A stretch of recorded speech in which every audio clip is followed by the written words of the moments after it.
Tales from Shakespeare by Charles and Mary Lamb. Read by Karen Savage. Preface. The following tales are meant to be submitted to the young reader as an introduction to the study of Shakespeare, for which purpose his words are used whenever it seemed possible to bring them in. And in whatever has been added to give them the regular form of a connected story, diligent care has been taken to select such words as might least interrupt the effect of the beautiful English tongue in which he wrote. Therefore, words introduced into our language since his time have been as far as possible avoided.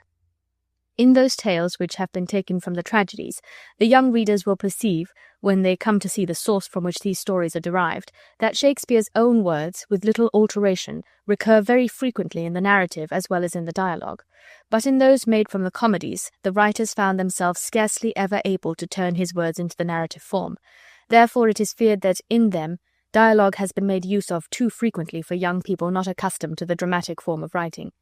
But this fault, if it be a fault, has been caused by an earnest wish to give as much of Shakespeare's own words as possible, and if the he said and she said, the question and the reply, should sometimes seem tedious to their young ears, they must pardon it, because it was the only way in which could be given to them a few hints and little foretastes of the great pleasure which awaits them in their elder years, when they come to the rich treasures from which these small and valueless coins are extracted, pretending to no other merit than as faint and imperfect stamps of Shakespeare's matchless image. Faint and imperfect images they must be called, because the beauty of his language is too frequently destroyed by the necessity of changing many of his excellent words into words far less expressive of his true sense, to make it read something like prose. And even in some few places where his blank verse is given unaltered, as hoping from its simple plainness to cheat the young readers into the belief that they are reading prose, yet still his language being transplanted from its own natural soil and wild poetic garden, it must want some of its native beauty. It has been wished to make these tales easy reading for very young children. To the utmost of their ability, the writers have constantly kept this in mind, but the subjects of most of them made this a very difficult task. It was no easy matter to give the histories of men and women in terms familiar to the apprehension of a very young mind. For young ladies, too, it has been the intention chiefly to write, because boys being generally permitted the use of their fathers' libraries at a much earlier age than girls are, they frequently have the best scenes of Shakespeare by heart before their sisters are permitted to look into this manly book. And therefore, instead of recommending these tales to the perusal of young gentlemen who can read them so much better in their originals, their kind assistance is rather requested in explaining to their sisters such parts as are hardest for them to understand.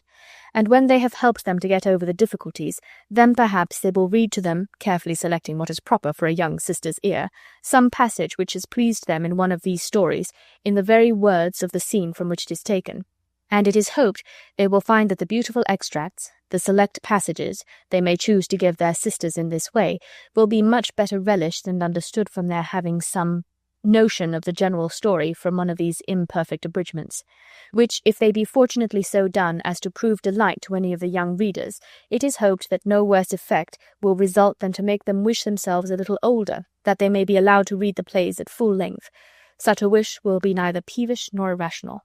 When time and leave of judicious friends shall put them into their hands, they will discover in such of them as are here abridged, not to mention almost as many more which are left untouched, many surprising events and turns of fortune, which for their infinite variety could not be contained in this little book, besides a world of sprightly and cheerful characters, both men and women, the humour of which it was feared would be lost if it were attempted to reduce the length of them. What these tales shall have been to the young readers, that and much more, it is the writer's wish that the true plays of Shakespeare may prove to them in older years, enrichers of the fancy, strengtheners of virtue, a withdrawing from all selfish and mercenary thoughts, a lesson of all sweet and honourable thoughts and actions, to teach courtesy, benignity, generosity, humanity. For of examples, teaching these virtues, his pages are full.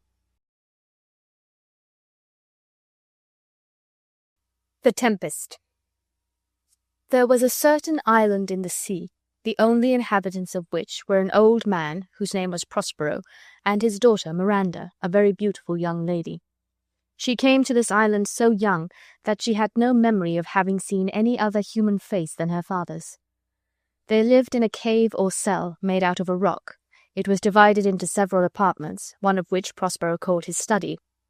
There he kept his books, which chiefly treated of magic, a study at that time much affected by all learned men, and the knowledge of this art he found very useful to him, for being thrown by a strange chance upon this island, which had been enchanted by a witch called Sycorax, who died there a short time before his arrival, Prospero, by virtue of his art, released many good spirits that Sycorax had imprisoned in the bodies of large trees, because they had refused to execute her wicked commands. These gentle spirits were ever after obedient to the will of Prospero. Of these, Ariel was the chief. The lively little sprite Ariel had nothing mischievous in his nature, except that he took rather too much pleasure in tormenting an ugly monster called Caliban, for he owed him a grudge because he was the son of his old enemy, Sycorax. This Caliban Prospero found in the woods, a strange, misshapen thing, far less human in form than an ape. He took him home to his cell and taught him to speak, and Prospero would have been very kind to him, but the bad nature which Caliban inherited from his mother, Sycorax, would not let him learn anything good or useful. Therefore he was employed like a slave, to fetch wood and do the most laborious offices, and Ariel had the charge of compelling him to these services. When Caliban was lazy and neglected his work, Ariel, who was invisible to all eyes but Prospero's, would come slyly and pinch him, and sometimes tumble him down in the mire, and then Ariel, in the likeness of an ape, would make mouths at him. Then, swiftly changing his shape in the likeness of a hedgehog, he would lie tumbling in Caliban's way, who feared the hedgehog's sharp quills would prick his bare feet. With a variety of such-like vexatious tricks, Ariel would often torment him, whenever Caliban neglected the work which Prospero commanded him to do. Having these powerful spirits obedient to his will, Prospero could by their means command the winds and the waves of the sea. By his orders they raised a violent storm, in the midst of which, and struggling with the wild sea waves that every moment threatened to swallow it up, he showed his daughter a fine, large ship, which he told her was full of living beings like themselves. "Oh, my dear father," said she, "if by your art you have raised this dreadful storm, have pity on their sad distress. See, the vessel will be dashed to pieces. Poor souls, they will all perish. If I had power, I would sink the sea beneath the earth rather than the good ship should be destroyed with all the precious souls within her." "Be not amazed, daughter Miranda," said Prospero. "There is no harm done. I have so ordered it that no person in the ship shall receive any hurt. What I have done has been in care of you, my dear child. You are ignorant of who you are, or where you came from, and you know no more of me but that I am your father and live in this poor cave. Can you remember a time before you came to this cell? I think you cannot, for you were not then 3 years of age." "Certainly I can, sir," replied Miranda. "By what?" asked Prospero. "By any other house or person? Tell me what you can remember, my child." Miranda said, "It seems to me like the recollection of a dream. But had I not once 4 or 5 women who attended upon me?" Prospero answered, "You had, and more. How is it that this still lives in your mind? Do you remember how you came here?" "No, sir," said Miranda. "I remember nothing more." 12 years ago, Miranda," continued Prospero, "I was Duke of Milan, and you were a princess and my only heir. I had a younger brother whose name was Antonio, to whom I trusted everything, and as I was fond of retirement and deep study, I commonly left the management of my state of affairs to your uncle, my false brother, for so indeed he proved. I, neglecting all worldly ends, buried among my books, did dedicate whole time to the bettering of my mind. My brother Antonio, being thus in possession of my power, began to think himself the duke indeed. The opportunity I gave him of making himself popular among my subjects awakened in his bad nature a proud ambition to deprive me of my dukedom. This he soon effected with the aid of the King of Naples, a powerful prince, who was my enemy." "Wherefore," said Miranda, "did they not that hour destroy us?" "My child," answered her father, "they durst not, so dear was the love that my people bore me.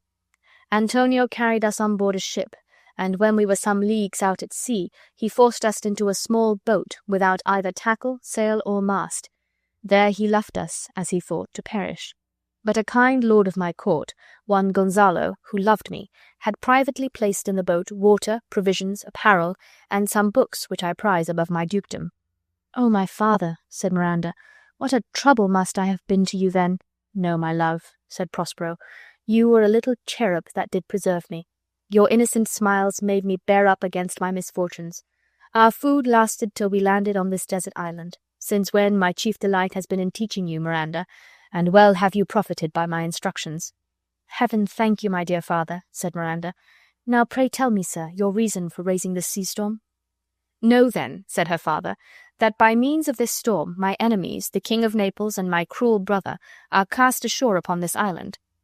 Having said so, Prospero gently touched his daughter with his magic wand, and she fell fast asleep, for the spirit Ariel just then presented himself before his master to give an account of the Tempest, and how he had disposed of the ship's company, and though the spirits were always invisible to Miranda, Prospero did not choose she should hear him holding converse, as would seem to her, with the empty air.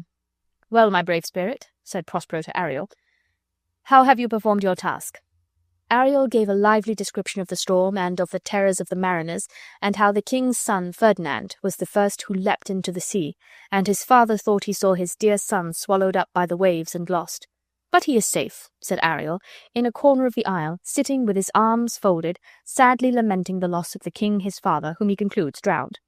Not a hair of his head is injured, and his princely garments, though drenched in the sea waves, look fresher than before."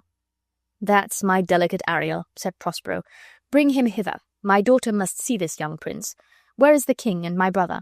"I left them," answered Ariel, "searching for Ferdinand, whom they have little hopes of finding, thinking they saw him perish. Of the ship's crew not one is missing, though each thinks himself the only one saved, and the ship, though invisible to them, is safe in the harbour." "Ariel," said Prospero, "thy charge is faithfully performed, but there is more work yet." "Is there more work?" said Ariel. "Let me remind you, master, you have promised me my liberty. I pray remember, I have done you worthy service, told you no lies, made no mistakes, served you without grudge or grumbling." "How now?" said Prospero. "You do not recollect what a torment I freed you from? Have you forgot the wicked witch Sycorax, who with age and envy was almost bent double? Where was she born? Speak, tell me." "Sir, in Algiers," said Ariel. "Oh, was she so?" said Prospero. "I must recount what you have been, which I find you do not remember.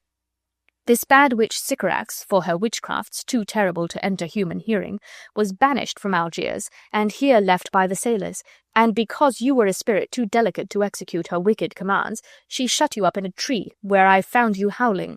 This torment, remember, I did free you from." "Pardon me, my dear master," said Ariel, ashamed to seem ungrateful. "I will obey your commands." "Do so," said Prospero, "and I will set you free." He then gave orders what further he would have him do, and away went Ariel, first to where he had left Ferdinand, and found him still sitting on the grass in the same melancholy posture. "Oh, my young man," said Ariel when he saw him, "I will soon move you. You must be brought, I find, for the Lady Miranda to have a sight of your pretty person.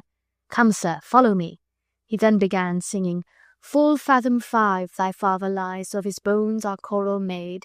Those are pearls that were his eyes, nothing of him that doth fade, but doth suffer a sea change into something rich and strange.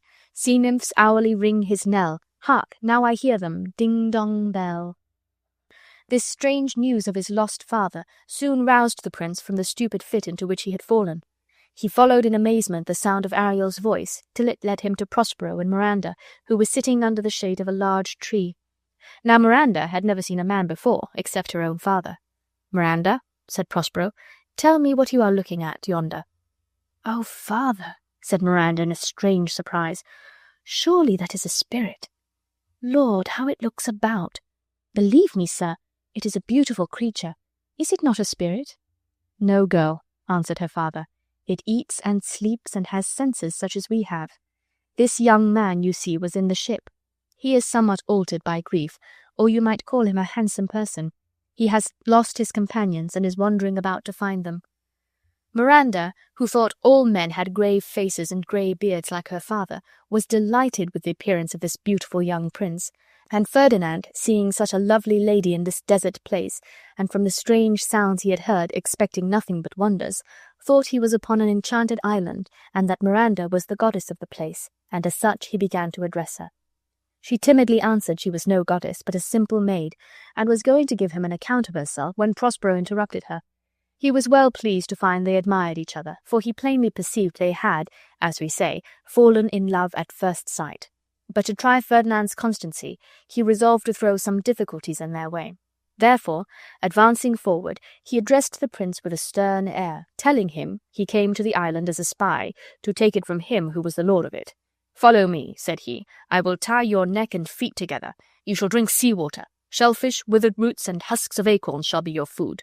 "No," said Ferdinand.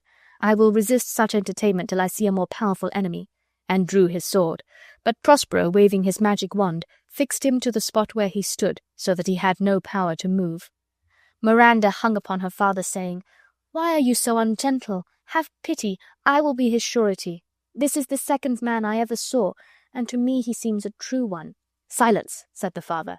"One word more will make me chide you, girl. What? An advocate for an impostor? You think there are no more such fine men, having seen only him and Caliban. I tell you, foolish girl, most men as far excel this as he does Caliban." This he said to prove his daughter's constancy, and she replied, "My affections are most humble. I have no wish to see a goodlier man." "Come on, young man," said Prospero to the prince. "You have no power to disobey me." "I have not indeed," answered Ferdinand, and not knowing that it was by magic he was deprived of all power of resistance, he was astonished to find himself so strangely compelled to follow Prospero. Looking back on Miranda as long as he could see her, he said, as he went after Prospero into the cave, "My spirits are all bound up as if I were in a dream, but this man's threats, and the weakness which I feel, would seem light to me if from my prison I might once a day behold this fair maid."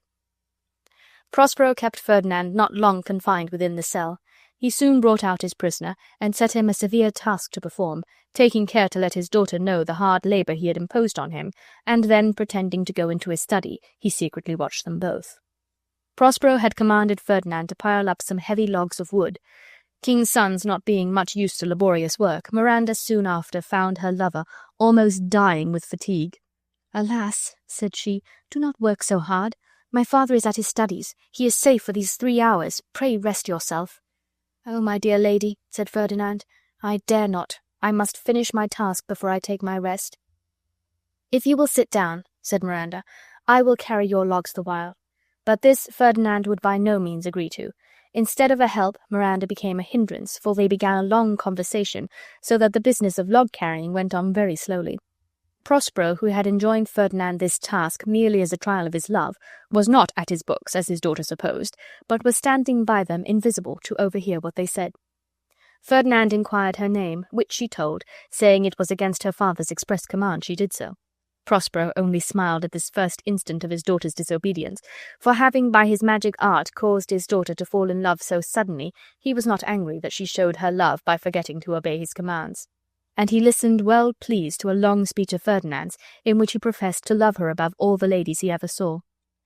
In answer to his praises of her beauty, which he said exceeded all the women in the world, she replied, "I do not remember the face of any woman, nor have I seen any more men than you, my good friend, and my dear father.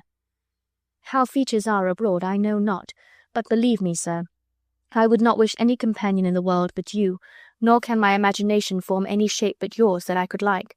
But, sir, I fear I talk to you too freely, and my father's precepts I forget." At this Prospero smiled and nodded his head, as much to say, "This goes on exactly as I could wish. My girl will be Queen of Naples." And then Ferdinand, in another fine long speech, for young princes speak in courtly phrases, told the innocent Miranda he was heir to the crown of Naples, and that she should be his queen. "Ah, sir," said she, "I am a fool to weep at what I am glad of. I will answer you in plain and holy innocence. I am your wife if you will marry me." Prospero prevented Ferdinand's thanks by appearing visible before them. "Fear nothing, my child," said he. "I have overheard and approve of all you have said, and Ferdinand, if I have too severely used you, I will make you rich amends by giving you my daughter. All your vexations were but trials of your love, and you have nobly stood the test. Then, as my gift, which your true love has worthily purchased, take my daughter, and do not smile that I boast she is above all praise." He then, telling them that he had business which required his presence, desired they would sit down and talk together till he returned, and this command Miranda seemed not at all disposed to disobey. When Prospero left them, he called his spirit Ariel, who quickly appeared before him, eager to relate what he had done with Prospero's brother and the King of Naples. Ariel said he had left them almost out of their senses with fear at the strange things he had caused them to see and hear. When fatigued with wandering about and famished for want of food, he had suddenly set before them a delicious banquet, and then, just as they were going to eat, he appeared visible before them in the shape of a harpy, a voracious monster with wings, and the feast vanished away. Then, to their utter amazement, this seeming harpy spoke to them, reminding them of their cruelty in driving Prospero from his dukedom and leaving him and his infant daughter to perish in the sea, saying that for this cause these terrors were suffered to afflict them.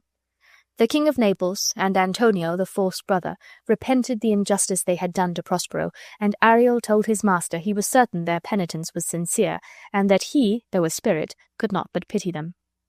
"Then bring them hither, Ariel," said Prospero. "If you, who are but a spirit, feel for their distress, shall not I, who am a human being like themselves, have compassion on them? Bring them quickly, my dainty Ariel." Ariel soon returned with the king, Antonio, and old Gonzalo in their train, who had followed him, wondering at the wild music he played in the air to draw them on to his master's presence. This Gonzalo was the same who had so kindly provided Prospero formerly with books and provisions when his wicked brother left him, as he thought, to perish in an open boat in the sea. Grief and terror had so stupefied their senses that they did not know Prospero. He first discovered himself to the good old Gonzalo, calling him the preserver of his life, and then his brother and the king knew that he was the injured Prospero. Antonio, with tears and sad words of sorrow and true repentance, implored his brother's forgiveness, and the king expressed his sincere remorse for having assisted Antonio to depose his brother, and Prospero forgave them, and upon their engaging to restore his dukedom, he said to the King of Naples, "I have a gift in store for you too," and opening a door, showed him his son Ferdinand playing at chess with Miranda. Nothing could exceed the joy of the father and the son at this unexpected meeting, for they each thought the other drowned in the storm. "Oh, wonder," said Miranda, "what noble creatures these are! It must surely be a brave world that has such people in it." The King of Naples was almost as much astonished at the beauty and excellent graces of the young Miranda as his son had been. "Who is this maid?" said he. "She seems the goddess that has parted us and brought us thus together." "No, sir," answered Ferdinand, smiling to find his father had fallen into the same mistake that he had done when he first saw Miranda. "She is a mortal, but by a mortal providence she is mine. I chose her when I could not ask you, my father, for your consent, not thinking you were alive. She is the daughter to this Prospero, who is the famous Duke of Milan, of whose renown I have heard so much, but never saw him till now. Of him I have received a new life. He has made himself to me a second father, giving me this dear lady." "Then I must be her father," said the king. "But oh, how oddly will it sound that I must ask my child forgiveness." "No more of that," said Prospero. "Let us not remember our troubles past, since they so happily have ended." And then Prospero embraced his brother, and again assured him of his forgiveness, and said that a wise overruling Providence had permitted that he should be driven from his poor dukedom of Milan, that his daughter might inherit the crown of Naples, for that by their meeting in this deserted island it had happened that the king's son had loved Miranda. These kind words which Prospero spoke, meaning to comfort his brother, so filled Antonio with shame and remorse that he wept and was unable to speak, and the kind old Gonzalo wept to see this joyful reconciliation, and prayed for blessings on the young couple. Prospero now told them that their ship was safe in the harbour, and the sailors all on board her, and that he and his daughter would accompany them home the next morning. "In the meantime," says he, "partake of such refreshments as my poor cave affords, and for your evening's entertainment I will relate the history of my life from my first landing in this desert island." He then called for Caliban to prepare some food, and set the cave in order, and the company were astonished at the uncouth form and savage appearance of this ugly monster who, Prospero said, was the only attendant he had to wait upon him. Before Prospero left the island, he dismissed Ariel from his service, to the great joy of that lively little spirit, who, though he had been a faithful servant to his master, was always longing to enjoy his free liberty, to wander uncontrolled in the air, like a wild bird, under green trees, among pleasant fruits and sweet-smelling flowers. "My quaint Ariel," said Prospero to the little sprite when he made him free, "I shall miss you, yet you shall have your freedom." "Thank you, my dear master," said Ariel, "but give me leave to attend your ship home with prosperous gales before you bid farewell to the assistance of your faithful spirit. And then, master, when I am free, how merrily I shall live."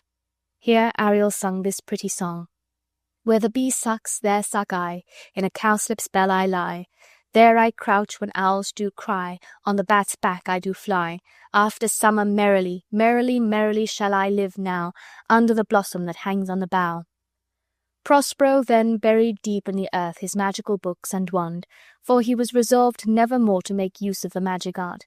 And having thus overcome his enemies, and being reconciled to his brother and the King of Naples, nothing now remained to complete his happiness but to revisit his native land, to take possession of his dukedom, and to witness the happy nuptials of his daughter and Prince Ferdinand, which the king said should be instantly celebrated with great splendour on their return to Naples.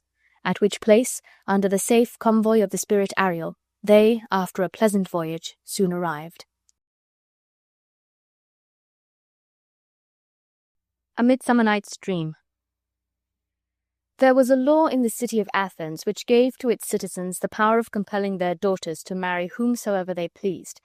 For upon a daughter's refusing to marry the man her father had chosen to be her husband, the father was empowered by this law to cause her to be put to death. But as fathers do not often desire the death of their own daughters, even though they do happen to prove a little refractory, this law was seldom or never put in execution, though perhaps the young ladies of that city were not unfrequently threatened by their parents with the terrors of it.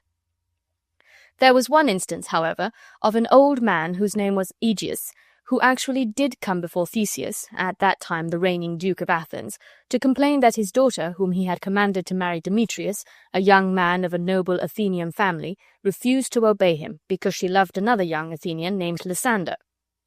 Aegeus demanded justice of Theseus, and desired that this cruel law might be put in force against his daughter. Hermia pleaded in excuse for her disobedience that Demetrius had formerly professed love for her dear friend Helena, and that Helena loved Demetrius to distraction. But this honourable reason which Hermia gave for not obeying her father's command moved not the stern Aegeus. Theseus, though a great and merciful prince, had no power to alter the laws of his country. Therefore he could only give Hermia 4 days to consider of it, and at the end of that time, if she still refused to marry Demetrius, she was to be put to death. When Hermia was dismissed from the presence of the Duke, she went to her lover Lysander, and told him the peril she was in, and that she must either give him up and marry Demetrius, or lose her life in 4 days. Lysander was in great affliction at hearing these evil tidings, but recollecting that he had an aunt who lived at some distance from Athens, and that at that place where she lived the cruel law could not be put in force against Hermia, this law not extending beyond the boundaries of the city, he proposed to Hermia that she should steal out of her father's house that night, and go with him to his aunt's house, where he would marry her. "I will meet you," said Lysander, "in the wood a few miles without the city, in that delightful wood where we have so often walked with Helena in the pleasant month of May." To this proposal Hermia joyfully agreed, and she told no one of her intended flight but her friend Helena. Helena, as maidens will do foolish things for love, very ungenerously resolved to go and tell this to Demetrius, though she could hope no benefit from betraying her friend's secret but the poor pleasure of following her faithless lover to the wood, for she well knew that Demetrius would go thither in pursuit of Hermia. The wood in which Lysander and Hermia proposed to meet was the favourite haunt of those little beings known by the name of fairies. Oberon the king and Titania the queen of the fairies, with all their tiny train of followers, in this wood held their midnight revels. Between this little king and queen of sprites there happened at this time a sad disagreement. They never met by moonlight in the shady walk of this pleasant wood, but they were quarrelling, till all their fairy elves would creep into acorn cups and hide themselves for fear. The cause of this unhappy disagreement was Titania's refusing to give Oberon a little changeling boy whose mother had been Titania's friend, and upon her death the fairy queen stole the child from its nurse and brought him up in the woods. The night on which the lovers were to meet in this wood, as Titania was walking with some of her maids of honour, she met Oberon attended by his train of fairy courtiers. "Ill met by moonlight, proud Titania," said the fairy king. The queen replied, "What, jealous Oberon, is it you? Fairies, skip hence, I have forsworn his company." "Tarry, rash fairy," said Oberon. "Am I not thy lord? Why does Titania cross her Oberon? Give me your little changeling boy to be my page." "Set your heart at rest," answered the queen. "Your whole fairy kingdom buys not the boy of me." She then left her lord in great anger. "Well, go your way," said Oberon. "Before the morning dawns I will torment you for this injury." Oberon then sent for Puck, his chief favourite and privy councillor. Puck, or as he was sometimes called, Robin Goodfellow, was a shrewd and knavish sprite that used to play comical pranks in the neighbouring villages, sometimes getting into the dairies and skimming the milk, sometimes plunging his light and airy form into the butter churn, and while he was dancing his fantastic shape in the churn, in vain the dairymaid would labour to change her cream into butter. Nor had the village swains any better success. Whenever Puck chose to play his freaks in the brewing copper, the ale was sure to be spoiled. When a few good neighbours were met to drink some comfortable ale together, Puck would jump into the bowl of ale in the likeness of a roasted crab, and when some old goody was going to drink, he would bob against her lips and spill the ale over her withered chin. And presently after, when the same old dame was gravely seating herself to tell her neighbours a sad and melancholy story, Puck would slip her three-legged stool from under her, and down toppled the poor old woman, and then the old gossips would hold their sides and laugh at her, and swear they never wasted a merrier hour. "Come hither, Puck," said Oberon to this little merry wanderer of the night. "Fetch me the flower which maids call love in idleness. The juice of that little purple flower, laid on the eyelids of those who sleep, will make them, when they awake, dote on the first thing they see. Some of the juice of that flower I will drop on the eyelids of my Titania when she is asleep, and the first thing she looks upon when she opens her eyes she will fall in love with, even though it be a lion or a bear, a meddling monkey or a busy ape. And before I will take this charm from off her sight, which I can do with another charm I know of, I will make her give me that boy to be my page." Puck, who loved mischief to his heart, was highly diverted with this intended frolic of his master, and ran to seek the flower. And while Oberon was awaiting the return of Puck, he observed Demetrius and Helena enter the wood. He overheard Demetrius reproaching Helena for following him, and after many unkind words on his part, and gentle expostulations from Helena, reminding him of his former love and professions of true faith to her, he left her, as he said, to the mercy of the wild beasts, and she ran after him as swiftly as she could. The fairy king, who was always friendly to true lovers, felt great compassion for Helena, and perhaps, as Lysander said they used to walk by moonlight in this pleasant wood, Oberon might have seen Helena in those happy times when she was beloved by Demetrius. However that might be, when Puck returned with the little purple flower, Oberon said to his favourite, "Take a part of this flower. There has been a sweet Athenian lady here, who is in love with a disdainful youth. If you find him sleeping, drop some of the love juice in his eyes, but contrive to do it when she is near him, that the first thing he sees when he awakes may be this despised lady. You will know the man by the Athenian garments which he wears." Puck promised to manage this matter very dexterously, and then Oberon went, unperceived by Titania, to her bower, where she was preparing to go to rest. Her fairy bower was a bank where grew wild thyme, cowslips, and sweet violets under a canopy of woodbine, musk roses, and eglantine. There Titania always slept some part of the night, her coverlet the enamelled skin of a snake, which, though a small mantle, was wide enough to wrap a fairy in. He found Titania giving orders to her fairies, how they were to employ themselves while she slept. "Some of you," said Her Majesty, "must kill cankers in the musk-rose buds, and some wage war with the bats for their leathern wings to make my small elves' coats. And some of you keep watch that the clamorous owl that nightly hoots come not near me, but first sing me to sleep." Then they began to sing this song. "You spotted snakes with double tongue, thorny hedgehogs be not seen. Newts and blind worms do no wrong, come not near our fairy queen. Philomel with melody sing in our sweet lullaby, lulla lulla lullaby, lulla lulla lullaby. Never harm nor spell nor charm come our lovely lady nigh, so good night with lullaby." When the fairies had sung their queen asleep with this pretty lullaby, they left her to perform the important services she had enjoined them. Oberon then softly drew near his Titania, and dropped some of the love-juice on her eyelids, saying, "What thou seest when thou dost wake, do it for thy true love take." But to return to Hermia, who made her escape out of her father's house that night, to avoid the death she was doomed to for refusing to marry Demetrius. When she entered the wood, she found her dear Lysander waiting for her to conduct her to his aunt's house. But before they had passed half through the wood, Hermia was so much fatigued that Lysander, who was very careful of this dear lady, who had proved her affection for him even by hazarding her life for his sake, persuaded her to rest till morning on a bank of soft moss, and lying down himself on the ground at some little distance, they soon fell fast asleep. Here they were found by Puck, who, seeing a handsome young man asleep, and perceiving that his clothes were made in the Athenian fashion, and that a pretty lady was sleeping near him, concluded that this must be the Athenian maid and her disdainful lover, whom Oberon had sent him to seek, and he naturally enough conjectured that, as they were alone together, she must be the first thing he would see when he awoke. So, without more ado, he proceeded to pour some of the juice of the little purple flower into his eyes. But it so fell out that Helena came that way, and instead of Hermia was the first object Lysander beheld when he opened his eyes. And strange to relate, so powerful was the love charm, all his love for Hermia vanished away, and Lysander fell in love with Helena. Had he first seen Hermia when he awoke, the blunder Puck committed would have been of no consequence, for he could not love that faithful lady too well.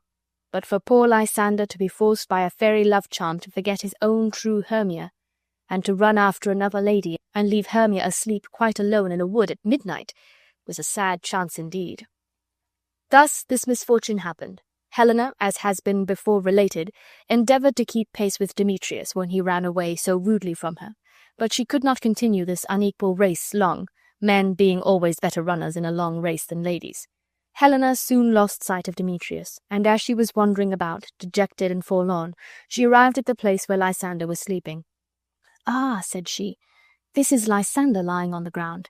Is he dead or asleep?" Then gently touching him, she said, "Good sir, if you're alive, awake." Upon this Lysander opened his eyes, and the love charm beginning to work, immediately addressed her in terms of extravagant love and admiration, telling her she as much excelled Hermia in beauty as a dove does a raven, and that he would run through fire for her sweet sake, and many more such lover-like speeches.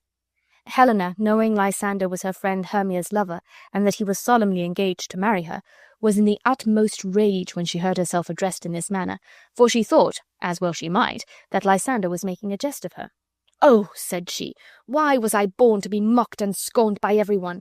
Is it not enough, young man, that I can never get a sweet look or a kind word from Demetrius, but you, sir, must pretend in this disdainful manner to court me? I thought, Lysander, you were a lord of more true gentleness." Saying these words in great anger, she ran away, and Lysander followed her, quite forgetful of his own Hermia, who was still asleep. When Hermia awoke, she was in a sad fright at finding herself alone. She wandered about the wood, not knowing what was become of Lysander, or which way to go to seek for him.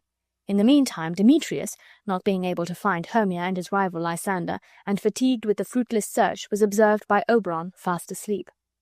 Oberon had learned by some questions he had asked of Puck that he had applied the love charm to the wrong person's eyes, and now, having found the person first intended, he touched the eyelids of the sleeping Demetrius with the love juice, and he instantly awoke, and the first thing he saw being Helena, he, as Lysander had done before, began to address love speeches to her, and just at that moment Lysander, followed by Hermia, for through Puck's unlucky mistake it was now become Hermia's turn to run after her lover, made his appearance, and then Lysander and Demetrius, both speaking together, made love to Helena, they being each one under the influence of the same potent charm. The astonished Helena thought that Demetrius, Lysander, and her once dear friend Hermia were all in a plot together to make a jest of her. Hermia was as much surprised as Helena. She knew not why Lysander and Demetrius, who both before loved her, were now become the lovers of Helena, and to Hermia the matter seemed to be no jest. The ladies, who before had always been the dearest of friends, now fell to high words together. "Unkind Hermia," said Helena, "it is you have set Lysander on to vex me with mock praises, and your other lover Demetrius, who used almost to spurn me with his foot. Have you not bid him call me goddess, nymph, rare, precious, and celestial? He would not speak thus to me, whom he hates, if you did not set him on to make a jest of me. Unkind Hermia, to join with men in scorning your poor friend. Have you forgot our school-day friendship? How often, Hermia, have we two, sitting on one cushion, both singing one song, with our needles working the same flower, both on the same sampler wrought, growing up together in fashion of a double cherry, scarcely seeming parted? Hermia, it is not friendly in you, it is not maidenly to join with men in scorning your poor friend." "I am amazed at your passionate words," said Hermia. "I scorn you not, it seems you scorn me." "I do," returned Helena. "Persevere, counterfeit serious looks, and make mouths at me when I turn my back, then wink at each other, and hold the sweet jest up. If you had any pity, grace, or manners, you would not use me thus."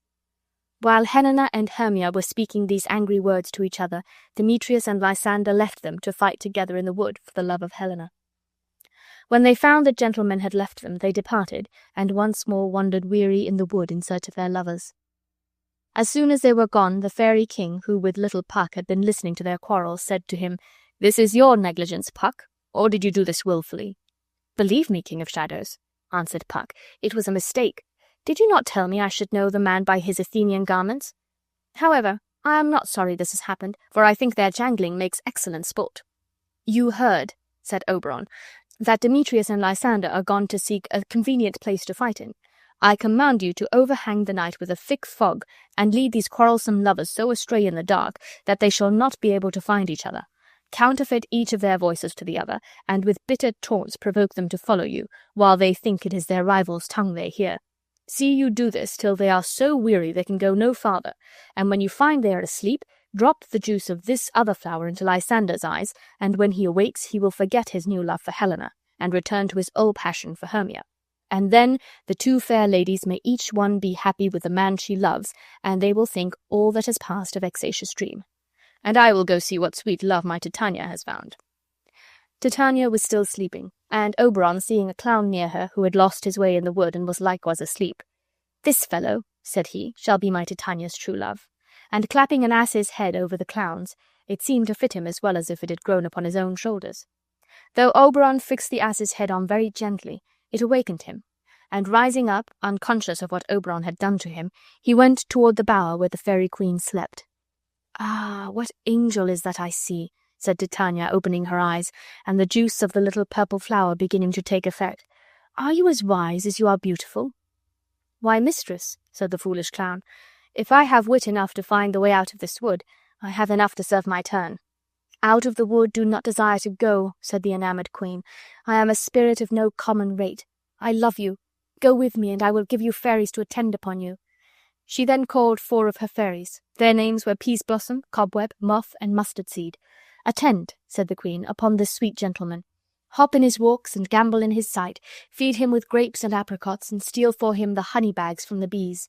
Come, sit with me," said she to the clown, "and let me play with your amiable hairy cheeks, my beautiful ass, and kiss your fair large ears, my gentle joy." "Where is Peaseblossom?" said the ass-headed clown, not much regarding the fairy queen's courtship, but very proud of his new attendants. "Here, sir," said little Peaseblossom. "Scratch my head," said the clown. "Where is Cobweb?" "Here, sir," said Cobweb. "Good Mr. Cobweb," said the foolish clown, "kill me the red bumblebee on the top of that thistle yonder, and good Mr. Cobweb, bring me the honey bag. Do not fret yourself too much in the action, Mr. Cobweb, and take care the honey bag break not. I should be sorry to have you overflown with a honey bag. Where is Mustard Seed?" "Here, sir," said Mustard Seed. "What is your will?" "Nothing," said the clown, good Mr. Mustard Seed, "but to help Mr. Peaseblossom to scratch. I must go to a barber's, Mr. Mustard Seed, for methinks I am marvellous hairy about the face."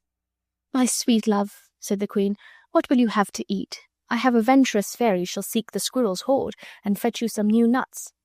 "I'd rather have a handful of dried peas," said the clown, who with his ass's head had got an ass's appetite. "But I pray, let none of your people disturb me, for I have a mind to sleep." "Sleep then," said the queen, "and I will wind you in my arms. Oh, how I love you, how I dote upon you." When the fairy king saw the clown sleeping in the arms of his queen, he advanced within her sight, and reproached her with having lavished her favours upon an ass. This she could not deny, as the clown was then sleeping within her arms, with his ass's head crowned by her with flowers. When Oberon had teased her for some time, he again demanded the changeling boy, which she, ashamed of being discovered by her lord with a new favourite, did not dare to refuse him. Oberon, having thus obtained the little boy he had so long wished for to be his page, took pity on the disgraceful situation into which, by his merry contrivance, he had brought his Titania, and threw some of the juice of the other flower into her eyes. And the fairy queen immediately recovered her senses, and wondered at her late dotage, saying how she now loathed the sight of the strange monster. Oberon likewise took the ass's head from off the clown, and left him to finish his nap with his own fool's head upon his shoulders. Oberon and his Titania being now perfectly reconciled, he related to her the history of the lovers and their midnight quarrels, and she agreed to go with him and see the end of their adventures. The fairy king and queen found the lovers and their fair ladies at no great distance from one another, sleeping on a grass plot, for Puck, to make amends for his former mistake, had contrived with the utmost diligence to bring them all to the same spot, unknown to one another, and he had carefully removed the charm from off the eyes of Lysander with the antidote the fairy king gave to him. Hermia first awoke, and finding her lost Lysander asleep so near her, was looking at him and wondering at his strange inconstancy. Lysander presently opening his eyes, and seeing his dear Hermia, recovered his reason which the fairy charm had before clouded, and with his reason his love for Hermia. And they began to talk over the adventures of the night, doubting if these things had really happened, or if they had both been dreaming the same bewildering dream. Helena and Demetrius were by this time awake, and a sweet sleep having quieted Helena's disturbed and angry spirits, she listened with delight to the professions of love which Demetrius still made to her, and which, to her surprise as well as pleasure, she began to perceive were sincere. These fair night-wandering ladies, now no longer rivals, became once more true friends. All the unkind words which had passed were forgiven, and they calmly consulted together what was best to be done in their present situation. It was soon agreed that, as Demetrius had given up his pretensions to Hermia, he should endeavour to prevail upon her father to revoke the cruel sentence of death which had been passed against her. Demetrius was preparing to return to Athens for this friendly purpose, when they were surprised with the sight of Aegeus, Hermia's father, who came to the wood in pursuit of his runaway daughter. When Aegeus understood that Demetrius would not now marry his daughter, he no longer opposed her marriage with Lysander, but gave his consent that they should be wedded on the 4th day from that time, being the same day on which Hermia had been condemned to lose her life. And on that same day Helena joyfully agreed to marry her beloved and now faithful Demetrius. The fairy king and queen, who were invisible spectators of this reconciliation, and now saw the happy ending of the lovers' history, brought about through the good offices of Oberon, received so much pleasure that these kind spirits resolved to celebrate the approaching nuptials with sports and revels throughout their fairy kingdom. And now, if any are offended with the story of fairies and their pranks, as judging it incredible and strange, they have only to think that they have been asleep and dreaming, and that all these adventures were visions which they saw in their sleep. And I hope none of my readers will be so unreasonable as to be offended with a pretty, harmless Midsummer Night's Dream. Winter's Tale.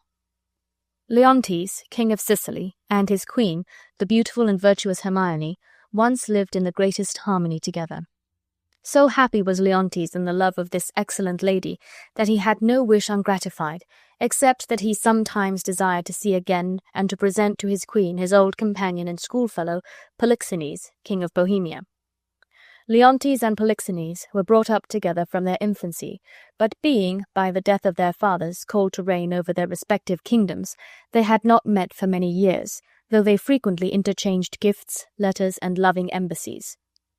At length, after repeated invitations, Polixenes came from Bohemia to the Sicilian court to make his friend Leontes a visit. At first this visit gave nothing but pleasure to Leontes. He recommended the friend of his youth to the queen's particular attention, and seemed, in the presence of his dear friend and old companion, to have his felicity quite completed. They talked over old times, their schooldays and their youthful pranks were remembered and recounted to Hermione, who always took a cheerful part in these conversations. When, after a long stay, Polixenes was preparing to depart, Hermione, at the desire of her husband, joined her entreaties to his that Polixenes would prolong his visit.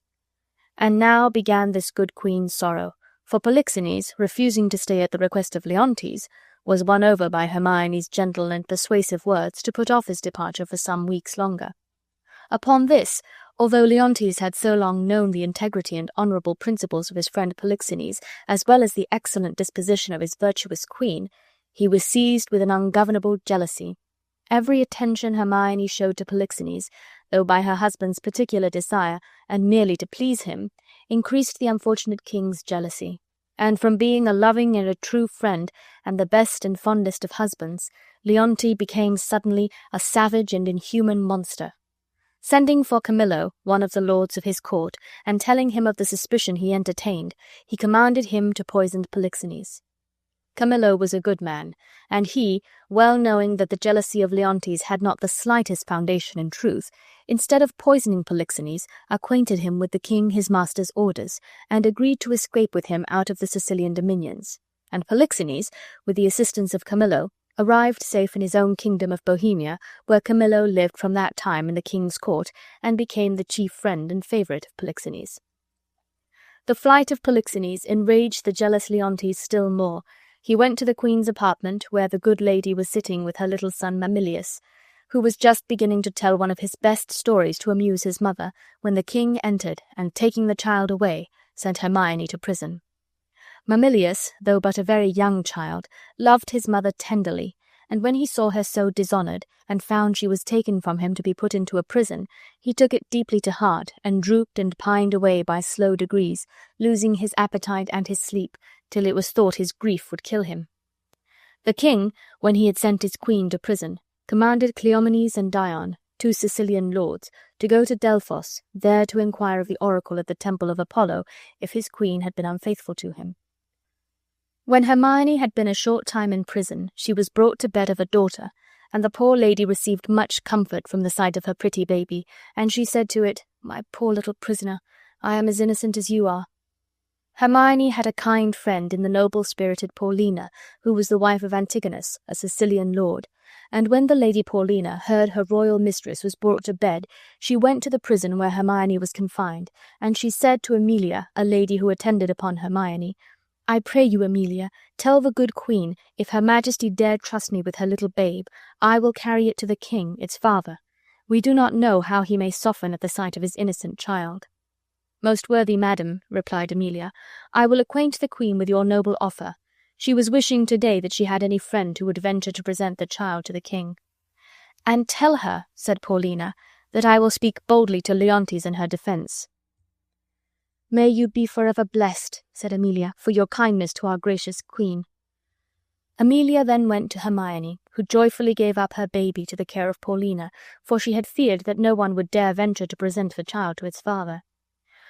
Paulina took the newborn infant, and, forcing herself into the king's presence, notwithstanding her husband, fearing the king's anger, endeavoured to prevent her, she laid the babe at its father's feet, and Paulina made a noble speech to the king in defence of Hermione, and she reproached him severely for his inhumanity, and implored him to have mercy on his innocent wife and child. But Paulina's spirited remonstrances only aggravated Leontes' displeasure, and he ordered her husband Antigonus to take her from his presence. When Paulina went away, she left the little baby at its father's feet, thinking when he was alone with it he would look upon it and have pity on its helpless innocence. The good Paulina was mistaken, for no sooner was she gone than the merciless father ordered Antigonus, Paulina's husband, to take the child and carry it out to sea, and leave it upon some desert shore to perish. Antigonus, unlike the good Camillo, too well obeyed the orders of Leontes, for he immediately carried the child on shipboard and put out to sea, intending to leave it on the first desert coast he could find. So firmly was the king persuaded of the guilt of Hermione that he would not wait for the return of Cleomenes and Dion, whom he had sent to consult the oracle of Apollo at Delphos. But before the queen was recovered from her lying in, and from the grief for the loss of her precious baby, he had her brought to a public trial before all the lords and nobles of his court.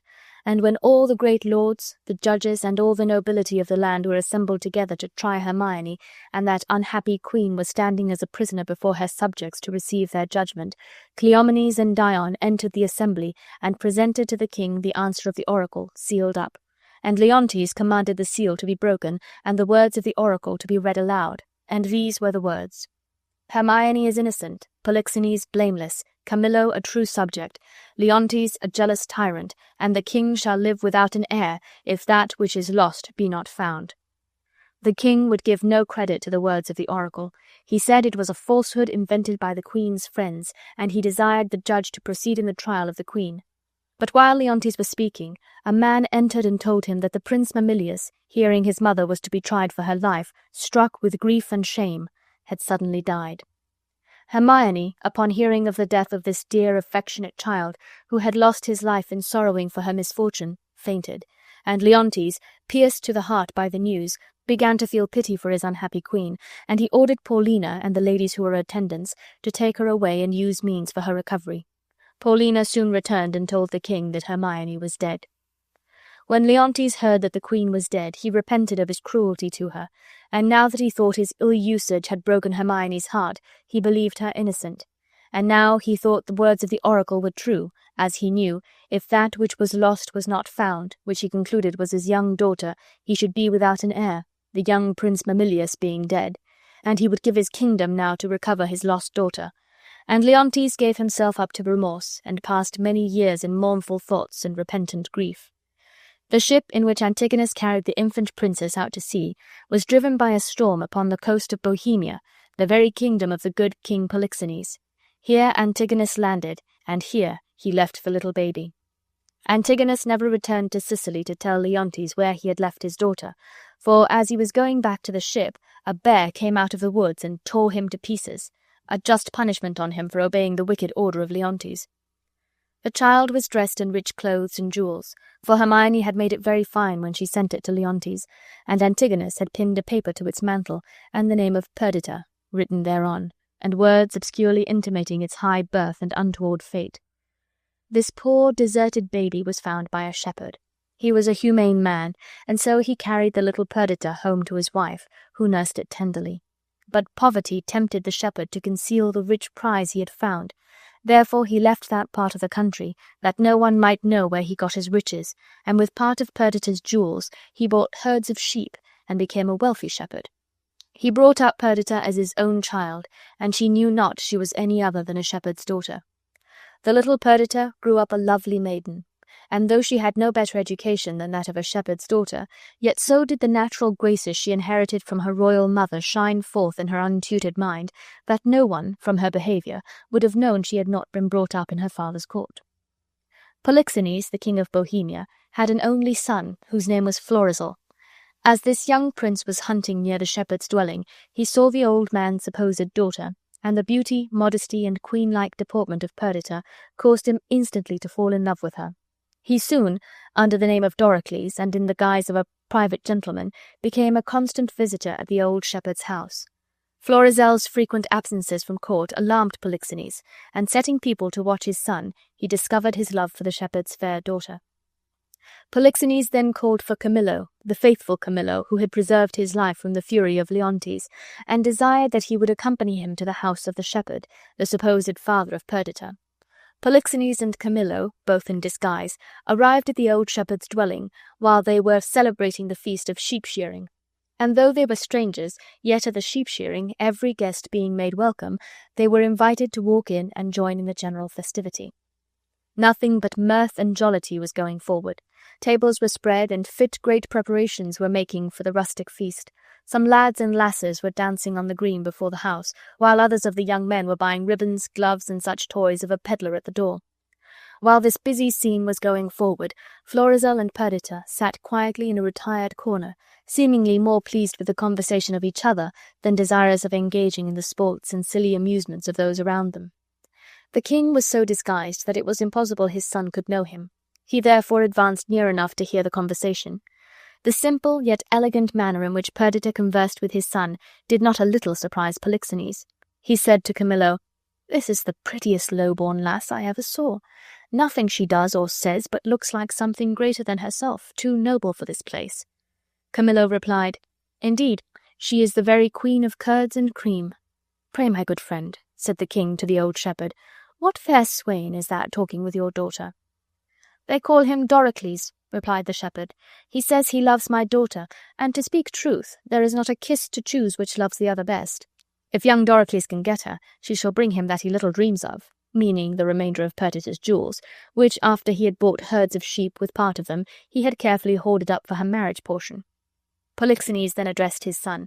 "How now, young man," said he, "your heart seems full of something that takes off your mind from feasting. When I was young, I used to load my love with presents, but you have let the pedlar go and have bought your lass no toy." The young prince, who little thought he was talking to the king his father, replied, "Old sir, she prizes not such trifles. The gifts which Perdita expects from me are locked up in my heart."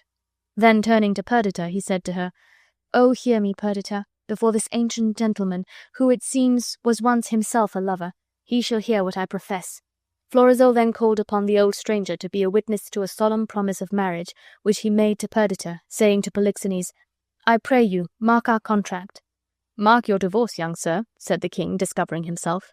Polixenes then reproached his son for daring to contract himself to this low-born maiden, calling Perdita shepherd's brat, sheep-hook, and threatening if ever she suffered his son to see her again, he would put her and the old shepherd her father to a cruel death.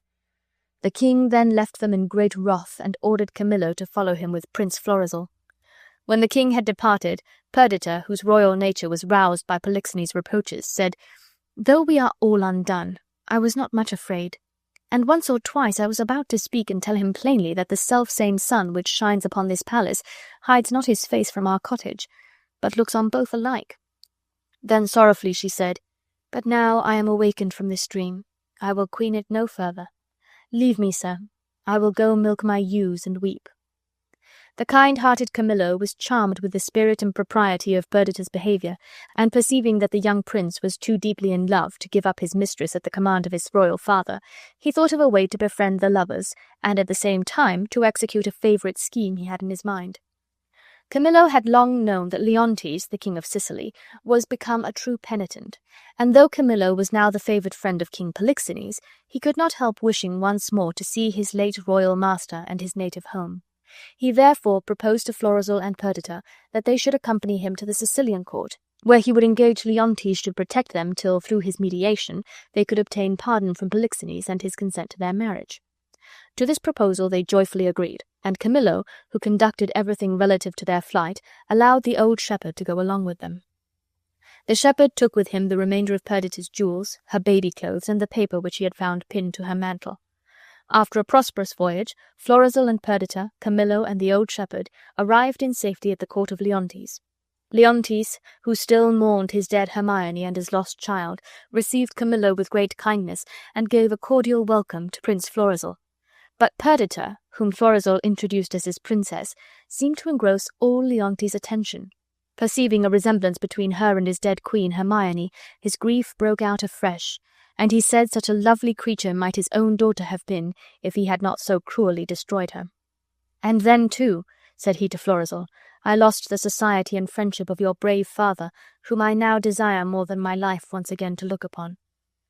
When the old shepherd heard how much notice the king had taken of Perdita, and that he had lost a daughter who was exposed in infancy, he fell to comparing the time when he found the little Perdita with the manner of its exposure, the jewels, and other tokens of its high birth. From all which it was impossible for him not to conclude that Perdita and the king's lost daughter were the same. Florizel and Perdita, Camillo and the faithful Paulina were present when the old shepherd related to the king the manner in which he had found the child, and also the circumstance of Antigonus's death, he having seen the bear seize upon him. He showed the rich mantle in which Paulina remembered Hermione had wrapped the child, and he produced a jewel which she remembered Hermione had tied about Perdita's neck, and he gave up the paper which Paulina knew to be the writing of her husband. It could not be doubted that Perdita was Leontes' own daughter, but oh, the noble struggles of Paulina, between sorrow for her husband's death and joy that the oracle was fulfilled in the king's heir, his long-lost daughter being found. When Leontes heard that Perdita was his daughter, the great sorrow that he felt that Hermione was not living to behold her child made him that he could say nothing for a long time but, "Oh, thy mother, thy mother." Paulina interrupted this joyful yet distressful scene with saying to Leontes that she had a statue newly finished by that rare Italian master, Giulio Romano, which was such a perfect resemblance of the queen that would his majesty be pleased to go to her house and look upon it, he would be almost ready to think it was Hermione herself. Thither they all went, the king anxious to see the resemblance of his Hermione, and Perdita longing to behold what the mother she never saw did look like. When Paulina drew back the curtain which concealed this famous statue, so perfectly did it resemble Hermione that all the king's sorrow was renewed at the sight. For a long time he had no power to speak or move. "I like your silence, my liege," said Paulina. "It the more shows your wonder. Is not this statue very like your queen?" At length the king said, "Oh, thus she stood, even with such majesty when I first wooed her. But yet, Paulina, Hermione was not so aged as this statue looks." Paulina replied, "So much the more the carver's excellence, who has made the statue as Hermione would have looked had she been living now. But let me draw the curtain, sire, lest presently you think it moves." The king then said, "Do not draw the curtain. Would I were dead. See, Camillo, would you not think it breathed? Her eye seems to have motion in it." "I must draw the curtain, my liege," said Paulina. "You are so transported, you will persuade yourself the statue lives." "Oh, sweet Pauline," said Leontes, "make me think so 20 years together. Still methinks there is an air comes from her. What fine chisel could ever yet cut breath? Let no man mock me, for I will kiss her." "Good my lord, forbear," said Paulina. "The ruddiness upon her lip is wet. You will stain your own with oily painting. Shall I draw the curtain?" "No, not these 20 years," said Leontes. Perdita, who all this time had been kneeling and beholding in silent admiration the statue of her matchless mother, said now, "And so long could I stay here, looking upon my dear mother." "Either forbear this transport," said Paulina to Leontes, "and let me draw the curtain, or prepare yourself for more amazement. I can make the statue move indeed, ay, and descend from off the pedestal and take you by the hand. But then you will think, which I protest I am not, that I am assisted by some wicked powers." "What you can make her do," said the astonished king, "I am content to look upon. What you can make her speak, I am content to hear. For it is as easy to make her speak as move."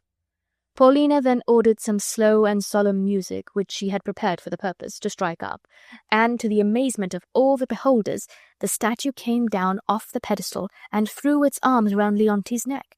The statue then began to speak, praying for blessings on her husband and on her child, the newly found Perdita. No wonder that the statue hung upon Leontes' neck and blessed her husband and her child.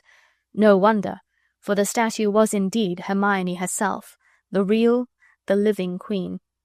Paulina had falsely reported to the king the death of Hermione, thinking that the only means to preserve her royal mistress's life, and with the good Paulina Hermione had lived ever since, never choosing Leontes should know she was living till she heard Perdita was found. For though she had long forgiven the injuries which Leontes had done to herself, she could not pardon his cruelty to his infant daughter. His dead queen thus restored to life, his lost daughter found, the long-sorrowing Leontes could scarcely support the excess of his own happiness. Nothing but congratulations and affectionate speeches were heard on all sides. Now the delighted parents thanked Prince Florizel for loving their lowly-seeming daughter, and now they blessed the good old shepherd for preserving their child. Greatly did Camillo and Paulina rejoice that they had lived to see so good an end of all their faithful services.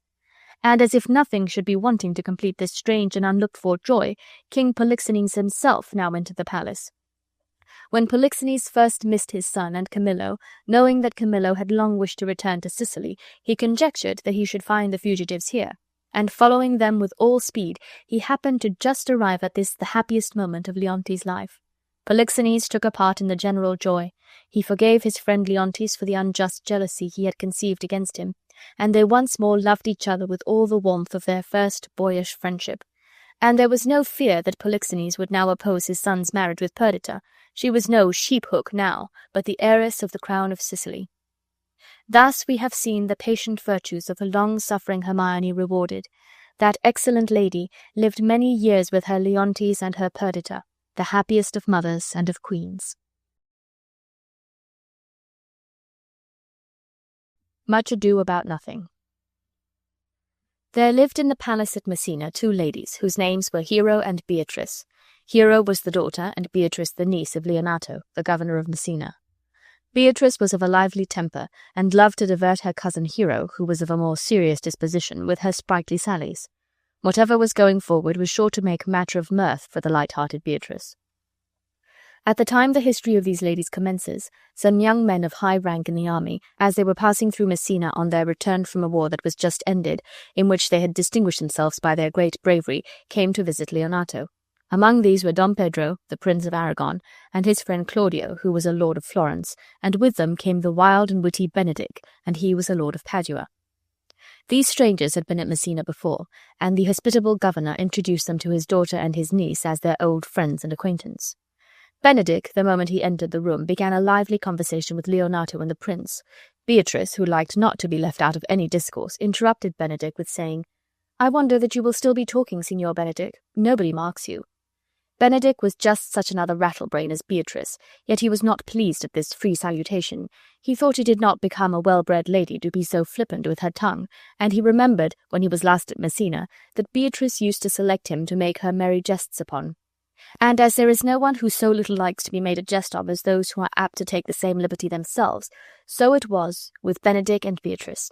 These 2 sharp wits never met in former times, but a perfect war of raillery was kept up between them, and they always parted mutually displeased with each other. Therefore, when Beatrice stopped him in the middle of his discourse with telling him nobody marked what he was saying, Benedick, affecting not to have observed before that she was present, said, "What, my dear Lady Disdain, are you yet living?" And now war broke out afresh between them, and a long, jangling argument ensued, during which Beatrice, although she knew he had so well approved his valour in the late war, said that she would eat all he had killed there, and observing the prince take delight in Benedict's conversation, she called him the prince's jester. This sarcasm sank deeper into the mind of Benedict than all Beatrice had said before. The hint she gave him that he was a coward, by saying she would eat all he had killed, he did not regard, knowing himself to be a brave man. But there is nothing that great wits so much dread as the imputation of buffoonery, because the charge comes sometimes a little too near the truth. Therefore Benedict perfectly hated Beatrice when she called him the prince's jester. The modest Lady Hero was silent before the noble guests, and while Claudio was tentatively observing the improvement which time had made in her beauty, and was contemplating the exquisite graces of her fine figure, for she was an admirable young lady, the prince was highly amused with listening to the humorous dialogue between Benedict and Beatrice, and he said in a whisper to Leonato, "This is a pleasant-spirited young lady. She were an excellent wife for Benedict." Leonato replied to this suggestion, "Oh, my lord, if they were but a week married, they would talk themselves mad." But though Leonato thought they would make a discordant pair, the prince did not give up the idea of matching these two keen wits together. When the prince returned with Claudio from the palace, he found that the marriage he had devised between Benedict and Beatrice was not the only one projected in that good company, for Claudio spoke in such terms of Hero as made the prince guess at what was passing in his heart, and he liked it well, and he said to Claudio, "Do you affect Hero?" To this question Claudio replied, "Oh, my lord, when I was last at Messina, I looked upon her with a soldier's eye, that liked, but had no leisure for loving. But now, in this happy time of peace, thoughts of war have left their places vacant in my mind, and in their room come thronging soft and delicate thoughts, all prompting me how fair young Hero is, reminding me that I liked her before I went to the wars."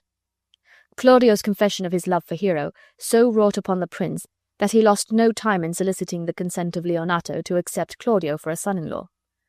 Leonato agreed to this proposal, and the prince found no great difficulty in persuading the gentle Hero herself to listen to the suit of the noble Claudio, who was a lord of rare endowments and highly accomplished, and Claudio, assisted by his kind prince, soon prevailed upon Leonato to fix an early day for the celebration of his marriage with Hero. Claudio was to wait but a few days before he was to be married to his fair lady, yet he complained of the interval being tedious, as indeed most young men are impatient when they are waiting for the accomplishment of any event they have set their hearts upon. The prince, therefore, to make the time seem short to him, proposed as a kind of merry pastime that they should invent some artful scheme to make Benedict and Beatrice fall in love with each other.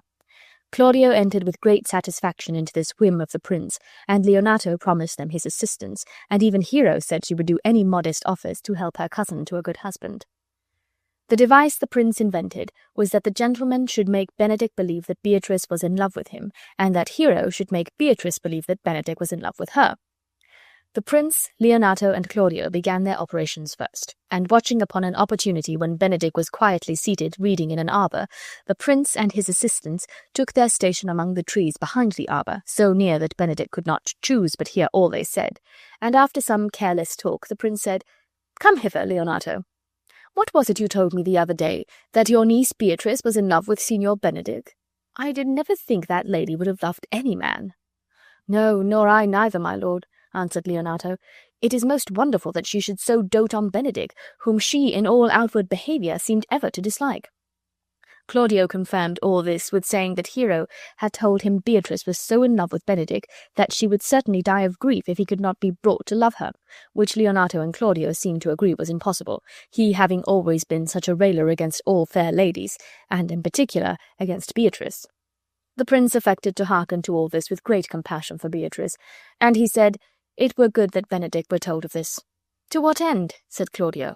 "He would but make sport of it, and torment the poor lady worse." "And if he should," said the prince, "it were a good deed to hang him, for Beatrice is an excellent sweet lady, and exceeding wise in everything but in loving Benedict." Then the prince motioned to his companions that they should walk on, and leave Benedict to meditate upon what he had overheard. Benedict had been listening with great eagerness to this conversation, and he said to himself when he heard Beatrice loved him, "Is it possible? Sits the wind in that corner?" And when they were gone, he began to reason in this manner with himself. "This can be no trick. They were very serious, and they have the truth from Hero, and seem to pity the lady. Love me? Why, it must be requited. I did never think to marry, but When I said I should die a bachelor, I did not think I should live to be married. They say the lady is virtuous and fair. She is so, and wise in everything but loving me. Why, that is no great argument of her folly. But here comes Beatrice. By this day she is a fair lady. I do spy some marks of love in her." Beatrice now approached him and said, with her usual tartness, "Against my will I am sent to bid you come in to dinner." Benedick, who never felt himself disposed to speak so politely to her before, replied, "Fair Beatrice, I thank you for your pains." And when Beatrice, after 2 or 3 more rude speeches, left him, Benedick thought he observed a concealed meaning of kindness under the uncivil words she uttered, and he said aloud, "If I do not take pity on her, I am a villain. If I do not love her, I am a Jew. I will go get her picture." The gentleman being thus caught in the net they had spread for him, it was now Hero's turn to play her part with Beatrice, and for this purpose she sent for Ursula and Margaret, 2 gentlewomen who attended upon her, and she said to Margaret, "Good Margaret, run to the parlour. There you will find my cousin Beatrice talking with the prince and Claudio. Whisper in her ear that I and Ursula are walking in the orchard, and that our discourse is all of her. Bid her steal into that pleasant arbour where honeysuckles, ripened by the sun like ungrateful minions, forbid the sun to enter." This arbour into which Hero desired Margaret to entice Beatrice was the very same pleasant arbour where Benedick had so lately been an attentive listener. "I will make her come, I warrant, presently," said Margaret. Hero, then taking Ursula with her into the orchard, said to her, "Now, Ursula, when Beatrice comes, we will walk up and down this alley, and our talk must be only of Benedick, and when I name him, let it be your part to praise him more than ever man did merit. My talk to you must be how Benedick is in love with Beatrice. Now begin, for look where Beatrice like a lapwing runs close by the ground to hear our conference." They then began, Hero saying, as if in answer to something which Ursula had said, "No, truly, Ursula, she is too disdainful. Her spirits are as coy as wild birds of the rock." "But are you sure," said Ursula, "that Benedick loves Beatrice so entirely?" Hero replied, "So says the prince and my lord Claudio, and they entreated me to acquaint her with it. But I persuaded them, if they loved Benedick, never to let Beatrice know of it." "Certainly," replied Ursula, "it were not good she knew his love, lest she made sport of it." "Why, to say truth," said Hero, "I never yet saw a man, how wise soever, or noble, young, or rarely featured, but she would dispraise him." Sure, such carping is not commendable," said Ursula. "No," replied Hero, "but who dared tell her so? If I should speak, she would mock me into air." "Oh, you wrong your cousin," said Ursula. "She cannot be so much without true judgment as to refuse so rare a gentleman as Signor Benedick." "He have an excellent good name," said Hero. "Indeed, he is the first man in Italy, always excepting my dear Claudio." And now, Hero giving her attendant a hint that it was time to change the discourse, Ursula said, "And when are you to be married, madam?" Hero then told her that she was to be married to Claudio the next day, and desired she would go in with her and look at the new attire, as she wished to consult with her on what she would wear on the morrow. Beatrice, who had been listening with breathless eagerness to this dialogue, when they went away, exclaimed, "What fire is in my ears? Can this be true? Farewell, contempt and scorn, and maiden pride, adieu. Benedick, love on! I will requite you, taming my wild heart to your loving hand." It must have been a pleasant sight to see these old enemies converted into new and loving friends, and to behold their first meeting after being cheated into mutual liking by the merry artifice of the good-humoured prince. But a sad reverse in the fortunes of Hero must now be thought of. The morrow, which was to have been her wedding day, brought sorrow on the heart of Hero and her good father Leonato. The prince had a half-brother, who came from the wars along with him to Messina. This brother, his name was Don John, was a melancholy, discontented man, whose spirits seemed to labour in the contriving of villainies. He hated the prince his brother, and he hated Claudio because he was the prince's friend, and determined to prevent Claudio's marriage with Hero, only for the malicious pleasure of making Claudio and the prince unhappy, for he knew the prince had set his heart upon this marriage almost as much as Claudio himself. And to effect this wicked purpose he employed one Borachio, a man as bad as himself, whom he encouraged with the offer of a great reward. This Borachio paid his court to Margaret, Hero's attendant, and Don John, knowing this, prevailed upon him to make Margaret promise to talk with him from her lady's chamber window that night, after Hero was asleep, and also to dress herself in Hero's clothes, the better to deceive Claudio into the belief that it was Hero, for that was the end he meant to compass by this wicked plot. Don John then went to the prince and Claudio, and told them that Hero was an imprudent lady, that she talked with men from her chamber window at midnight. Now this was the evening before the wedding, and he offered to take them that night where they should themselves hear Hero discoursing with a man from her window, and they consented to go along with him, and Claudio said, "If I see anything tonight why I should not marry her, tomorrow in the congregation where I intended to wed her, there will I shame her." The prince also said, "And as I assisted you to obtain her, I will join with you to disgrace her." When Don John brought them near Hero's chamber that night, they saw Borachio standing under the window, and they saw Margaret looking out of Hero's window and heard her talking with Borachio. And Margaret, being dressed in the same clothes they had seen Hero wear, the prince and Claudio believed it was the lady Hero herself. Nothing could equal the anger of Claudio when he had made, as he thought, this discovery. All his love for the innocent Hero was at once converted into hatred, and he resolved to expose her in the church as he had said he would the next day. And the prince agreed to this, thinking no punishment could be too severe for the naughty lady who talked with a man from her window the very night before she was going to be married to the noble Claudio. The next day, when they were all met to celebrate the marriage, and Claudio and Hero were standing before the priest, and the priest, or friar as he was called, was proceeding to pronounce the marriage ceremony, Claudio, in the most passionate language, proclaimed the guilt of the blameless Hero, who, amazed at the strange words he uttered, said meekly, "Is my lord well that he does speak so wide?" Leonato, in the utmost horror, said to the prince, "My lord, why speak not you?" "What should I speak?" said the prince. "I stand dishonoured that have gone about to link my dear friend to an unworthy woman.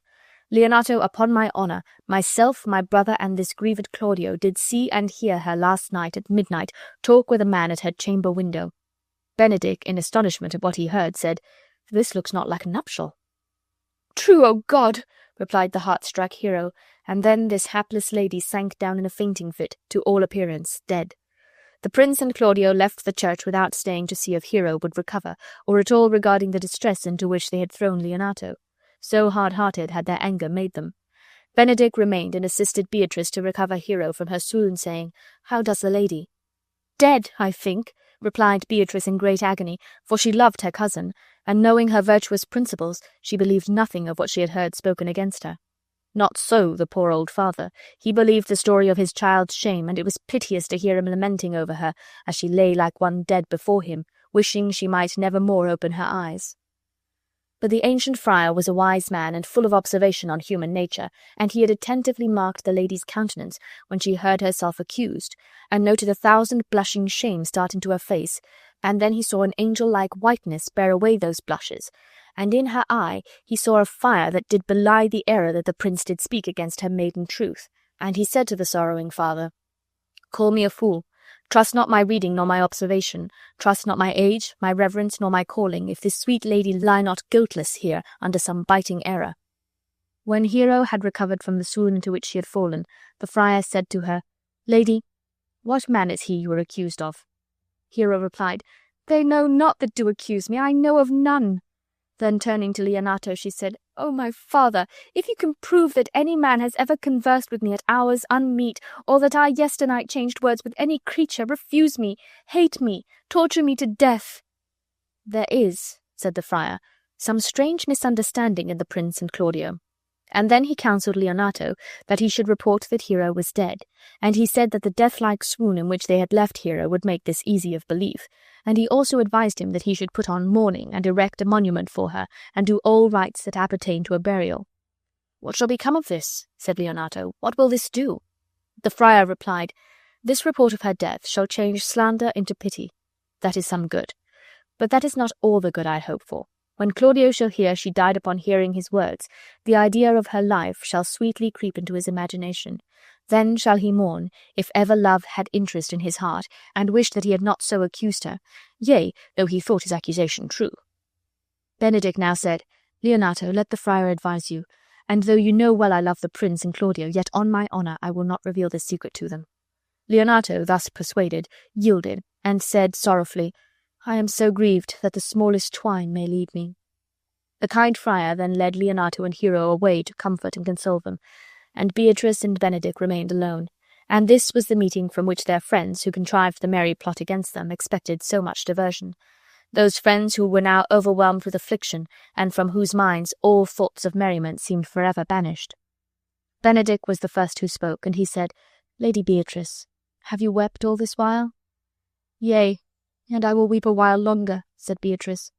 Surely, said Benedick, I do believe your fair cousin is wronged. Ah, said Beatrice, how much might that man deserve of me who would right her? Benedick then said, Is there any way to show such friendship? I do love nothing in the world so well as you. Is not that strange? It were as possible, said Beatrice, for me to say I loved nothing in the world so well as you. But believe me not, and yet I lie not. I confess nothing, nor I deny nothing.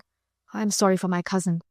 By my sword, said Benedick, you love me, and I protest I love you. Come, bid me do anything for you. Kill Claudio, said Beatrice. Not for the world, said Benedick, for he loved his friend Claudio, and he believed he had been imposed upon. Is not Claudio a villain that has slandered, scorned, and dishonoured my cousin? Said Beatrice. Oh, that I were a man! Hear me, Beatrice, said Benedick. But Beatrice would hear nothing in Claudio's defence, and she continued to urge on Benedick to revenge her cousin's wrongs, and she said, Talk with a man out of the window? A proper saying. Sweet hero, she is wronged, she is slandered, she is undone. Oh, that I were a man for Claudio's sake, or that I had any friend who would be a man for my sake. But valour is melted into courtesies and compliments. I cannot be a man with wishing, therefore I will die a woman with grieving. Tarry, good Beatrice, said Benedick, by this hand I love you. Use it for my love some other way than swearing by it, said Beatrice. Think on your soul that Claudio has wronged Hero? Asked Benedick. Yea, answered Beatrice, as sure as I have a thought or a soul. Enough, said Benedick. I am engaged. I will challenge him. I will kiss your hand and so leave you. By this hand Claudio shall render me a dear account. As you hear from me, so think of me. Go, comfort your cousin. While Beatrice was thus powerfully pleading with Benedick, and working his gallant temper, by the spirit of her angry words, to engage in the cause of Hero and fight even with his dear friend Claudio, Leonato was challenging the prince and Claudio to answer with their swords the injury they had done his child, who, he affirmed, had died for grief. But they respected his age and his sorrow, and they said, Nay, do not quarrel with us, good old man. And now came Benedick, and he also challenged Claudio to answer with his sword the injury he had done to Hero, and Claudio and the prince said to each other, Beatrice had set him on to do this. Claudio, nevertheless, must have accepted this challenge of Benedick, had not the justice of heaven at the moment brought to pass a better proof of the innocence of Hero than the uncertain fortune of a duel. While the prince and Claudio were yet talking of the challenge of Benedick, a magistrate brought Borachio as a prisoner before the prince. Borachio had been overheard talking with one of his companions of the mischief he had been employed by Don John to do. Borachio made a full confession to the prince in Claudio's hearing that it was Margaret, dressed in her lady's clothes, that he had talked with from the window, whom they had mistaken for the Lady Hero herself. And no doubt continued on the minds of Claudio and the prince on the innocence of Hero. If a suspicion had remained, it must have been removed by the flight of Don John, who, finding his villainies were detected, fled from Messina to avoid the just anger of his brother. The heart of Claudio was sorely grieved when he found he had falsely accused Hero, who, he thought, died upon hearing his cruel words, and the memory of his beloved Hero's image came over him in the rare semblance that he loved at first. And the prince, asking him if what he heard did not run like iron through his soul, he answered that he felt as if he had taken poison while Borachio was speaking. And the repentant Claudio implored forgiveness of the old man Leonato for the injury he had done his child, and promised that, whatever penance Leonato would lay upon him for his fault in believing the false accusation against his betrothed wife, for her dear sake he would endure it. The penance Leonato enjoined him was to marry the next morning a cousin of Hero's, who, he said, was now his heir, and in person very like Hero. Claudio, regarding the solemn promise he made to Leonato, said he would marry this unknown lady, even though she were an Ethiop. But his heart was very sorrowful, and he passed that night in tears and in remorseful grief at the tomb which Leonato had erected for Hero. When the morning came, the prince accompanied Claudio to the church, where the good friar and Leonato and his niece were already assembled to celebrate a second nuptial. And Leonato presented to Claudio his promised bride, and she wore a mask that Claudio might not discover her face. And Claudio said to the lady in the mask, Give me your hand before this holy friar. I am your husband if you will marry me. And when I lived, I was your other wife, said this unknown lady, and taking off her mask, she proved to be no niece, as was pretended, but Leonato's very daughter, the Lady Hero herself. We may be sure that this proved a most agreeable surprise to Claudio, who thought her dead, so that he could scarcely for joy believe his eyes, and the prince, who was equally amazed at what he saw, exclaimed, "Is not this Hero that was dead?" Leonata replied, "She died, my lord, but while her slander lived." The friar promised them an explanation of this seeming miracle after the ceremony was ended, and was proceeding to marry them when he was interrupted by Benedick, who desired to be married at the same time to Beatrice. Beatrice making some demur to this match, and Benedick challenging her with her love for him, which he had learned from Hero, a pleasant explanation took place, and they found that both had been tricked into a belief of love which had never existed, and had become lovers in truth by the power of a false jest. But the affection which a merry invention had cheated them into was grown too powerful to be shaken by a serious explanation, and since Benedick proposed to marry, he was resolved to think nothing of the purpose that the world could say against it, and he merrily kept up the jest, and swore to Beatrice that he took her but for pity, and because he heard she was dying of love for him. And Beatrice protested that she yielded but upon great persuasion, and partly to save his life, for she heard he was in a consumption. So these two mad wits were reconciled and made a match of it, after Claudio and Hero were married.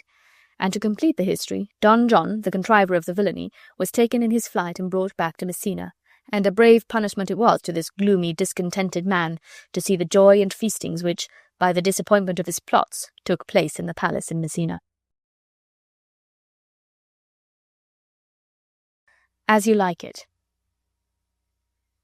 During the time that France was divided into provinces, or dukedoms as they were called, there reigned in one of these provinces a usurper who had deposed and banished his elder brother, the lawful duke.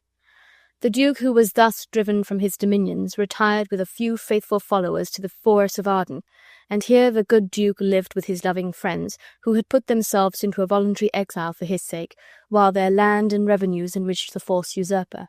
And custom soon made the life of careless ease they led here more sweet to them than the pomp and uneasy splendour of a courtier's life. Here they lived like the old Robin Hood of England, and to this forest many noble youths daily resorted from the court, and did fleet the time carelessly as they did who lived in the golden age. In the summer they lay along under the fine shade of the large forest trees, marking the playful sports of the wild deer. And so fond were they of these poor dappled fools, who seemed to be the native inhabitants of the forest, that it grieved them to be forced to kill them to supply themselves with venison for their food. When the cold winds of winter made the duke feel the change of his adverse fortune, he would endure it patiently and say, "These chilling winds which blow upon my body are true counsellors. They do not flatter, but represent truly to me my condition, and though they bite sharply, their tooth is nothing like so keen as that of unkindness and ingratitude. I find that howsoever men speak against adversity, yet some sweet uses are to be extracted from it, like the jewel, precious for medicine, which is taken from the head of the venomous and despised toad." In this manner did the patient duke draw a useful moral from everything that he saw, and by the help of this moralizing turn, in that life of his, remote from public haunts, he could find tongues in trees, books in the running brooks, sermons in stones, and good in everything. The banished duke had an only daughter, named Rosalind, whom the usurper, Duke Frederick, when he banished her father, still retained in his court as a companion for his own daughter Celia. A strict friendship subsisted between these ladies, which the disagreement between their fathers did not in the least interrupt, Celia striving by every kindness in her power to make amends to Rosalind for the injustice of her own father in deposing the father of Rosalind. And whenever the thoughts of her father's banishment and her own dependence on the false usurper made Rosalind melancholy, Celia's whole care was to comfort and console her. One day, when Celia was talking in her usual kind manner to Rosalind, saying, "I praise you, Rosalind, my sweet cousin, be merry," a messenger entered from the Duke to tell them that if they wished to see a wrestling match, which was just going to begin, they must come instantly to the court before the palace, and Celia, thinking it would amuse Rosalind, agreed to go and see it. In those times, wrestling, which is only practised now by country clowns, was a favourite sport even in the courts of princes and before fair ladies and princesses. To this wrestling match, therefore, Celia and Rosalind went. They found that it was likely to prove a very tragical sight, for a large and powerful man, who had been long practised in the art of wrestling and had slain many men in contests of this kind, was just going to wrestle with a very young man, who from his extreme youth and inexperience in the art, the beholders all thought would certainly be killed. When the Duke saw Celia and Rosalind, he said, "How now, daughter and niece, are you crept hither to see the wrestling? You will take little delight in it, there is such odds in the men. In pity to this young man I would wish to persuade him from wrestling. Speak to him, ladies, and see if you can move him." The ladies were well pleased to perform this humane office, and first Celia entreated the young stranger that he would desist from the attempt, and then Rosalind spoke so kindly to him, and with such feeling consideration for the danger he was about to undergo, that, instead of being persuaded by her gentle words to forego his purpose, all thoughts were bent to distinguish himself by his courage in this lovely lady's eyes. He refused the request of Celia and Rosalind in such graceful and modest words that they felt still more concern for him. He concluded his refusal with saying, "I am sorry to deny such fair and excellent ladies anything, but let your fair eyes and gentle wishes go with me to my trial, wherein, if I be conquered, there is one shamed that was never gracious. If I am killed, there is one dead that is willing to die. I shall do my friends no wrong, for I have none to lament me, the world no injury, for in it I have nothing, for I only fill up a place in the world which may be better supplied when I have made it empty." And now the wrestling match began. Celia wished the young man-stranger might not be hurt, but Rosalind felt most for him. The friendless state which he said he was in, and that he wished to die, made Rosalind think that he was, like herself, unfortunate, and she pitied him so much, and so deep an interest she took in his danger while he was wrestling, that she might almost be said at that moment to have fallen in love with him. The kindness shown this unknown youth by these fair and noble ladies gave him courage and strength, so that he performed wonders, and in the end completely conquered his antagonist, who was so much hurt that for a while he was unable to speak or move. The Duke Frederick was much pleased with the courage and skill shown by this young stranger, and desired to know his name and parentage, meaning to take him under his protection. The stranger said his name was Orlando, and that he was the youngest son of Sir Rowland de Boys. Sir Rowland de Boys, the father of Orlando, had been dead some years, but when he was living he had been a true subject and dear friend of the banished Duke. Therefore, when Frederick heard Orlando was the son of his banished brother's friend, all his liking for this brave young man was changed into displeasure, and he left the place in very ill humour, hating to hear the very name of any of his brother's friends, and yet still admiring the valour of the youth. He said, as he went out, that he wished Orlando had been the son of any other man.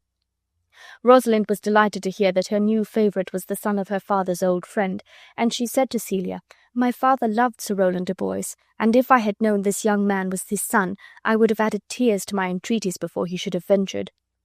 The ladies then went up to him, and, seeing him abashed by the sudden displeasure shown by the Duke, they spoke kind and encouraging words to him, and Rosalind, when they were going away, turned back to speak some more civil things to the brave young son of her father's old friend, and taking a chain from off her neck, she said, "Gentlemen, wear this for me.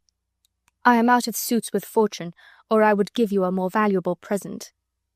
When the ladies were alone, Rosalind's talk being still of Orlando, Celia began to perceive her cousin had fallen in love with the handsome young wrestler, and she said to Rosalind, "Is it possible you should fall in love so suddenly?" Rosalind replied, "The Duke, my father, loved his father dearly." "But," said Celia, "does it therefore follow that you should love his son dearly? For then I ought to hate him, for my father hated his father. Yet I do not hate Orlando."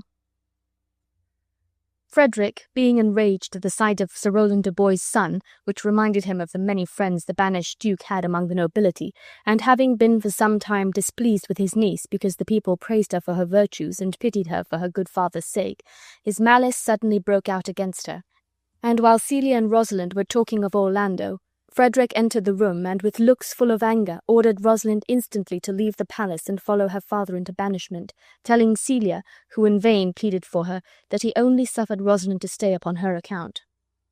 "I did not then," said Celia, "entreat you to let her stay, for I was too young at that time to value her. But now that I know her worth, and that we so long have slept together, rose at the same instant, learned, played, and ate together, I cannot live out of her company."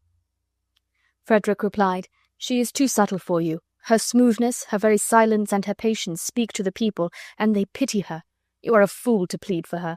You will seem more bright and virtuous when she is gone. Therefore open not your lips in her favour, for the doom which I have passed upon her is irrevocable."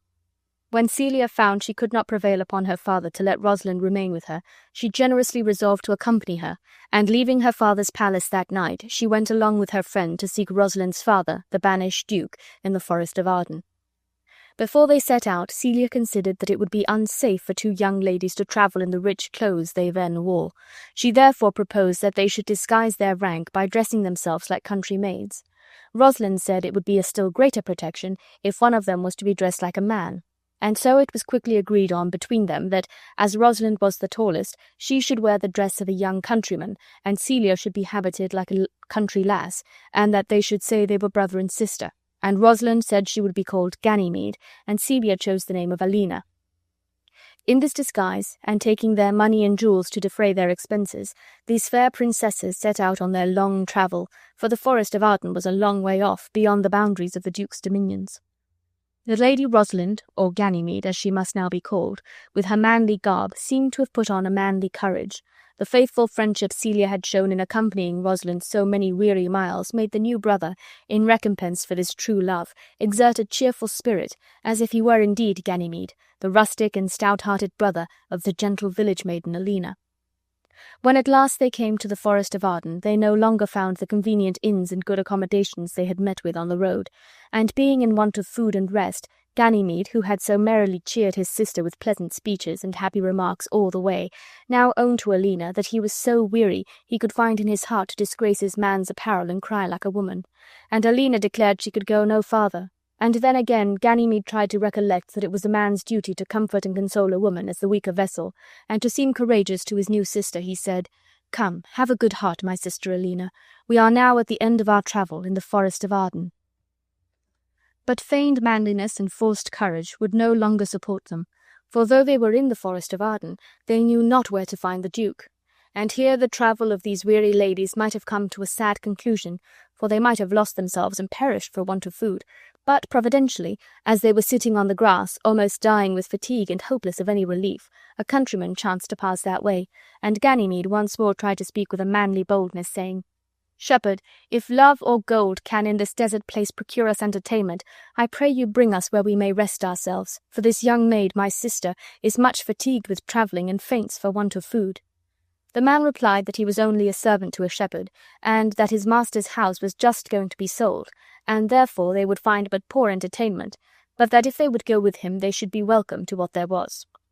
They followed the man, the near prospect of relief giving them fresh strength, and bought the house and sheep of the shepherd, and took the man who conducted them to the shepherd's house to wait on them, and being by this means so fortunately provided with a neat cottage, and well supplied with provisions, they agreed to stay here till they could learn in what part of the forest the Duke dwelt. When they were rested after the fatigue of their journey, they began to like their new way of life, and almost fancied themselves the shepherd and shepherdess they feigned to be. Yet sometimes Ganymede remembered he had once been the same Lady Rosalind who had so dearly loved the brave Orlando because he was the son of old Sir Rowland, her father's friend. And though Ganymede thought Orlando was many miles distant, even so many weary miles as they had travelled, yet it soon appeared that Orlando was also in the forest of Arden, and in this manner the strange event came to pass. Orlando was the youngest son of Sir Rowland de Boys, who, when he died, left him, Orlando being then very young, to the care of his eldest brother Oliver, charging Oliver on his blessing to give his brother a good education and provide for him as became the dignity of their ancient house. Oliver proved an unworthy brother, and disregarding the commands of his dying father, he never put his brother to school, but kept him at home untaught and entirely neglected. But in his nature and in the noble qualities of his mind, Orlando so much resembled his excellent father that, without any advantages of education, he seemed like a youth who had been bred with the utmost care, and Oliver so envied the fine person and dignified manners of his untutored brother that at last he wished to destroy him, and to effect this he set on people to persuade him to wrestle with the famous wrestler who, as has been before related, had killed so many men. Now it was this cruel brother's neglect of him which made Orlando say he wished to die, being so friendless.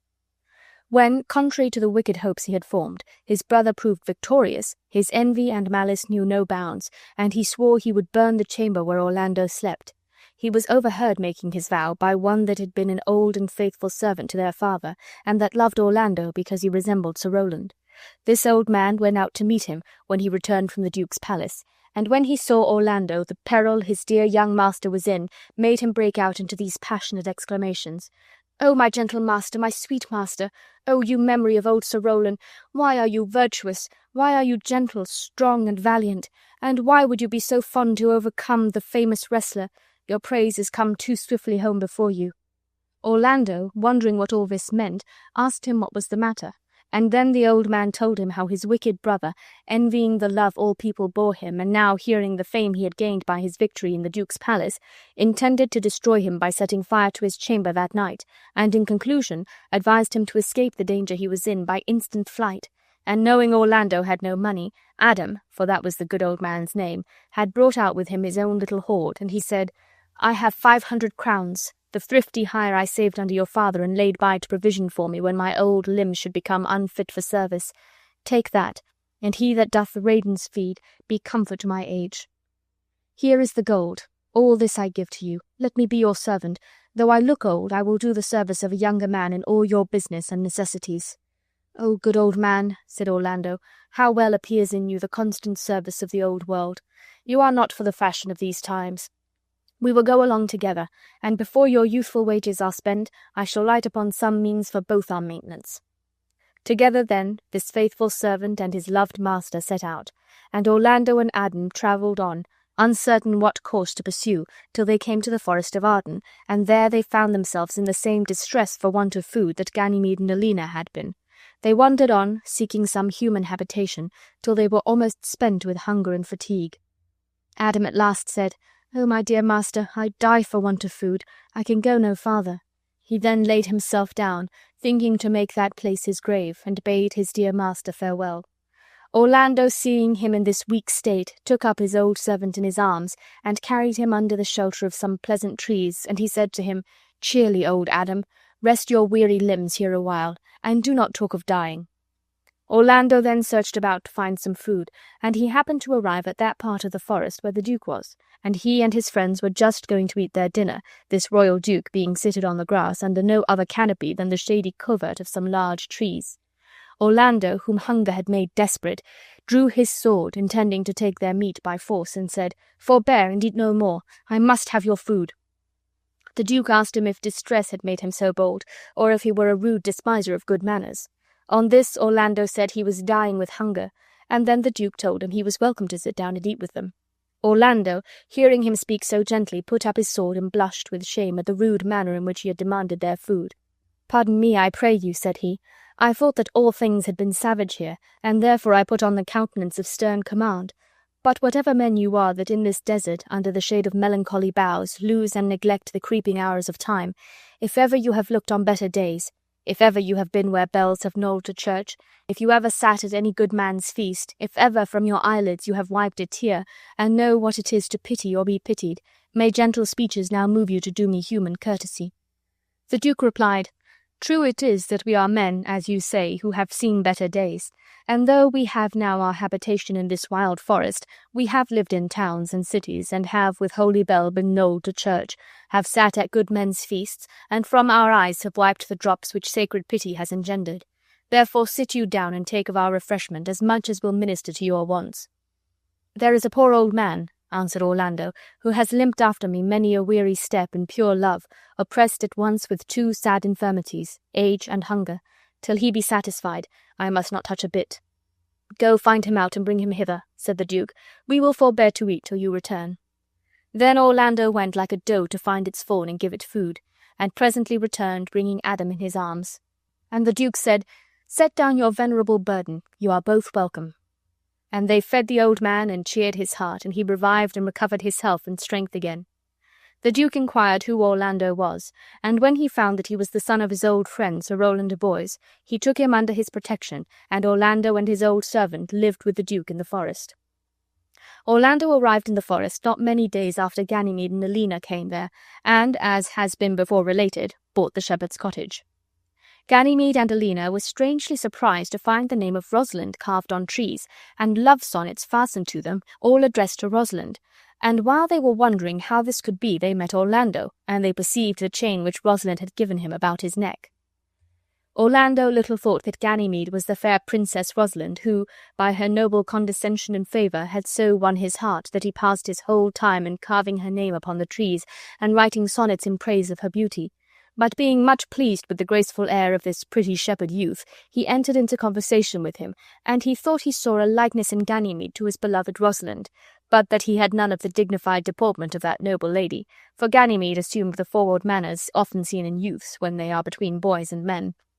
and with much archness and humour talked to Orlando of a certain lover who, said she, haunts our forest and spoils our young trees with carving Rosalind upon their barks, and he does hang odes upon hawthorns and elegies on brambles, all praising this same Rosalind. If I could find this lover, I would give him some good counsel that would soon cure him of his love.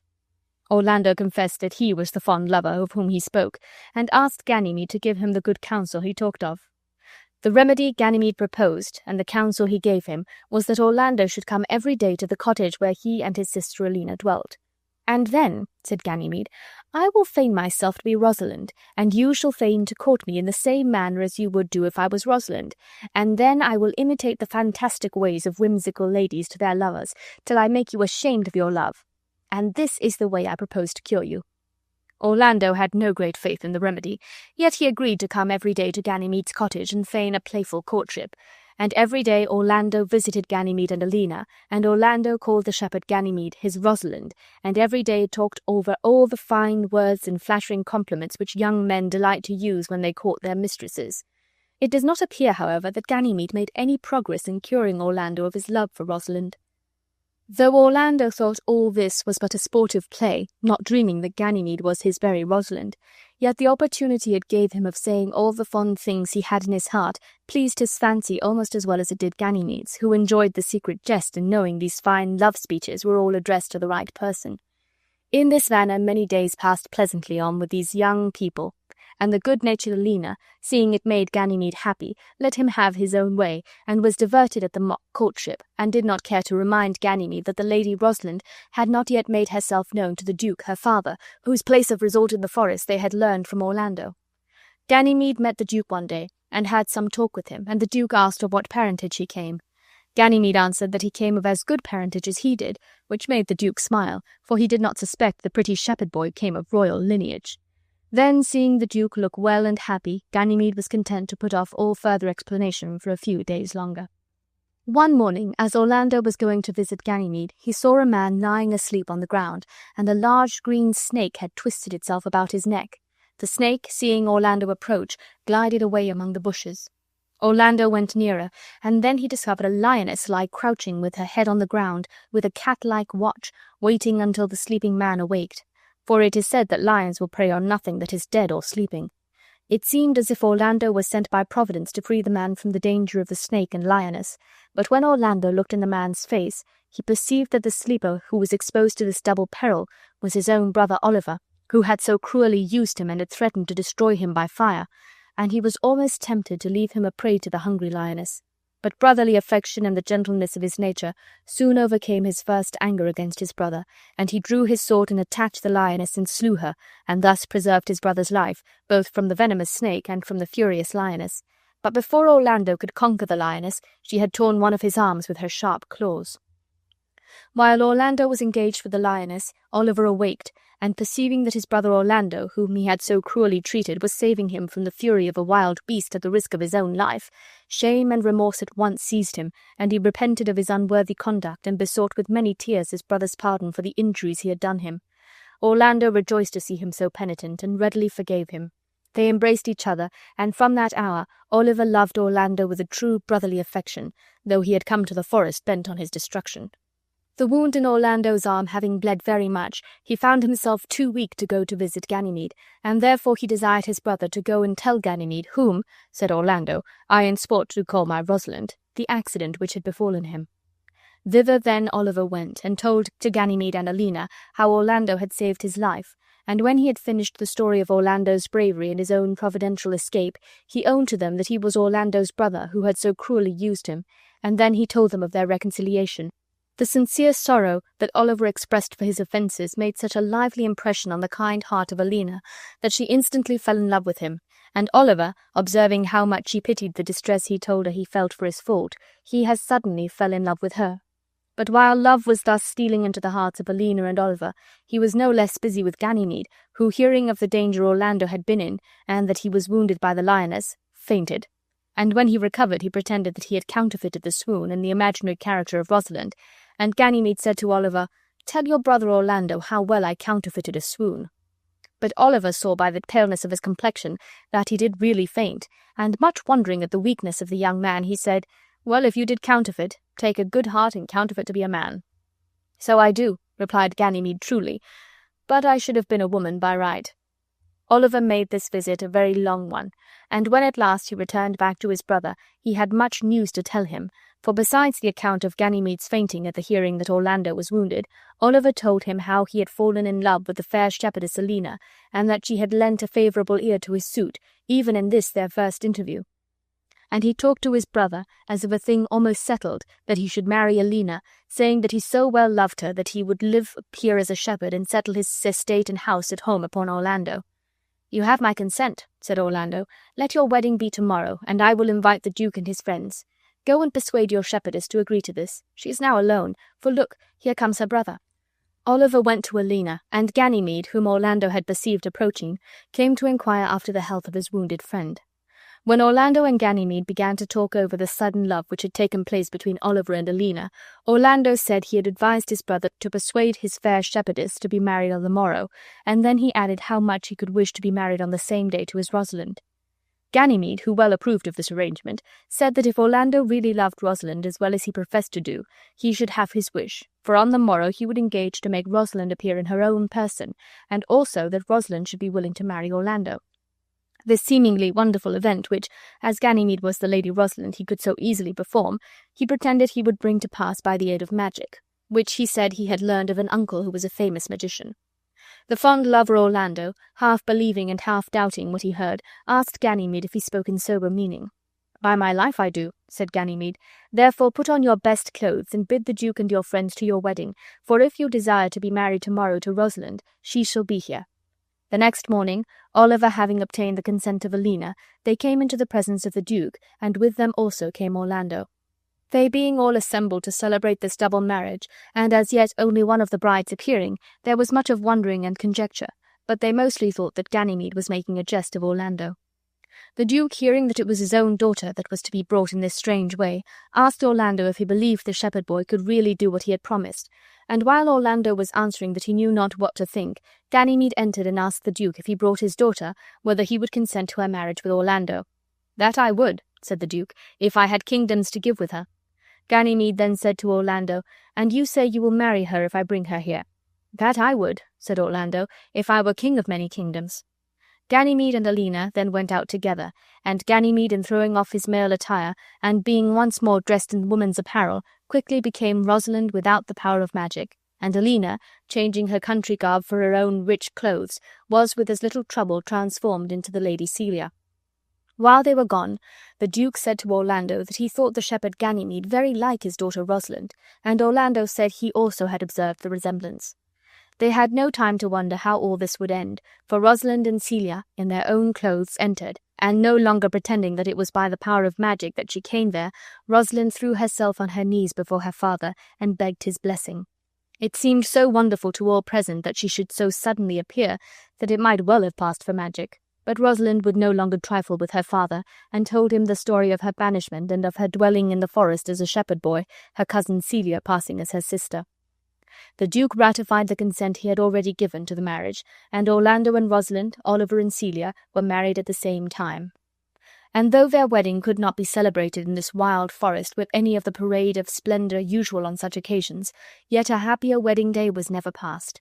And while they were eating their venison under the cool shade of the pleasant trees, as if nothing should be wanting to complete the felicity of this good Duke and the true lovers, an unexpected messenger arrived to tell the Duke the joyful news that his dukedom was restored to him.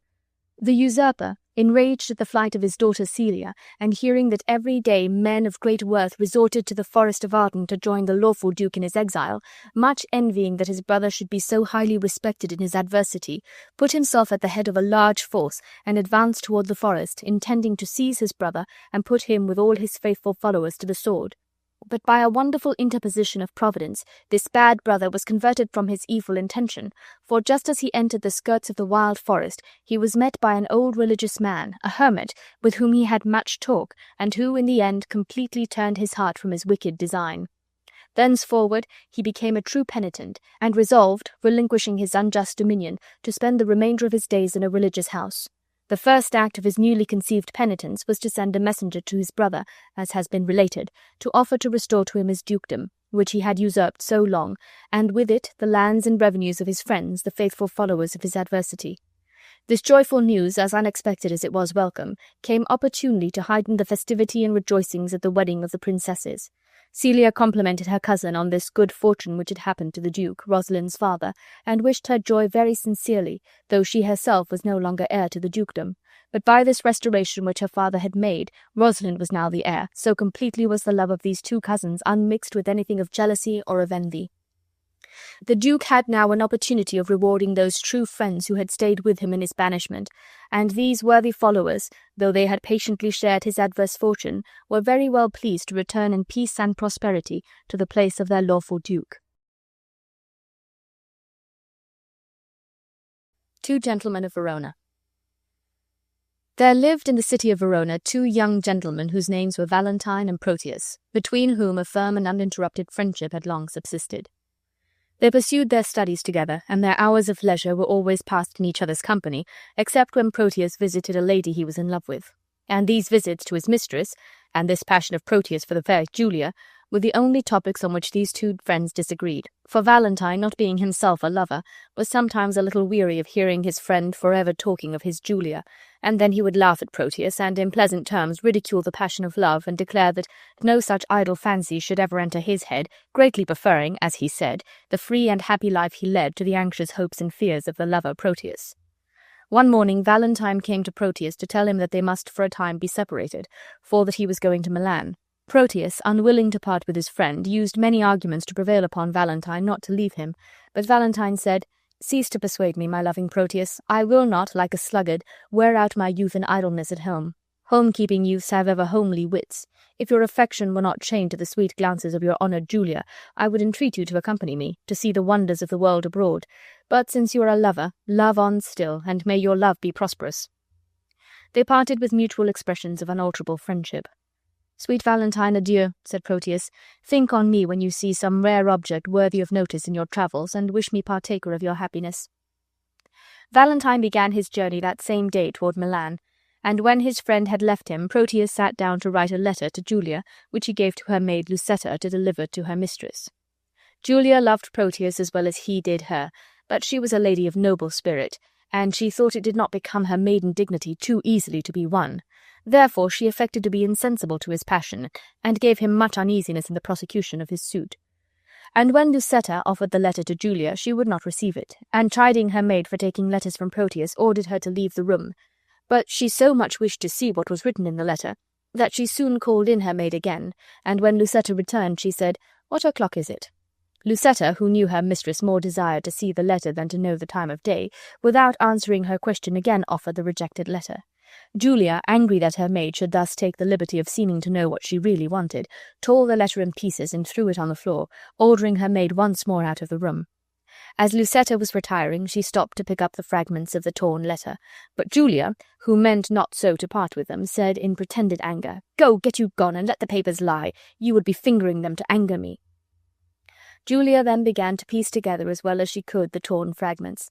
She first made out these words, "Love-wounded Proteus," and lamenting over these and such like loving words, which she made out, though they were all torn asunder, or she said, "wounded," the expression "love-wounded Proteus" giving her that idea, she talked to these kind words, telling them she would lodge them in her bosom as in a bed, till their wounds were healed, and that she would kiss each several piece to make amends.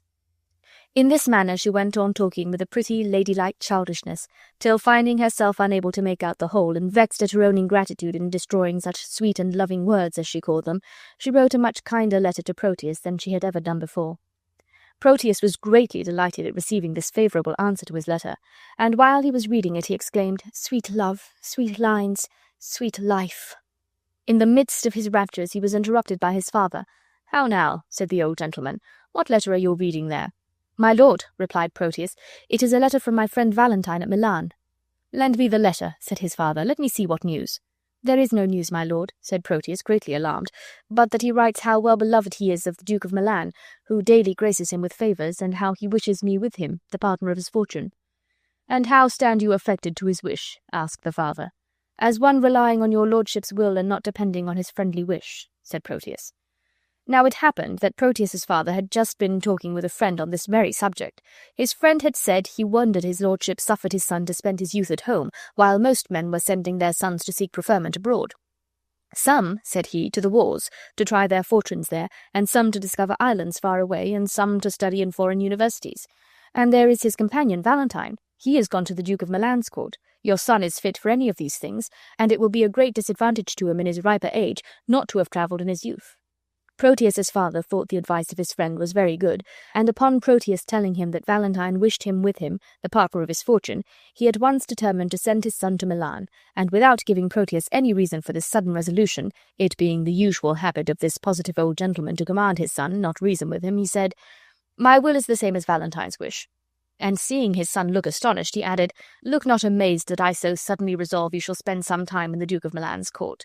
For what I will, and there is an end. Tomorrow be in readiness to go. Make no excuses, for I am peremptory." Proteus knew it was of no use to make objections to his father, who never suffered him to dispute his will, and he blamed himself for telling his father an untruth about Julia's letter, which had brought upon him the sad necessity of leaving her. Now that Julia found she was going to lose Proteus for so long a time, she no longer pretended indifference, and they bade each other a mournful farewell with many vows of love and constancy. Proteus and Julia exchanged rings, which they both promised to keep forever in remembrance of each other, and thus, taking a sorrowful leave, Proteus set out on his journey to Milan, the abode of his friend Valentine. Valentine was in reality what Proteus had feigned to his father, in high favour with the Duke of Milan, and another event had happened to him of which Proteus did not even dream, for Valentine had given up the freedom of which he used so much to boast, and was become as passionate a lover as Proteus. She who had wrought this wondrous change in Valentine was the Lady Silvia, daughter of the Duke of Milan, and she also loved him, but they concealed their love from the Duke because, although he showed much kindness for Valentine and invited him every day to his palace, yet he designed to marry his daughter to a young courtier whose name was Thurio. Silvia despised this Thurio, for he had none of the fine sense and excellent qualities of Valentine.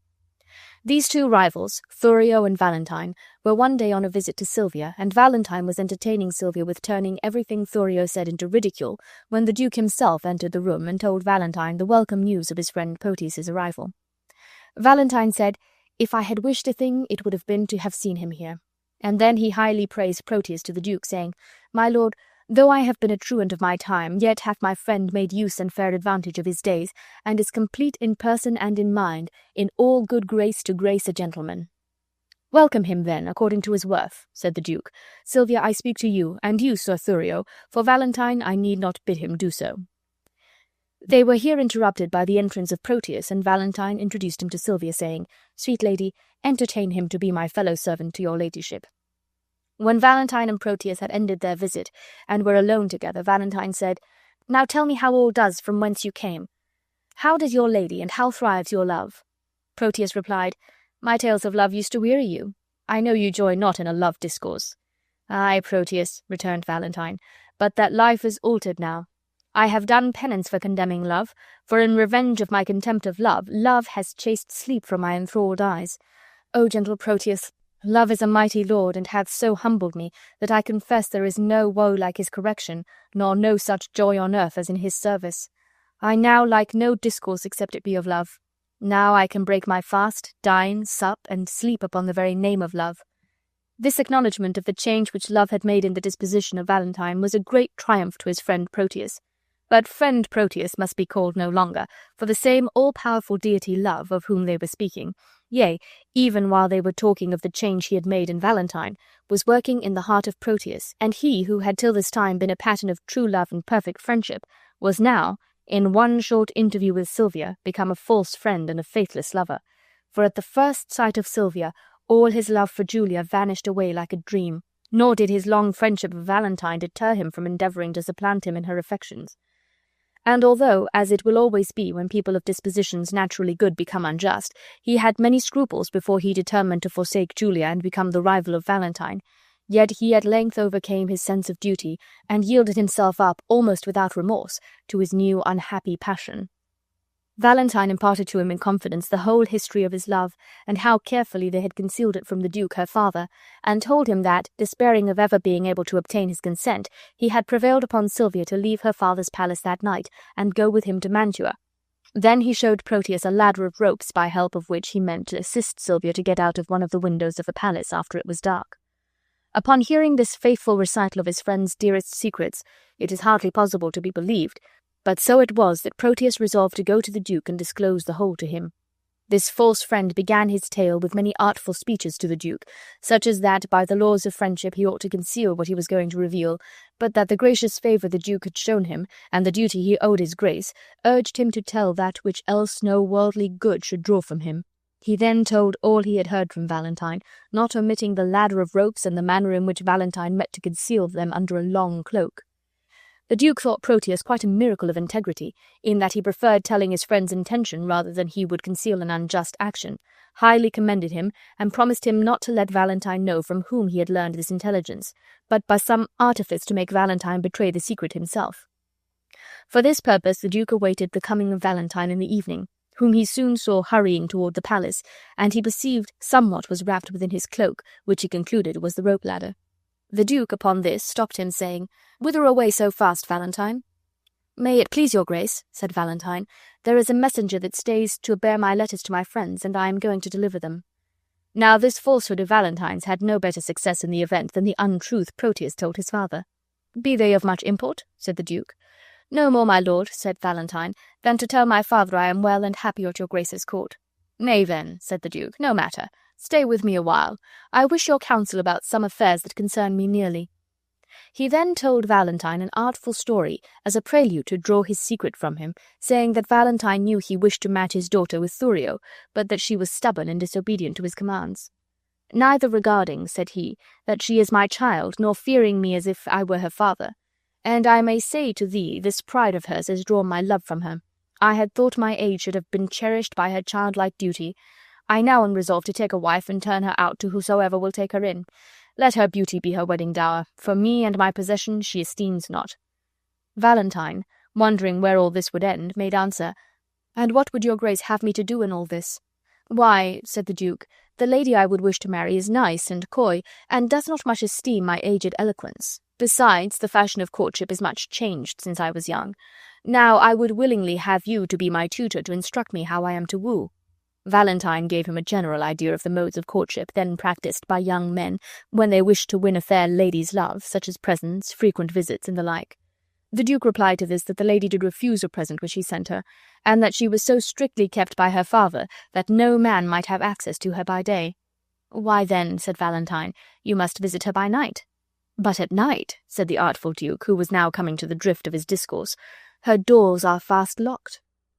Valentine then unfortunately proposed that the Duke should get into the lady's chamber at night by means of a ladder of ropes, saying he would procure him one fitting for that purpose, and in conclusion advised him to conceal this ladder of ropes under such a cloak as that which he wore now. "Lend me your cloak," said the Duke, who had feigned this long story on purpose to have a pretence to get off the cloak. So upon saying these words he caught hold of Valentine's cloak, and throwing it back, he discovered not only the ladder of ropes, but also a letter of Silvia's, which he instantly opened and read, and this letter contained a full account of their intended elopement.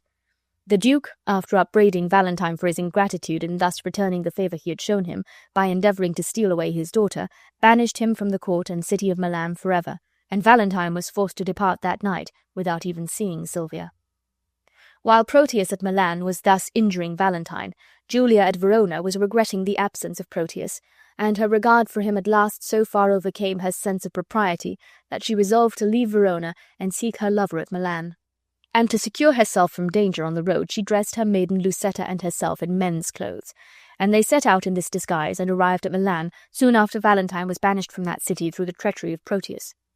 Julia entered Milan about noon, and she took up her abode at an inn, and her thoughts being all on her dear Proteus, she entered into conversation with the innkeeper, or host as he was called, thinking by that means to learn some news of Proteus. The host was greatly pleased that this handsome young gentleman, as he took her to be, who from his appearance he concluded was of high rank, spoke so familiarly to him, and being a good-natured man, he was sorry to see him look so melancholy, and to amuse his young guest, he offered to take him to hear some fine music with which, he said, a gentleman that evening was going to serenade his mistress. The reason Julia looked so very melancholy was that she did not well know what Proteus would think of the imprudent step she had taken, for she knew he had loved her for her noble maiden pride and dignity of character, and she feared she should lower herself in his esteem. And this it was that made her wear a sad and thoughtful countenance. She gladly accepted the offer of the host to go with him and hear the music, for she secretly hoped she might meet Proteus by the way. But when she came to the palace whither the host conducted, a very different effect was produced to what the kind host intended, for there, to her heart's sorrow, she beheld her lover, the inconstant Proteus, serenading the lady Sylvia with music, and addressing discourse of love and admiration to her. And Julia overheard Sylvia from a window talk with Proteus and reproach him for forsaking his own true lady, and for his ingratitude to his friend Valentine. And then Sylvia left the window, not choosing to listen to his music and his fine speeches, for she was a faithful lady to her banished Valentine, and abhorred the ungenerous conduct of his false friend Proteus. Though Julia was in despair at what she had just witnessed, yet did she still love the truant Proteus, and hearing that he had lately parted with a servant, she contrived, with the assistance of her host, the friendly innkeeper, to hire herself to Proteus as a page. And Proteus knew not that she was Julia, and he sent her with letters and presents to her rival Sylvia, and he even sent by her the very ring she gave him as a parting gift at Verona. When she went to that lady with the ring, she was most glad to find that Sylvia utterly rejected the suit of Proteus, and Julia, or the page Sebastian as she was called, entered into conversation with Sylvia about Proteus's first love, the forsaken Lady Julia. She putting in, as one may say, a good word for herself, she said she knew Julia, as well she might, being herself the Julia of whom she spoke, telling how fondly Julia loved her master Proteus, and how his unkind neglect would grieve her. And then she, with a pretty equivocation, went on, Julia is about my height, and of my complexion, the colour of her eyes and hair the same as mine. And, indeed, Julia looked a most beautiful youth in her boy's attire. Sylvia was moved to pity this lovely lady who was so sadly forsaken by the man she loved, and when Julia offered the ring which Proteus had sent, refused it, saying, The more shame for him that he sends me that ring. I will not take it, for I have often heard him say his Julia gave it to him. I love thee, gentle youth, for pitying her, poor lady. Here is a purse. I give it you for Julia's sake. These comfortable words coming from her kind rival's tongue cheered the drooping heart of the disguised lady. But to return to the banished Valentine, who scarce knew which way to bend his course, being unwilling to return home to his father a disgraced and banished man. As he was wandering over a lonely forest not far distant from Milan, where he had left his heart's dear treasure, the Lady Sylvia, he was set upon by robbers who demanded his money. Valentine told them that he was a man crossed by adversity, that he was going into banishment, and that he had no money, the clothes he had on being all his riches. The robbers, hearing that he was a distressed man, and being struck with his noble air and manly behaviour, told him if he would live with them and be their chief or captain, they would put themselves under his command, but that if he refused to accept their offer, they would kill him. Valentine, who cared little what became of himself, said he would consent to live with them and be their captain, provided they did no outrage on women or poor passengers. Thus the noble Valentine became like Robin Hood, of whom we read in ballads, a captain of robbers and outlawed banditti. And in this situation he was found by Sylvia, and in this manner it came to pass. Sylvia, to avoid marriage with Thurio, whom her father insisted upon her no longer refusing, came at last to the resolution of following Valentine to Mantua, at which place she had heard her lover had taken refuge. But in this account she was misinformed, for he still lived in the forest among the robbers, bearing the name of their captain, but taking no part in their depredations, and using the authority which they had imposed upon him in no other way than to compel them to show compassion to the travellers they robbed. Sylvia contrived to effect her escape from her father's palace in company with a worthy old gentleman whose name was Eglamour, whom she took along with her for protection on the road. She had to pass through the forest where Valentine and the banditti dwelt, and one of these robbers seized on Sylvia, and would also have taken Eglamour, but he escaped. The robber who had taken Sylvia, seeing the terror she was in, bade her not be alarmed, for that he was only going to carry her to a cave where his captain lived, and that she need not be afraid, for their captain had an honourable mind, and always showed humanity to women. Sylvia found little comfort in hearing she was going to be carried as a prisoner before the captain of a lawless banditti. "Oh, Valentine," she cried, "this I endure for thee." But as the robber was conveying her to the cave of his captain, he was stopped by Proteus, who, still attended by Julia in the disguise of a page, having heard of the flight of Sylvia, had traced her steps to this forest. Proteus now rescued her from the hands of the robber. But scarce had she time to thank him for the service he had done her, before he began to distress her afresh with his love-suit, and while he was rudely pressing her to consent to marry him, and his page, the forlorn Julia, was standing beside him in great anxiety of mind, fearing lest the great service which Proteus had just done Julia should win her to show him some favour, they were all strangely surprised with the sudden appearance of Valentine, who, having heard his robbers had taken a lady prisoner, came to console and relieve her. Proteus was courting Sylvia, and he was so much ashamed of being caught by his friend that he was all at once seized with penitence and remorse, and he expressed such a lively sorrow for the injuries he had done to Valentine that Valentine, whose nature was noble and generous, even to a romantic degree, not only forgave and restored him to his former place in his friendship, but in a sudden flight of heroism he said, "I freely do forgive you, and all the interest I have in Sylvia I give it up to you." Julia, who was standing beside her master as a page, hearing this strange offer and fearing Proteus would not be able with his new-found virtue to refuse Sylvia, fainted, and they were all employed in recovering her, else would Sylvia have been offended in being thus made over to Proteus, though she could scarcely think that Valentine would long persevere in this overstrained and too generous act of friendship. When Julia recovered from the fainting fit, she said, "I had forgot my master ordered me to deliver this ring to Sylvia." Proteus, looking upon the ring, saw that it was the one he gave to Julia in return for that which he received from her, and which he had sent by the supposed page to Sylvia. "How is this?" said he. "This is Julia's ring. How came you by it, boy?" Julia answered, "Julia herself did give it me, and Julia herself hath brought it hither." Proteus, now looking earnestly upon her, plainly perceived that the page Sebastian was no other than the Lady Julia herself, and the proof she had given of her constancy and true love so wrought in him that his love for her returned into his heart, and he took again his own dear lady and joyfully resigned all pretensions to the Lady Sylvia to Valentine, who had so well deserved her. Proteus and Valentine were expressing their happiness in reconciliation and in the love of their faithful ladies, when they were surprised with the sight of the Duke of Milan and Thurio, who came there in pursuit of Sylvia. Thurio first approached and attempted to seize Sylvia, saying, "Sylvia is mine." Upon this, Valentine said to him in a very spirited manner, "Thurio, keep back. If once again you say that Sylvia is yours, you shall embrace your death. Here she stands. Take but possession of her with a touch. I dare you but to breathe upon my love." Hearing this threat, Thurio, who was a great coward, drew back, and said he cared not for her, and that none but a fool would fight for a girl who loved him not. The Duke, who was a very brave man himself, said now in great anger, "The more base and degenerate in you to take such means for her as you have done, and leave her on such slight conditions." Then, turning to Valentine, he said, "I do applaud your spirit, Valentine, and think you worthy of an empress's love. You shall have Sylvia, for you have well deserved her." Valentine then with great humility kissed the Duke's hand and accepted the noble present which he had made him of his daughter with becoming thankfulness, taking occasion of this joyful minute to entreat the good-humoured Duke to pardon the thieves with whom he had associated in the forest, assuring them that, when reformed and restored to society, there would be found among them many good and fit for great employment, for the most of them had been banished, like Valentine, for state offences, rather than for any black crimes they had been guilty of. To this the ready Duke consented, and now nothing remained but that Proteus, the false friend, was ordained, by way of penance for his love-prompted faults, to be present at the recital of the whole story of his loves and falsehoods before the Duke, and the shame of the recital to his awakened conscience was judged sufficient punishment, which, being done, the lovers, all four, returned back to Milan, and their nuptials were solemnized in the presence of the Duke, with high triumphs and feasting. Merchant of Venice. Shylock the Jew lived at Venice. He was a usurer who had amassed an immense fortune by lending money at great interest to Christian merchants. Shylock, being a hard-hearted man, exacted the payment of the money he lent with such severity that he was much disliked by all good men, and particularly by Antonio, a young merchant of Venice. And Shylock as much hated Antonio, because he used to lend money to people in distress, and would never take any interest for the money he lent.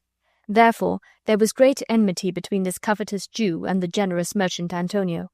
Whenever Antonio met Shylock on the Rialto, or exchange, he used to reproach him with his usuries and hard dealings, which the Jew would bear with seeming patience, while he secretly meditated revenge.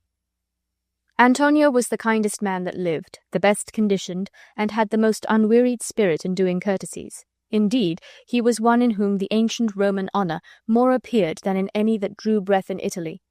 He was greatly beloved by all his fellow citizens, but the friend who was nearest and dearest to his heart was Bassanio, a noble Venetian, who, having but a small patrimony, had nearly exhausted his little fortune by living in too expensive a manner for his slender means, as young men of high rank with small fortunes are too apt to do. Whenever Bassanio wanted money, Antonio assisted him, and it seemed as if they had but one heart and one purse between them. One day Bassanio came to Antonio and told him that he wished to repair his fortune by a wealthy marriage with a lady whom he dearly loved, whose father, that was lately dead, had left as sole heiress to a large estate, and that in her father's lifetime he used to visit at her house, when he thought he had observed this lady had sometimes from her eyes sent speechless messages that seemed to say he would be no unwelcome suitor. But not having money to furnish himself with an appearance befitting the lover of so rich an heiress, he besought Antonio to add to the many favours he had shown him by lending him 3,000 ducats. Antonio had no money by him at that time to lend his friend, but expecting soon to have some ships come home laden with merchandise, he said he would go to Shylock, the rich moneylender, and borrow the money upon the credit of those ships. Antonio and Bassanio went together to Shylock, and Antonio asked the Jew to lend him 3,000 ducats upon any interest he should require, to be paid out of the merchandise contained in his ships at sea. On this Shylock thought within himself, "If I can once catch him on the hip, I will feed fat the ancient grudge I bear him. He hates our Jewish nation, he lends out money gratis, and among the merchants he rails at me with my well-earned bargains, which he calls interest. Cursed be my tribe if I forgive him." Antonio, finding he was musing within himself and did not answer, and being impatient for the money, said, "Shylock, do you hear? Will you lend the money?" To this question the Jew replied, "Signor Antonio, on the Rialto many a time and often you have railed at me about my moneys and my usuries, and I have borne it with a patient shrug, for sufferance is the badge of all our tribe. And then you have called me unbeliever, cut-throat dog, and spit upon my Jewish garments, and spurned at me with your foot, as if I were a cur. Well then, it now appears you need my help, and you come to me and say, 'Shylock, lend me moneys.' Has a dog money? Is it possible a cur should lend 3,000 ducats? Shall I bend low and say, 'Fair sir, you spit upon me on Wednesday last, another time you called me dog, and for these courtesies I am to lend you moneys?" Antonio replied, "I am as like to call you so again, to spit on you again, and spurn you too. If you will lend me this money, lend it not to me as to a friend, but rather lend it to me as to an enemy, that if I break, you may with better face exact the penalty." "Why, look you," said Shylock, "how you storm. I would be friends with you and have your love.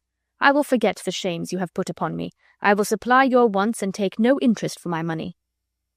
This seemingly kind offer greatly surprised Antonio, and then Shylock, still pretending kindness and that all he did was to gain Antonio's love, again said he would lend him the 3,000 ducats and take no interest for his money.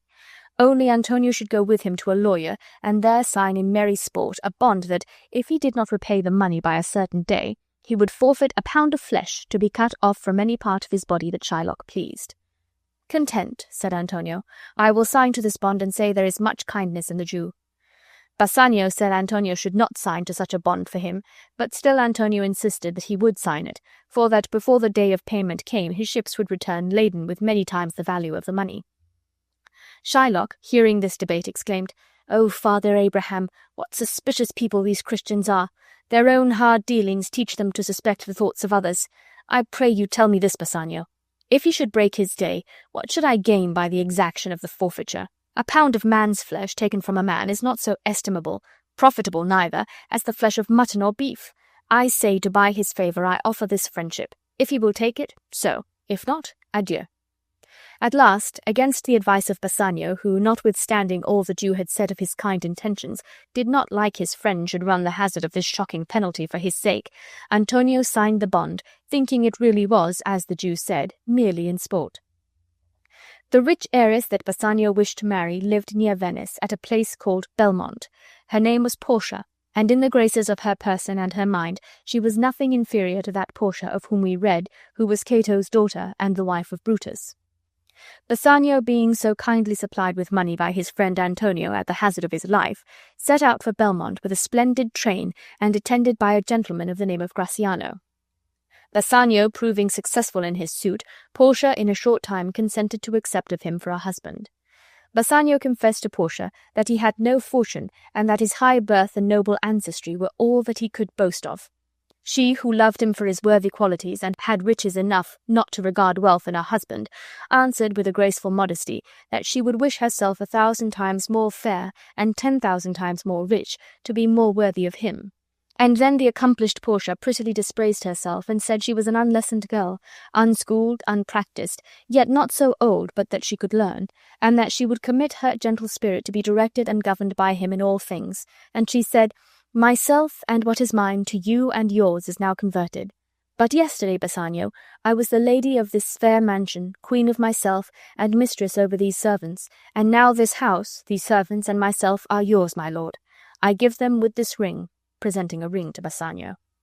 Bassanio was so overpowered with gratitude and wonder at the gracious manner in which the rich and noble Portia accepted of a man of his humble fortunes, that he could not express his joy and reverence to the dear lady who so honoured him by anything but broken words of love and thankfulness, and, taking the ring, he vowed never to part with it. Gratiano and Nerissa, Portia's waiting-maid, were in attendance upon their lord and lady when Portia so gracefully promised to become the obedient wife of Bassanio, and Gratiano, wishing Bassanio and the generous lady joy, desired permission to be married at the same time. "With all my heart, Gratiano," said Bassanio, "if you can get a wife." Gratiano then said that he loved the Lady Portia's fair waiting gentlewoman, Nerissa, and that she had promised to be his wife if her lady married Bassanio. Portia asked Nerissa if this was true. Nerissa replied, "Madam, it is so, if you approve of it." Portia willingly consenting, Bassanio pleasantly said, "Then our wedding feast shall be much honoured by your marriage, Gratiano." The happiness of this lovers was sadly crossed at this moment by the entrance of a messenger who brought a letter from Antonio containing fearful tidings. When Bassanio read Antonio's letter, Portia feared it was to tell him of the death of some dear friend, he looked so pale, and inquiring what was the news which had so distressed him, he said, "Oh, sweet Portia, here are a few of the unpleasantest words that ever blotted paper. Gentle lady, when I first imparted my love to you, I freely told you all the wealth I had ran in my veins, but I should have told you that I had less than nothing, being in debt." Bassanio then told Portia what has been here related of his borrowing the money of Antonio, and of Antonio's procuring it of Shylock the Jew, and of the bond by which Antonio had engaged to forfeit a pound of flesh if it was not repaid by a certain day. And then Bassanio read Antonio's letter, the words of which were, "Sweet Bassanio, my ships are all lost, my bond to the Jew is forfeited, and since in paying it is impossible I should live, I could wish to see you at my death. Notwithstanding, use your pleasure. If your love for me do not persuade you to come, let not my letter." "Oh, my dear love," said Portia, "dispatch all business and begone. You shall have gold to pay the money 20 times over before this kind friend shall lose a hair by my Bassanio's fault, and as you are so dearly bought, I will dearly love you." Portia then said she would be married to Bassanio before he set out, to give him a legal right to her money, and that same day they were married, and Gratiano was also married to Nerissa, and Bassanio and Gratiano, the instant they were married, set out in great haste for Venice, where Bassanio found Antonio in prison. The day of payment being past, the cruel Jew would not accept of the money which Bassanio offered him, but insisted upon having a pound of Antonio's flesh. A day was appointed to try this shocking cause before the Duke of Venice, and Bassanio awaited in dreadful suspense the event of the trial. When Portia parted with her husband, she spoke cheeringly to him, and bade him bring his dear friend along with him when he returned. Yet she feared it would go hard with Antonio, and when she was left alone she began to think and consider within herself if she could by any means be instrumental in saving the life of her dear Bassanio's friend. And notwithstanding, when she wished to honour her Bassanio, she had said to him with such a meek and wifelike grace that she would submit in all things to be governed by his superior wisdom, yet being now called forth into action by the peril of her honoured husband's friend, she did nothing doubt her powers, and by the sole guidance of her own true and perfect judgment, at once resolved to go herself to Venice and speak in Antonio's defence. Portia had a relation who was a counsellor in the law. To this gentleman, whose name was Bellario, she wrote, and stating the case to him, desired his opinion, and that, with his advice, he would also send her the dress worn by a counsellor. When the messenger returned, he brought letters from Bellario of advice how to proceed, and also everything necessary for her equipment. Portia dressed herself and her maid Nerissa in men's apparel, and putting on the robes of a counsellor, she took Nerissa along with her as a clerk. Setting out immediately, they arrived at Venice on the very day of the trial. The cause was just going to be heard before the Duke and Senators of Venice, in the Senate House, when Portia entered this high court of justice and presented a letter from Bellario, in which that learned counsellor wrote to the Duke, saying he would have come himself to plead for Antonio, but that he was prevented by sickness, and he requested that the learned young Dr. Balthazar, so he called Portia, might be permitted to plead in his stead. This the Duke granted, much wondering at the youthful appearance of the stranger, who was prettily disguised by her counsellor's robes and her large wig. And now began this important trial. Portia looked around her, and she saw the merciless Jew, and she saw Bassanio, but he knew her not in her disguise. He was standing beside Antonio in an agony of distress and fear for his friend. The importance of the arduous task Portia had engaged in gave this tender lady courage, and she boldly proceeded in the duty she had undertaken to perform. And first of all she addressed herself to Shylock, and allowing that he had a right by Venetian law to have the forfeit expressed in the bond, she spoke so sweetly of the noble quality of mercy as would have softened any heart but that unfeeling Shylock's, saying that it dropped as the gentle rain from heaven upon the place beneath, and how mercy was a double blessing. It blessed him that gave and him that received it, and how it became monarchs better than their crowns, being an attribute of God himself, and that earthly power came nearest to God's in proportion as mercy tempered justice. And she bade Shylock remember that as we all pray for mercy, that same prayer should teach us to show mercy. Shylock only answered her by desiring to have the penalty forfeited in the bond. "Is he not able to pay the money?" asked Portia. Bassanio then offered the Jew the payment of the 3,000 ducats as many times over as he should desire, which Shylock refusing, and still insisting upon having a pound of Antonio's flesh, Bassanio begged the learned young counsellor would endeavour to wrest the law a little, to save Antonio's life. But Portia gravely answered that laws, once established, never be altered. Shylock, hearing Portia say that the law might not be altered, it seemed to him that she was pleading in his favour, and he said, "A Daniel is come to judgment. O wise young judge, how I do honour you! How much elder are you than your looks?" Portia now desired Shylock to let her look at the bond, and when she had read it, she said, "This bond is forfeited, and by this the Jew may lawfully claim a pound of flesh, to be by him cut off nearest Antonio's heart." Then she said to Shylock, "Be merciful. Take the money and bid me tear the bond." But no mercy would the cruel Shylock show, and he said, "By my soul, I swear there is no power in the tongue of man to alter me." "Why then, Antonio," said Portia, "you must prepare your bosom for the knife." And while Shylock was sharpening a long knife with great eagerness to cut off the pound of flesh, Portia said to Antonio, "Have you anything to say?" Antonio, with a calm resignation, replied that he had but little to say, for that he had prepared his mind for death. Then he said to Bassanio, "Give me your hand, Bassanio. Fare you well. Grieve not that I am fallen into this misfortune for you. Commend me to your honourable wife, and tell her how I have loved you." Bassanio, in the deepest affliction, replied, "Antonio, I am married to a wife who is as dear to me as life itself, but life itself, my wife and all the world are not esteemed with me above your life. I would lose all, I would sacrifice all to this devil here to deliver you." Portia, hearing this, though the kind-hearted lady was not at all offended with her husband for expressing the love he owed to so true a friend as Antonio in these strong terms, yet could not help answering, "Your wife would give you little thanks, if she were present, to hear you make this offer." And then Gratiano, who loved to copy what his lord did, thought he must make a speech like Bassanio's, and he said, in Nerissa's hearing, who was writing in her clerk's dress by the side of Portia, "I have a wife whom I protest I love. I wish she were in heaven, if she could but entreat some power there to change the cruel temper of this currish Jew." "It is well you wish this behind her back, else you would have but an unquiet house," said Nerissa. Shylock now cried out impatiently, "We trifle time. I pray pronounce the sentence." And now all was awful expectation in the court, and every heart was full of grief for Antonio. Portia asked if the scales were ready to weigh the flesh, and she said to the Jew, "Shylock, you must have some surgeon by, lest he bleed to death." Shylock, whose whole intent was that Antonio should bleed to death, said, "It is not so named in the bond." Portia replied, "It is not so named in the bond, but what of that? It were good you did so much for charity." To this all the answer Shylock would make was, "I cannot find it. It is not in the bond." "Then," said Portia, "a pound of Antonio's flesh is thine. The law allows it, and the court awards it, and you may cut this flesh from off his breast. The law allows it, and the court awards it." Again Shylock exclaimed, "O wise and upright judge, a Daniel is come to judgment." And then he sharpened his long knife again, and looking eagerly on Antonio, he said, "Come, prepare." "Tarry a little, Jew. said Portia. "There is something else. This bond here gives you no drop of blood. The words expressly are, a pound of flesh. If, in the cutting off the pound of flesh, you shed one drop of Christian blood, your lands and goods are by the law to be confiscated to the state of Venice."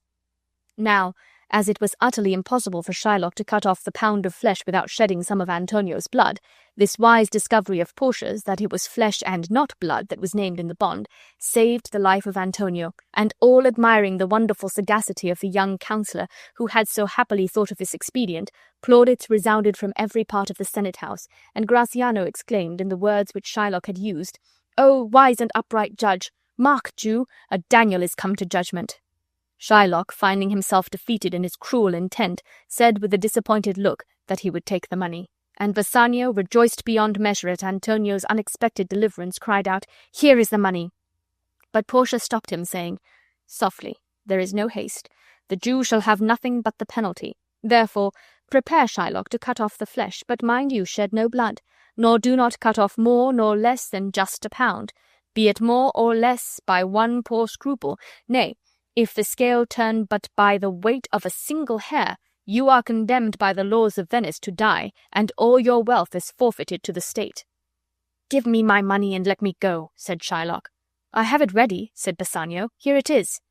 Shylock was going to take the money, when Portia again stopped him, saying, "Tarry, Jew. I have yet another hold upon you. By the laws of Venice your wealth is forfeited to the state for having conspired against the life of one of its citizens, and your life lies at the mercy of the Duke. Therefore down on your knees and ask him to pardon you." The Duke then said to Shylock, "That you may see the difference of our Christian spirit, I pardon you your life before you ask it. Half your wealth belongs to Antonio, the other half comes to the state." The generous Antonio then said that he would give up his share of Shylock's wealth if Shylock would sign a deed to make it over at his death to his daughter and her husband, for Antonio knew that the Jew had an only daughter who had lately married against his consent a young Christian named Lorenzo, a friend of Antonio's, which had so offended Shylock that he had disinherited her. The Jew agreed to this, and being thus disappointed in his revenge and despoiled of his riches, he said, "I am ill. Let me go home. Send the deed after me, and I will sign over half my riches to my daughter." "Get thee gone, then," said the Duke, "and sign it. And if you repent your cruelty and turn Christian, the state will forgive you the fine of the other half of your riches." The Duke now released Antonio and dismissed the court. He then highly praised the wisdom and ingenuity of the young counsellor, and invited him home to dinner. Portia, who meant to return to Belmont before her husband, replied, "I humbly thank your grace, but I must away directly." The Duke said he was sorry he had not leisure to stay and dine with him, and turning to Antonio he added, "Reward this gentleman, for in my mind you are much indebted to him." The Duke and his senators left the court, and then Bassanio said to Portia, "Most worthy gentleman, I and my friend Antonio have by your wisdom been this day acquitted of grievous penalties, and I beg you will accept of the 3,000 ducats due unto the Jew." "And we shall stand indebted to you over and above," said Antonio, "in love and service evermore." Portia could not be prevailed upon to accept the money, but upon Bassanio still pressing her to accept of some reward, she said, "Give me your gloves. I will wear them for your sake." And then Bassanio taking off his gloves, she espied the ring which she had given him upon his finger. Now it was the ring the wily lady wanted to get from him to make a merry jest when she saw her Bassanio again, that made her ask him for his gloves. And she said when she saw the ring, "And for your love I will take this ring from you." Bassanio was sadly distressed that the counsellor should ask him for the only thing he could not part with, and he replied in great confusion that he could not give him that ring, because it was his wife's gift and he had vowed never to part with it, but that he would give him the most valuable ring in Venice and find it out by proclamation. On this Portia affected to be affronted, and left the court, saying, "You teached me, sir, how a beggar should be answered." "Dear Bassanio," said Antonio, "let him have the ring. Let my love and the great service he has done for me be valued against your wife's displeasure." Bassanio, ashamed to appear so ungrateful, yielded, and sent Gratiano after Portia with the ring. And then the clerk, Nerissa, who had also given Gratiano a ring, begged his ring, and Gratiano, not choosing to be outdone in generosity by his lord, gave it to her. And there was laughing among these ladies to think, when they got home, how they would tax their husbands with giving away their rings, and swear that they had given them as a present to some woman. Portia, when she returned, was in that happy temper of mind which never fails to attend the consciousness of having performed a good action. Her cheerful spirits enjoyed everything she saw. The moon never seemed to shine so bright before, and when that pleasant moon was hid behind a cloud, then a light which she saw from her house at Belmont as well pleased her charmed fancy, and she said to Nerissa, "That light we see is burning in my hall. How far that little candle throws its beams! So shines a good deed in a naughty world." And hearing the sound of music from her house, she said, "Methinks that music sounds much sweeter than by day." And now Portia and Nerissa entered the house, and dressing themselves in their own apparel, they awaited the arrival of their husbands, who soon followed them with Antonio. And Bassanio, presenting his dear friend to the Lady Portia, the congratulations and welcomings of that lady were hardly over when they perceived Nerissa and her husband quarrelling in the corner of the room. "A quarrel already?" said Portia. "What is the matter?" Gratiano replied, "Lady, it is about a paltry gilt ring that Nerissa gave me, with words upon it like the poetry on a cutler's knife, 'Love me and leave me not.'" "What does the poetry or the value of the ring signify?" said Nerissa. "You swore to me when I gave it to you that you would keep it till the hour of death, and now you say you gave it to the lawyer's clerk. I know you gave it to a woman." "By this hand," replied Gratiano, "I gave it to a youth, a kind of boy, a little scrubbed boy, no higher than yourself. He was clerk to the young counsellor that by his wise pleading saved Antonio's life. This prating boy begged it for a fee, and I could not for my life deny him." Portia said, "You were to blame, Gratiano, to part with your wife's first gift. I gave my lord Bassanio a ring, and I am sure he would not part with it for all the world." Gratiano, in excuse for his fault, now said, "My lord Bassanio gave his ring away to the counsellor, and then the boy, his clerk, that took some pains in writing, he begged my ring." Portia, hearing this, seemed very angry, and reproached Bassanio for giving away her ring, and she said Nerissa had taught her what to believe, and that she knew some woman had the ring. Bassanio was very unhappy to have so offended his dear lady, and he said with great earnestness, "No, by my honour, no woman had it, but a civil doctor who refused 3,000 ducats of me and begged the ring, which when I denied him he went displeased away. What could I do, sweet Portia?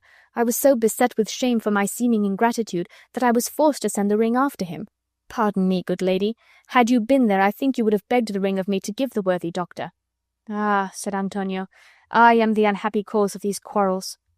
Portia bid Antonio not to grieve at that, for that he was welcome notwithstanding, and then Antonio said, "I once did lend my body for Bassanio's sake, and but for him to whom your husband gave the ring, I should have now been dead.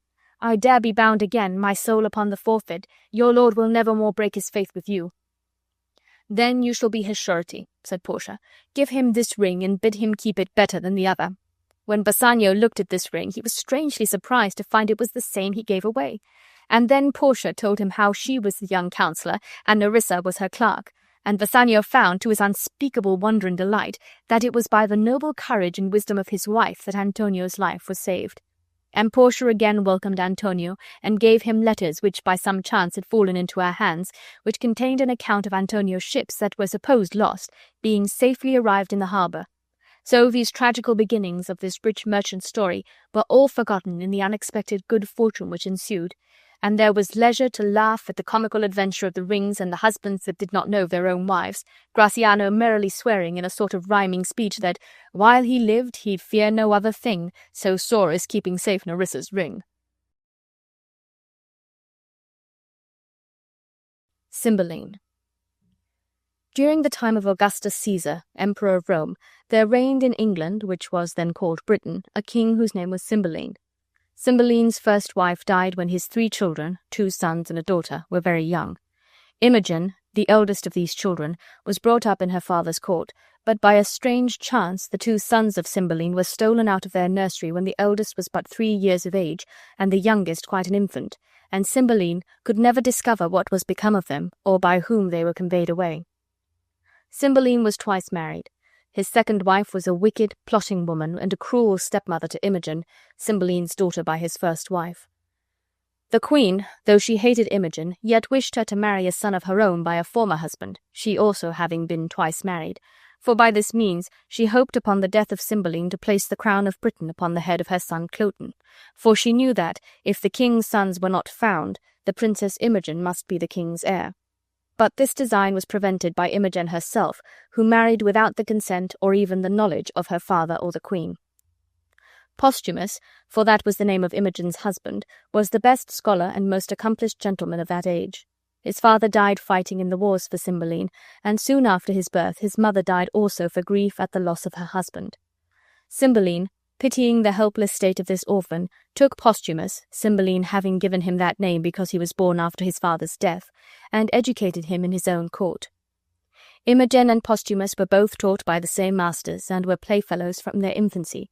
They loved each other tenderly when they were children, and their affection continuing to increase with their years, when they grew up they privately married. The disappointed queen soon learned this secret, for she kept spies constantly at watch upon the actions of her stepdaughter, and she immediately told the king of the marriage of Imogen with Posthumus.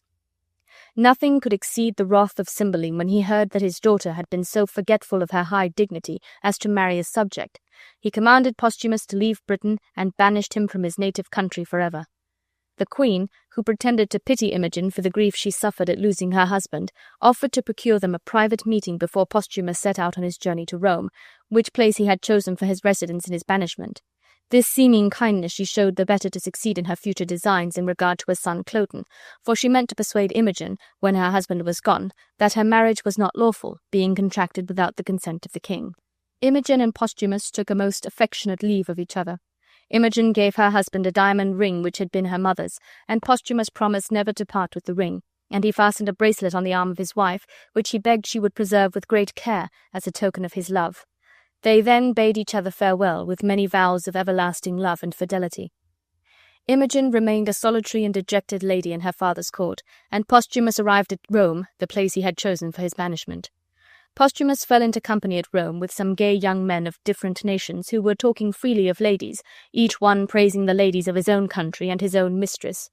Posthumus, who had ever his own dear lady in his mind, affirmed that his wife, the fair Imogen, was the most virtuous, wise, and constant lady in the world. One of those gentlemen, whose name was Iachimo, being offended that a lady of Britain should be so praised above the Roman ladies, his countrywomen, provoked Posthumus by seeming to doubt the constancy of his so highly praised wife, and at length, after much altercation, Posthumus consented to a proposal of Iachimo's that he, Iachimo, should go to Britain and endeavour to gain the love of the married Imogen. They then laid a wager that if Iachimo did not succeed in his wicked design, he was to forfeit a large sum of money. But if he could win Imogen's favour and prevail upon her to give him the bracelet which Posthumus had so earnestly desired she would keep as a token of his love, then the wager was to terminate with Posthumus giving to Iachimo the ring which was Imogen's love present when she parted with her husband. Such firm faith had Posthumus in the fidelity of Imogen that he thought he ran no hazard in this trial of her honour. Iachimo, on his arrival in Britain, gained admittance and a courteous welcome from Imogen as a friend of her husband, but when he began to make professions of love to her she repulsed him with disdain, and he soon found that he could have no hope of succeeding in his dishonourable design. The desire Iachimo had to win the wager made him now have recourse to a stratagem to impose upon Posthumus, and for this purpose he bribed some of Imogen's attendants, and was by them conveyed into her bedchamber, concealed in a large trunk, where he remained shut up till Imogen was retired to rest and had fallen asleep. And then, getting out of the trunk, he examined the chamber with great attention, and wrote down everything he saw there, and particularly noticed a mole which he observed upon Imogen's neck. And then, softly unloosing the bracelet from her arm, which Posthumus had given to her, he retired into the chest again, and the next day he set off for Rome with great expedition, and boasted to Posthumus that Imogen had given him the bracelet, and likewise permitted him to pass a night in her chamber. And in this manner Iachimo told his false tale. Her bedchamber, said he, was hung with tapestry of silk and silver. The story was the proud Cleopatra when she met her Anthony, a piece of work most bravely wrought. This is true, said Posthumus, but this you might have heard spoken of without seeing. Then the chimney, said Iachimo, is south of the chamber, and the chimney-piece is Diana bathing. Never saw I figures livelier expressed. This is a thing you might likewise have heard, said Posthumus, for it is much talked of. Iachimo as accurately described the roof of the chamber, and added, I had almost forgot her andirons. They were 2 winking cupids made of silver, each on 1 foot standing. He then took out the bracelet and said, Know you this jewel, sir? She gave me this. She took it from her arm. I see her yet. Her pretty action did outsell her gift, and yet enriched it too. She gave it me, and said she prized it once. He last of all described the mole he had observed upon her neck. Posthumus, who had heard the whole of this artful recital in an agony of doubt, now broke out into the most passionate exclamations against Imogen. He delivered up the diamond ring to Iachimo, which he had agreed to forfeit to him if he obtained the bracelet from Imogen. Posthumus then in a jealous rage wrote to Pisanio, a gentleman of Britain who was one of Imogen's attendants and had long been a faithful friend to Posthumus, and after telling him what proof he had of his wife's disloyalty, he desired Pisanio would take Imogen to Milford Haven, a seaport of Wales, and there kill her. And at the same time he wrote a deceitful letter to Imogen, desiring her to go with Pisanio, for that finding he could live no longer without seeing her, though he was forbidden upon pain of death to return to Britain, he would come to Milford Haven, at which place he begged she would meet him. She, good unsuspecting lady, who loved her husband above all things, and desired more than her life to see him, hastened her departure with Pisanio, and the same night she received the letter she set out. When their journey was nearly at an end, Pisanio, who, though faithful to Posthumus, was not faithful to serve him in an evil deed, disclosed to Imogen the cruel order he had received. Imogen, who, instead of meeting a loving and beloved husband, found herself doomed by that husband to suffer death, was afflicted beyond measure. Pisanio persuaded her to take comfort and wait with patient fortitude for the time when Posthumus should see and repent his injustice. In the meantime, as she refused in her distress to return to her father's court, he advised her to dress herself in boy's clothes for more security in travelling, to which advice she agreed, and thought in that disguise she would go over to Rome and see her husband, whom, though he had used her so barbarously, she could not forget to love. When Pisanio had provided her with new apparel, he left her to her uncertain fortune, being obliged to return to court. But before he departed he gave her a vial of cordial, which he said the queen had given him as a sovereign remedy in all disorders. The queen, who hated Pisanio because he was a friend to Imogen and Posthumus, gave him this vial which she supposed contained poison, she having ordered her physician to give her some poison, to try its effects, as she said, upon animals. But the physician, knowing her malicious disposition, would not trust her with real poison, but gave her a drug which would do no other mischief than causing a person to sleep with every appearance of death for a few hours. This mixture, which Pisanio thought a choice cordial, he gave to Imogen, desiring her, if she found herself ill upon the road, to take it, and so, with blessings and prayers for her safety and happy deliverance from her undeserved troubles, he left her. Providence strangely directed Imogen's steps to the dwelling of her two brothers who had been stolen away in their infancy. Belarius, who stole them away, was a lord in the court of Cymbeline, and having been falsely accused to the king of treason and banished from the court, in revenge he stole away the two sons of Cymbeline and brought them up in a forest, where he lived concealed in a cave. He stole them through revenge, but he soon loved them as tenderly as if they had been his own children, educated them carefully, and they grew up fine youths, their princely spirits leading them to bold and daring actions. And as they subsisted by hunting, they were active and hardy, and were always pressing their supposed father to let them seek their fortune in the wars. At the cave where these youths dwelt, it was Imogen's fortune to arrive. She had lost her way in a large forest through which her road lay to Milford Haven, from which she meant to embark for Rome, and being unable to find any place where she could purchase food, she was, with weariness and hunger, almost dying. For it is not merely putting on a man's apparel that will enable a young lady tenderly brought up to bear the fatigue of wandering about lonely forests like a man. Seeing this cave, she entered, hoping to find someone within of whom she could procure food. She found the cave empty, but looking about, she discovered some cold meat, and her hunger was so pressing that she could not wait for an invitation, but sat down and began to eat. "Ah," said she, talking to herself, "I see a man's life is a tedious one. How tired am I!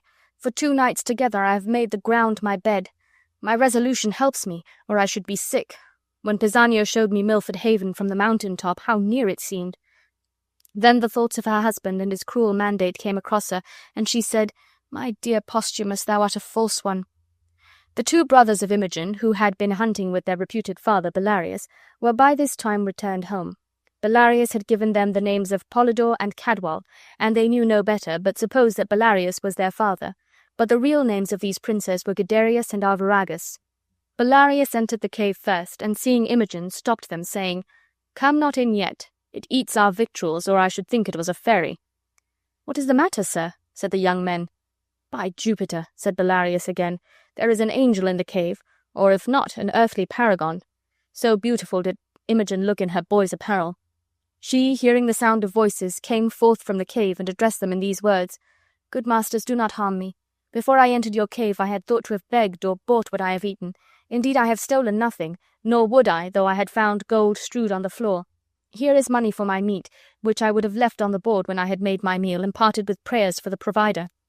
They refused her money with great earnestness.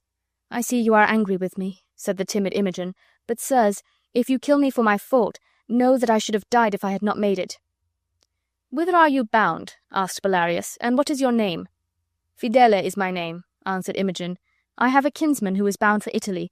He embarked at Milford Haven, to whom being going, almost spent with hunger, I am fallen into this offence." "Prithee, fair youth," said old Belarius, "do not think us churls, nor measure our good minds by this rude place we live in. You are well encountered. It is almost night. You shall have better cheer before you depart, and thanks to stay and eat it. Boys, bid him welcome."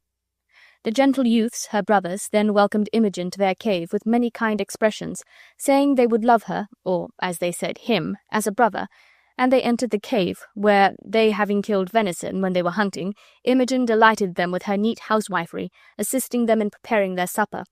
For though it is not the custom now for young women of high birth to understand cookery, it was then, and Imogen excelled in this useful art, and as her brothers prettily expressed it, Fidele cut their roots in characters and sauced their broth as if Juno had been sick and Fidele were her dieter.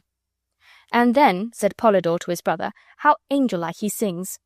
They also remarked to each other that though Fidele smiled so sweetly, yet so sad a melancholy did overcloud his lovely face, as if grief and patience had together taken possession of him. For these her gentle qualities, or perhaps it was their near relationship, though they knew it not, Imogen, or as the boys called her, Fidele, became the doting piece of her brothers, and she scarcely less loved them, thinking that but for the memory of her dear Posthumus she could live and die in the cave with these wild forest youths, and she gladly consented to stay with them till she was enough rested from the fatigue of travelling to pursue her way to Milford Haven. When the venison they had taken was all eaten, and they were going out to hunt for more, Fidele could not accompany them, because she was unwell. Sorrow, no doubt, for her husband's cruel usage, as well as the fatigue of wandering in the forest, was the cause of her illness. They then bid her farewell and went to their hunt, praising all the way the noble parts and graceful demeanour of the youth Fidele. Imogen was no sooner left alone than she recollected the cordial Pisanio had given her, and drank it off, and presently fell into a sound and death-like sleep. When Belarius and her brothers returned from hunting, Polydore went first into the cave, and supposing her asleep, pulled off his heavy shoes that he might tread softly and not awake her. So did true gentleness spring up in the minds of these princely foresters. But he soon discovered that she could not be awakened by any noise, and concluded her to be dead, and Polydore lamented over her with dear and brotherly regret, as if they had never from their infancy been parted. Belarius also proposed to carry her out into the forest, and there celebrate her funeral with songs and solemn dirges, as was then the custom. Imogen's two brothers then carried her to a shady covert, and there, laying her gently on the grass, they sang repose to her departed spirit, and covering her over with leaves and flowers, Polydore said, "While summer lasts and I live here, Fidele, I will daily strew thy grave. The pale primrose, that flower most like thy face, the bluebell, like thy clear veins, and the leaf of eglantine, which is not sweeter than was thy breath, all these will I strew over thee. Yea, and the furred moss in winter, when there are no flowers to cover thy sweet corpse." When they had finished their funeral obsequies, they departed, very sorrowful. Imogen had not been long left alone when, the effect of the sleepy drug going off, she awaked, and easily shaking off the slight covering of leaves and flowers they had thrown over her, she arose, and imagining she had been dreaming, she said, "I thought I was a cave-keeper and cook to honest creatures. How came I here covered with flowers?" Not being able to find her way back to the cave, and seeing nothing of her new companions, she concluded it was certainly all a dream, and once more Imogen set out on her weary pilgrimage, hoping at last she could find her way to Milford Haven, and thence get a passage in some ship bound for Italy, for all her thoughts were still with her husband Posthumus, whom she intended to seek in the disguise of a page. But great events were happening at this time, of which Imogen knew nothing, for a war had suddenly broken out between the Roman Emperor Augustus Caesar and Cymbeline, the King of Britain, and a Roman army had landed to invade Britain and was advanced into the very forest over which Imogen was journeying. With this army came Posthumus.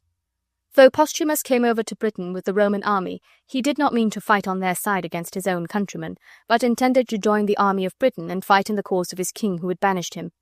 He still believed Imogen false to him, yet the death of her he had so fondly loved, and by his own orders too, Pisanio having written him a letter to say he had obeyed his command, and that Imogen was dead, sat heavy on his heart, and therefore he returned to Britain, desiring either to be slain in battle or to be put to death by Cymbeline for returning home from banishment. Imogen, before she reached Milford Haven, fell into the hands of the Roman army, and her presence and deportment recommending her, she was made a page to Lucius, the Roman general. Cymbeline's army now advanced to meet the enemy. And when they entered this forest, Polydore and Cadwal joined the king's army. The young men were eager to engage in acts of valor, though they little thought they were going to fight for their own royal father, and old Belarius went with them to the battle. He had long since repented of the injury he had done to Cymbeline in carrying away his sons, and having been a warrior in his youth, he gladly joined the army to fight for the king he had so injured. And now a great battle commenced between the two armies, and the Britons would have been defeated and Cymbeline himself killed but for the extraordinary valor of Posthumus and Belarius and the two sons of Cymbeline.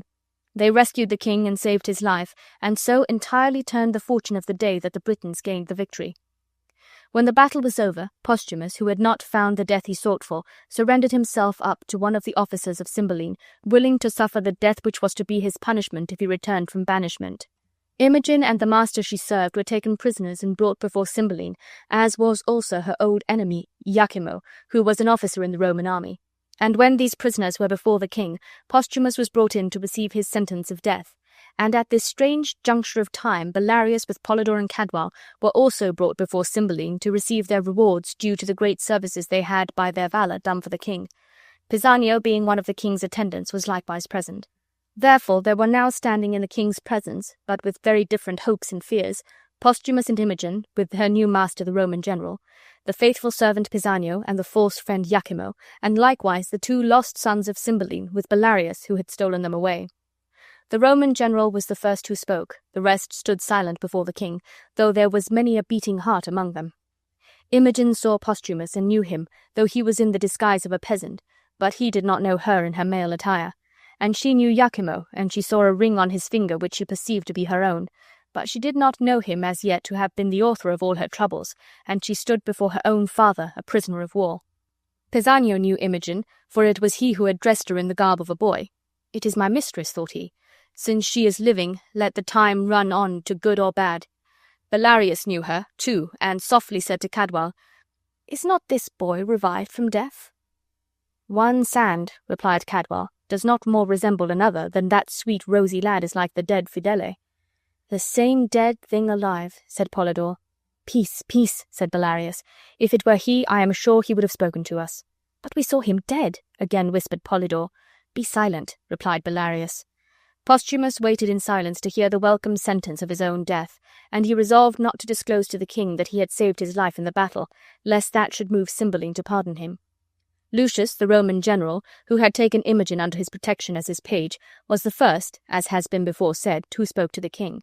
He was a man of high courage and noble, and this was his speech to the king. "I hear you take no ransom for your prisoners, but doom them all to death. I am a Roman, and with a Roman heart will suffer death. But there is one thing for which I would entreat."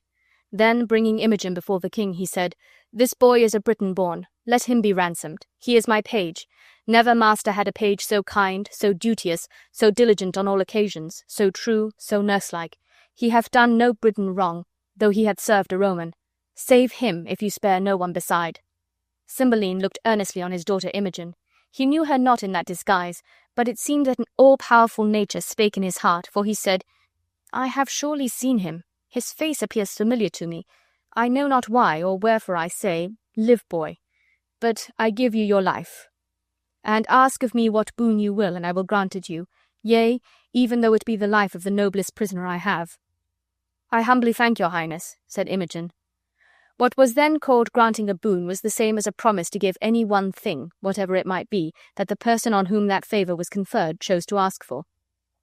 They were all attentive to hear what thing the page would ask for, and Lucius, her master, said to her, "I do not beg for my life, good lad, but I know that is what you will ask for." "No, no, alas," said Imogen. "I have other work in hand, good master. Your life I cannot ask for." This seeming want of gratitude in the boy astonished the Roman general. Imogen, then fixing her eye on Iachimo, demanded no other boon than this, that Iachimo should be made to confess whence he had the ring he wore on his finger. Cymbeline granted her this boon, and threatened Iachimo with the torture if he did not confess how he came by the diamond ring on his finger. Iachimo then made a full acknowledgment of all his villainy, in telling, as has been before related, the whole story of his wager with Posthumus, and how he had succeeded in imposing upon his credulity. What Posthumus felt at hearing this proof of the innocence of his lady cannot be expressed. He instantly came forward and confessed to Cymbeline the cruel sentence which he had enjoined Pisanio to execute upon the princess, exclaiming wildly, "O Imogen, my queen, my life, my wife! O Imogen, Imogen, Imogen!" Imogen could not see her beloved husband in this distress without discovering herself, to the unutterable joy of Posthumus, who was thus relieved from a weight of guilt and woe, and restored to the good graces of the dear lady he had so cruelly treated.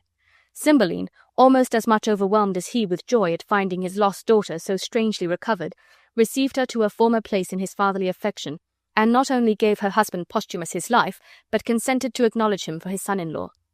Belarius chose this time of joy and reconciliation to make his confession. He presented Polydore and Cadwal to the king, telling him they were his 2 lost sons, Guiderius and Arviragus. Cymbeline forgave old Belarius, for who could think of punishments at a season of such universal happiness? To find his daughter living and his lost sons in the persons of his young deliverers, that he had seen so bravely fight in his defence, was unlooked-for joy indeed. Imogen was now at leisure to perform good services for her late master, the Roman general Lucius, whose life the king, her father, readily granted at her request, and by the mediation of the same Lucius a peace was concluded between the Romans and the Britons, which was kept inviolate many years. How Cymbeline's wicked queen, through despair of bringing her projects to pass, had touched with the remorse of conscience, sickened and died, having first lived to see her foolish son Cloten slain in a quarrel which he had provoked, are events too tragical to interrupt this happy conclusion by more than merely touching upon. It is sufficient that all were made happy who were deserving, and even the treacherous Iachimo, in consideration of his villainy having missed its final aim, was dismissed without punishment. King Lear. Lear, king of Britain, had 3 daughters: Goneril, wife to the Duke of Albany, Regan, wife to the Duke of Cornwall, and Cordelia, a young maid for whose love the King of France and Duke of Burgundy were joint suitors, and were at this time making stay for that purpose in the court of Lear. The old king, worn out with age and the fatigues of government, he being more than 80 years old, determined to take no further part in state affairs, but to leave the management to younger strengths, that he might have time to prepare for death, which must at no long period ensue. With this intent he called his 3 daughters to him, to know from their own lips which of them loved him best, that he might part his kingdom among them in such proportions as their affection for him would seem to deserve. Goneril, the eldest, declared that she loved her father more than words could give out, that he was dearer to her than the light of her own eyes, dearer than life and liberty, with a deal of such professing stuff which it is easy to counterfeit where there is no real love, only a few fine words delivered with confidence being wanted in that case. The king, delighted to hear from her own mouth this assurance of her love, and thinking truly that her heart went with it, in a fit of fatherly fondness bestowed upon her and her husband 1/3 of his ample kingdom. Then calling to him his second daughter, he demanded what she had to say. Regan, who was made of the same hollow metal as her sister, was not a whit behind in her professions, but rather declared that what her sister had spoken came short of the love which she professed to bear for his highness, insomuch that she found all other joys dead in comparison with the pleasure which she took in the love of her dear king and father. Lear blessed himself in having such loving children, as he thought, and could do no less, after the handsome assurances which Regan had made, than bestow 1/3 of his kingdom upon her and her husband, equal in size to that which he had already given away to Goneril.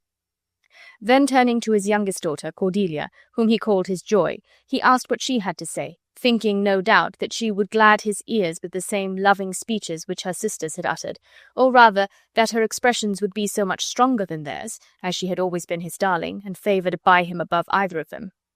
But Cordelia, disgusted with the flattery of her sisters, whose hearts she knew were far from their lips, and seeing that all their coaxing speeches were only intended to wheedle the old king out of his dominions, that they and their husbands might reign in his lifetime, made no other reply but this, that she loved his majesty according to her duty, neither more nor less. The king, shocked with this appearance of ingratitude in his favourite child, desired her to consider her words and to mend her speech, lest it should mar her fortunes. Cordelia then told her father that he was her father, that he had given her breeding and loved her, that she returned those duties back as was most fit, and did obey him, love him, and most honour him, but that she could not frame her mouth to such large speeches as her sisters had done, or promise to love nothing else in the world. Why had her sisters husbands if, as they said, they had no love for anything but their father? If she should ever wed, She was sure the lord to whom he gave her husband would want half her love, half her care and duty, and she should never marry like her sisters to love her father all. Cordelia, who in earnest loved her old father even almost extravagantly as her sisters pretended to do, would have plainly told him so at any other time, in more daughter-like and loving terms, and without these qualifications, which did indeed sound a little ungracious. But after the crafty, flattering speeches of her sisters, which she had seen draw such extravagant rewards, she thought the handsomest thing she could do was to love and be silent. This put her affection out of suspicion of mercenary ends, and showed that she loved, but not for gain, and that her professions, the less ostentatious they were, had so much the more of truth and sincerity than her sisters.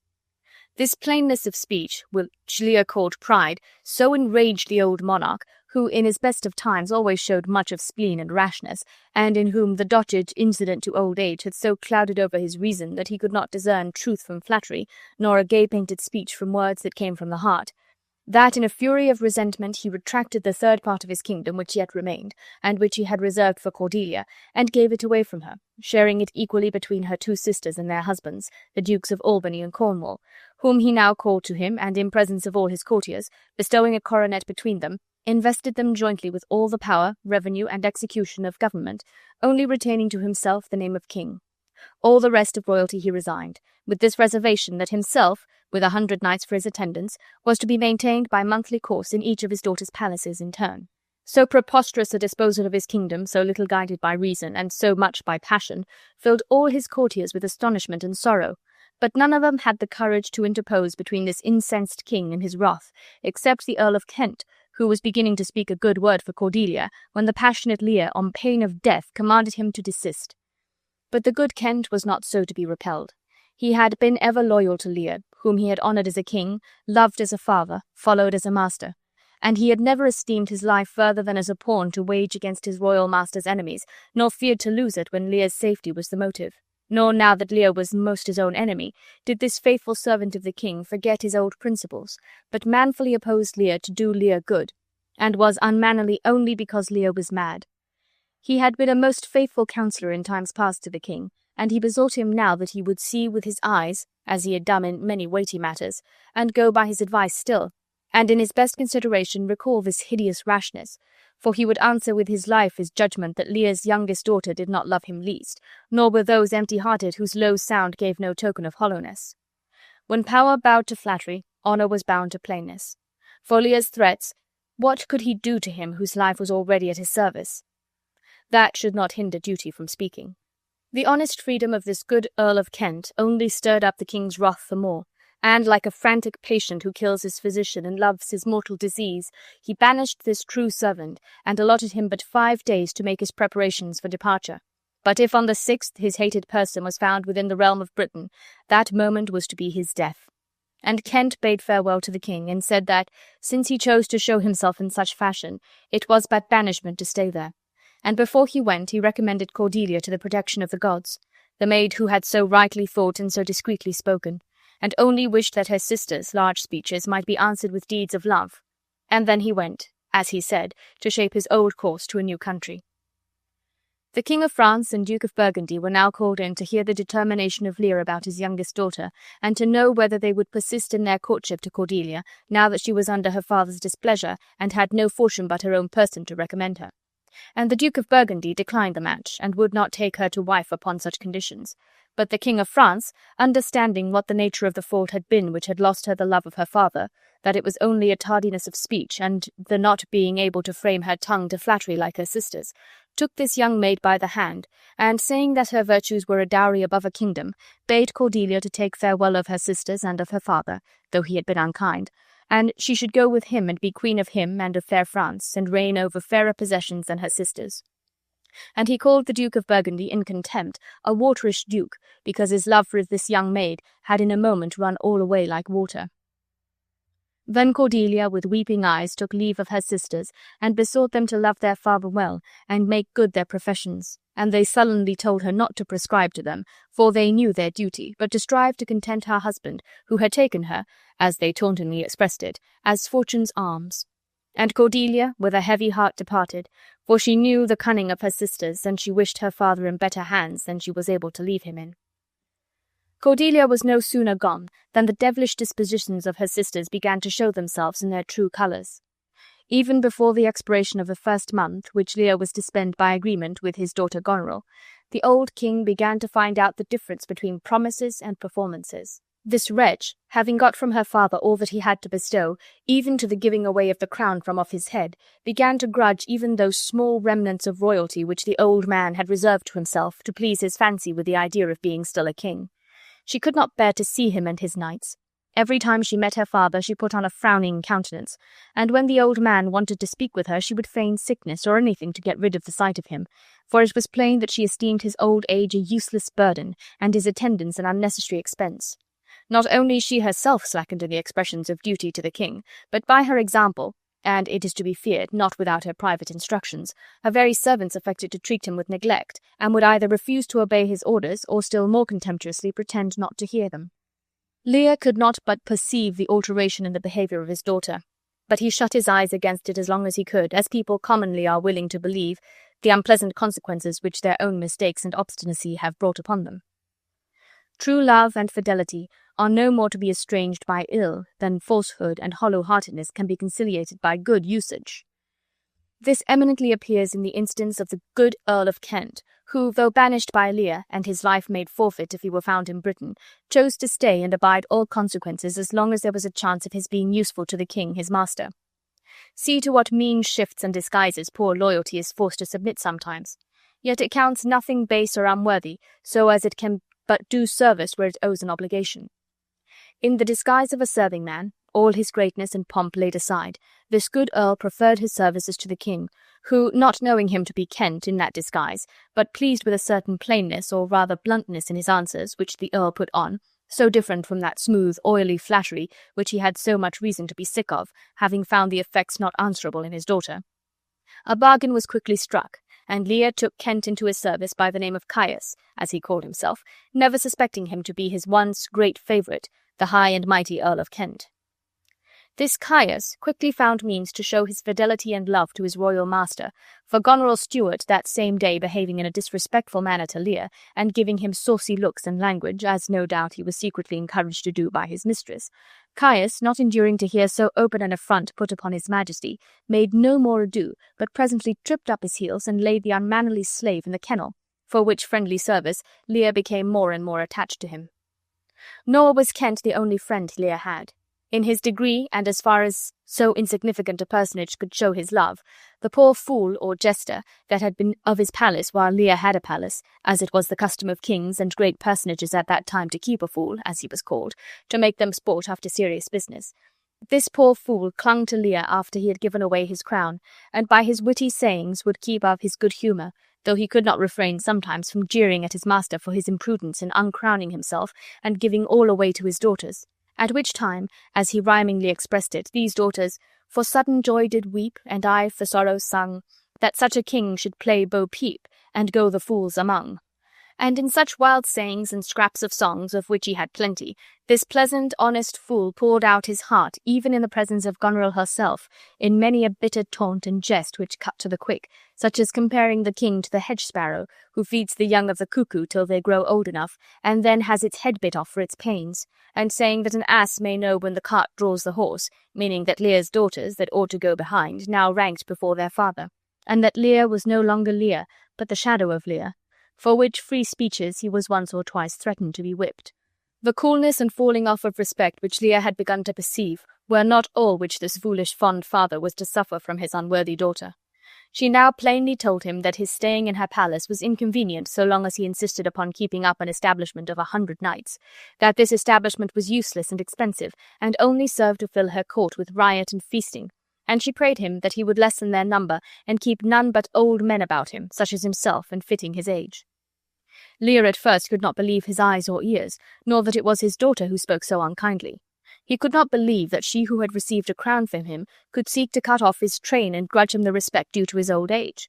But she, persisting in her undutiful demand, the old man's rage was so excited that he called her a detested kite, and said that she spoke an untruth. And so indeed she did, for the 100 knights were all men of choice behaviour and sobriety of manners, skilled in all particulars of duty, and not given to rioting or feasting, as she said. And he bid his horses to be prepared, for he would go to his other daughter Regan, he and his 100 knights, and he spoke of ingratitude, and said it was a marble-hearted devil, and showed more hideous in a child than the sea monster. And he cursed his eldest daughter Goneril, so as was terrible to hear, praying that she might never have a child, or if she had, that it might live to return the scorn and contempt upon her which she had shown to him, that she might feel how sharper than a serpent's tooth it was to have a thankless child. And Goneril's husband, the Duke of Albany, beginning to excuse himself for any share which Lear might suppose he had in the unkindness, Lear would not hear him out, but in a rage ordered his horses to be saddled and set out with his followers for the abode of Regan, his other daughter. And Lear thought to himself how small the fault of Cordelia, if it was a fault, now appeared in comparison with her sisters, and he wept. And then he was ashamed that such a creature as Goneril should have so much power over his manhood as to make him weep. Regan and her husband were keeping their court in great pomp and state at their palace, and Lear despatched his servant Caius with letters to his daughter that she might be prepared for his reception, while he and his train followed after. But it seems that Goneril had been beforehand with him, sending letters also to Regan, accusing her father of waywardness and ill humours, and advising her not to receive so great a train as he was bringing with him. This messenger arrived at the same time with Caius, and Caius and he met, and who should it be but Caius's old enemy, the steward, whom he had formerly tripped up by the heels for his saucy behaviour to Lear. Caius, not liking the fellow's look, and suspecting what he came for, began to revile him and challenged him to fight, which the fellow refusing, Caius, in a fit of honest passion, beat him soundly, as such a mischief-maker and carrier of wicked messages deserved, which coming to the ears of Regan and her husband, they ordered Caius to be put in the stocks, though he was a messenger from the king her father, and in that character demanded the highest respect. So that the first thing the king saw as he entered the castle was his faithful servant Caius sitting in that disgraceful situation. This was but a bad omen of the reception which he was to expect, but a worse followed when, upon inquiry for his daughter and her husband, he was told they were weary with travelling all night and could not see him, and when, lastly, upon his insisting in a positive and angry manner to see them, they came to greet him, whom should he see in their company but the hated Goneril, who had come to tell her own story and set her sister against the king her father. This sight much moved the old man, and still more to see Regan take her by the hand, and he asked Goneril if she was not ashamed to look upon his old white beard, and Regan advised him to go home again with Goneril, and live with her peaceably, dismissing half of his attendants, and to ask her forgiveness, for he was old and wanted discretion, and must be ruled and led by persons that had more discretion than himself. And Lear showed how preposterous that would sound if he were to go down on his knees and beg of his own daughter for food and raiment, and he argued against such an unnatural dependence, declaring his resolution never to return with her, but to stay where he was with Regan, he and his 100 knights. For he said that she had not forgot the half of the kingdom which he had endowed her with, and that her eyes were not fierce like Goneril's, but mild and kind. And he said that rather than return to Goneril with half his train cut off, he would go over to France and beg a wretched pension of the king there, who had married his youngest daughter without a portion. But he was mistaken in expecting kinder treatment of Regan than he had experienced from her sister Goneril. As if willing to outdo her sister in unfilial behaviour, she declared that she thought 50 knights too many to wait upon him, that 25 were enough. Then Lear, nigh heartbroken, turned to Goneril and said that he would go back with her, for her 50 doubled 25, and so her love was twice as much as Regan's. But Goneril excused herself and said, what need of so many as 25, or even 10 or 5, when he might be waited upon by her servants or her sister's servants? So these two wicked daughters, as if they strove to exceed each other in cruelty to their old father, who had been so good to them, by little and little would have abated him of all his train, all respect, little enough for him that once commanded a kingdom, which was left him to show that he had once been a king. Not that a splendid train is essential to happiness, but from a king to a beggar is a hard change, from commanding millions to be without one attendant, and it was the ingratitude in his daughter's denying, more than what he would suffer by the want of it, which pierced this poor king to the heart, insomuch that, with this double ill-usage and vexation for having so foolishly given away a kingdom, his wits began to be unsettled, and while he said he knew not what, he vowed revenge against those unnatural hags, and to make examples of them that should be a terror to the earth. While he was thus idly threatening what his weak arm could never execute, night came on, and a loud storm of thunder and lightning with rain, and his daughters still persisting in their resolution not to admit his followers, he called for his horses, and chose rather to encounter the utmost fury of the storm abroad than stay under the same roof with these ungrateful daughters. And they, saying that the injuries which wilful men procure to themselves are their just punishment, suffered him to go in that condition, and shut their doors upon him. The winds were high, and the rain and storm increased, when the old man sallied forth to combat with the elements, less sharp than his daughter's unkindness. For many miles about there was scarce a bush, and there upon a heath, exposed to the fury of the storm in a dark night, did King Lear wander out and defy the winds and the thunder, and he bid the winds to blow the earth into the sea, or swell the waves of the sea till they drowned the earth, that no token might remain of any such ungrateful animal as man. The old king was now left with no other companion than the poor fool who still abided with him, with his merry conceit striving to outjest misfortune, saying it was but a naughty night to swim in, and truly the king had better go in and ask his daughter's blessing. But he that has a little tiny wit, with hey-ho, the wind and the rain, must make content with his fortunes fit, though the rain it raineth every day, and swearing it was a brave night to cool a lady's pride. Thus poorly accompanied this once great monarch was found by his ever-faithful servant, the good Earl of Kent, now transformed to Caius, who ever followed close at his side, though the king did not know him to be the earl, and he said, "Alas, sir, are you here? Creatures that love night love not such nights as these. This dreadful storm has driven the beasts to their hiding-places. Man's nature cannot endure the affliction or the fear." And Lear rebuked him and said these lesser evils were not felt where a greater malady was fixed. When the mind is at ease, the body has leisure to be delicate, but the tempest in his mind did take all feeling else from his senses, but of that which beat at his heart. And he spoke of filial ingratitude, and said it was all one as if the mouth should tear the hand for lifting food to it, for parents were hands, and food and everything to children. But the good Caius, still persisting in his entreaties that the king should not stay out in the open air, at last persuaded him to enter a little wretched hovel which stood upon the heath, where the fool first entering suddenly ran back terrified, saying that he had seen a spirit. But upon examination this spirit proved to be nothing more than a poor Bedlam beggar, who had crept into this deserted hovel for shelter, and with his talk about devils frighted the fool, one of those poor lunatics who are either mad or feign to be so, the better to extort charity from the compassionate country people, who go about the country calling themselves Poor Tom and Poor Turlygood, saying, "Who gives anything to poor Tom?" sticking pins and nails and sprigs of rosemary into their arms to make them bleed, and with horrible actions, partly by prayers and partly with lunatic curses, they move or terrify the ignorant country folk into giving them alms. This poor fellow was such a one, and the king, seeing him in so wretched a plight, with nothing but a blanket about his loins to cover his nakedness, could not be persuaded but that the fellow was some father who had given all away to his daughters, and brought himself to that pass. For nothing, he thought, could bring a man to such wretchedness but the having unkind daughters. And from this and many such wild speeches which he uttered, the good Caius plainly perceived that he was not in his perfect mind, but that his daughter's ill usage had really made him go mad, and now the loyalty of this worthy Earl of Kent showed itself in more essential services than he had hitherto found opportunity to perform. For with the assistance of some of the king's attendants who remained loyal, he had the person of his royal master removed at daybreak to the castle at Dover, where his own friends and influence as Earl of Kent chiefly lay, and himself, embarking for France, hastened to the court of Cordelia, and did there in such moving terms represent the pitiful condition of her royal father, and set out in such lively colours the inhumanity of her sisters, that this good and loving child, with many tears, besought the king her husband that he would give her leave to embark for England with a sufficient power to subdue these cruel daughters and their husbands, and restore the old king her father to his throne, which being granted, she set forth, and with a royal army landed at Dover. Lear, having by some chance escaped from the guardians which the good Earl of Kent had put over him to take care of him in his lunacy, was found by some of Cordelia's train, wandering about the fields near Dover in a pitiable condition, stark mad, and singing aloud to himself, with a crown upon his head which he had made of straw and nettles and other wild weeds that he had picked up in the cornfields.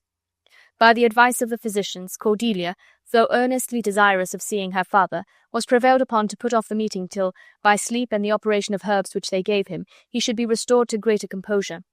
By the aid of these skilful physicians, to whom Cordelia promised all her gold and jewels for the recovery of the old king, Lear was soon in a condition to see his daughter. A tender sight it was to see the meeting between this father and daughter, to see the struggles between the joy of this poor old king at beholding again his once darling child, and the shame at receiving such filial kindness from her whom he had cast off for so small a fault in his displeasure. Both these passions struggling with the remains of his malady, which in his half-crazed brain sometimes made him that he scarce remembered where he was, or who it was that so kindly kissed him and spoke to him, and then he would beg the standers-by not to laugh at him if he were mistaken in thinking this lady to be his daughter Cordelia. And then to see him fall on his knees to beg pardon of his child, and she, good lady, kneeling all the while to ask a blessing of him, and telling him that it did not become him to kneel, but it was her duty, for she was his child, his true and very child, Cordelia.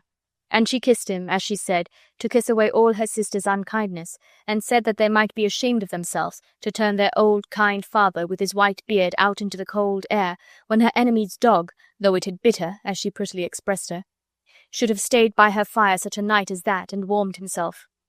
And she told her father how she had come from France with purpose to bring him assistance, and he said that she must forget and forgive, for he was old and foolish, and did not know what he did, but that to be sure she had great cause not to love him, but her sisters had none. And Cordelia said that she had no cause, no more than they did.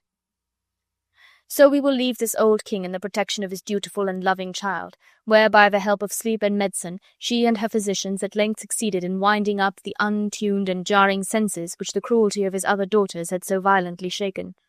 Let us return to say a word or two about those cruel daughters. These monsters of ingratitude, who had been so false to their own father, could not be expected to prove more faithful to their own husbands. They soon grew tired of paying even the appearance of duty and affection, and in an open way showed they had fixed their loves upon another. It happened that the object of their guilty loves was the same. It was Edmund, a natural son of the late Earl of Gloucester, who by his treacheries had succeeded in disinheriting his brother Edgar, the lawful heir, from his earldom, and by his wicked practices was now Earl himself, a wicked man, and a fit object for the love of such wicked creatures as Goneril and Regan.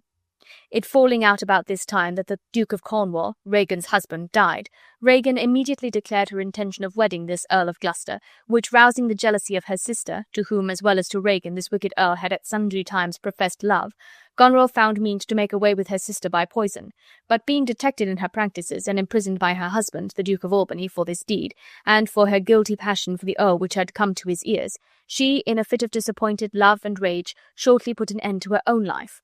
Thus the justice of heaven at last overtook these wicked daughters. While the eyes of all men were upon this event, admiring the justice displayed in their deserved deaths, the same eyes were suddenly taken off from this sight to admire at the mysterious ways of the same power in the melancholy fate of the young and virtuous daughter, the Lady Cordelia, whose good deeds did seem to deserve a more fortunate conclusion. But it is an awful truth that innocence and piety are not always successful in this world. The forces which Goneril and Regan had sent out under the command of the bad Earl of Gloucester were victorious, and Cordelia, by the practices of this wicked earl, who did not like that any should stand between him and the throne, ended her life in prison. Thus heaven took this innocent lady to itself in her young years, after showing her to the world an illustrious example of filial duty. Lear did not long survive this kind child.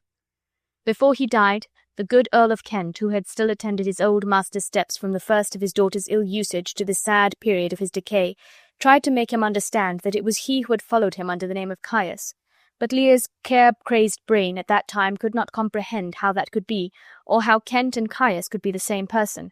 So Kent thought it needless to trouble him with explanations at such a time, and Lear, soon after expiring, this faithful servant to the king, between age and grief for his old master's vexations, soon followed him to the grave.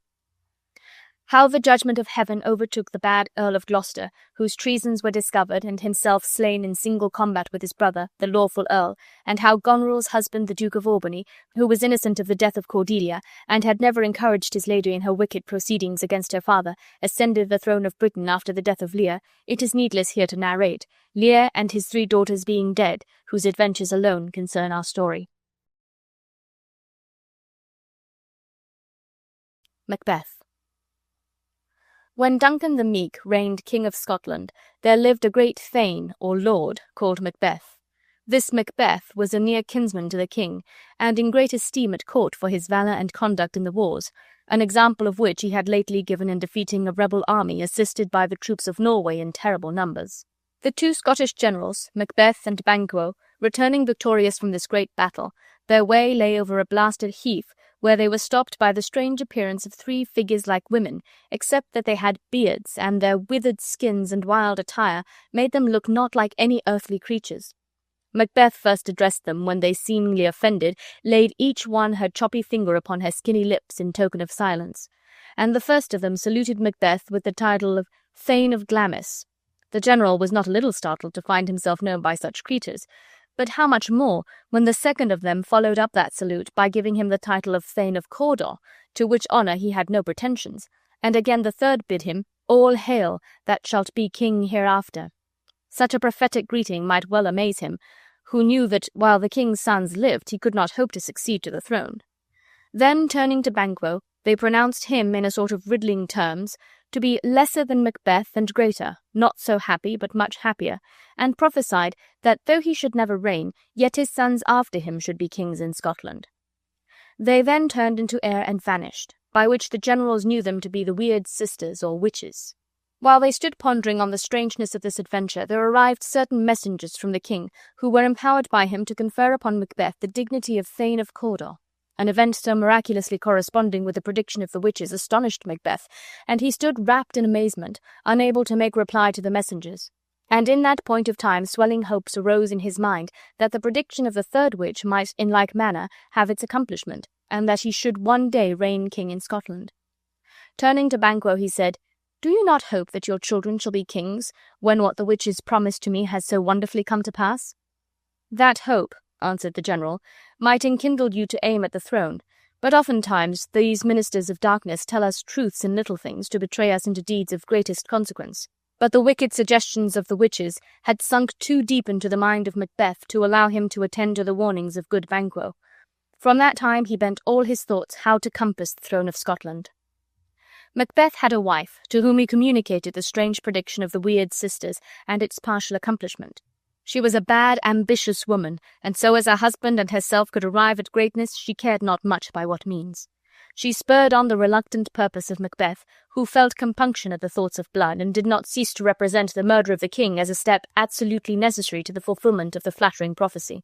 It happened at this time that the king, who out of his royal condescension would oftentimes visit his principal nobility upon gracious terms, came to Macbeth's house, attended by his two sons, Malcolm and Donalbain, and a numerous train of thanes and attendants, the more to honour Macbeth for the triumphal success of his wars. The castle of Macbeth was pleasantly situated, and the air about it was sweet and wholesome, which appeared by the nests which the martlet or swallow had built under all the jutting friezes and buttresses of the building, wherever it found a place of advantage. For where those birds most breed and haunt, the air is observed to be delicate. The king entered, well pleased with the place, and not less so by the attentions and respect of his honoured hostess, Lady Macbeth, who had the art of covering treacherous purposes with smiles, and could look like the innocent flower, while she was indeed serpent under it. The king, being tired with his journey, went to bed early, and in his stateroom 2 grooms of his chamber, as was the custom, beside him. He had been unusually pleased with his reception, and had made presents before he retired to his principal, and among the rest had sent a diamond to Lady Macbeth, greeting the name of his most kind hostess. Now was the middle of the night, when over half the world nature seems dead, and wicked dreams abuse men's minds asleep, and none but the wolf and the murderer are abroad. This was the time when Lady Macbeth waked to plot the murder of the king. She would not have undertaken a deed so abhorrent to her sex, but that she feared her husband's nature, that it was too full of the milk of human kindness to do a contrived murder.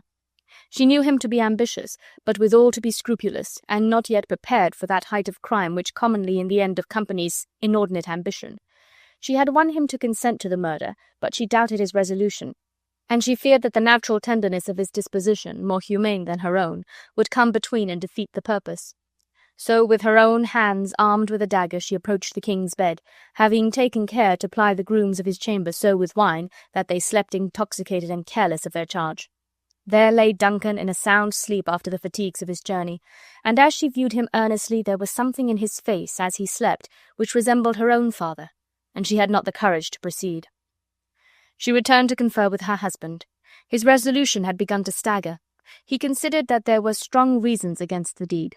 In the first place, he was not only a subject, but a near kinsman to the king, and he had been his host and entertainer that day, whose duty, by the laws of hospitality, it was to shut the door against his murderers, not bear the knife himself. Then he considered how just and merciful a king this Duncan had been, how clear of offence to his subjects, how loving to his nobility, and in particular to him, that such kings are the peculiar care of heaven, that their subjects doubly bound to revenge their debts. Besides, by the favours of the king, Macbeth stood high in the opinion of all sorts of men, and how would those honours be stained by the reputation of so foul a murder?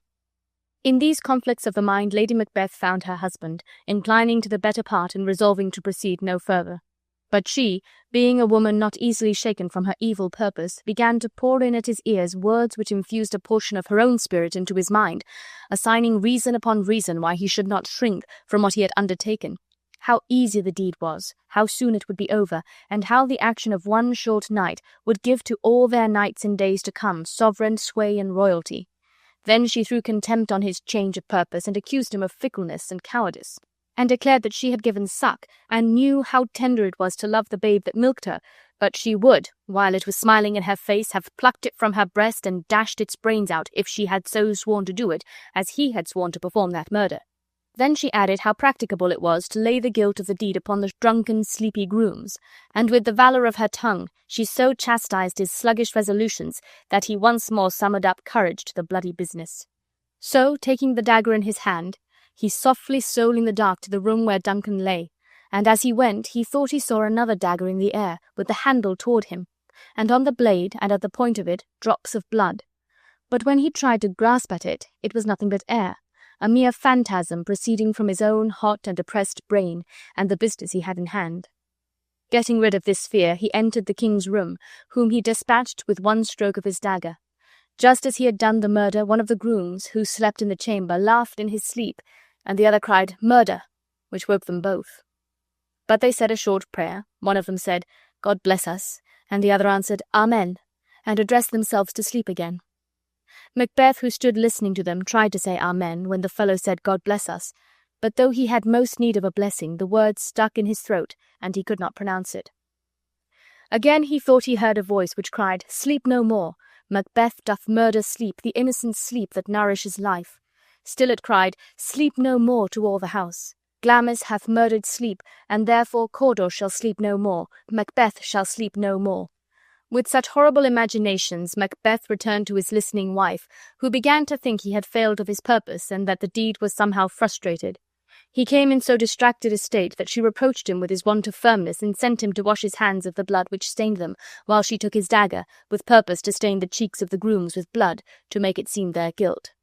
Morning came, and with it the discovery of the murder, which could not be concealed, and though Macbeth and his lady made great show of grief, and the proofs against the grooms, the dagger being produced against them, and their faces smeared with blood, were sufficiently strong, yet the entire suspicion fell upon Macbeth, whose inducements to such a deed were so much more forcible than such poor silly grooms could be supposed to have, and Duncan's 2 sons fled.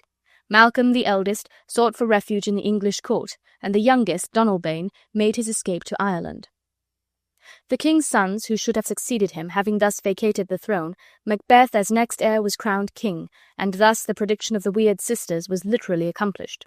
Though placed so high, Macbeth and his queen could not forget the prophecy of the weird sisters that, though Macbeth should be king, yet not his children, but the children of Banquo should be kings after him. The thought of this, and that they had defiled their hands with blood, and done so great crimes only to place the posterity of Banquo upon the throne, so rankled within them that they determined to put to death both Banquo and his son, to make void the predictions of the weird sisters, which, in their own case, had been so remarkably brought to pass. For this purpose they made a great supper, to which they invited all the chief thanes, and among the rest, with marks of particular respect, Banquo and his son Fleance were invited. The way by which Banquo was to pass to the palace at night was beset by murderers appointed by Macbeth, who stabbed Banquo, but in the scuffle Fleance escaped. From that Fleance descended a race of monarchs who afterwards filled the Scottish throne, ending with James VI of Scotland and the First of England, under whom the 2 crowns of England and Scotland were united. At supper the Queen, whose manners were in the highest degree affable and royal, played the hostess with a gracefulness and attention which conciliated everyone present, and Macbeth discoursed freely with his thanes and nobles, saying that all that was honourable in the country was under his roof, if he had but his good friend Banquo present, whom yet he hoped he should rather have to chide for neglect than to lament for any mischance. Just at these words the ghost of Banquo, whom he had caused to be murdered, entered the room, and placed himself on the chair which Macbeth was about to occupy. Though Macbeth was a bold man, and one that could have faced the devil without trembling, at this horrible sight his cheeks turned white with fear, and he stood quite unmanned, with his eyes fixed upon the ghost. His queen and all the nobles, who saw nothing but perceived him gazing, as they thought, upon an empty chair, took it for a fit of distraction, and she reproached him, whispering that it was but the same fancy which made him see the dagger in the air when he was about to kill Duncan, and gave no heed to all they could say, while he addressed it with distracted words, yet so significant that his queen, fearing the dreadful secret would be disclosed, in great haste dismissed the guests, excusing the infirmity of Macbeth as a disorder he was often troubled with. To such dreadful fancies Macbeth was subject. His queen and he had their sleeps afflicted with terrible dreams, and the blood of Banquo troubled them not more than the escape of Fleance, whom now they looked upon as father to a line of kings who should keep their posterity out of the throne. With these miserable thoughts they found no peace, and Macbeth determined once more to seek out the weird sisters and know from them the worst. He sought them in a cave upon the heath, where they, who knew by foresight of his coming, were engaged in preparing their dreadful charms, by which they conjured up infernal spirits to reveal to them futurity. Their horrid ingredients were toads, bats, and serpents, the eye of a newt and the tongue of a dog, the leg of a lizard and the wing of the night owl, the scale of a dragon, the tooth of a wolf, the maw of the ravenous salt-sea shark, the mummy of a witch, the root of the poisonous hemlock, this to have effect must be digged in the dark, the gall of a goat and the liver of a Jew, with slips of the yew tree that roots itself in graves, and the finger of a dead child. All these were set on to boil in a great kettle or cauldron, which, as fast as it grew too hot, was cooled with a baboon's blood.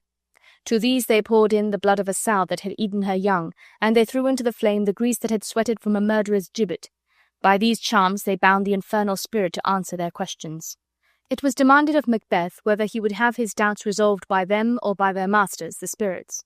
He, nothing daunted by the dreadful ceremonies which he saw, boldly answered, "Where are they? Let me see them." And they called the spirits, which were three. And the first arose in the likeness of an armed head, and he called Macbeth by name, and bid him beware of the Thane of Fife, for which caution Macbeth thanked him, for Macbeth had entertained a jealousy of Macduff, the Thane of Fife. And the second spirit arose in the likeness of a bloody child, and he called Macbeth by name, and bid him have no fear, but laugh to scorn the power of man, for none of woman born should have power to hurt him, and he advised him to be bloody, bold, and resolute. "Then live, Macduff," cried the king. "What need I fear thee? But yet I will make assurance doubly sure. Thou shalt not live, that I may tell pale-hearted fear it lies, and sleep in spite of thunder." That spirit being dismissed, a third arose, in the form of a child crowned, with a tree in his hand. He called Macbeth by name and comforted him against conspiracies, saying that he should never be vanquished until the wood of Burnham to Dunsinane Hill should come against him. "Sweet bodements! Good!" cried Macbeth. "Who can unfix the forest and move it from its earth-bound roots? I see I shall live the usual period of man's life, and not be cut off by a violent death. But my heart throbs to know one thing. Tell me, if your art can tell so much, if Banquo's issue shall ever reign in this kingdom." Here the cauldron sank into the ground, and a noise of music was heard, and 8 shadows, like kings, passed by Macbeth, and Banquo last, who bore a glass which showed the figures of many more, and Banquo, all bloody, smiled upon Macbeth, and pointed to them, by which Macbeth knew that these were the posterity of Banquo, who should reign after him in Scotland. And the witches, with the sound of soft music and with dancing, making a show of duty and welcome to Macbeth, vanished. And from this time the thoughts of Macbeth were all bloody and dreadful. The first thing he heard when he got out of the witches' cave was that Macduff, Thane of Fife, had fled to England to join the army which was forming up against him under Malcolm, the eldest son of the late king, with intent to displace Macbeth and set Malcolm, the right heir, upon the throne. Macbeth, stung with rage, set upon the castle of Macduff, and put his wife and children, whom the Thane had left behind, to the sword, and extended the slaughter to all who claimed the least relationship to Macduff. These and such like deeds alienated the minds of all his chief nobility from him. Such as could fled to join with Malcolm and Macduff, who were now approaching with a powerful army which they had raised in England, and the rest secretly wished success to their arms, though, for fear of Macbeth, they could take no active part. His recruits went on slowly. Everybody hated the tyrant, nobody loved or honoured him, but all suspected him, and he began to envy the condition of Duncan, whom he had murdered, who slept soundly in his grave, against whom treason had done its worst. Steel nor poison, domestic malice nor foreign levies could hurt him any longer. While these things were acting, the queen, who had been the sole partner in his wickedness, in whose bosom he could sometimes seek a momentary repose from those terrible dreams which afflicted them both nightly, died, it is supposed by her own hands, unable to bear the remorse of guilt and public hate, by which event he was left alone, without a soul to love or care for him, or a friend to whom he could confide his wicked purposes. He grew careless of life and wished for death, but the near approach of Malcolm's army roused in him what remained of his ancient courage, and he determined to die, as he expressed it, with armour on his back. Besides this, the hollow promises of the witches had filled him with a false confidence, and he remembered the sayings of the spirits, that none of woman born was to hurt him, and that he was never to be vanquished till Birnam Wood should come to Dunsinane, which he thought could never be.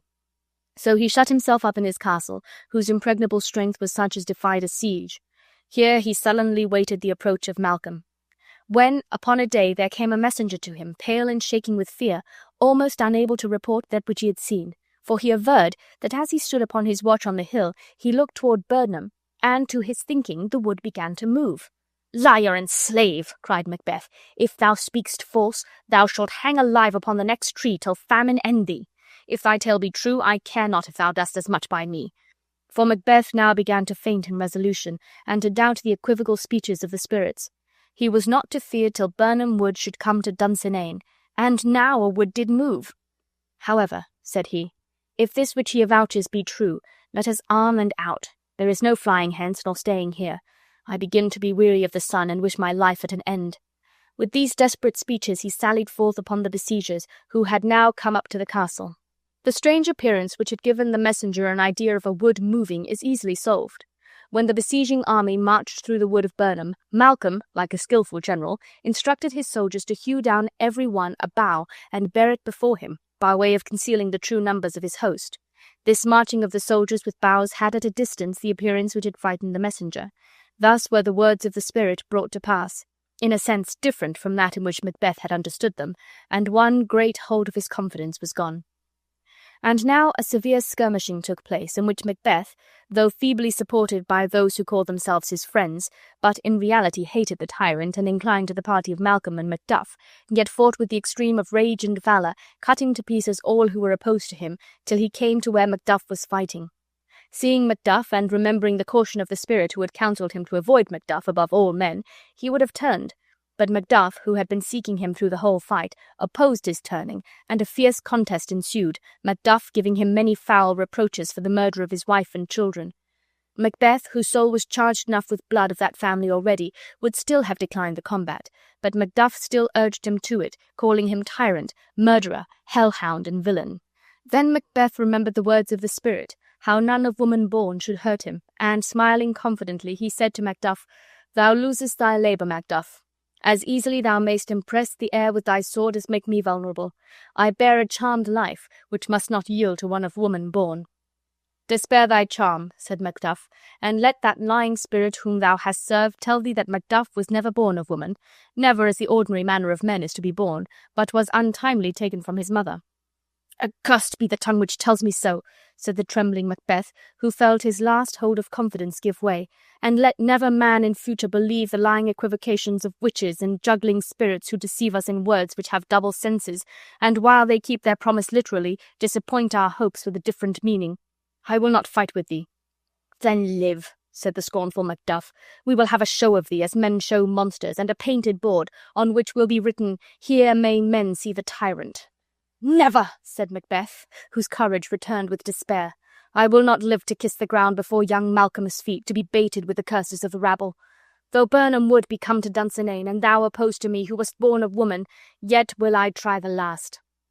With these frantic words he threw himself upon Macduff, who, after a severe struggle, in the end overcame him, and cutting off his head, made a present of it to the young and lawful king, Malcolm, who took upon him the government, which, by the machinations of the usurper, he had so long been deprived of, and ascended the throne of Duncan the Meek among the acclamations of the nobles and the people. All's well that ends well. Bertram, Count of Roussillon, had newly come to his title and estate by the death of his father.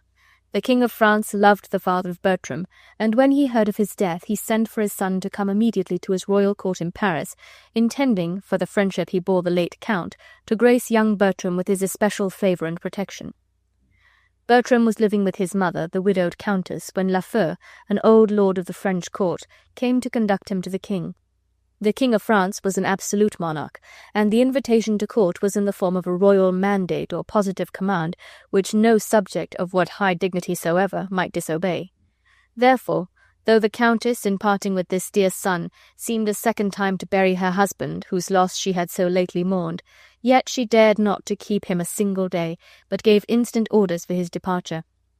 Lafeu, who came to fetch him, tried to comfort the Countess for the loss of her late lord and her son's sudden absence, and he said, in a courtier's flattering manner, that the king was so kind a prince she would find in his majesty a husband, and that he would be a father to her son, meaning only that the good king would befriend the fortunes of Bertram. Lafeu told the Countess that the king had fallen into a sad malady, which was pronounced by his physicians to be incurable. The lady expressed great sorrow on hearing this account of the king's ill health, and said she wished the father of Helena, a young gentlewoman who was present in attendance upon her, were living, that she doubted not he could have cured his majesty of his disease. And she told Lafeu something of the history of Helena, saying she was the only daughter of the famous physician Gerard de Narbonne, and that he had recommended his daughter to her care when he was dying, so that since his death she had taken Helena under her protection. Then the Countess praised the virtuous disposition and excellent qualities of Helena, saying she inherited these virtues from her worthy father. While she was speaking, Helena wept in sad and mournful silence, which made the Countess gently reprove her for too much grieving for her father's death. Bertram now bade his mother farewell. The Countess parted with his dear son with tears and many blessings, and commended him to the care of Lafeu, saying, "Good my lord, advise him, for he is an unseasoned courtier." Bertram's last words were spoken to Helena, but they were words of mere civility, wishing her happiness, and he concluded his short farewell to her with saying, "Be comfortable to my mother, your mistress, and make much of her." Helena had long loved Bertram, and when she wept in sad and mournful silence the tears she shed were not for Gerard de Narbonne. Helena loved her father, but in the present feeling of a deeper love, the object of which she was about to lose, she had forgotten the very form and features of her dead father, her imagination presenting no image to her mind but Bertram's. Helena had long loved Bertram, yet she always remembered that he was the Count of Roussillon, descended from the most ancient family in France, she of humble birth, her parents of no note at all, his ancestors noble, and therefore she looked up to the high-born Bertram as to her master and to a dear lord, and dared not form any wish but to live his servant, and, so living, to die his vassal. So great the distance seemed to her between his height of dignity and her lowly fortunes that she would say, "It were all one that I should love a bright particular star, and think to wed it, Bertram is so far above me." Bertram's absence filled her eyes with tears and her heart with sorrow, for though she loved without hope, yet it was a pretty comfort to her to see him every hour, and Helena would sit and look upon his dark eye, his arched brow, and the curls of his fine hair, till she seemed to draw his portrait on the tablet of her heart, that heart too capable of retaining the memory of every line in the features of that loved face. Gerard de Narbonne, when he died, left her no other portion than some prescriptions of rare and well-proved virtue, which by deep study and long experience in medicine he had collected as sovereign and almost infallible remedies. Among the rest, there was one set down as an approved medicine for the disease under which Lafeu said the king at that time languished, and when Helena heard of the king's complaint, she, who till now had been so humble and so hopeless, formed an ambitious project in her mind to go herself to Paris and undertake the cure of the king. But though Helena was the possessor of this choice prescription, it was unlikely, as the king as well as his physicians was of the opinion that his disease was incurable, that they would give credit to a poor unlearned virgin if she should offer to perform a cure. The firm hopes that Helena had of succeeding, if she might be permitted to make the trial, seemed more than even her father's skill warranted, though he was the most famous physician of his time, for she felt a strong faith that this good medicine was sanctified by all the luckiest stars in heaven to be the legacy that should advance her fortune, even to the high dignity of being Count Roussillon's wife. Bertram had not been long gone when the Countess was informed by her steward that he had overheard Helena talking to herself, and that he understood from some words she uttered she was in love with Bertram and thought of following him to Paris. The Countess dismissed the steward with thanks, and desired him to tell Helena she wished to speak with her. What she had just heard of Helena brought the remembrance of days long past into the mind of the Countess, those days, probably, when her love for Bertram's father first began, and she said to herself, "Even so it was with me when I was young. Love is a thorn that belongs to the rose of youth. For in the season of youth, if ever we are nature's children, these faults are ours, though then we think not they are faults. While the Countess was thus meditating on the loving errors of her own youth, Helena entered, and she said to her, "Helena, you know I am a mother to you." Helena replied, "You are my honourable mistress."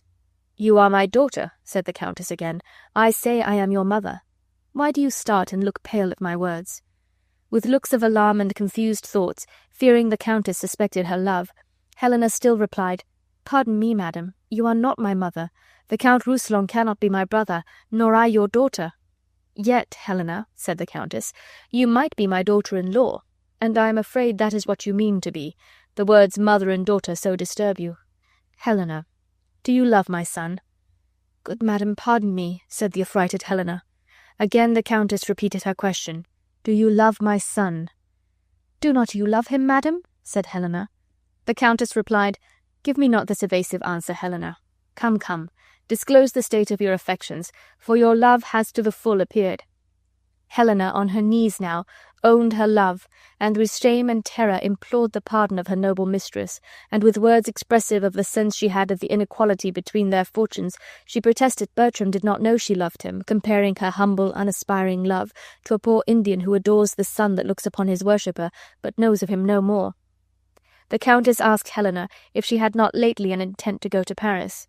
Helena owned the design she had formed in her mind when she heard Lafeu speak of the king's illness. "This was your motive for wishing to go to Paris?" said the Countess. "Was it? Speak truly." Helena honestly answered, "My lord your son made me to think of this, else Paris and the medicine and the king had from the conversation of my thoughts been absent then." The Countess heard the whole of this confession without saying a word either of approval or of blame, but she strictly questioned Helena as to the probability of the medicine being useful to the king. She found that it was the most prized by Gerard de Narbon of all he possessed, and that he had given it to his daughter on his deathbed, and remembering the solemn promise she had made at that awful hour in regard to this young maid, whose destiny and the life of the king himself seemed to depend on the execution of a project, which, though conceived by the fond suggestions of a loving maiden's thoughts, the Countess knew not, but it might be the unseen workings of Providence to bring to pass the recovery of the king, and to lay the foundation of the future fortunes of Gerard de Narbon's daughter, free leave she gave to Helena to pursue her own way, and generously furnished her with ample means and suitable attendants, and Helena set out for Paris with the blessings of the Countess and her kindest wishes for her success. Helena arrived at Paris, and by the assistance of her friend, the old Lord Lafeu, she obtained an audience of the king.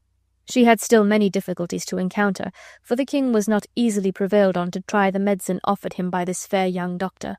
But she told him she was Gerard de Narbon's daughter, with whose fame the king was well acquainted, and she offered the precious medicine as the darling treasure which contained the essence of all her father's long experience and skill, and she boldly engaged to forfeit her life if it failed to restore his majesty to perfect health in the space of 2 days. The king at length consented to try it, and in 2 days' time Helena was to lose her life if the king did not recover. But if she succeeded, he promised to give her the choice of any man throughout all France, the princes only excepted, whom she could like for a husband, the choice of a husband being the fee Helena demanded if she cured the king of his disease. Helena did not deceive herself in the hope she conceived of the efficacy of her father's medicine.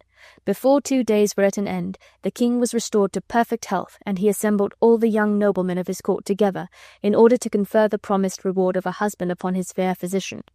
And he desired Helena to look round on this youthful parcel of noble bachelors and choose her husband.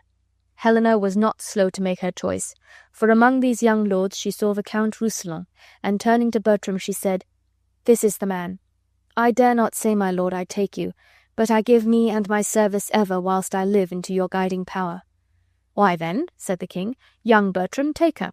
She is your wife." Bertram did not hesitate to declare his dislike to this present of the king's of the self-offered Helena, who, he said, was a poor physician's daughter, bred at his father's charge, and now living a dependent on his mother's bounty. Helena heard him speak these words of rejection and of scorn, and she said to the king, "That you are well, my lord, I am glad. Let the rest go." But the king would not suffer his royal command to be so slighted, for the power of bestowing their nobles in marriage was one of the many privileges of the kings of France, and that same day Bertram was married to Helena, a forced and uneasy marriage to Bertram, and of no promising hope to the poor lady, who, though she gained a noble husband she had hazarded her life to obtain, seemed to have won but a splendid blank, her husband's love not being a gift in the power of the King of France to bestow. Helena was no sooner married than she was desired by Bertram to apply to the king for leave of absence from court, and when she brought him the king's permission for his departure, Bertram told her that he was not prepared for this sudden marriage. It had much unsettled him, and therefore she must not wonder at the course he should pursue. If Helena wondered not, she grieved when she found it was his intention to leave her. He ordered her to go home to his mother. When Helena heard this unkind command, she replied, "Sir, I can nothing say to this but that I am your most obedient servant, and shall ever with true observance seek to eke out that desert wherein my homely stars have failed to equal my great fortunes." But this humble speech of Helena's did not at all move the haughty Bertram to pity his gentle wife, and he parted from her without even the common civility of a kind farewell. Back to the Countess then Helena returned. She had accomplished the purport of her journey, she had preserved the life of the king, and she had wedded her heart's dear lord, the Count Rousillon. But she returned back a dejected lady to her noble mother-in-law, and as soon as she entered the house she received a letter from Bertram which almost broke her heart. The good Countess received her with a cordial welcome, as if she had been her son's own choice and a lady of high degree, and she spoke kind words to comfort her for the unkind neglect of Bertram in sending his wife home on her bridal day alone. But this gracious reception failed to cheer the sad mind of Helena, and she said, "Madam, my lord is gone, forever gone." She then read these words out of Bertram's letter: "When you can get the ring from my finger, which never shall come off, then call me husband, but in such a then I write a never." "This is a dreadful sentence," said Helena.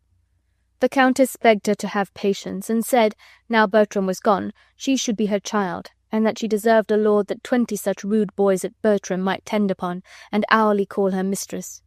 But in vain, by respectful condescension and kind flattery, this matchless mother tried to soothe the sorrows of her daughter-in-law.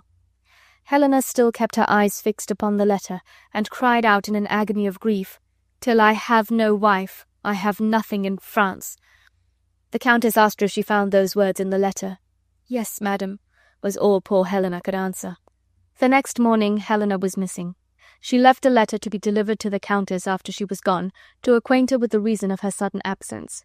In this letter she informed her that she was so much grieved at having driven Bertram from his native country and his home, that to atone for her offence she had undertaken a pilgrimage to the shrine of St. Jacques le Grand, and concluded with requesting the Countess to inform her son that the wife he so hated had left his house forever. Bertram, when he left Paris, went to Florence, and there became an officer in the Duke of Florence's army, and after a successful war in which he distinguished himself by many brave actions, Bertram received letters from his mother containing the acceptable tidings that Helena would no more disturb him, and he was preparing to return home when Helena herself, clad in her pilgrim's weeds, arrived at the city of Florence. Florence was a city through which the pilgrims used to pass on their way to St. Jacques le Grand, and when Helena arrived at this city she heard that a hospitable widow dwelt there who used to receive into her house the female pilgrims that were going to visit the shrine of that saint, giving them lodging and kind entertainment. To this good lady therefore Helena went, and the widow gave her a courteous welcome and invited her to see whatever was curious in that famous city, and told her that if she would like to see the Duke's army, she would take her where she might have a full view of it. "And you will see a countryman of yours," said the widow. "His name is Count Rousillon, who has done worthy service in the Duke's wars." Helena wanted no second invitation when she found Bertram was to make part of the show. She accompanied her hostess, and a sad and mournful pleasure it was to her to look once more upon her dear husband's face. "Is he not a handsome man?" said the widow. "I like him well," replied Helena with great truth. All the way they walked, the talkative widow's discourse was all of Bertram. She told Helena the story of Bertram's marriage, and how he had deserted the poor lady his wife, and entered into the Duke's army to avoid living with her. To this account of her own misfortunes Helena patiently listened, and when it was ended, the history of Bertram was not yet done, for then the widow began another tale, every word of which sank deep into the mind of Helena, for the story she now told was of Bertram's love for her daughter. Though Bertram did not like the marriage forced on him by the king, it seems he was not insensible to love. For since he had been stationed with the army at Florence, he had fallen in love with Diana, a fair young gentlewoman, the daughter of this widow, who was Helena's hostess. And every night, with music of all sorts and songs composed in praise of Diana's beauty, he would come under her window and solicit her love, and all his suit to her was that she would permit him to visit her by stealth after the family were retired to rest. But Diana would by no means be persuaded to grant this improper request, nor give any encouragement to his suit, knowing him to be a married man, for Diana had been brought up under the counsels of a prudent mother, who, though she was now in reduced circumstances, was well born and descended from the noble family of the Capulets. All this the good lady related to Helena, highly praising the virtuous principles of her discreet daughter, which, she said, were entirely owing to the excellent education and good advice she had given her. And she further said that Bertram had been particularly importunate with Diana to admit him to the visit he so much desired that night, because he was going to leave Florence early the next morning. Though it grieved Helena to hear of Bertram's love for the widow's daughter, yet from this story the ardent mind of Helena conceived a project, nothing discouraged at the ill success of her former one, to recover her truant lord. She disclosed to the widow that she was Helena, the deserted wife of Bertram, and requested that her kind hostess and her daughter would suffer this visit from Bertram to take place, and allow her to pass herself upon Bertram for Diana, telling them her chief motive for desiring to have this secret meeting with her husband was to get a ring from him which, he had said, if ever she was in possession of, he would acknowledge her as his wife. The widow and her daughter promised to assist her in this affair, partly moved by pity for this unhappy, forsaken wife, and partly won over to her interest by the promises of reward which Helena made them, giving them a purse of money in earnest for her future favour. In the course of that day, Helena caused information to be sent to Bertram that she was dead, hoping that, when he thought himself free to make a second choice by the news of her death, he would offer marriage to her in her feigned character of Diana. And if she could obtain the ring and this promise too, she doubted not she could make some future good come of it. In the evening, after it was dark, Bertram was admitted into Diana's chamber, and Helena was there ready to receive him. The flattering compliments and love discourse he addressed to Helena were precious sounds to her, though she knew they were meant for Diana, and Bertram was so well pleased with her that he made her a solemn promise to be her husband and to love her forever, which she hoped would be prophetic of a real affection when he should know it was his own wife, the despised Helena, whose conversation had so delighted him. Bertram never knew how sensible a lady Helena was, else perhaps he would not have been so regardless of her, and seeing her every day he had entirely overlooked her beauty, a face we are accustomed to see constantly losing the effect which is caused by the first sight either of beauty or of plainness, and of her understanding it was impossible he should judge, because she felt such reverence mixed with her love for him that she was always silent in his presence. But now that her future fate and the happy ending of all her love projects seemed to depend on her leaving a favourable impression on the mind of Bertram from his night's interview, she exerted all her wit to please him, and the simple graces of her lively conversation and the endearing sweetness of her manners so charmed Bertram that he vowed she should be his wife. Helena begged the ring from off his finger as a token of his regard, and he gave it to her, and in return for this ring, which it was of such importance to her to possess, she gave him another ring, which was one the king had made her a present of. Before it was light in the morning she sent Bertram away, and he immediately set out on his journey towards his mother's house. Helena prevailed on the widow and Diana to accompany her to Paris, their further assistance being necessary to the full accomplishment of the plan she had formed. When they arrived there, they found the king was gone upon a visit to the Countess of Rousillon, and Helena followed the king with all the speed she could make. The king was still in perfect health, and his gratitude to her who had been the means of his recovery was so lively in his mind that the moment he saw the Countess of Rousillon he began to talk of Helena, calling her a precious jewel that was lost by the folly of her son. But seeing the subject distressed the Countess, who sincerely lamented the death of Helena, he said, "My good lady, I have forgiven and forgotten all." But the good-natured old Lafeu, who was present, and could not bear that the memory of his favourite Helena should be so lightly passed over, said, "This I must say, the young lord did great offence to his Majesty, his mother, and his lady, but to himself he did the greatest wrong of all, for he has lost a wife whose beauty astonished all eyes, whose words took all ears captive, and whose deep perfection made all hearts wish to serve her." The king said, "Praising what is lost makes the remembrance dear.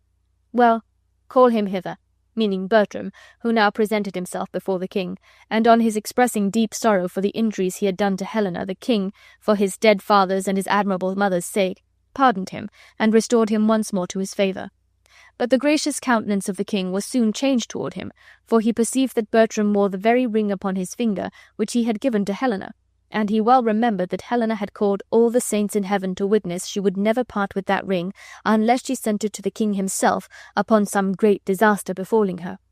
And Bertram, on the king's questioning him how he came by the ring, told an improbable story of a lady throwing it to him out of a window, and denied ever having seen Helena since the day of their marriage.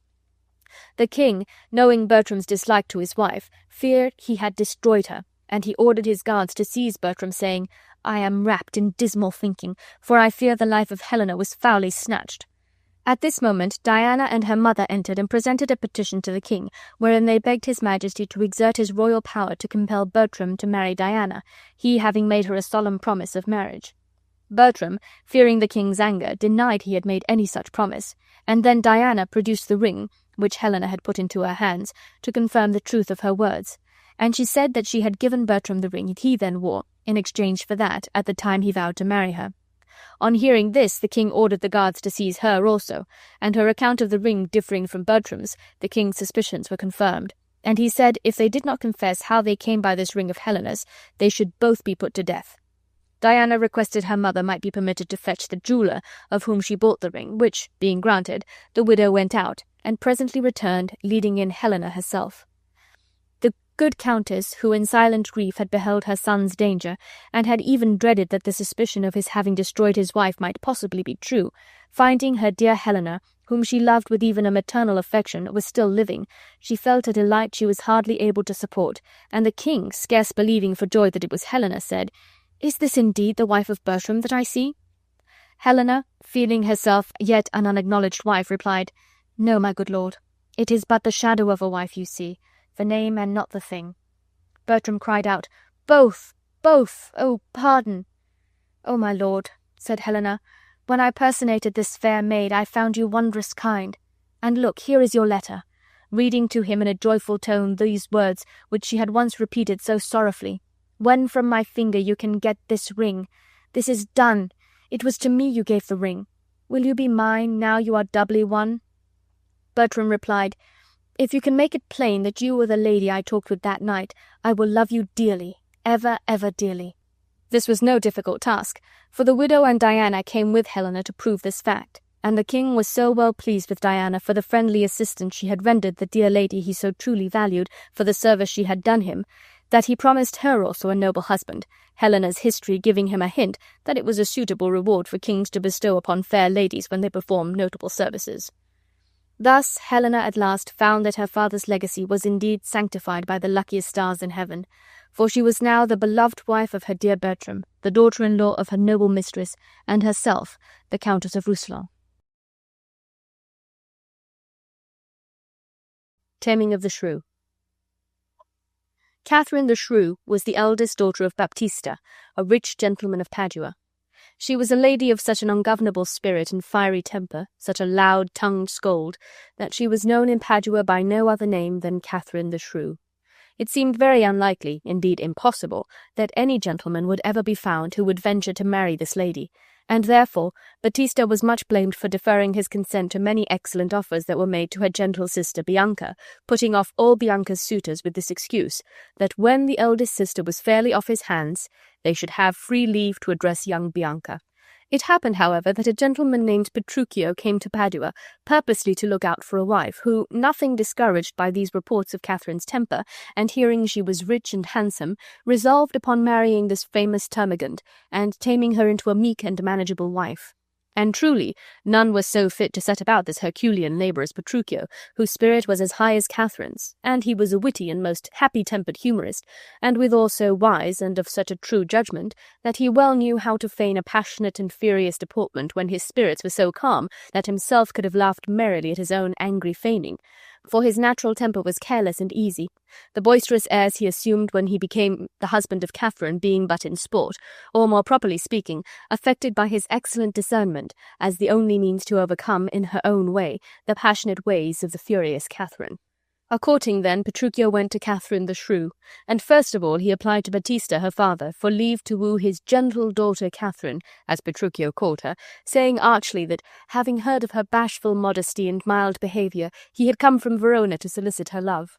Her father, though he wished her married, was forced to confess Catherine would ill answer this character, it being soon apparent of what manner of gentleness she was composed, for her music-master rushed into the room to complain that the gentle Catherine, his pupil, had broken his head with her lute for presuming to find fault with her performance, which, when Petruchio heard, he said, "It is a brave wench. I love her more than ever, and long to have some chat with her."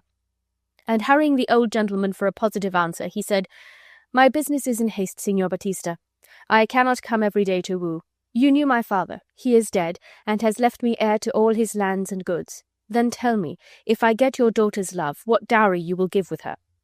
Battista thought his manner was somewhat blunt for a lover, but being glad to get Catherine married, he answered that he would give her 20,000 crowns for her dowry, and half his estate at his death. So this odd match was quickly agreed on, and Battista went to appraise his truest daughter of her lover's addresses, and sent her in to Petruchio to listen to his suit. In the meantime, Petruchio was settling with himself the mode of courtship he should pursue, and he said, "I will woo her with some spirit when she comes. If she rails at me, why, then I will tell her she sings as sweetly as a nightingale. And if she frowns, I will say she looks as clear as roses newly washed with dew.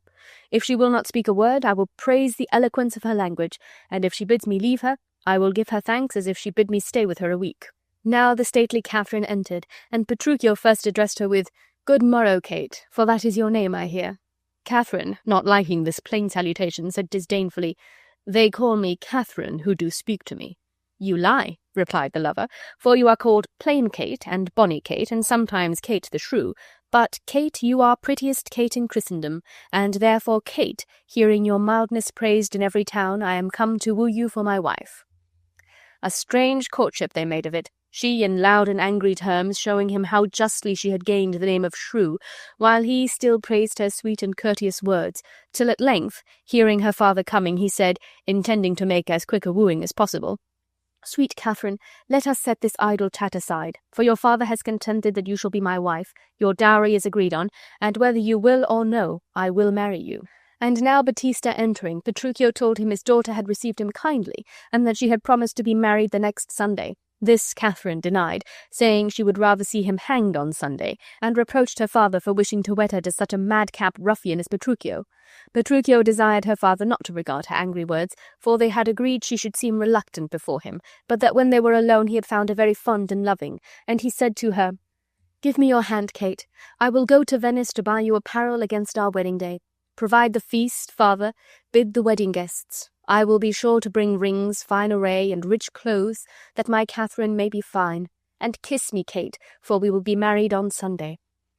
On the Sunday all the wedding guests were assembled, but they waited long before Petruchio came, and Catherine wept for vexation to think that Petruchio had only been making a jest of her. At last, however, he appeared, but he brought none of the bridal finery he had promised Catherine, nor was he dressed himself like a bridegroom, but in strange disordered attire, as if he meant to make a sport of the serious business he came about, and his servants and the very horses on which they rode were in like manner in mean and fantastic fashion habited. Petruchio could not be persuaded to change his dress. He said Catherine was to be married to him, and not to his clothes. And finding it was in vain to argue with him, to the church they went, he still behaving in the same mad way. For when the priest asked Petruchio if Catherine should be his wife, he swore so loud that she should, that, all amazed, the priest let fall his book, and as he stooped to take it up, this mad-brained bridegroom gave him such a cuff that down fell the priest and his book again. And all the while they were being married, he stamped and swore so that the high-spirited Catherine trembled and shook with fear. After the ceremony was over, while they were yet in the church, he called for wine, and drank a loud health to the company, and threw a sop which was at the bottom of the glass full in the sexton's face, giving no other reason for this strange act than that the sexton's beard grew thin and hungerly, and seemed to ask the sop as he was drinking. Never sure was there such a mad marriage, but Petruchio did but put this wildness on the better to succeed in the plot he had formed to tame his shrewish wife. Battista had provided a sumptuous marriage feast, but when they returned from church, Petruchio, taking hold of Catherine, declared his intention of carrying his wife home instantly, and no remonstrance of his father-in-law or angry words of the enraged Catherine could make him change his purpose. He claimed a husband's right to dispose of his wife as he pleased, and away he hurried Catherine off. He seemed so daring and resolute that no one dared attempt to stop him. Petruchio mounted his wife upon a miserable horse, lean and lank, which he had picked out for the purpose, and himself and his servant, no better mounted, they journeyed on through rough and miry ways, and ever, when this horse of Catherine's stumbled, he would storm and swear at the poor jaded beast, who could scarce crawl under his burthen, as if he had been the most passionate man alive. At length, after a weary journey, during which Catherine had heard nothing but the wild ravings of Petruchio at the servant and the horses, they arrived at his house.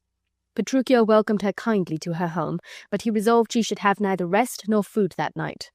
The tables were spread and supper soon served, but Petruchio, pretending to find fault with every dish, threw the meat about the floor and ordered the servants to remove it away. And all this he did, as he said, in love for his Catherine, that she might not eat meat that was not well dressed. And when Catherine, weary and supperless, retired to rest, he found the same fault with the bed, throwing the pillows and bedclothes about the room so that she was forced to sit down in a chair where, if she chanced to drop asleep, she was presently awakened by the loud voice of her husband storming at the servants for the ill-making of his wife's bridal bed.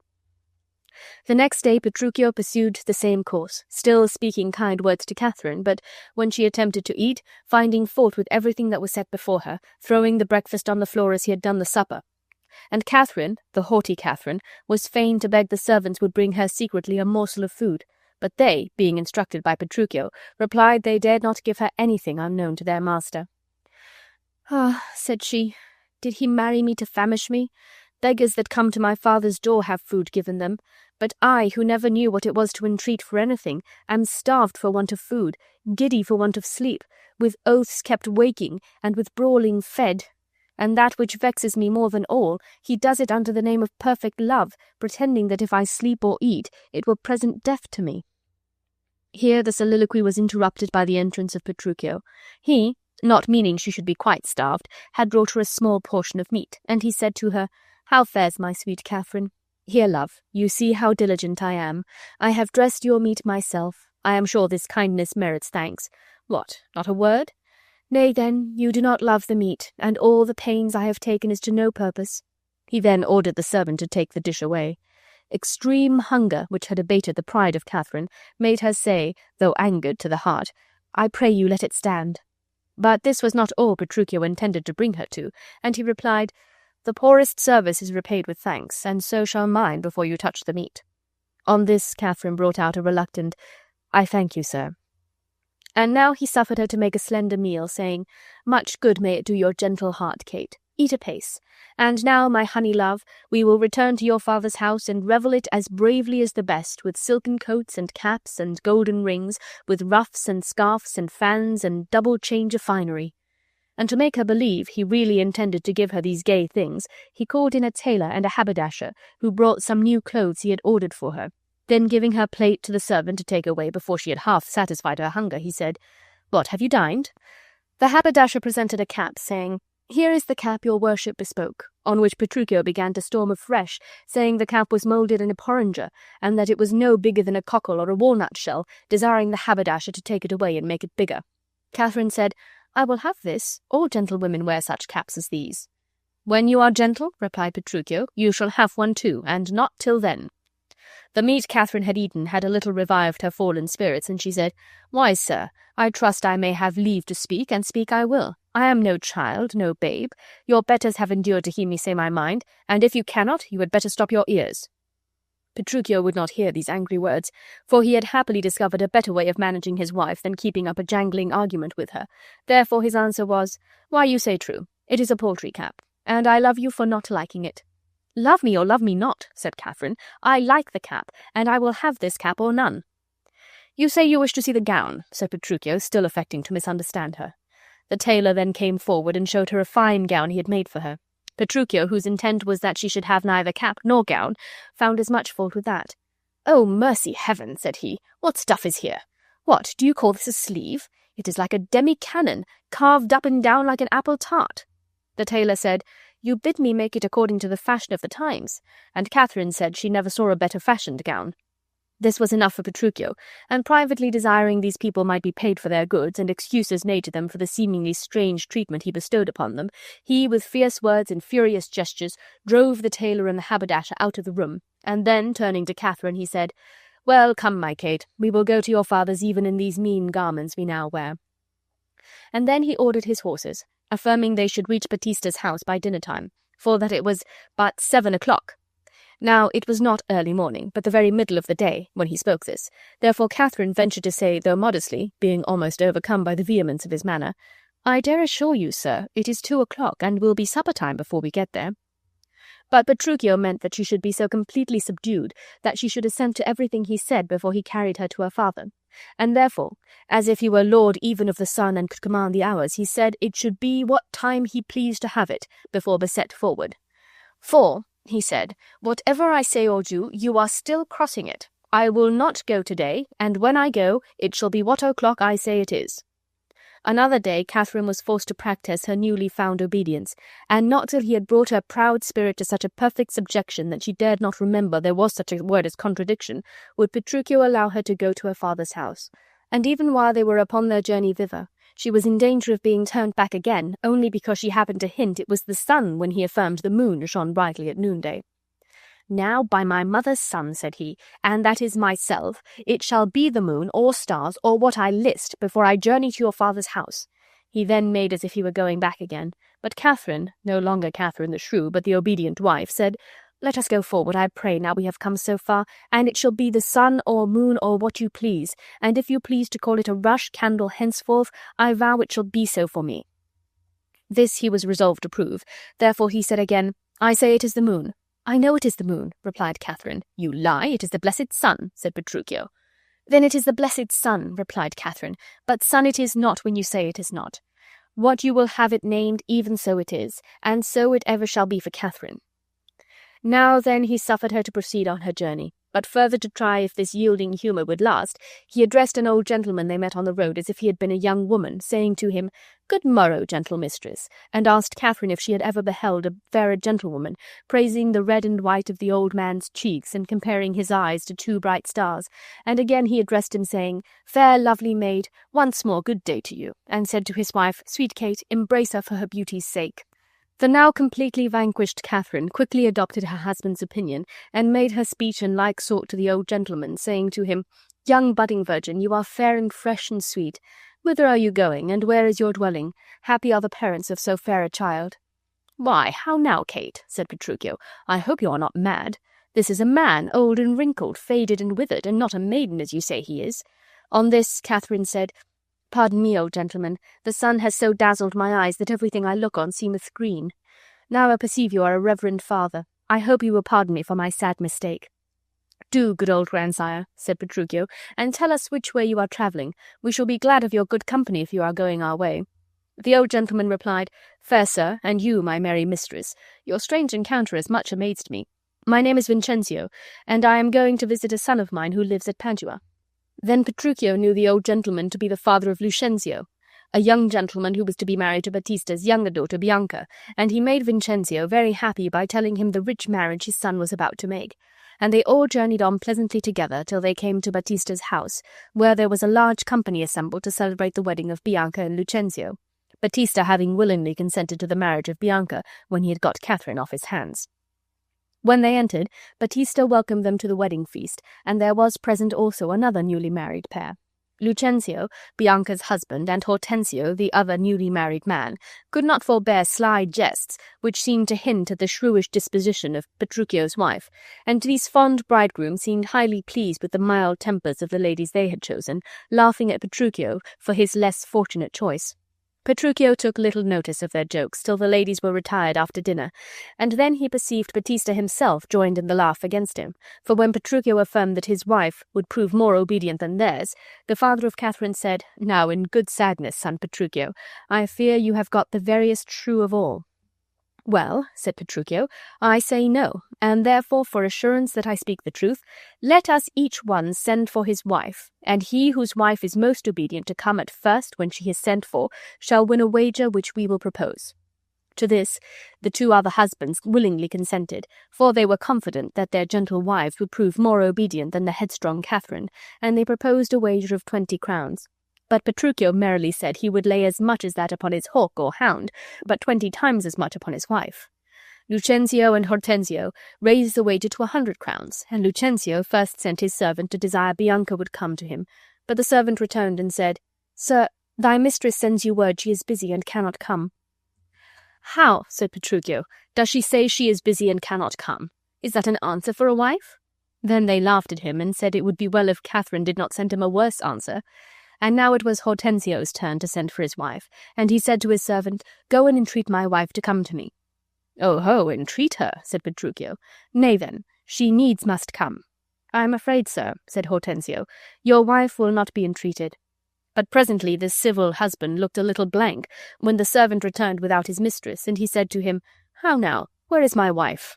Sir, said the servant, my mistress says you have some goodly jest in hand, and therefore she will not come. She bids you come to her. Worse and worse, said Petruchio. And then he sent his servant, saying, Sirrah, go to your mistress, and tell her I command her to come to me. The company had scarcely time to think she would not obey this summons, when Baptista, all in amaze, exclaimed, Now by my holy dame, here comes Catherine. And she entered, saying meekly to Petruchio, What is your will, sir, that you send for me? Where is your sister and Hortensio's wife? Said he. Catherine replied, They sit conferring by the parlour fire. Go fetch them hither, said Petruchio. Away went Catherine without reply to perform her husband's command. Here is a wonder, said Lucentio, if you talk of a wonder. And so it is, said Hortensio. I marvel what it bodes. Marry, peace it bodes, said Petruchio, and love, and quiet life, and right supremacy, and, to be short, everything that is sweet and happy. Catherine's father, overjoyed to see this reformation in his daughter, said, Now fair befall thee, son Petruchio. You have won the wager, and I will add another 20,000 crowns to her dowry, as if she were another daughter, for she is changed as if she had never been. Nay, said Petruchio, I will win the wager better yet, and show more signs of her new-built virtue and obedience. Catherine now entering with the two ladies, he continued, See where she comes, and brings your froward wives as prisoners to her womanly persuasion. Catherine, that cap of yours does not become you. Off with that bauble, and throw it underfoot. Catherine instantly took off her cap and threw it down. Lord, said Hortensio's wife, may I never have a cause to sigh till I am brought to such a silly pass. And Bianca, she too, said, Fie, what foolish duty call you this? On this Bianca's husband said to her, I wish your duty were as foolish too. The wisdom of your duty, fair Bianca, has cost me 100 crowns since dinner-time. The more fool you, said Bianca, for laying on my duty. Catherine, said Petruchio, I charge you tell these headstrong women what duty they owe their lords and husbands. And to the wonder of all present, the reformed shrewish lady spoke as eloquently in praise of the wife-like duty of obedience as she had practised it implicitly in a ready submission to Petruchio's will.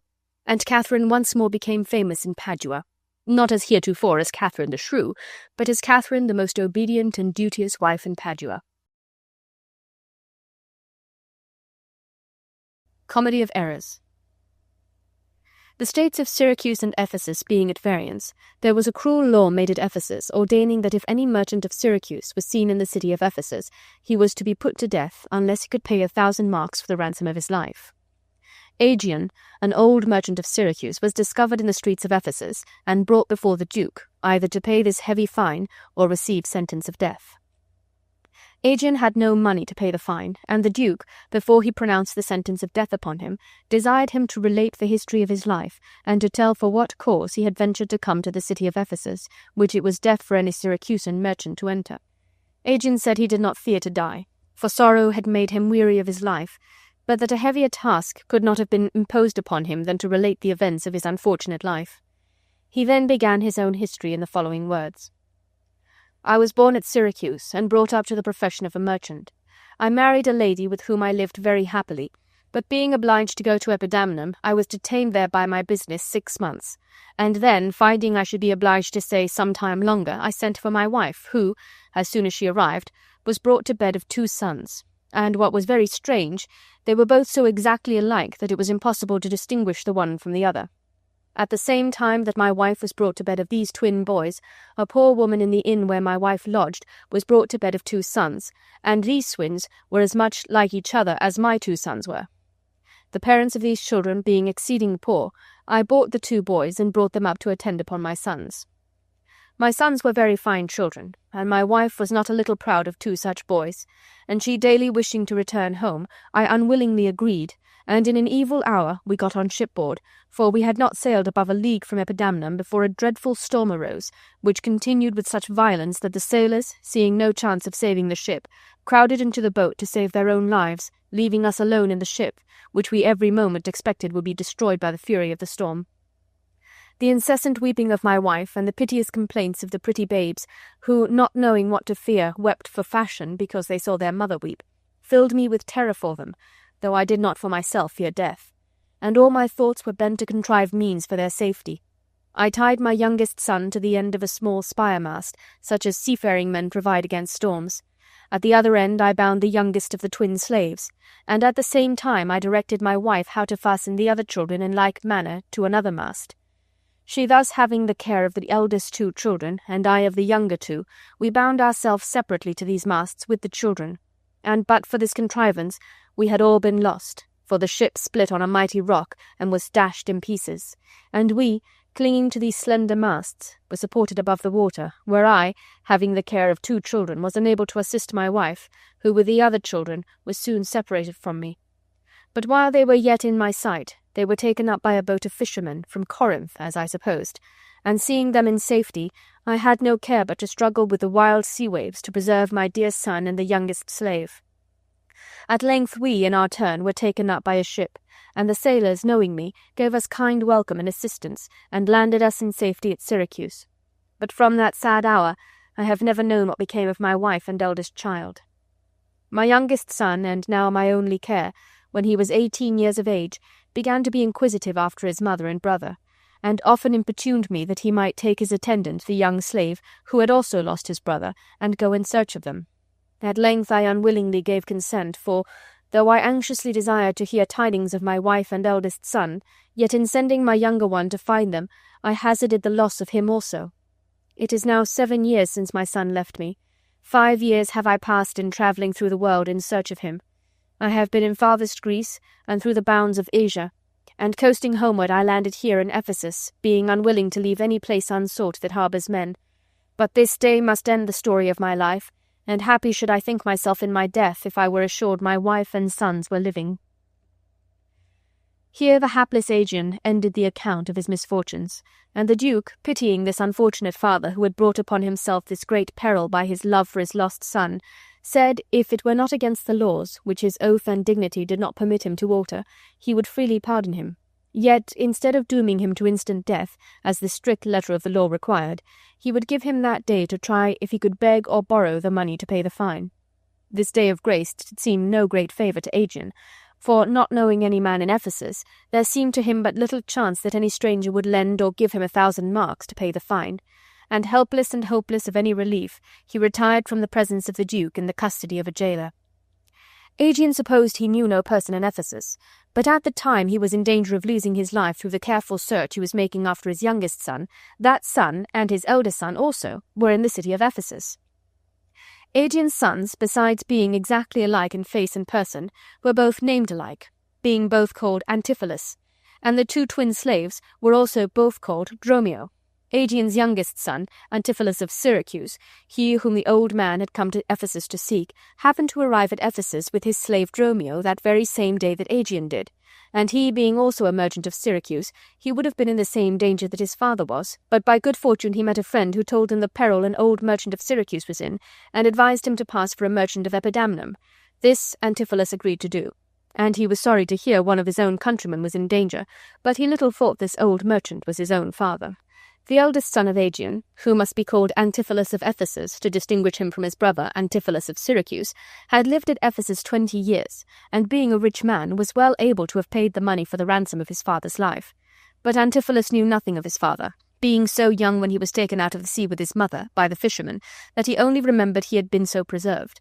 But he had no recollection of either his father or his mother, the fisherman who took up this Antipholus and his mother, and the young slave Romeo, having carried the 2 children away from her, to the great grief of that unhappy lady, intending to sell them. Antipholus and Romeo were sold by them to Duke Menaphon, a famous warrior who was uncle to the Duke of Ephesus, and he carried the boys to Ephesus when he went to visit the Duke, his nephew. The Duke of Ephesus, taking a liking to young Antipholus, when he grew up made him an officer in his army, in which he distinguished himself by his great bravery in the wars, where he saved the life of his patron the Duke, who rewarded his merit by marrying him to Adriana, a rich lady of Ephesus, with whom he was living, his slave Romeo still attending him, at the time his father came there.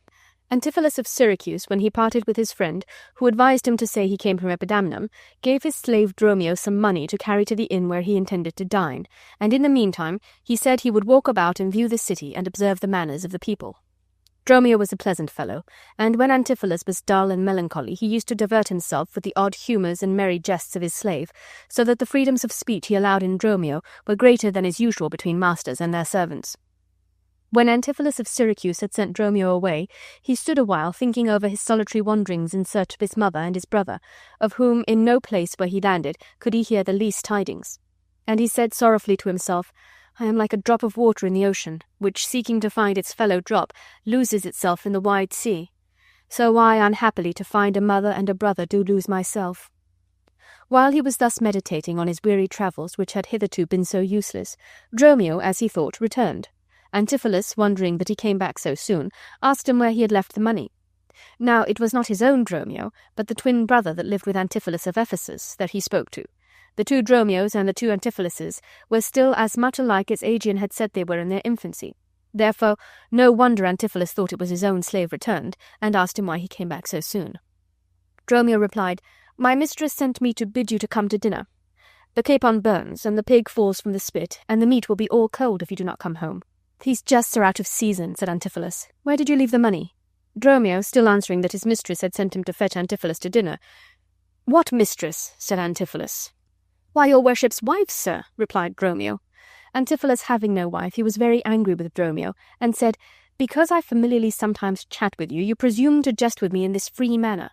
I am not in a sportive humour now. Where is the money? We being strangers here, how dare you trust so great a charge from your own custody?" Dromio, hearing his master, as he thought him, talk of their being strangers, supposing Antipholus was jesting, replied merrily, "I pray you, sir, jest as you sit at dinner. I had no charge but to fetch you home to dine with my mistress and her sister." Now Antipholus lost all patience and beat Dromio, who ran home and told his mistress that his master had refused to come to dinner, and said that he had no wife. Adriana, the wife of Antipholus of Ephesus, was very angry when she heard that her husband said he had no wife, for she was of a jealous temper, and she said her husband meant that he loved another lady better than herself, and she began to fret and say unkind words of jealousy and reproach to her husband, and her sister Luciana, who lived with her, tried in vain to persuade her out of her groundless suspicions. Antipholus of Syracuse went to the inn, and found Dromio with the money in safety there, and seeing his own Dromio, he was going again to chide him for his free jests, when Adriana came up to him, and, not doubting but it was her husband she saw, she began to reproach him for looking strange upon her, as well he might, never having seen this angry lady before. And then she told him how well he loved her before they were married, and that now he loved some other lady instead of her. "How comes it now, my husband," said she, "oh, how comes it that I have lost your love?" "Plead you to me, fair dame?" said the astonished Antipholus. It was in vain that he told her he was not her husband, and that he had been in Ephesus but 2 hours. She insisted on his going home with her, and Antipholus at last, being unable to get away, went with her to his brother's house, and dined with Adriana and her sister, the one calling him husband and the other brother, he all amazed, thinking he must have been married to her in his sleep, or that he was sleeping now. And Dromio, who followed them, was no less surprised, for the cookmaid, who was his brother's wife, also claimed him for her husband. While Antipholus of Syracuse was dining with his brother's wife, his brother, the real husband, returned home to dinner with his slave Dromio, but the servants would not open the door, because their mistress had ordered them not to admit any company, and when they repeatedly knocked and said they were Antipholus and Dromio, the maids laughed at them, and said that Antipholus was at dinner with their mistress, and Dromio was in the kitchen, and though they almost knocked the door down, they could not gain admittance, and at last Antipholus went away very angry, and strangely surprised at hearing a gentleman was dining with his wife. When Antipholus of Syracuse had finished his dinner, he was so perplexed at the lady still persisting in calling him husband, and at hearing that Dromio had also been claimed by the cookmaid, that he left the house as soon as he could find any pretence to get away. For though he was very much pleased with Luciana, the sister, yet the jealous-tempered Adriana he disliked very much, nor was Dromio at all better satisfied with his fair wife in the kitchen.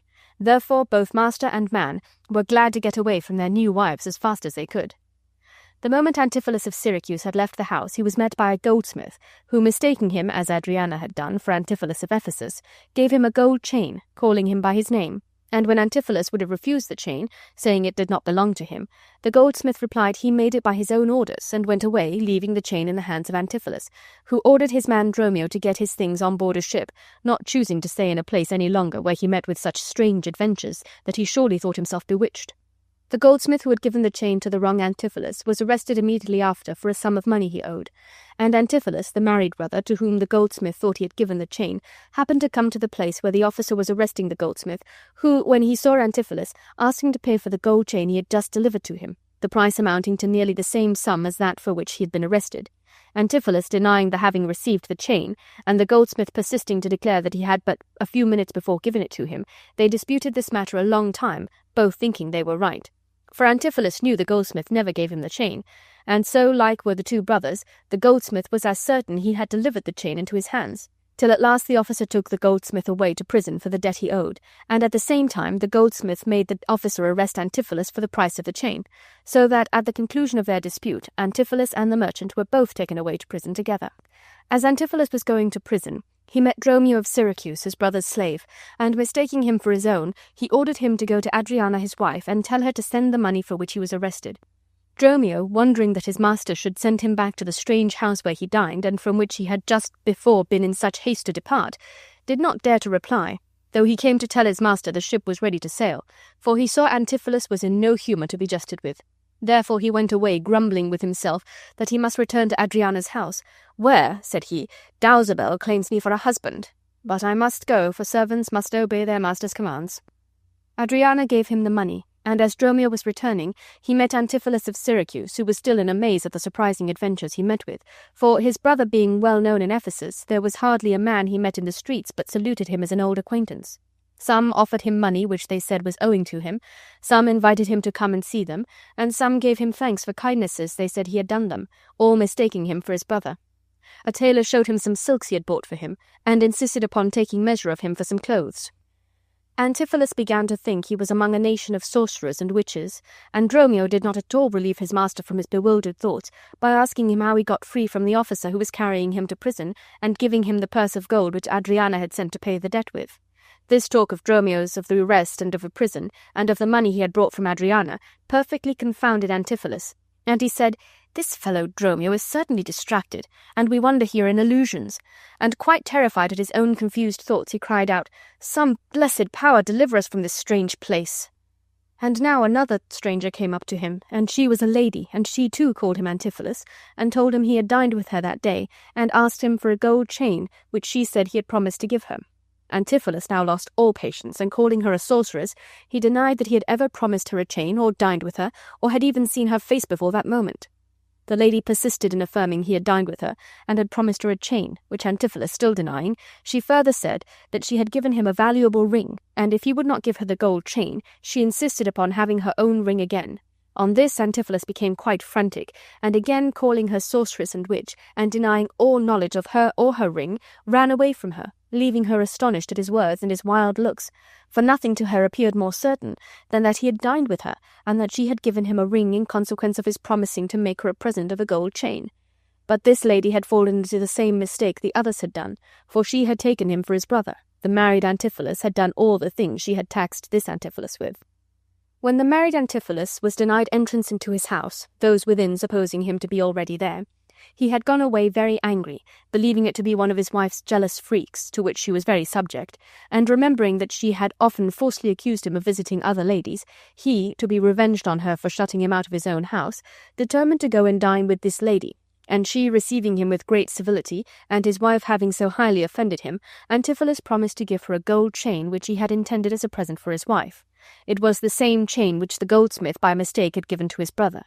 The lady liked so well the thoughts of having a fine gold chain that she gave the married Antipholus a ring, which when, as she supposed, taking his brother for him, he denied, and said he did not know her, and left her in such a wild passion, she began to think he was certainly out of his senses, and presently she resolved to go and tell Adriana that her husband was mad. And while she was telling it to Adriana, he came, attended by the jailer, who allowed him to come home to get the money to pay the debt, for the purse of money which Adriana had sent by Dromio, and he had delivered to the other Antipholus. Adriana believed the story the lady told her of her husband's madness must be true when he reproached her for shutting him out of his own house, and remembering how he had protested all dinner-time that he was not her husband, and had never been in Ephesus till that day, she had no doubt that he was mad.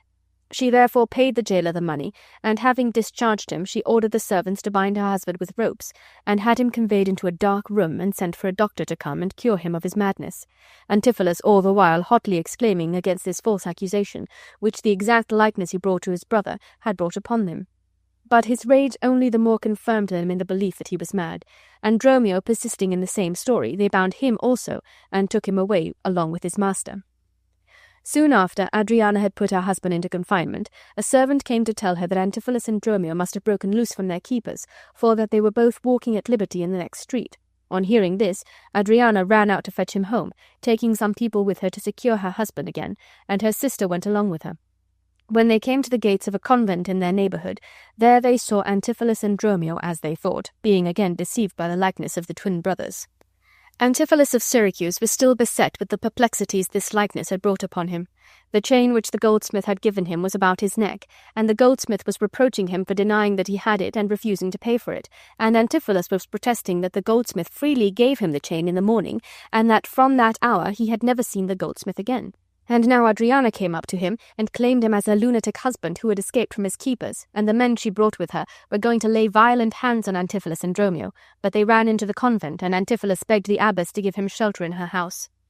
And now came out the lady abbess herself to inquire into the cause of this disturbance.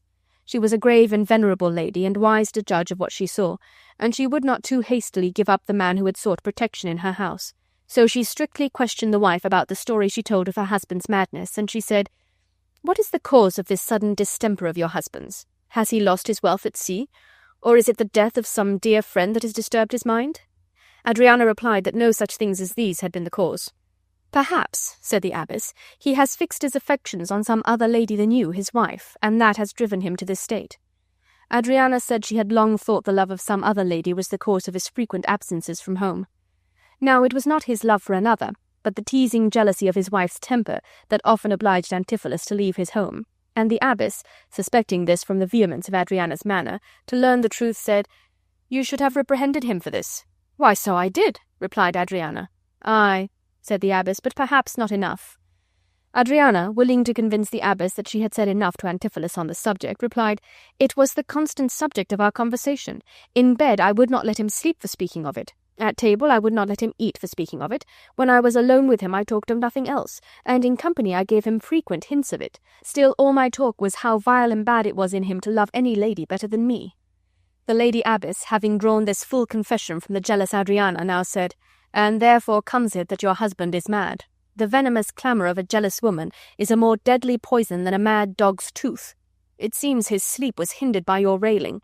No wonder that his head is light, and his meat was sauced with your upbraidings. Unquiet meals make ill digestions, and that has thrown him into this fever. You say his sports were disturbed by your brawls. Being debarred from the enjoyment of society and recreation, what could ensue but dull melancholy and comfortless despair? The consequence is, then, that your jealous fits have made your husband mad." Luciana would have excused her sister, saying she always reprehended her husband mildly, and she said to her sister, "Why do you hear these rebukes without answering them?" But the abbess had made her so plainly perceive her own fault that she could only answer, "She has betrayed me to my own reproof."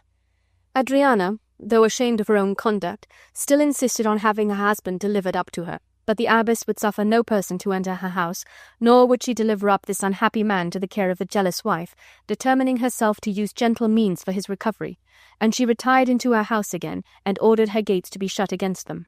During the course of this eventful day, in which so many errors had happened from the likeness the twin brothers bore to each other, old Aegeon's day of grace was passing away, it being now near sunset, and at sunset he was doomed to die if he could not pay the money. The place of execution was near this convent, and here he arrived just as the abbess retired into the convent, the Duke attending in person that, if any offered to pay the money, he might be present to pardon him. Adriana stopped this melancholy procession and cried out to the Duke for justice, telling him that the abbess had refused to deliver up her lunatic husband to her care.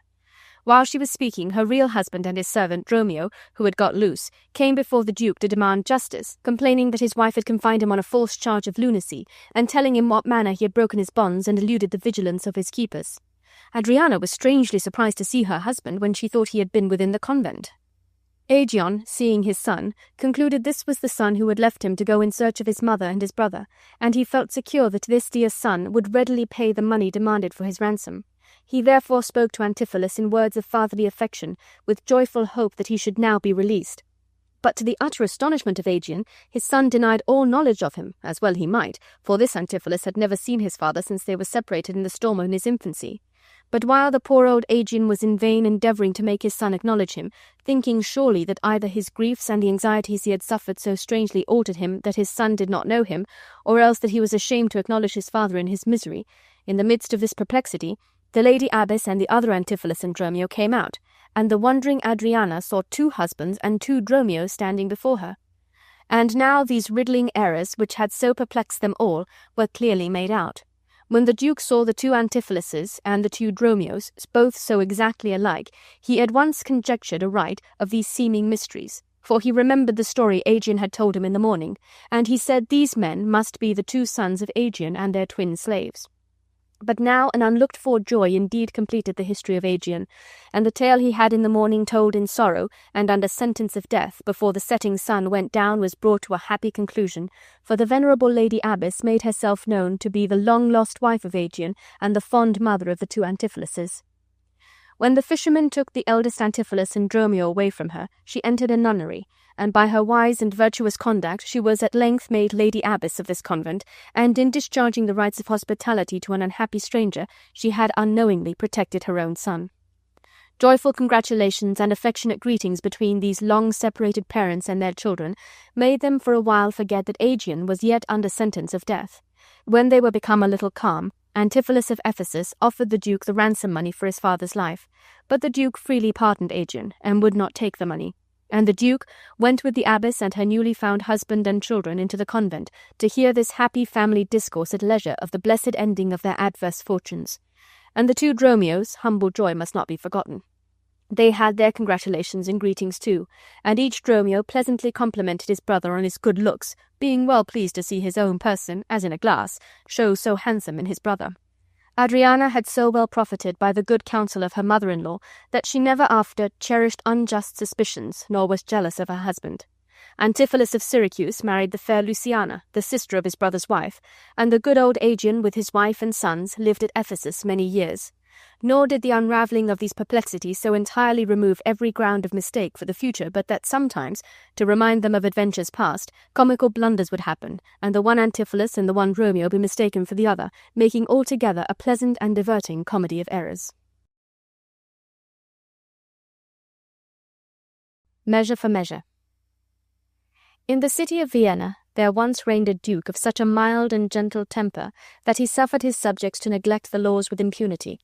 And there was, in particular, one law, the existence of which was almost forgotten, the Duke never having put it in force during his whole reign.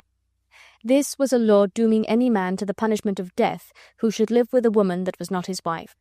And this law, through the lenity of the Duke, being utterly disregarded, the holy institution of marriage became neglected, and complaints were made every day to the Duke by the parents of the young ladies in Vienna that their daughters had been seduced from their protection and were living as the companions of single men.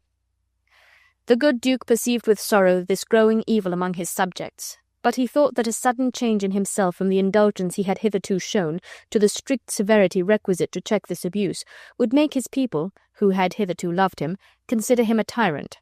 Therefore he determined to absent himself a while from his dukedom, and depute another to the full exercise of his power, that the law against these dishonourable lovers might be put in effect, without giving offence by an unusual severity in his own person. Angelo, a man who bore the reputation of a saint in Vienna for his strict and rigid life, was chosen by the Duke as a fit person to undertake this important charge, and when the Duke imparted his design to the Lord Escalus, his chief counsellor, Escalus said, "If any man in Vienna be of worth to undergo such ample grace and honour, it is Lord Angelo." And now the Duke departed from Vienna under pretence of making a journey into Poland, leaving Angelo to act as the Lord Deputy in his absence. But the Duke's absence was only a feigned one, for he privately returned to Vienna, habited like a friar, with the intent to watch unseen the conduct of the saintly-seeming Angelo. It happened just about the time that Angelo was invested with his new dignity that a gentleman, whose name was Claudio, had seduced a young lady from her parents, and for this offence, by command of the new Lord Deputy, Claudio was taken up and committed to prison, and by virtue of the old law which had been so long neglected, Angelo sentenced Claudio to be beheaded. Great interest was made for the pardon of young Claudio, and the good Lord Escalus himself interceded for him. Alas, said he, this gentleman whom I would save had an honourable father, for whose sake I pray you pardon the young man's transgression. But Angelo replied, We must not make a scarecrow of the law, setting it up to frighten birds of prey till custom, finding it harmless, makes it their perch and not their terror. Sir, he must die. Lucio, the friend of Claudio, visited him in prison, and Claudio said to him, I pray you, Lucio, do me this kind service. Go to my sister Isabel, who this day proposes to enter the convent of St. Clare, acquaint her with the danger of my state, implore her that she make friends with the strict deputy, bid her go herself to Angelo. I have great hopes in that, for she can discourse with prosperous art, and well she can persuade. Besides, there is a speechless dialect in youthful sorrow such as moves men. Isabel, the sister of Claudio, had, as he said, that day entered upon her novitiate in the convent, and it was her intent, after passing through her probation as a novice, to take the veil, and she was inquiring of a nun concerning the rules of the convent, when they heard the voice of Lucio, who, as he entered that religious house, said, Peace be in this place. Who is it that speaks? Said Isabel. It is a man's voice, replied the nun. Gentle Isabel, go to him and learn his business. You may, I may not. When you have taken the veil, you must not speak with men but in the presence of the prioress.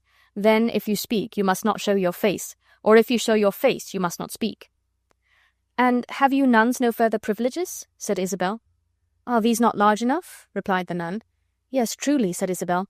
I speak not as desiring more, but rather wishing a more strict restraint upon the sisterhood, the votarists of St. Clare. Again they heard the voice of Lucio, and the nun said, He calls again. I pray you answer him. Isabel then went out to Lucio, and in answer to his salutation said, Peace and prosperity. Who is it that calls? Then Lucio, approaching her with reverence, said, Hail, Virgin, if such you be, as the roses on your cheeks proclaim you are no less. Can you bring me to the sight of Isabel, a novice of this place, and the fair sister to her unhappy brother Claudio? Why her unhappy brother? Said Isabel. Let me ask, for I am that Isabel and his sister. Fair and gentle lady, he replied, your brother kindly greets you by me. He is in prison. Woe is me, for what? Said Isabel. Lucio then told her Claudio was imprisoned for seducing a young maiden. Ah, said she, I fear it is my cousin Juliet. Juliet and Isabel were not related, but they called each other cousin in remembrance of their school-days' friendship, and as Isabel knew that Juliet loved Claudio, she feared she had been led by her affection for him into this transgression. She it is, replied Lucio. Why then let my brother marry Juliet, said Isabel. Lucio replied that Claudio would gladly marry Juliet, but that the Lord Deputy had sentenced him to die for his offence. Unless, said he, you have the grace by your fair prayer to soften Angelo, and that is my business between you and your poor brother. Alas, said Isabel, what poor ability is there in me to do him good? I doubt I have no power to move Angelo. Our doubts are traitors, said Lucio, and make us lose the good we might often win by fearing to attempt it. Go to Lord Angelo. When maidens sue and kneel and weep, men give like gods. I will see what I can do, said Isabel. I will but stay to give the prioress notice of the affair, and then I will go to Angelo. Commend me to my brother. Soon at night I will send him word of my success. Isabel hastened to the palace and threw herself on her knees before Angelo, saying, I am a woeful suitor to your honour, if it will please your honour to hear me. Well, what is your suit? Said Angelo. She then made her petition in the most moving terms for her brother's life. But Angelo said, Maiden, there is no remedy. Your brother is sentenced, and he must die. Oh, just but severe law, said Isabel. I had a brother then. Heaven keep your honour. And she was about to depart. But Lucio, who had accompanied her, said, Give it not over so. Return to him again, entreat him. Kneel down before him, hang upon his gown. You are too cold. If you should need a pin, you could not with a more tame tongue desire it. Then again Isabel on her knees implored for mercy. He is sentenced, said Angelo. It is too late. Too late, said Isabel. Why, no. I that do speak a word may call it back again. Believe this, my lord. No ceremony that to great ones belongs, not the king's crown, nor the deputed sword, the marshal's truncheon, nor the judge's robe, becomes them with one half so good a grace as mercy does. Pray you, begone, said Angelo. But still Isabel entreated, and she said, If my brother had been as you, and you as he, you might have slipped like him, but he, like you, would not have been so stern. I would to heaven I had your power and you were Isabel. Should it then be thus? No, I would tell you what it were to be a judge and what a prisoner. Be content, fair maid, said Angelo. It is the law, not I, condemns your brother. Were he my kinsman, my brother, or my son, it should be thus with him. He must die tomorrow. Tomorrow, said Isabel. Oh, that is sudden. Spare him, spare him. He is not prepared for death. Even for our kitchens we kill the fowl in season. Shall we serve heaven with less respect than we minister to our gross selves? Good, good, my lord, bethink you. None have died for my brother's offence, though many have committed it. So you would be the first that gives this sentence, and he the first that suffers it. Go to your own bosom, my lord, knock there, and ask your heart what it does know that is like my brother's fault. If it confess a natural guiltiness such as his is, let it not sound a thought against my brother's life. Her last words more moved Angelo than all she had said before, for the beauty of Isabel had raised a guilty passion in his heart, and he began to form thoughts of dishonourable love, such as Claudio's crime had been, and the conflict in his mind made him turn away from Isabel. But she called him back, saying, Gentle my lord, turn back. Hark how I will bribe you. Good my lord, turn back. How? Bribe me? Said Angelo, astonished that she should think of offering him a bribe. Ay, said Isabel, with such gifts that heaven itself shall share with you, not with golden treasures or those glittering stones whose price is either rich or poor as fancy values them, but with true prayers that shall be up to heaven before sunrise, prayers from preserved souls, from fasting maids, whose minds are dedicated to nothing temporal. Well, come to me tomorrow, said Angelo. And for this short respite of her brother's life, and for this permission that she might be heard again, she left him with the joyful hope that she should at last prevail over his stern nature. And as she went away she said, Heaven keep your honour safe, heaven save your honour, which, when Angelo heard, he said within his heart, Amen, I would be saved from thee and from thy virtues. And then, affrighted at his own evil thoughts, he said, What is this? What is this? Do I love her that I desire to hear her speak again and feast upon her eyes? What is it I dream on? The cunning enemy of mankind, to catch a saint with saints does bait the hook. Never could an immodest woman once stir my temper, but this virtuous woman seduced me quite. Even till now, when men were fond, I smiled and wondered at them. In the guilty conflict in his mind, Angelo suffered more that night than the prisoner he had so severely sentenced, for in the prison Claudio was visited by the good Duke, who, in his friar's habit, taught the young man the way to heaven, preaching to him the words of penitence and peace. But Angelo felt all the pangs of irresolute guilt, now wishing to seduce Isabel from the paths of innocence and honour, and now suffering remorse and horror for a crime as yet but intentional. But in the end his evil thoughts prevailed, and he who had so lately started at the offer of a bribe resolved to tempt this maiden with so high a bribe as she might not be able to resist, even with the precious gift of her dear brother's life. When Isabel came in the morning, Angelo desired she might be admitted alone to his presence, and being there, he said to her, if she would yield to him her virgin honour, and transgress even as Juliet had done with Claudio, he would give her brother's life. For, said he, I love you, Isabel. My brother, said Isabel, did so love Juliet, and yet you tell me he shall die for it. But, said Angelo, Claudio shall not die if you will consent to visit me by stealth at night, even as Juliet left her father's house at night to come to Claudio. Isabel, in amazement at his words, that he should tempt her to the same fault for which he passed sentence upon her brother, said, I would do as much for my poor brother as for myself. That is, were I under sentence of death, the impression of keen whips I would wear as rubies, and go to my death as to a bed that longing I had been sick for, ere I would yield myself up to this shame. And then she told him she hoped he only spoke these words to try her virtue. But he said, Believe me, on my honour, my words express my purpose. Isabel, angered to the heart to hear him use the word honour to express such dishonourable purposes, said, Ha! Little honour to be much believed, and most pernicious purpose. I will proclaim thee, Angelo, look for it. Sign me a present pardon for my brother, or I will tell the world aloud what man thou art." "Who will believe you, Isabel?" said Angelo. "My unsoiled name, the austereness of my life, my word vouched against yours, will outweigh your accusation. Redeem your brother by yielding to my will, or he shall die tomorrow. As for you, say what you can. My force will overweigh your true story. Answer me tomorrow." "To whom should I complain? Did I tell this, who would believe me?" said Isabel, as she went towards the dreary prison where her brother was confined. When she arrived there, her brother was in pious conversation with the Duke, who in his friar's habit had also visited Juliet, and brought both these guilty lovers to a proper sense of their fault. And unhappy Juliet, with tears and a true remorse, confessed that she was more to blame than Claudio, in that she willingly consented to his dishonourable solicitations. As Isabel entered the room where Claudio was confined, she said, "Peace be here, grace and good company." "Who is there?" said the disguised Duke. "Come in, the wish deserves a welcome." "My business is a word or two with Claudio," said Isabel. Then the Duke left them together, and desired the provost, who had the charge of the prisoners, to place him where he might overhear their conversation. "Now, sister, what is the comfort?" said Claudio. Isabel told him he must prepare for death on the morrow. "Is there no remedy?" said Claudio. "Yes, brother," replied Isabel, "there is, but such a one as, if you consented to it, would strip your honour from you and leave you naked." "Let me know the point," said Claudio. "Oh, I do fear you, Claudio," replied his sister, "and I quake lest you should wish to live and more respect the trifling term of 6 or 7 winters added to your life than your perpetual honour. Do you dare to die? The sense of death is most in apprehension, and the poor beetle that we tread upon feels a pang as great as when the giant dies."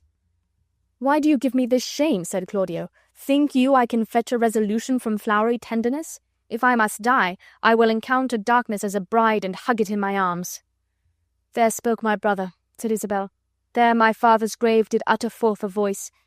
Yes, you must die. Yet would you think it, Claudio, this outward sainted deputy, if I would yield to him my virgin honour, would grant your life? Oh, were it but my life, I would lay it down for your deliverance as frankly as a pin." "Thanks, dear Isabel," said Claudio. "Be ready to die tomorrow," said Isabel. "Death is a fearful thing," said Claudio.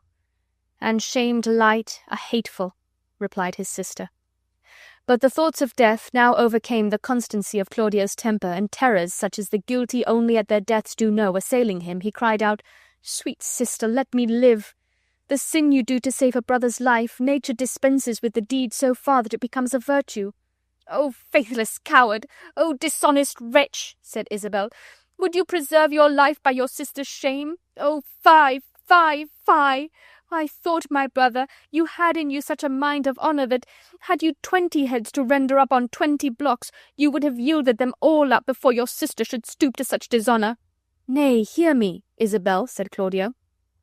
But what he would have said in defence of his weakness in desiring to live by the dishonour of his virtuous sister was interrupted by the entrance of the Duke, who said, "Claudio, I have overheard what has passed between you and your sister.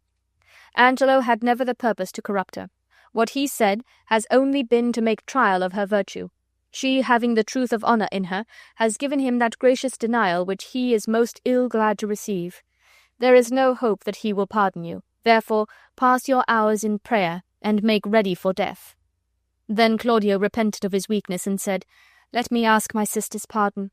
I am so out of love with life that I will sue to be rid of it." And Claudio retired, overwhelmed with shame and sorrow for his fault. The Duke, being now alone with Isabel, commended her virtuous resolution, saying, "The hand that made you fair has made you good." "Oh," said Isabel, "how much is the good Duke deceived in Angelo! If ever he return and I can speak to him, I will discover his government." Isabel knew not that she was even now making the discovery she threatened. The Duke replied, "That shall not be much amiss. Yet, as the matter now stands, Angelo will repel your accusation, therefore lend an attentive ear to my advisings.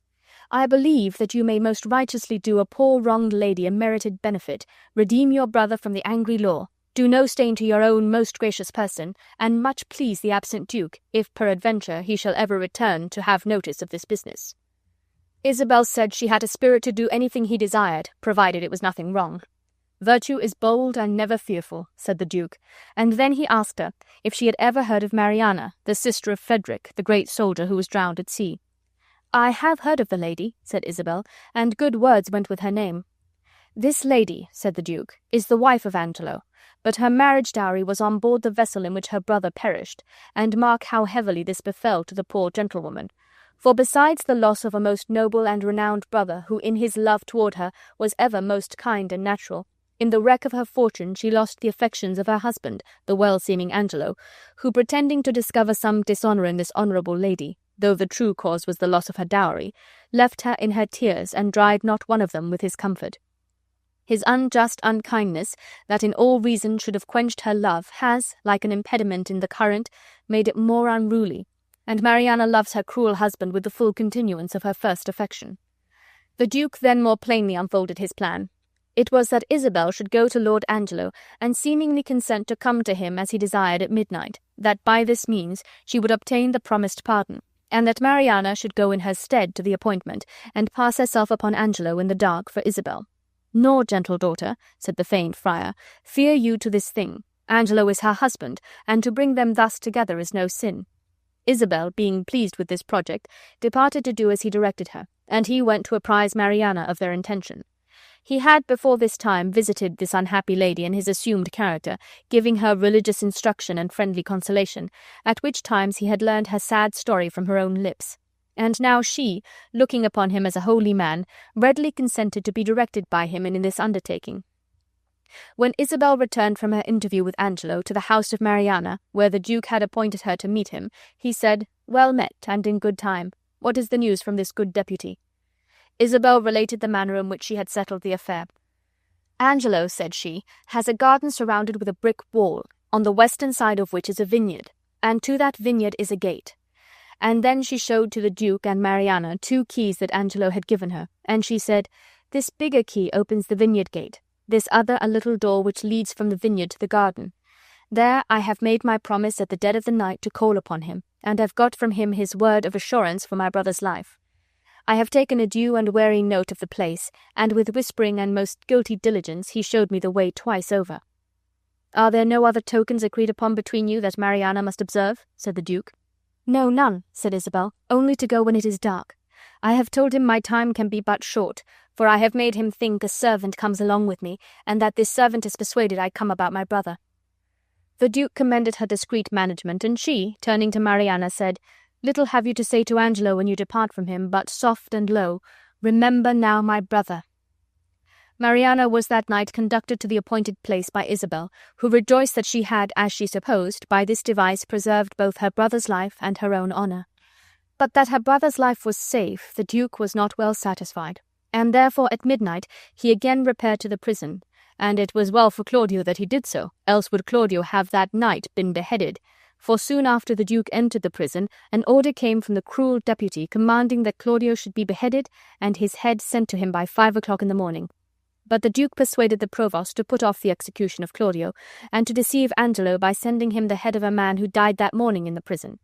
And to prevail upon the provost to agree to this, the Duke, whom still the provost suspected not to be anything more or greater than he seemed, showed the provost a letter written with the Duke's hand and sealed with his seal, which when the provost saw, he concluded this friar must have some secret order from the absent Duke, and therefore he consented to spare Claudio, and he cut off the dead man's head and carried it to Angelo. Then the Duke, in his own name, wrote to Angelo a letter saying that certain accidents had put a stop to his journey, and that he should be in Vienna by the following morning, requiring Angelo to meet him at the entrance of the city, there to deliver up his authority. And the Duke also commanded it to be proclaimed that if any of his subjects craved redress for injustice, they should exhibit their petitions in the street on his first entrance into the city. Early in the morning, Isabel came to the prison, and the Duke, who there awaited her coming, for secret reasons thought it good to tell her that Claudio was beheaded. Therefore, when Isabel inquired if Angelo had sent the pardon for her brother, he said, "Angelo has released Claudio from this world. His head is off and sent to the deputy." The much-grieved sister cried out, "O unhappy Claudio, wretched Isabel, injurious world, most wicked Angelo!" The seeming friar bid her take comfort, and when she was become a little calm, he acquainted her with the near prospect of the Duke's return, and told her in what manner she should proceed in preferring her complaint against Angelo. And he bade her not fear if the cause should seem to go against her for a while. Leaving Isabel sufficiently instructed, he next went to Mariana and gave her counsel in what manner she also should act. Then the Duke laid aside his friar's habit, and in his own royal robes, amid a joyful crowd of his faithful subjects assembled to greet his arrival, entered the city of Vienna, where he was met by Angelo, who delivered up his authority in the proper form. And there came Isabel, in the manner of a petitioner for redress, and said, "Justice, most royal Duke! I am the sister of one Claudio, who for the seducing of a young maid was condemned to lose his head. I made my suit to Lord Angelo for my brother's pardon. It were needless to tell your grace how I prayed and kneeled, how he repelled me, and how I replied, for this was of much length. The vile conclusion I now begin with grief and pain to utter. Angelo would not, but by my yielding to his dishonourable love, release my brother. And after much debate within myself, my sisterly remorse overcame my virtue, and I did yield to him. But the next morning betimes, Angelo, forfeiting his promise, sent a warrant for my poor brother's head." The Duke affected to disbelieve her story, and Angelo said that grief for her brother's death, who had suffered by the due course of the law, had disordered her senses. And now another suitor approached, which was Mariana, and Mariana said, "Noble prince, as there comes light from heaven and truth from breath, as there is sense in truth and virtue, I am this man's wife, and, my good lord, the words of Isabel are false. For the night she says she was with Angelo, I passed that night with him in the garden-house. As this is true, let me in safety rise, or else forever be fixed here a marble monument." Then did Isabel appeal for the truth of what she had said to Friar Lodowick, that being the name the Duke had assumed in his disguise. Isabel and Mariana had both obeyed his instructions in what they said, the Duke intending that the innocence of Isabel should be plainly proved in that public manner before the whole city of Vienna. But Angelo little thought that it was from such a cause that they thus differed in their story, and he hoped from their contradictory evidence to be able to clear himself from the accusation of Isabel. And he said, assuming the look of offended innocence, "I did but smile till now. But, good my lord, my patience here is touched, and I perceive these poor distracted women are but the instruments of some greater one who sets them on. Let me have way, my lord, to find this practice out." "Ay, with all my heart," said the Duke, "and punish them to the height of your pleasure. You, Lord Escalus, sit with Lord Angelo, lend him your pains to discover this abuse. The friar is sent for that set them on, and when he comes, do with your injuries as may seem best in any chastisement. I for a while will leave you, but stir not you, Lord Angelo, till you have well determined upon this slander." The Duke then went away, leaving Angelo well pleased to be deputed judge and umpire in his own cause.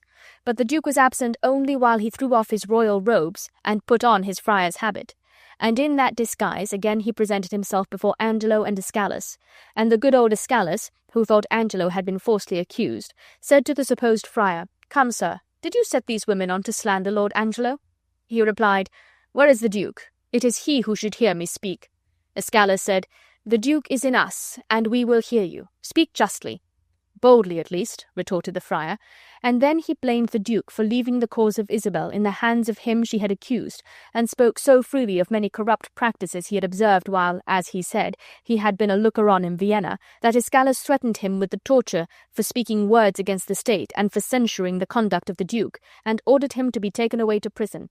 Then, to the amazement of all present, and to the utter confusion of Angelo, the supposed friar threw off his disguise, and they saw it was the Duke himself. The Duke first addressed Isabel. He said to her, "Come hither, Isabel. Your friar is now your prince, but with my habit I have not changed my heart. I am still devoted to your service." "Oh, give me pardon," said Isabel, "that I, your vassal, have employed and troubled your unknown sovereignty." He answered that he had most need of forgiveness from her for not having prevented the death of her brother, for not yet would he tell her that Claudio was living, meaning first to make a further trial of her goodness. Angelo now knew that the Duke had been a secret witness of his bad deeds, and he said, "O my dread lord, I should be guiltier than my guiltiness to think that I can be undiscernible, when I perceive your grace, like power divine, has looked upon my actions. Then, good prince, no longer prolong my shame, but let my trial be my own confession. Immediate sentence and death is all the grace I beg."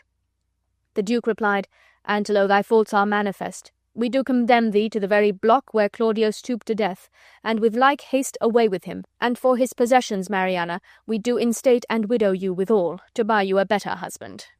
"Oh, my dear lord," said Mariana, "I crave no other, nor no better man. And then on her knees, even as Isabel had begged the life of Claudio, did this kind wife of an ungrateful husband beg the life of Angelo, and she said, Gentle my liege, O good my lord, sweet Isabel, take my part, lend me your knees, and all my life to come I will lend you all my life to do you service. The Duke said, Against all sense you importune her. Should Isabel kneel down to beg for mercy, her brother's ghost would break his paved bed and take her hence in horror. Still Mariana said, Isabel, sweet Isabel, do but kneel by me, hold up your hand, say nothing, I will speak all.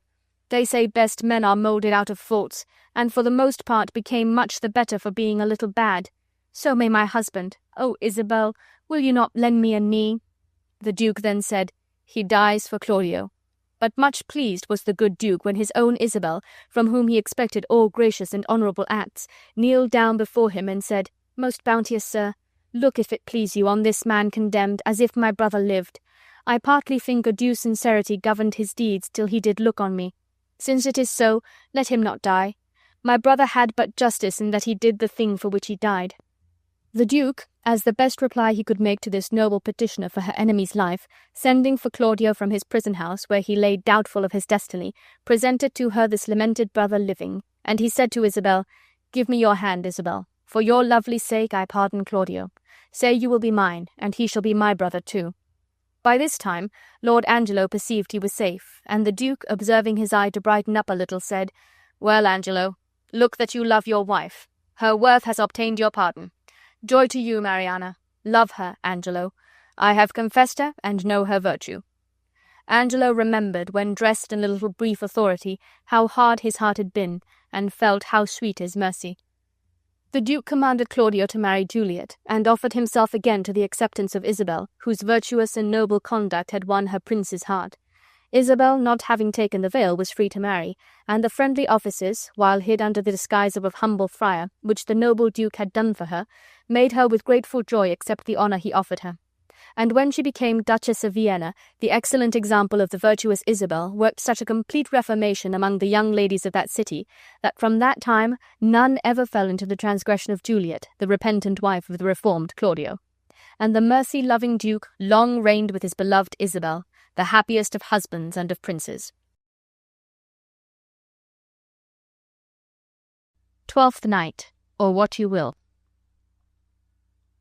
Sebastian and his sister Viola, a young gentleman and lady of Messaline, were twins, and, which was accounted a great wonder, from their birth they so much resembled each other that, but for the difference in their dress, they could not be known apart. They were both born in 1 hour, and in 1 hour they were both in danger of perishing, for they were shipwrecked on the coast of Illyria as they were making a sea voyage together. The ship on board of which they were split on a rock in a violent storm, and a very small number of the ship's company escaped with their lives. The captain of the vessel, with a few of the sailors that were saved, got to land in a small boat, and with them they brought Viola safe on shore, where she, poor lady, instead of rejoicing at her own deliverance, began to lament her brother's loss. But the captain comforted her with the assurance that he had seen her brother, when the ship split, fasten himself to a strong mast, on which, as long as he could see anything of him for the distance, he perceived him borne up above the waves. Viola was much consoled by the hope this account gave her, and now considered how she was to dispose of herself in a strange country so far from home, and she asked the captain if he knew anything of Illyria. "Ay, very well, madam," replied the captain, "for I was born not 3 hours' travel from this place." "Who governs here?" said Viola. The captain told her Illyria was governed by Orsino, a duke noble in nature as well as dignity. Viola said she had heard her father speak of Orsino, and that he was unmarried then.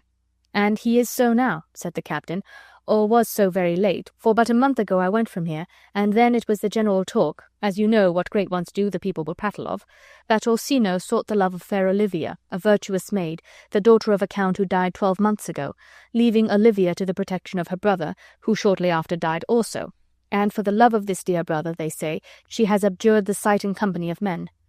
Viola, who was herself in such a sad affliction for her brother's loss, wished she could live with this lady who so tenderly mourned a brother's death.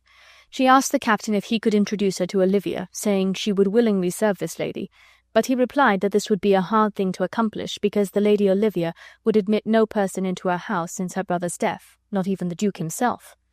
Then Viola formed another project in her mind, which was, in a man's habit, to serve the Duke Orsino as a page. It was a strange fancy in a young lady to put on male attire and pass for a boy, but the forlorn and unprotected state of Viola, who was young and of uncommon beauty, alone and in a foreign land, must plead her excuse. She, having observed a fair behaviour in the captain, and that he showed a friendly concern for her welfare, entrusted him with her design, and he readily engaged to assist her. Viola gave him money, and directed him to furnish her with suitable apparel, ordering her clothes to be made of the same colour and in the same fashion her brother Sebastian used to wear. And when she was dressed in her manly garb, she looked so exactly like her brother that some strange errors happened by means of their being mistaken for each other, for as will afterward appear, Sebastian was also saved.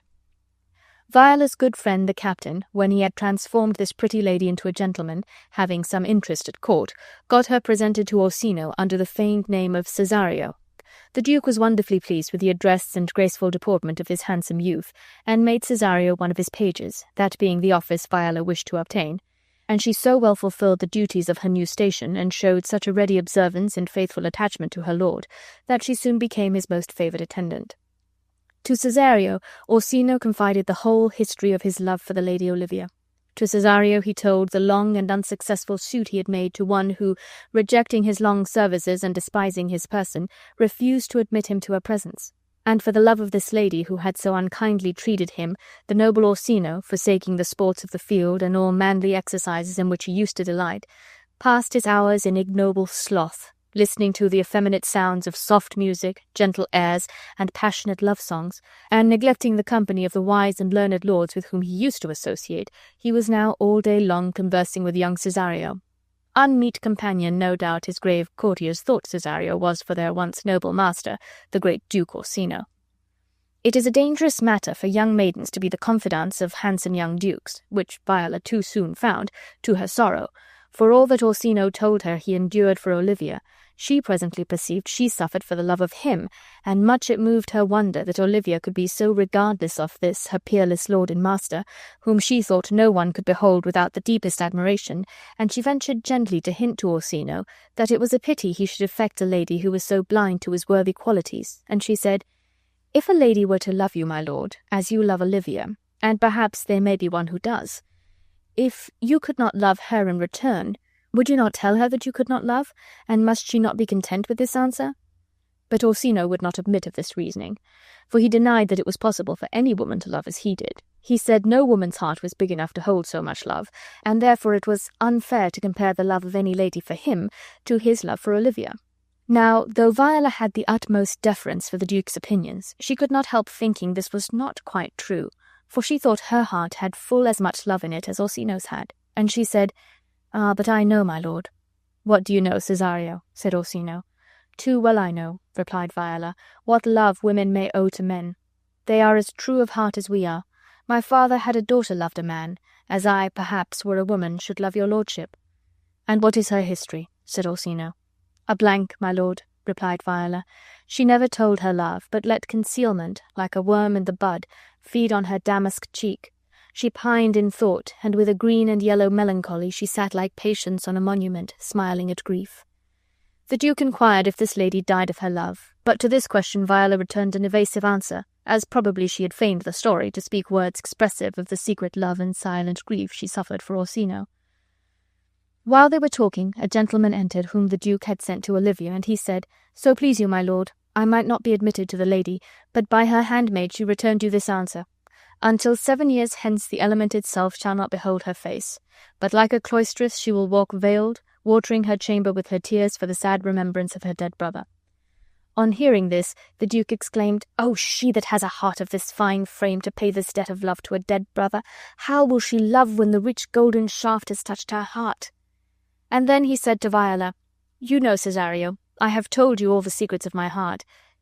Therefore, good youth, go to Olivia's house, be not denied access, stand at her doors, and tell her there your fixed foot shall grow till you have audience." "And if I speak to her, my lord, what then?" said Viola. "Oh, then," replied Orsino, "unfold to her the passion of my love, make a long discourse to her of my dear faith. It will well become you to act my rose, for she will attend more to you than to one of graver aspect." Away then went Viola, but not willingly did she undertake this courtship, for she was to woo a lady to become a wife to him she wished to marry. But having undertaken the affair, she performed it with fidelity, and Olivia soon heard that a youth was at her door who insisted upon being admitted to her presence. "I told him," said the servant, "that you were sick. He said he knew you were, and therefore he came to speak with you. I told him that you were asleep. He seemed to have a foreknowledge of that too, and said that therefore he must speak with you. What is to be said of him, lady, for he seems fortified against all denial, and will speak with you whether you will or no." Olivia, curious to see who this peremptory messenger might be, desired he might be admitted, and throwing her veil over her face, she said she would once more hear Orsino's embassy, not doubting but that he came from the Duke by his importunity. Viola, entering, put on the most manly air she could assume, and, affecting the fine courtier language of great men's pages, she said to the veiled lady, "Most radiant, exquisite, and matchless beauty, I pray you tell me if you are the lady of the house, for I should be sorry to cast away my speech upon another. For besides that it is excellently well penned, I have taken great pains to learn it." "Whence come you, sir?" said Olivia. "I can say little more than I have studied," replied Viola, "and that question is out of my part." "Are you a comedian?" said Olivia. "No," replied Viola, "and yet I am not that which I play," meaning that she, being a woman, feigned herself to be a man.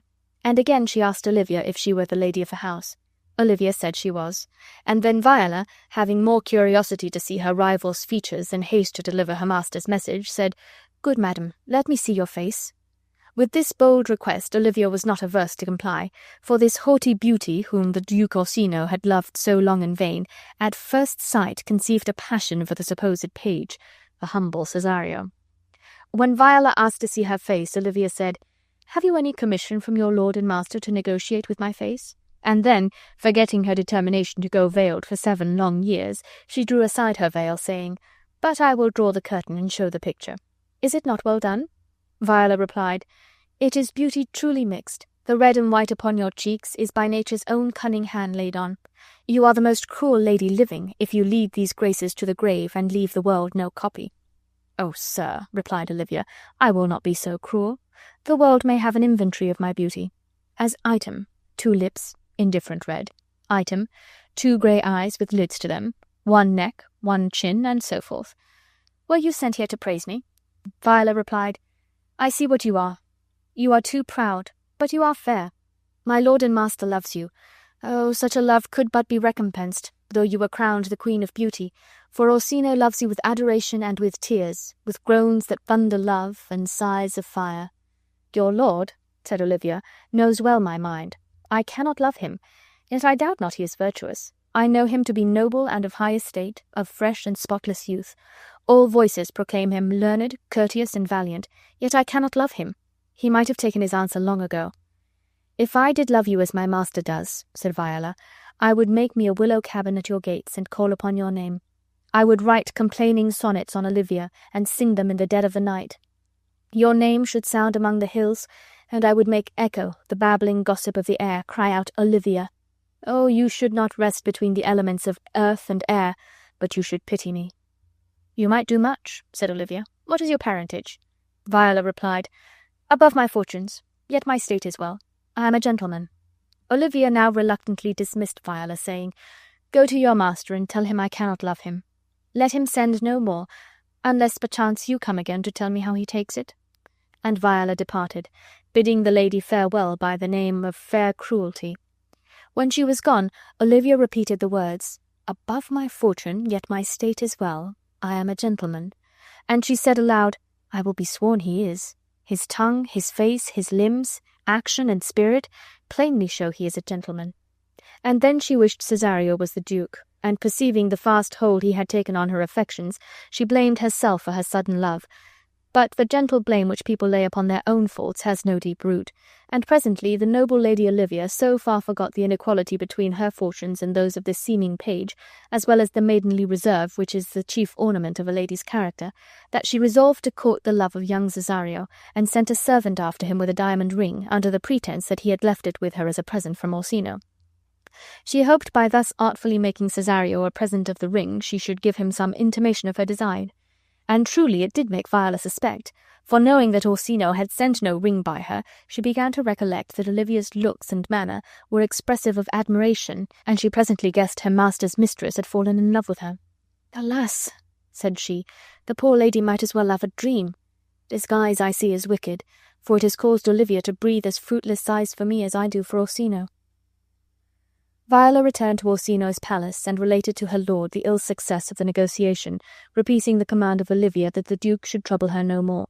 Yet still the Duke persisted in hoping that the gentle Cesario would in time be able to persuade her to show some pity, and therefore he bade him he should go to her again the next day.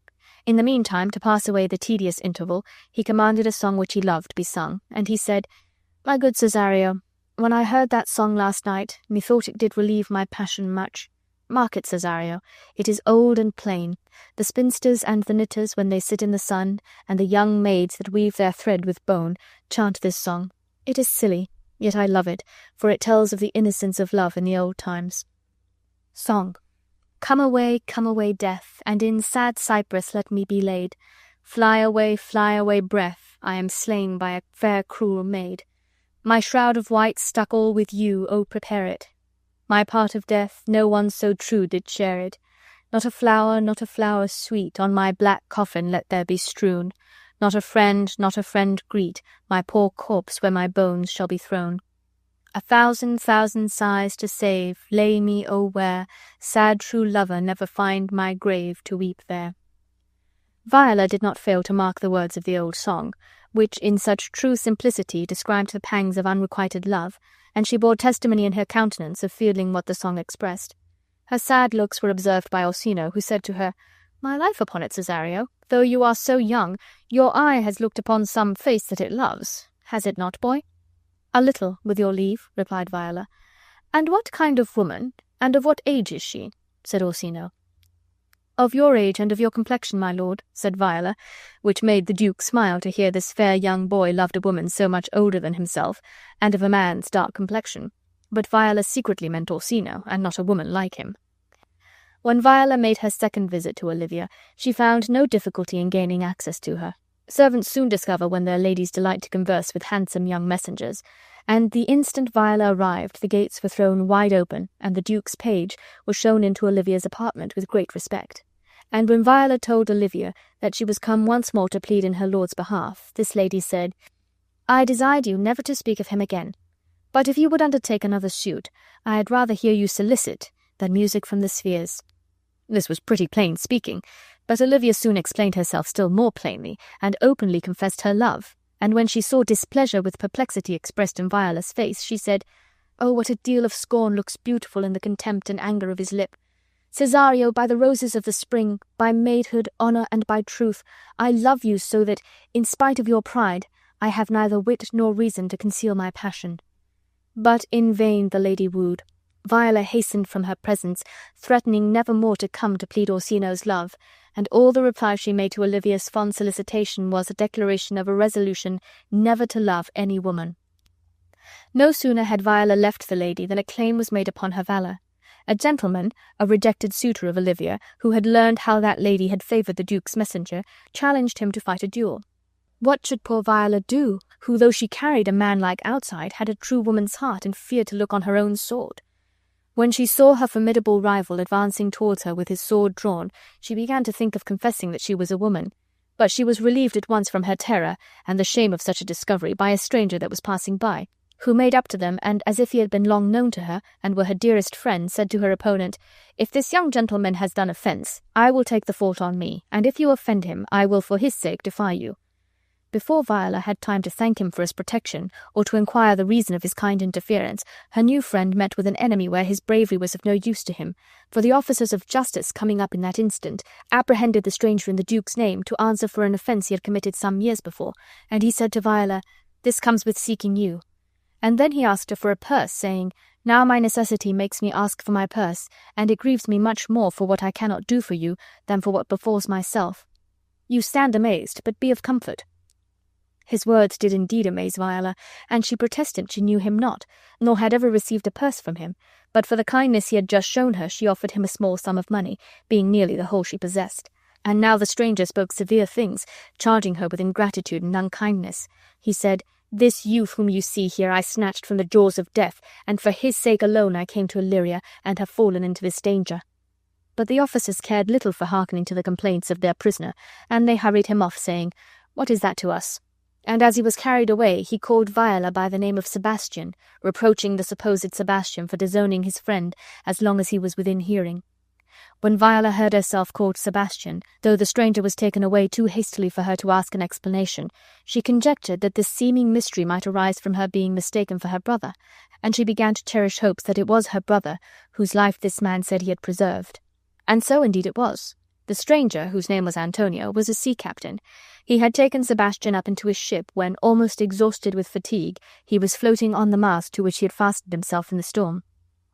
Antonio conceived such a friendship for Sebastian that he resolved to accompany him whithersoever he went, and when the youth expressed a curiosity to visit Orsino's court, Antonio, rather than part from him, came to Illyria, though he knew if his person should be known there, his life would be in danger, because in a sea-fight he had once dangerously wounded the Duke Orsino's nephew.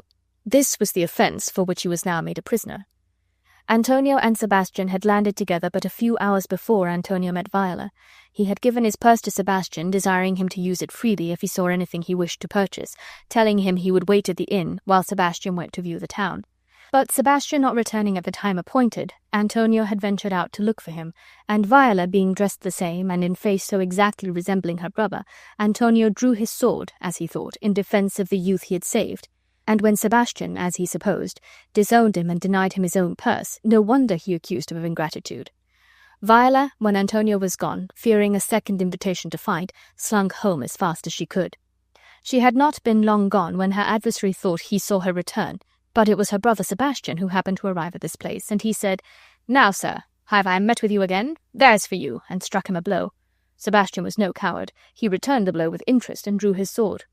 A lady now put a stop to this duel, for Olivia came out of the house, and she too, mistaking Sebastian for Cesario, invited him to come into her house, expressing much sorrow at the rude attack he had met with. Though Sebastian was as much surprised at the courtesy of this lady as at the rudeness of his unknown foe, yet he went very willingly into the house, and Olivia was delighted to find Cesario, as she thought him, become more sensible of her attentions, for though their features were exactly the same, there was none of the contempt and anger to be seen in his face, which she had complained of when she told her love to Cesario. Sebastian did not at all object to the fondness the lady lavished on him. He seemed to take it in very good part, yet he wondered how it had come to pass, and he was rather inclined to think Olivia was not in her right senses. But perceiving that she was mistress of a fine house, and that she ordered her affairs and seemed to govern her family discreetly, and that in all but her sudden love for him she appeared in the full possession of her reason, he well approved of the courtship. And Olivia, finding Cesario in this good humour, and fearing he might change his mind, proposed that, as she had a priest in the house, they should be instantly married. Sebastian assented to this proposal, and when the marriage ceremony was over, he left his lady for a short time, intending to go and tell his friend Antonio the good fortune that he had met with. In the meantime, Orsino came to visit Olivia, and at the moment he arrived before Olivia's house, the officers of justice brought their prisoner Antonio before the Duke. Viola was with Orsino, her master, and when Antonio saw Viola, whom he still imagined to be Sebastian, he told the Duke in what manner he had rescued this youth from the perils of the sea, and after fully relating all the kindness he had really shown to Sebastian, he ended his complaint with saying that for 3 months, both day and night, this ungrateful youth had been with him. But now, the Lady Olivia coming forth from her house, the Duke could no longer attend to Antonio's story, and he said, "Here comes the Countess. Now heaven walks on earth. But for thee, fellow, thy words are madness. 3 months has this youth attended on me." And then he ordered Antonio to be taken aside. But Orsino's heavenly countess soon gave the Duke cause to accuse Cesario as much of ingratitude as Antonio had done, for all the words he could hear Olivia speak were words of kindness to Cesario, and when he found his page had obtained this high place in Olivia's favour, he threatened him with all the terrors of his just revenge, and as he was going to depart, he called Viola to follow him, saying, "Come, boy, with me. My thoughts are ripe for mischief." Though it seemed in his jealous rage he was going to doom Viola to instant death, yet her love made her no longer a coward, and she said she would most joyfully suffer death to give her master ease. But Olivia would not so lose her husband, and she cried, "Where goes my Cesario?" Viola replied, "After him I love more than my life." Olivia, however, prevented their departure by loudly proclaiming that Cesario was her husband, and sent for the priest, who declared that not 2 hours had passed since he had married the Lady Olivia to this young man. In vain Viola protested she was not married to Olivia. The evidence of that lady and the priest made Orsino believe that his page had robbed him of the treasure he prized above his life. But thinking it was past recall, he was bidding farewell to his faithless mistress and the young dissembler, her husband, as she called Viola, warning her never to come in his sight again, when, as it seemed to them, a miracle appeared, for another Cesario entered and addressed Olivia as his wife. This new Cesario was Sebastian, the real husband of Olivia, and when their wonder had a little ceased at seeing two persons with the same face, the same voice, and the same habit, the brother and sister began to question each other, for Viola could scarce be persuaded that her brother was living, and Sebastian knew not how to account for the sister he supposed drowned being found in the habit of a young man. But Viola presently acknowledged that she was indeed Viola, and his sister under that disguise. When all the errors were cleared up which the extreme likeness between this twin brother and sister had occasioned, they laughed at the Lady Olivia for the pleasant mistake she had made in falling in love with a woman, and Olivia showed no dislike to her exchange when she found she had wedded the brother instead of the sister. The hopes of Orsino were forever at an end by this marriage of Olivia, and with his hopes all his fruitless love seemed to vanish away, and all his thoughts were fixed on the event of his favourite, young Cesario, being changed into a fair lady. He viewed Viola with great attention, and he remembered how very handsome he had always thought Cesario was, and he concluded she would look very beautiful in a woman's attire. And then he remembered how often she had said she loved him, which at the time seemed only the dutiful expressions of a faithful page, but now he guessed that something more was meant, for many of her pretty sayings, which were like riddles to him, came now into his mind, and he no sooner remembered all these things than he resolved to make Viola his wife, and he said to her, he still could not help calling her Cesario and boy, "Boy, you have said to me 1,000 times that you should never love a woman like to me, and for the faithful service you have done for me so much beneath your soft and tender breeding, and since you have called me master so long, you shall now be your master's mistress, and Orsino's true duchess." Olivia, perceiving Orsino was making over that heart which she had so ungraciously rejected to Viola, invited them to enter her house, and offered the assistance of the good priest who had married her to Sebastian in the morning, to perform the same ceremony in the remaining part of the day for Orsino and Viola. Thus the twin brother and sister were both wedded on the same day, the storm and shipwreck which had separated them being the means of bringing to pass their high and mighty fortunes. Viola was the wife of Orsino, the Duke of Illyria, and Sebastian the husband of the rich and noble countess, the Lady Olivia. Timon of Athens. Timon, a lord of Athens, in the enjoyment of a princely fortune, affected a humour of liberality which knew no limits. His almost limitless wealth could not flow in so fast, but he poured it out faster upon all sorts and degrees of people. Not the poor only tasted of his bounty, but great lords did not disdain to rank themselves among his dependents and followers. His table was resorted to by all the luxurious feasters, and his house was open to all comers and goers at Athens. His large wealth combined with his free and prodigal nature to subdue all hearts to his love.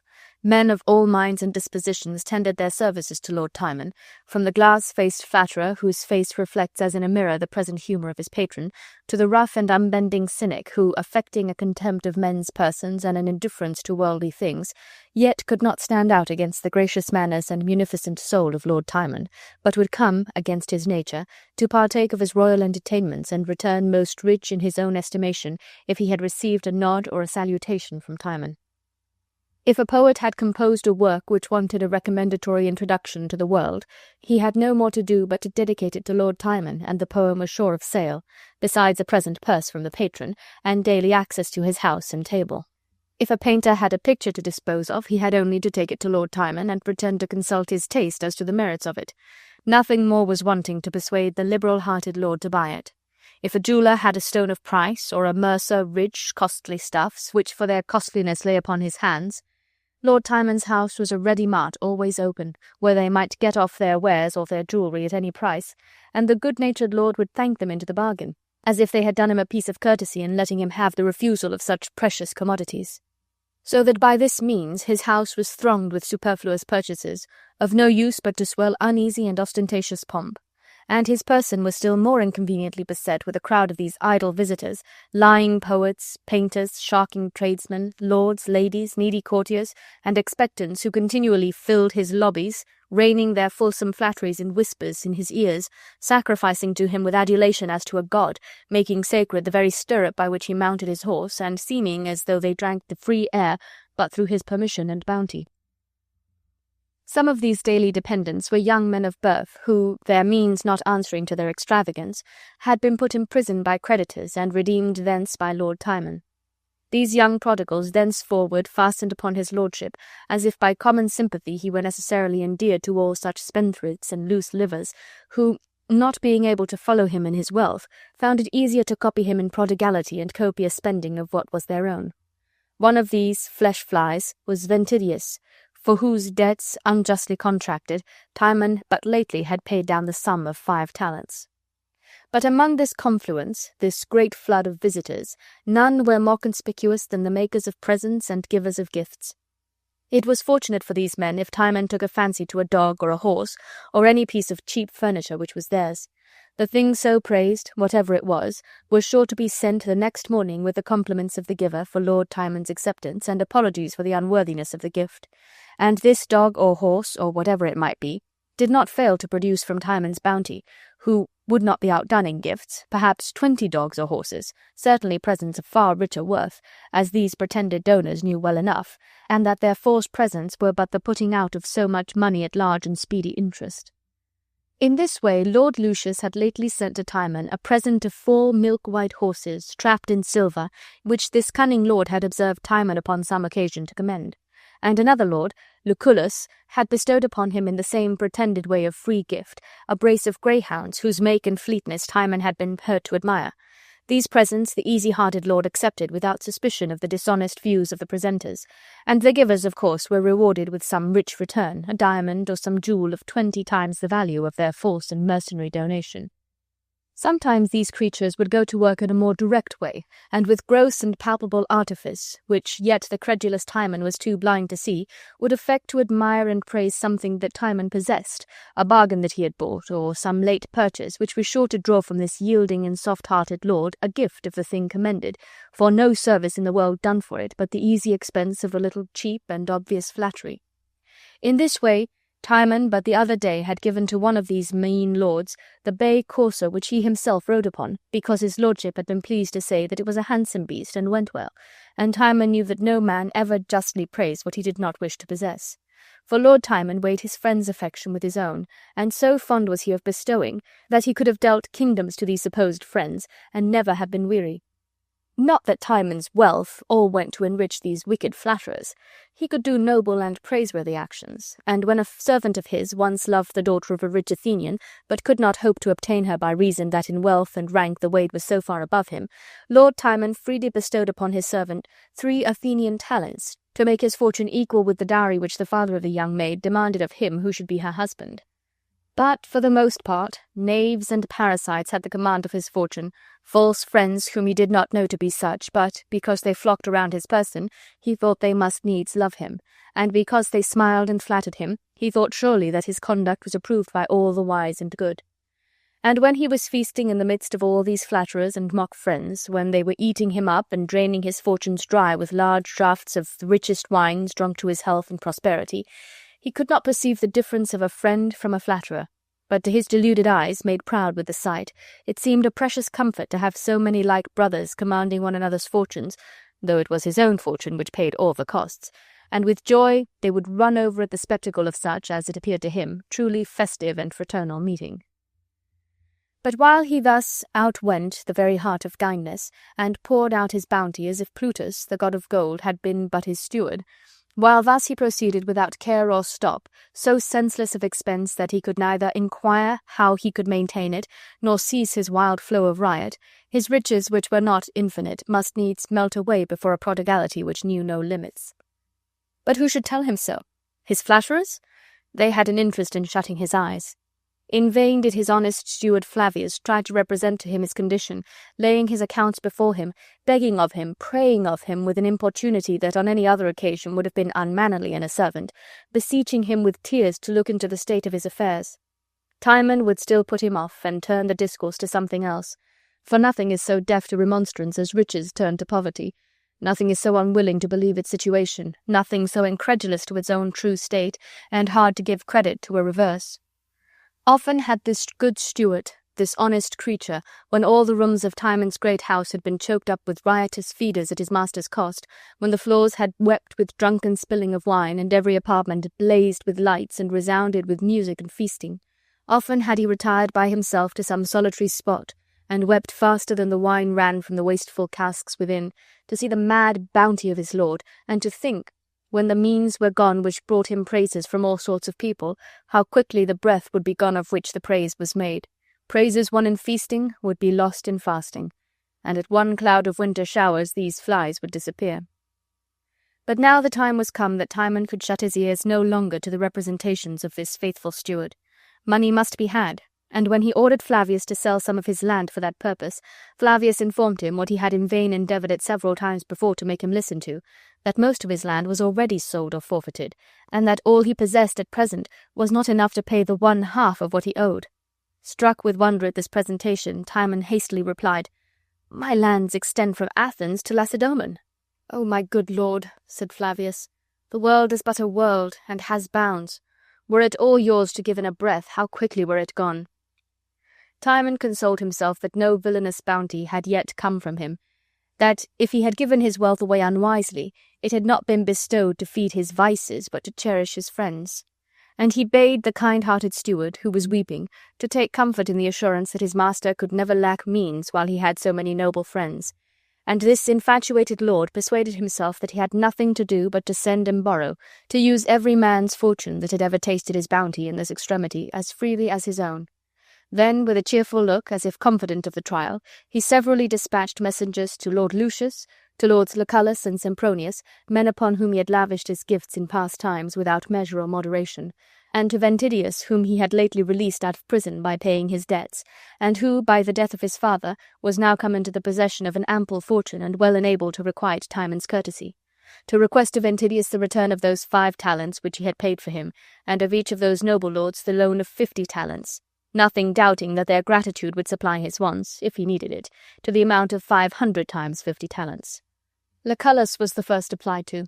This mean lord had been dreaming overnight of a silver basin and cup, and when Timon's servant was announced, his sordid mind suggested to him that this was surely a making out of his dream, and that Timon had sent him such a present.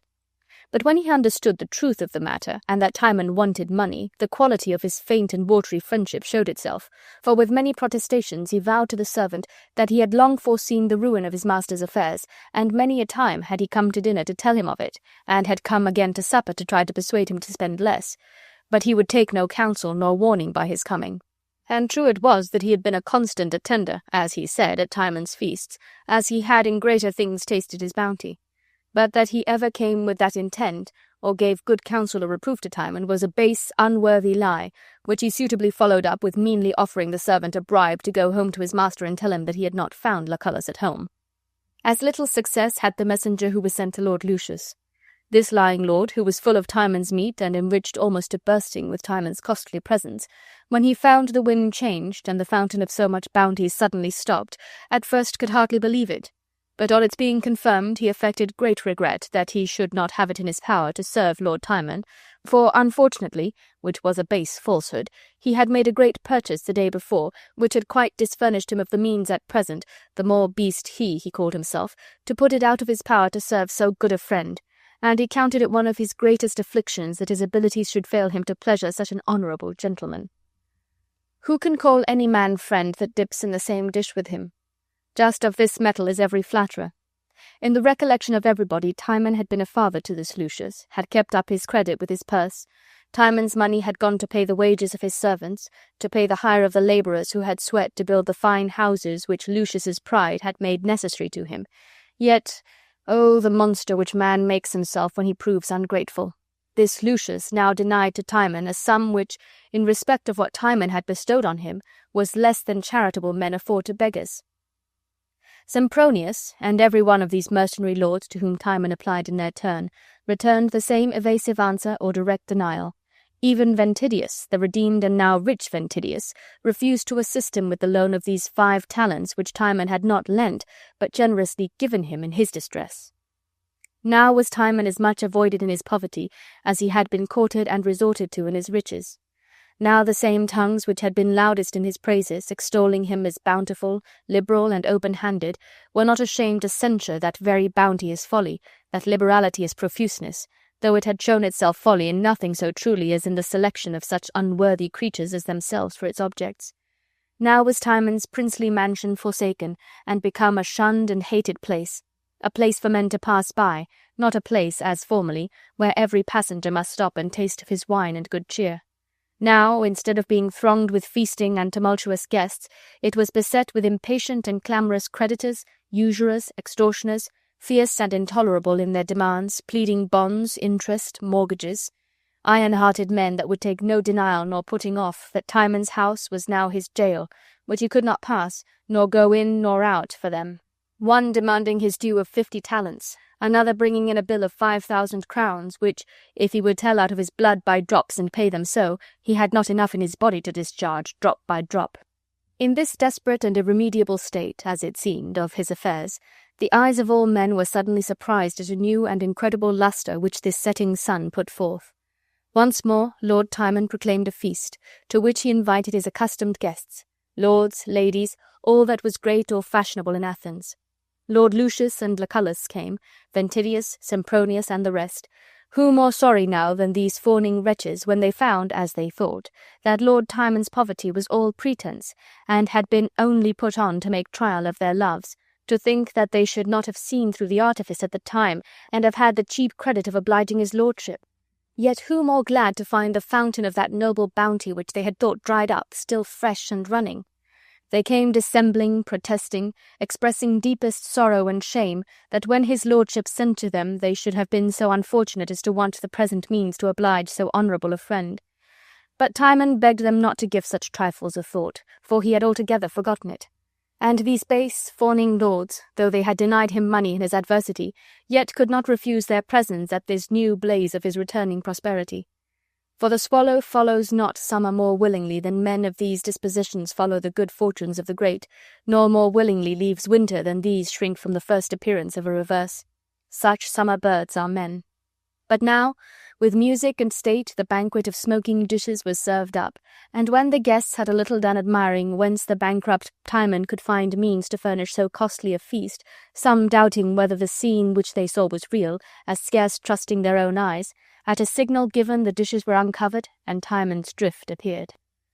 Instead of those varieties and far-fetched dainties which they expected, that Timon's Epicurean table in past times had so liberally presented, now appeared under the covers of these dishes a preparation more suitable to Timon's poverty, nothing but a little smoke and lukewarm water, fit feast for this knot of mouth-friends, whose professions were indeed smoke, and their hearts lukewarm and slippery as the water with which Timon welcomed his astonished guests, bidding them uncover dogs and lap, and before they could recover their surprise, sprinkling it in their faces that they might have enough, and throwing dishes and all after them, who now ran huddling out, lords, ladies, with their caps snatched up in haste, a splendid confusion, and Timon pursuing them, still calling them what they were, smooth smiling parasites, destroyers under the mask of courtesy, affable wolves, meek bears, fools of fortune, feast friends, time flies.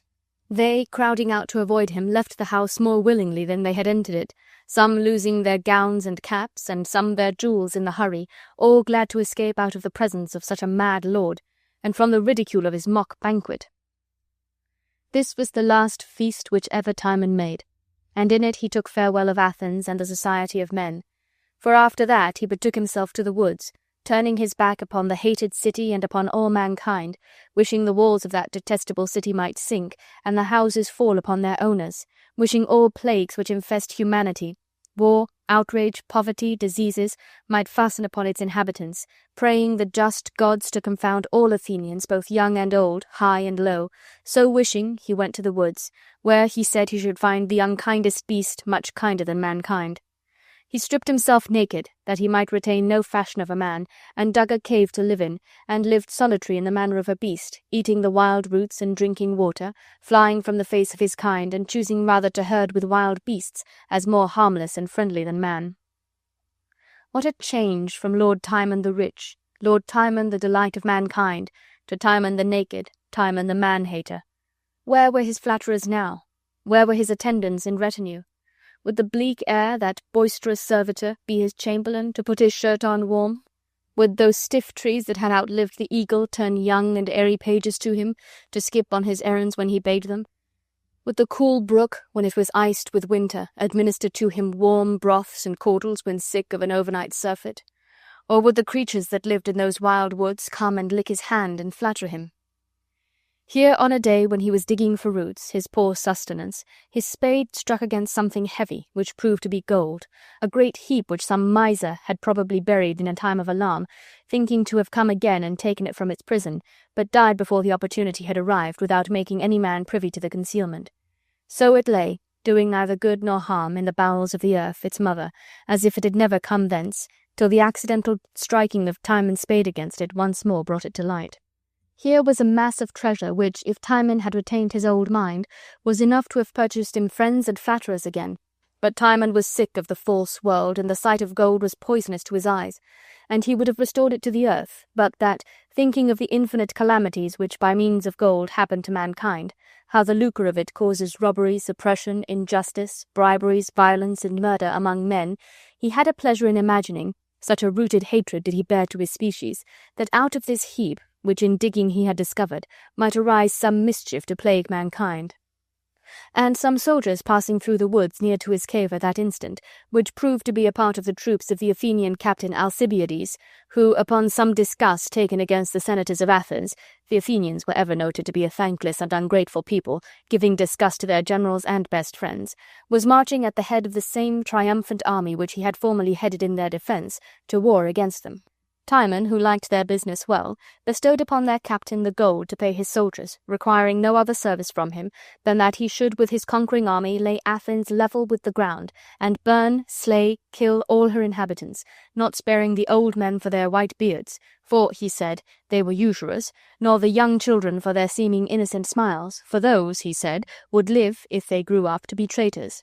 But to steel his eyes and ears against any sights or sounds that might awaken compassion, and not to let the cries of virgins, babes, or mothers hinder him from making one universal massacre of the city, but to confound them all in his conquest, and when he had conquered, he prayed that the gods would confound him also, the conqueror. So thoroughly did Timon hate Athens, Athenians, and all mankind. While he lived in this forlorn state, leading a life more brutal than human, he was suddenly surprised one day with the appearance of a man standing in an admiring posture at the door of his cave. It was Flavius, the honest steward, whom love and zealous affection to his master had led to seek him out at his wretched dwelling and to offer his services. And the first sight of his master, the once noble Timon, in that abject condition, naked as he was born, living in the manner of a beast among beasts, looking like his own sad ruins and a monument of decay, so affected this good servant that he stood speechless, wrapped up in horror and confounded. And when he found utterance at last to his words, they were so choked with tears that Timon had much ado to know him again, or to make out who it was that had come, so contrary to the experience he had had of mankind, to offer him service in extremity. And being in the shape and form of a man, he suspected him for a traitor, and his tears for false. But the good servant by so many tokens confirmed the truth of his fidelity, and made it clear that nothing but love and zealous duty to his once dear master had brought him there, that Timon was forced to confess that the world contained one honest man. Yet, being in the shape and form of a man, he could not look upon this man's face without abhorrence, or hear words uttered from his man's lips without loathing, and this singly honest man was forced to depart, because he was a man, and because, with a heart more gentle and compassionate than is usual to man, he bore man's detested form and outward feature. But greater visitants than a poor steward were about to interrupt the savage quiet of Timon's solitude. For now the day was come when the ungrateful lords of Athens sorely repented the injustice which they had done to the noble Timon. For Alcibiades, like an incensed wild boar, was raging at the walls of their city, and with his hot siege threatened to lay fair Athens in the dust. and now the memory of Lord Timon's former prowess and military conduct came fresh into their forgetful minds, for Timon had been their general in past times, and a valiant and expert soldier, who alone of all the Athenians was deemed able to cope with a besieging army such as then threatened them, or to drive back the furious approaches of Alcibiades. A deputation of the senators was chosen in this emergency to wait upon Timon. To him they came in their extremity, to whom, when he was in extremity, they had shown but small regard, as if they presumed upon his gratitude whom they had disobliged, and had derived a claim to his courtesy from their own most discourteous and unpiteous treatment. Now they earnestly beseech him, implore him with tears to return and save that city from which their ingratitude had so lately driven him. Now they offer him riches, power, dignities, satisfaction for past injuries and public honours, and the public love, their persons, lives, and fortunes to be at his disposal, if he will but come back and save them. But Timon the naked, Timon the man-hater, was no longer Lord Timon, the lord of bounty, the flower of valour, their defence in war, their ornament in peace. If Alcibiades killed his countrymen, Timon cared not. If he sacked fair Athens and slew her old men and her infants, Timon would rejoice. So he told them, and that there was not a knife in the unruly camp which he did not prize above the reverendest throat in Athens. This was all the answer he vouchsafed the weeping, disappointed senators. Only at parting he bade them commend him to his countrymen, and tell them that to ease them of their griefs and anxieties, and to prevent the consequence of fierce Alcibiades' wrath, there was yet a way left, which he would teach them, for he had yet so much affection left for his dear countrymen as to be willing to do them a kindness before his death. These words a little revived the senators, who hoped that his kindness for their city was returning. Then Timon told them that he had a tree, which grew near his cave, which he would shortly have occasion to cut down, and he invited all his friends in Athens, high or low, of whatsoever degree, who wished to shun affliction, to come and take a taste of his tree before he cut it down, meaning that they might come and hang themselves on it and escape affliction that way. And this was the last courtesy of all his noble bounties which Timon showed to mankind, and this the last sight of him which his countrymen had, for not many days after, a poor soldier passing by the sea-beach, which was at a little distance from the woods which Timon frequented, found a tomb on the verge of the sea, with an inscription upon it, purporting that it was the grave of Timon the man-hater, who, while he lived, did hate all living men, and dying, wished a plague might consume all caitiffs left. Whether he finished his life by violence, or whether mere distaste of life and the loathing he had for mankind brought Timon to his conclusion, was not clear, yet all men admired the fitness of his epitaph, and the consistency of his end, dying, as he had lived, a hater of mankind. And some there were who fancied a conceit in the very choice which he had made of the sea-beach for his place of burial, where the vast sea might weep forever upon his grave, as in contempt of the transient and shallow tears of hypocritical and deceitful mankind. Romeo and Juliet. The two chief families in Verona were the rich Capulets and the Montagues.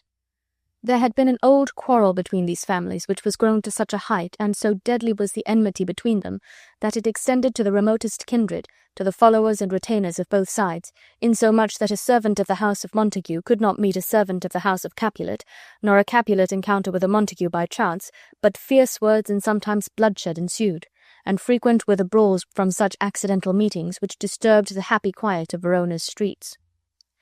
Old Lord Capulet made a great supper, to which many fair ladies and many noble guests were invited.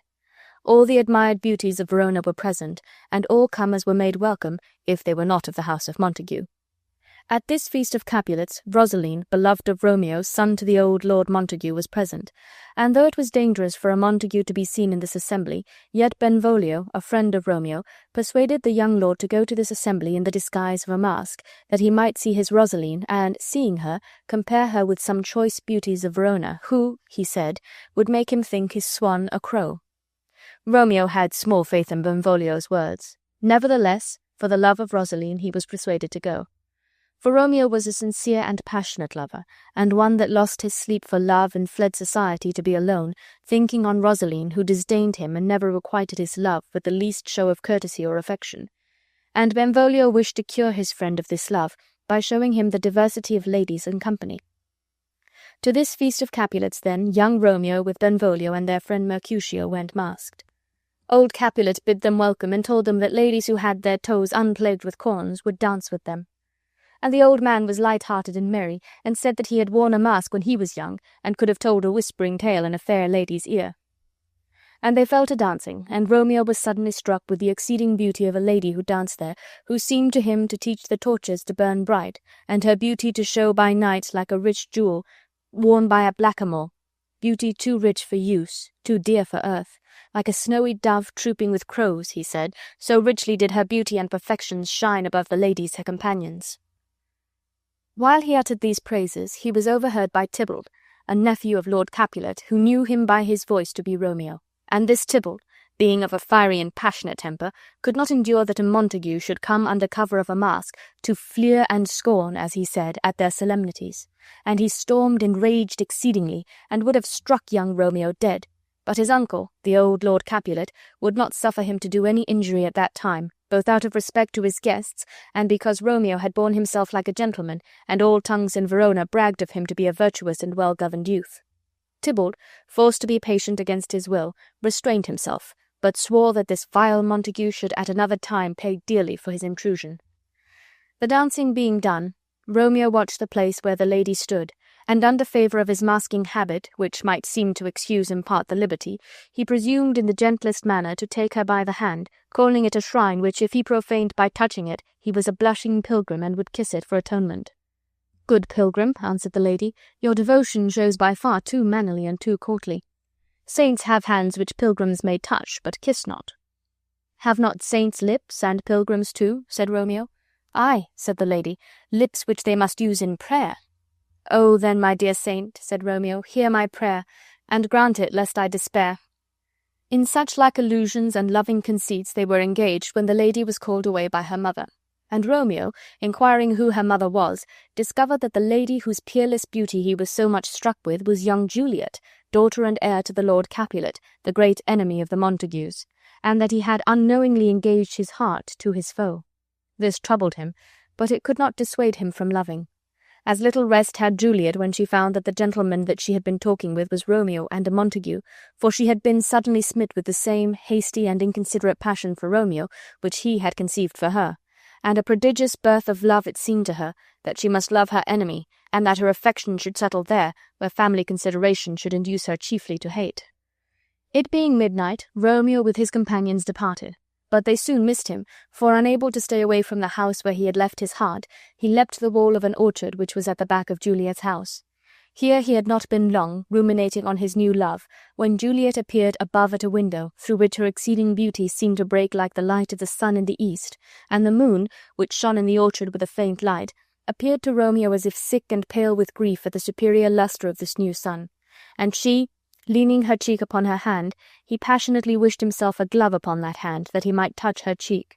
She all this while, thinking herself alone, fetched a deep sigh and exclaimed, "Ah me!" Romeo, enraptured to hear her speak, said softly, and unheard by her, "Oh, speak again, bright angel, for such you appear, being over my head like a winged messenger from heaven, whom mortals fall back to gaze upon." She, unconscious of being overheard, and full of the new passion which that night's adventure had given birth to, called upon her lover by name, whom she supposed absent.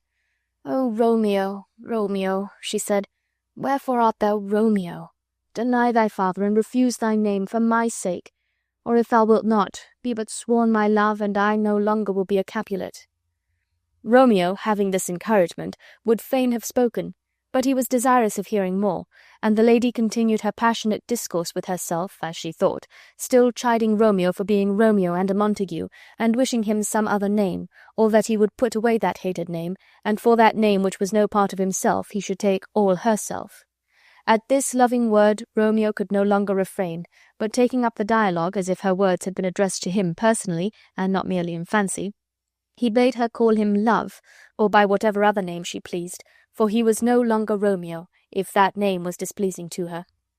Juliet, alarmed to hear a man's voice in the garden, did not at first know who it was that by favour of the night and darkness had thus stumbled upon the discovery of her secret. But when he spoke again, though her ears had not yet drunk 100 words of that tongue's uttering, yet so nice is a lover's hearing that she immediately knew him to be young Romeo, and she expostulated with him on the danger to which he had exposed himself by climbing the orchard walls, for if any of her kinsmen should find him there, it would be death to him, being a Montague. "Alack," said Romeo, "there is more peril in your eye than in 20 of their swords. Do you but look kind upon me, lady, and I am proof against their enmity. Better my life should be ended by their hate than that hated life should be prolonged to live without your love." "How came you into this place," said Juliet, "and by whose direction?" "Love directed me," answered Romeo. "I am no pilot, yet wert thou as far apart from me as that vast shore which is washed with the farthest sea, I should venture for such merchandise." A crimson blush came over Juliet's face, yet unseen by Romeo by reason of the night, when she reflected upon the discovery which she had made, yet not meaning to make it, of her love to Romeo. She would fain have recalled her words, but that was impossible. Fain would she have stood upon form, and have kept her lover at a distance, as the custom of discreet ladies is, to frown and to be perverse, and give their suitors harsh denials at first, to stand off and affect a coyness or indifference where they most love, that their lovers may not think them too lightly or too easily won, for the difficulty of attainment increases the value of the object. But there was no room in her case for denials, or puttings off, or any of the customary arts of delay and protracted courtship. Romeo had heard from her own tongue, when she did not dream that he was near her, a confession of her love. So, with an honest frankness, which the novelty of her situation excused, she confirmed the truth of what he had before heard, and addressing him by the name of fair Montague, love can sweeten a sour name, she begged him not to impute her easy yielding to levity or an unworthy mind, but that he must lay the fault of it, if it were a fault, upon the accident of the night which had so strangely discovered her thoughts. And she added that though her behaviour to him might not be sufficiently prudent, measured by the custom of her sex, yet that she would prove more true than many whose prudence was dissembling, and their modesty artificial cunning. Romeo was beginning to call the heavens to witness that nothing was farther from his thoughts than to impute a shadow of dishonour to such an honoured lady, when she stopped him, begging him not to swear. For although she joyed in him, yet she had no joy of that night's contract. It was too rash, too unadvised, too sudden. But he being urgent with her to exchange a vow of love with him that night, she said that she already had given him hers before he requested it, meaning when he overheard her confession. But she would retract what she then bestowed for the pleasure of giving it again, for her bounty was as infinite as the sea, and her love as deep. From this loving conference she was called away by her nurse, who slept with her, and thought it time for her to be in bed, for it was near to daybreak. But hastily returning, she said 3 or 4 words more to Romeo, the purport of which was, that if his love was indeed honourable, and his purpose marriage, she would send a messenger to him tomorrow to appoint a time for their marriage, when she would lay all her fortunes at his feet, and follow him as her lord through the world. While they were settling this point, Juliet was repeatedly called for by her nurse, and went in and returned, and went and returned again, for she seemed as jealous of Romeo going from her as a young girl of her bird, which she will let hop a little from her hand, and pluck it back with a silken thread. And Romeo was as loath to part as she, for the sweetest music to lovers is the sound of each other's tongues at night. But at last they parted, wishing mutually sweet sleep and rest for that night. The day was breaking when they parted, and Romeo, who was too full of thoughts of his mistress and that blessed meeting to allow him to sleep, instead of going home, bent his course to a monastery hard by to find Friar Lawrence.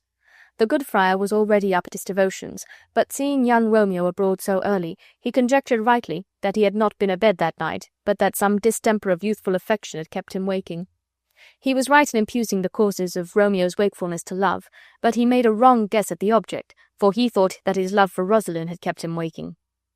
But when Romeo revealed his new passion for Juliet, and requested the assistance of the friar to marry them that day, the holy man lifted up his eyes and hands in a sort of wonder at the sudden change in Romeo's affections, for he had been privy to all Romeo's love for Rosalind, and his many complaints of her disdain, and he said that young men's love lay not truly in their hearts, but in their eyes. But Romeo, replying that he himself had often chidden him for doting on Rosaline, who could not love him again, whereas Juliet both loved and was beloved by him, the friar assented in some measure to his reasons, and thinking that a matrimonial alliance between young Juliet and Romeo might happily be the means of making up the long breach between the Capulets and the Montagues, which no one more lamented than this good friar, who was a friend to both the families, and had often interposed his mediation to make up the quarrel without effect, partly moved by policy, and partly by his fondness for young Romeo, to whom he could deny nothing, the old man consented to join their hands in marriage. Now was Romeo blessed indeed, and Juliet, who knew his intent from a messenger which she had dispatched according to promise, did not fail to be early at the cell of Friar Lawrence, where their hands were joined in holy marriage, the good friar praying the heavens to smile upon that act, and in the union of this young Montague and young Capulet, to bury the old strife and long dissensions of their families. The ceremony being over, Juliet hastened home, where she stayed, impatient for the coming of night, at which time Romeo promised to come and meet her in the orchard, where they had met the night before. And the time between seemed as tedious to her as the night before some great festival seems to an impatient child that has got a new finery which it may not put on till the morning. That same day, about noon, Romeo's friends Benvolio and Mercutio, walking through the streets of Verona, were met by a party of the Capulets, with the impetuous Tybalt at their head. This was the same angry Tybalt who would have fought with Romeo at old Lord Capulet's feast. He, seeing Mercutio, accused him bluntly of associating with Romeo, a Montague. Mercutio, who had as much fire and youthful blood in him as Tybalt, replied to this accusation with some sharpness, and in spite of all Benvolio could say to moderate their wrath, a quarrel was beginning when, Romeo himself passing that way, the fierce Tybalt turned from Mercutio to Romeo, and gave him the disgraceful appellation of villain. Romeo wished to avoid a quarrel with Tybalt above all men, because he was the kinsman of Juliet and much beloved by her. Besides, this young Montague had never thoroughly entered into the family quarrel, being by nature wise and gentle, and the name of a Capulet, which was his dear lady's name, was now rather a charm to allay resentment than a watchword to excite fury. So he tried to reason with Tybalt, whom he saluted mildly by the name of good Capulet, as if he, though a Montague, has some secret pleasure in uttering that name. But Tybalt, who hated all Montagues as he hated hell, would hear no reason, but drew his weapon, and Mercutio, who knew not of Romeo's secret motive for desiring peace with Tybalt, but looked upon his present forbearance as a sort of calm, dishonourable submission, with many disdainful words provoked Tybalt to the prosecution of his first quarrel with him, and Tybalt and Mercutio fought, till Mercutio fell, receiving his death's wound, while Romeo and Benvolio were vainly endeavouring to part the combatants. Mercutio being dead, Romeo kept his temper no longer, but returned the scornful appellation of villain which Tybalt had given him, and they fought till Tybalt was slain by Romeo. This deadly broil falling out in the midst of Verona at noonday, the news of it quickly brought a crowd of citizens to the spot, and among them the lords Capulet and Montague with their wives, and soon after arrived the prince himself, who being related to Mercutio, whom Tybalt had slain, and having had the peace of his government often disturbed by these brawls of Montagues and Capulets, came determined to put the law in strictest force against those who should be found to be offenders. Benvolio, who had been eye-witness to the fray, was commanded by the prince to relate the origin of it, which he did, keeping as near the truth as he could without injury to Romeo, softening and excusing the part which his friends took in it. Lady Capulet, whose extreme grief for the loss of her kinsman Tybalt made her keep no bounds in her revenge, exhorted the prince to do strict justice upon his murderer, and to pay no attention to Benvolio's representation, who, being Romeo's friend and a Montague, spoke partially. Thus she pleaded against her new son-in-law, but she knew not yet that he was her son-in-law and Juliet's husband. On the other hand was to be seen Lady Montague pleading for her child's life, and arguing with some justice that Romeo had done nothing worthy of punishment in taking the life of Tybalt, which was already forfeited to the law by his having slain Mercutio. The prince, unmoved by the passionate exclamations of these women, on a careful examination of the facts, pronounced his sentence, and by that sentence Romeo was banished from Verona. Heavy news to young Juliet, who had been but few hours a bride, and now by this decree seemed everlastingly divorced. When the tidings reached her, she at first gave way to rage against Romeo, who had slain her dear cousin. She called him a beautiful tyrant, a fiend angelical, a ravenous dove, a lamb with a wolf's nature, a serpent heart hid with a flowering face, and other like contradictory names, which denoted the struggles in her mind between her love and her resentment. But in the end love got the mastery, and the tears which she shed for grief that Romeo had slain her cousin turned to drops of joy that her husband lived whom Tybalt would have slain. Then came fresh tears, and they were altogether of grief for Romeo's banishment. That word was more terrible to her than the death of many Tybalts. Romeo, after the fray, had taken refuge in Friar Lawrence's cell, where he was first made acquainted with the prince's sentence, which seemed to him far more terrible than death. To him it appeared there was no world out of Verona's walls, no living out of the sight of Juliet. Heaven was there where Juliet lived, and all beyond was purgatory, torture, hell. The good friar would have applied the consolation of philosophy to his griefs, but this frantic young man would hear of none, but like a madman he tore his hair and threw himself all along upon the ground, as he said, to take the measure of his grave. From this unseemly state he was roused by a message from his dear lady, which a little revived him, and then the friar took the advantage to expostulate with him on the unmanly weakness which he had shown. He had slain Tybalt, but would he also slay himself, slay his dear lady who lived but in his life? The noble form of man, he said, was but a shape of wax when it wanted the courage which should keep it firm. The law had been lenient to him that instead of death, which he had incurred, had pronounced by the prince's mouth only banishment. He had slain Tybalt, but Tybalt would have slain him. There was a sort of happiness in that. Juliet was alive, and, beyond all hope, had become his dear wife. Therein he was most happy. All these blessings, as the friar made them out to be, did Romeo put from him like a sullen, misbehaved wench. And the friar made him beware, for such as despaired, he said, died miserable. Then, when Romeo was a little calmed, he counselled him that he should go that night and secretly take his leave of Juliet, and thence proceed straightway to Mantua, at which place he should sojourn till the friar found fit occasion to publish his marriage, which might be a joyful means of reconciling their families. And then he did not doubt but the prince would be moved to pardon him, and he would return with 20 times more joy than he went forth with grief. Romeo was convinced by these wise counsels of the friar, and took his leave to go and seek his lady, proposing to stay with her that night, and by daybreak pursue his journey alone to Mantua, to which place the good friar promised to send him letters from time to time, acquainting him with the state of affairs at home. That night Romeo passed with his dear wife, gaining secret admission to her chamber from the orchard in which he had heard her confession of love the night before. That had been a night of unmixed joy and rapture, but the pleasures of this night and the delight which these lovers took in each other's society were sadly allayed with the prospect of parting and the fatal adventures of the past day. The unwelcome daybreak seemed to come too soon, and when Juliet heard the morning song of the lark she would have persuaded herself that it was the nightingale which sings by night. But it was too truly the lark which sang, and a discordant and unpleasing note it seemed to her, and the streaks of day in the east too certainly pointed out that it was time for these lovers to part.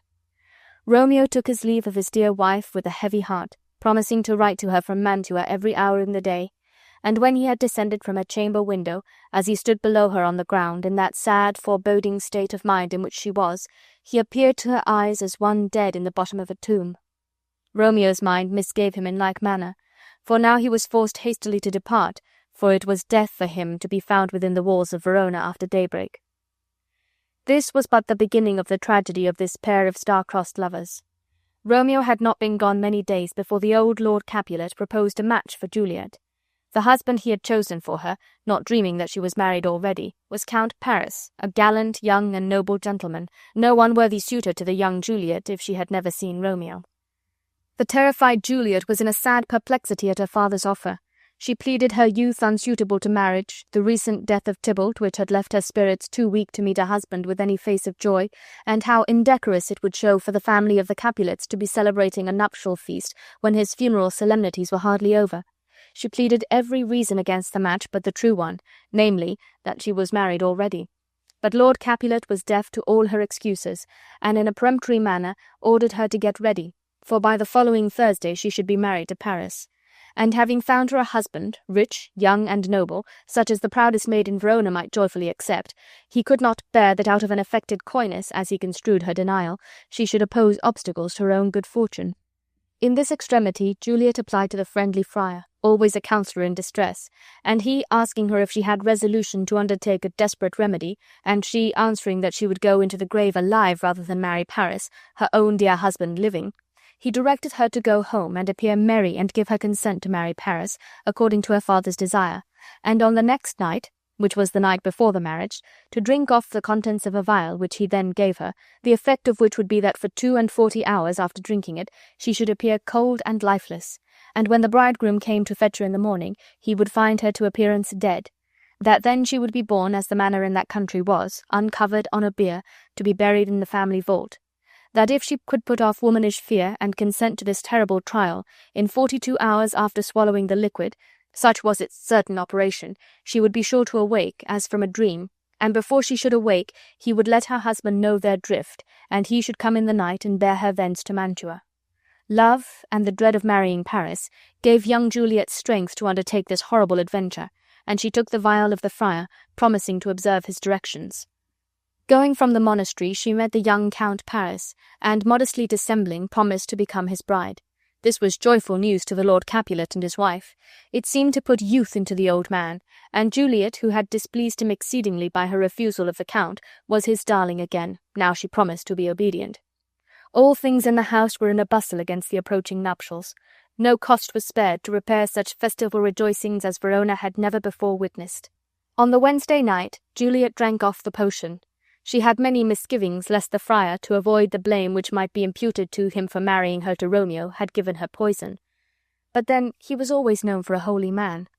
Then lest she should awake before the time that Romeo was to come for her, whether the terror of the place, a vault full of dead Capulet's bones, and where Tybalt, all bloody, lay festering in his shroud, would not be enough to drive her distracted. Again she thought of all the stories she had heard of spirits haunting the places where their bodies were bestowed. But then her love for Romeo and her aversion for Paris returned, and she desperately swallowed the draught and became insensible.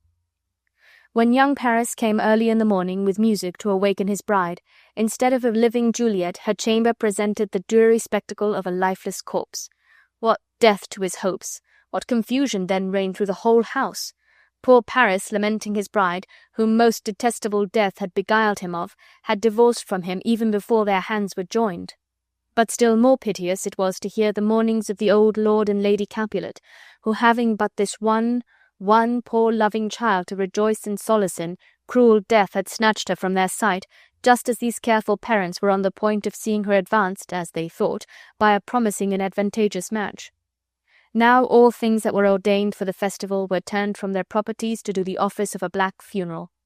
The wedding cheer served for a sad burial feast, the bridal hymns were changed for sullen dirges, the sprightly instruments to melancholy bells, and the flowers that should have been strewed in the bride's path now served but to strew her corpse.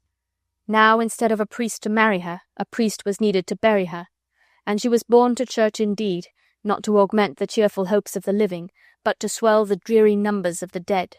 Bad news, which always travels faster than good, now brought the dismal story of his Juliet's death to Romeo at Mantua, before the messenger could arrive who was sent from Friar Lawrence to apprise him that these were mock funerals only, and but the shadow and representation of death, and that his dear lady lay in the tomb but for a short while, expecting when Romeo would come to release her from that dreary mansion. Just before, Romeo had been unusually joyful and light-hearted.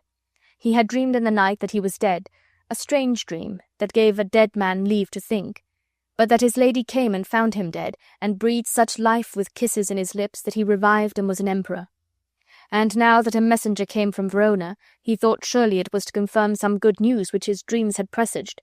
But when the contrary to this flattering vision appeared, and that it was his lady who was dead in truth, whom he could not revive by any kisses, he ordered horses to be got ready, for he determined that night to visit Verona and to see his lady in her tomb.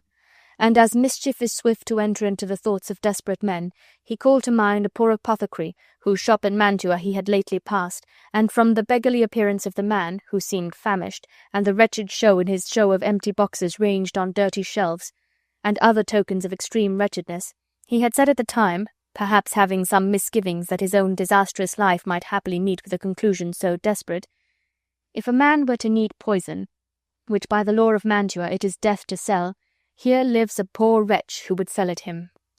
These words of his now came into his mind, and he sought out the apothecary, who after some pretended scruples, Romeo offering him gold, which his poverty could not resist, sold him a poison which, if he swallowed, he told him, if he had the strength of 20 men, would quickly dispatch him. With this poison he set out for Verona, to have a sight of his dear lady in her tomb, meaning, when he had satisfied his sight, to swallow the poison and be buried by her side.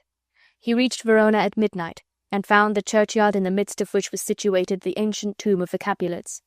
He had provided a light, and a spade, and wrenching iron, and was proceeding to break open the monument, when he was interrupted by a voice, which by the name of vile Montague bade him desist from his unlawful business. It was the young Count Paris, who had come to the tomb of Juliet at that unseasonable time of night, to strew flowers and to weep over the grave of her that should have been his bride. He knew not what an interest Romeo had in the dead, but knowing him to be a Montague, and, as he supposed, a sworn foe to all the Capulets, he judged that he was come by night to do some villainous shame to the dead bodies. Therefore, in an angry tone, he bade him desist, and as a criminal, condemned by the laws of Verona to die if he were found within the walls of the city, he would have apprehended him. Romeo urged Paris to leave him, and warned him by the fate of Tybalt, who lay buried there, not to provoke his anger or to draw down another sin upon his head by forcing him to kill him. But the Count in scorn refused his warning, and laid hands on him as a felon, which, Romeo resisting, they fought, and Paris fell. When Romeo, by the help of a light, came to see who it was that he had slain, that it was Paris, who, he learned in his way from Mantua, should have married Juliet, he took the dead youth by the hand, as one whom misfortune had made a companion, and said that he would bury him in a triumphal grave, meaning in Juliet's grave, which he now opened. And there lay his lady, as one whom death had no power upon to change a feature or complexion in her matchless beauty, or as if death were amorous, and the lean abhorred monster kept her there for his delight, for she lay yet fresh and blooming, as she had fallen to sleep when she swallowed that benumbing potion. And near her lay Tybalt in his bloody shroud, whom Romeo seeing begged pardon of his lifeless corpse, and for Juliet's sake called him cousin, and said that he was about to do him a favour by putting his enemy to death. Here Romeo took his last leave of his lady's lips, kissing them, and here he shook the burden of his crossed stars from his weary body, swallowing that poison which the apothecary had sold him, whose operation was fatal and real, not like that dissembling potion which Juliet had swallowed, the effect of which was now nearly expiring, and she about to awake to complain that Romeo had not kept his time, or that he had come too soon. For now the hour was arrived at which the friar had promised that she should awake, and he, having learned that his letters which he had sent to Mantua, by some unlucky detention of the messenger, had never reached Romeo, came himself, provided with a pickaxe and lantern, to deliver the lady from her confinement. But he was surprised to find a light already burning in the Capulets' monument, and to see swords and blood near it, and Romeo and Paris lying breathless by the monument. Before he could entertain a conjecture to imagine how these fatal accidents had fallen out, Juliet awoke out of her trance, and seeing the friar near her, she remembered the place where she was, and the occasion of her being there, and asked for Romeo. But the friar, hearing a noise, bade her come out of that place of death and of unnatural sleep, for a greater power than they could contradict had thwarted their intents. And being frightened by the noise of people coming, he fled. But when Juliet saw the cup closed in her true love's hands, she guessed that poison had been the cause of his end, and she would have swallowed the dregs if any had been left, and she kissed his still warm lips to try if any poison yet did hang upon them. Then, hearing a nearer noise of people coming, she quickly unsheathed a dagger which she wore, and stabbing herself, died by her true Romeo's side. The watch by this time had come up to the place. A page belonging to Count Paris, who had witnessed the fight between his master and Romeo, had given the alarm, which had spread among the citizens, who went up and down the streets of Verona, confusedly exclaiming, "A Paris! A Romeo! A Juliet!" as the rumour had imperfectly reached them, till the uproar brought Lord Montague and Lord Capulet out of their beds, with the prince, to inquire into the causes of the disturbance. The friar had been apprehended by some of the watch, coming from the churchyard, trembling, sighing, and weeping in a suspicious manner. A great multitude being assembled at the Capulets' monument, the friar was demanded by the prince to deliver what he knew of these strange and disastrous accidents. And there, in the presence of the old lords Montague and Capulet, he faithfully related the story of their children's fatal love, the part he took in promoting their marriage, in the hope in that union to end the long quarrels between their families. How Romeo, there dead, was husband to Juliet, and Juliet, there dead, was Romeo's faithful wife. How before he could find a fit opportunity to divulge their marriage, another match was projected for Juliet, who, to avoid the crime of a second marriage, swallowed the sleeping draught as he advised, and all thought her dead. How meantime he wrote to Romeo to come and take her thence when the force of the potion should cease, and by what unfortunate miscarriage of the messenger the letters never reached Romeo. Further than this the friar could not follow the story, nor knew more than that, coming himself to deliver Juliet from that place of death, he found the Count Paris and Romeo slain.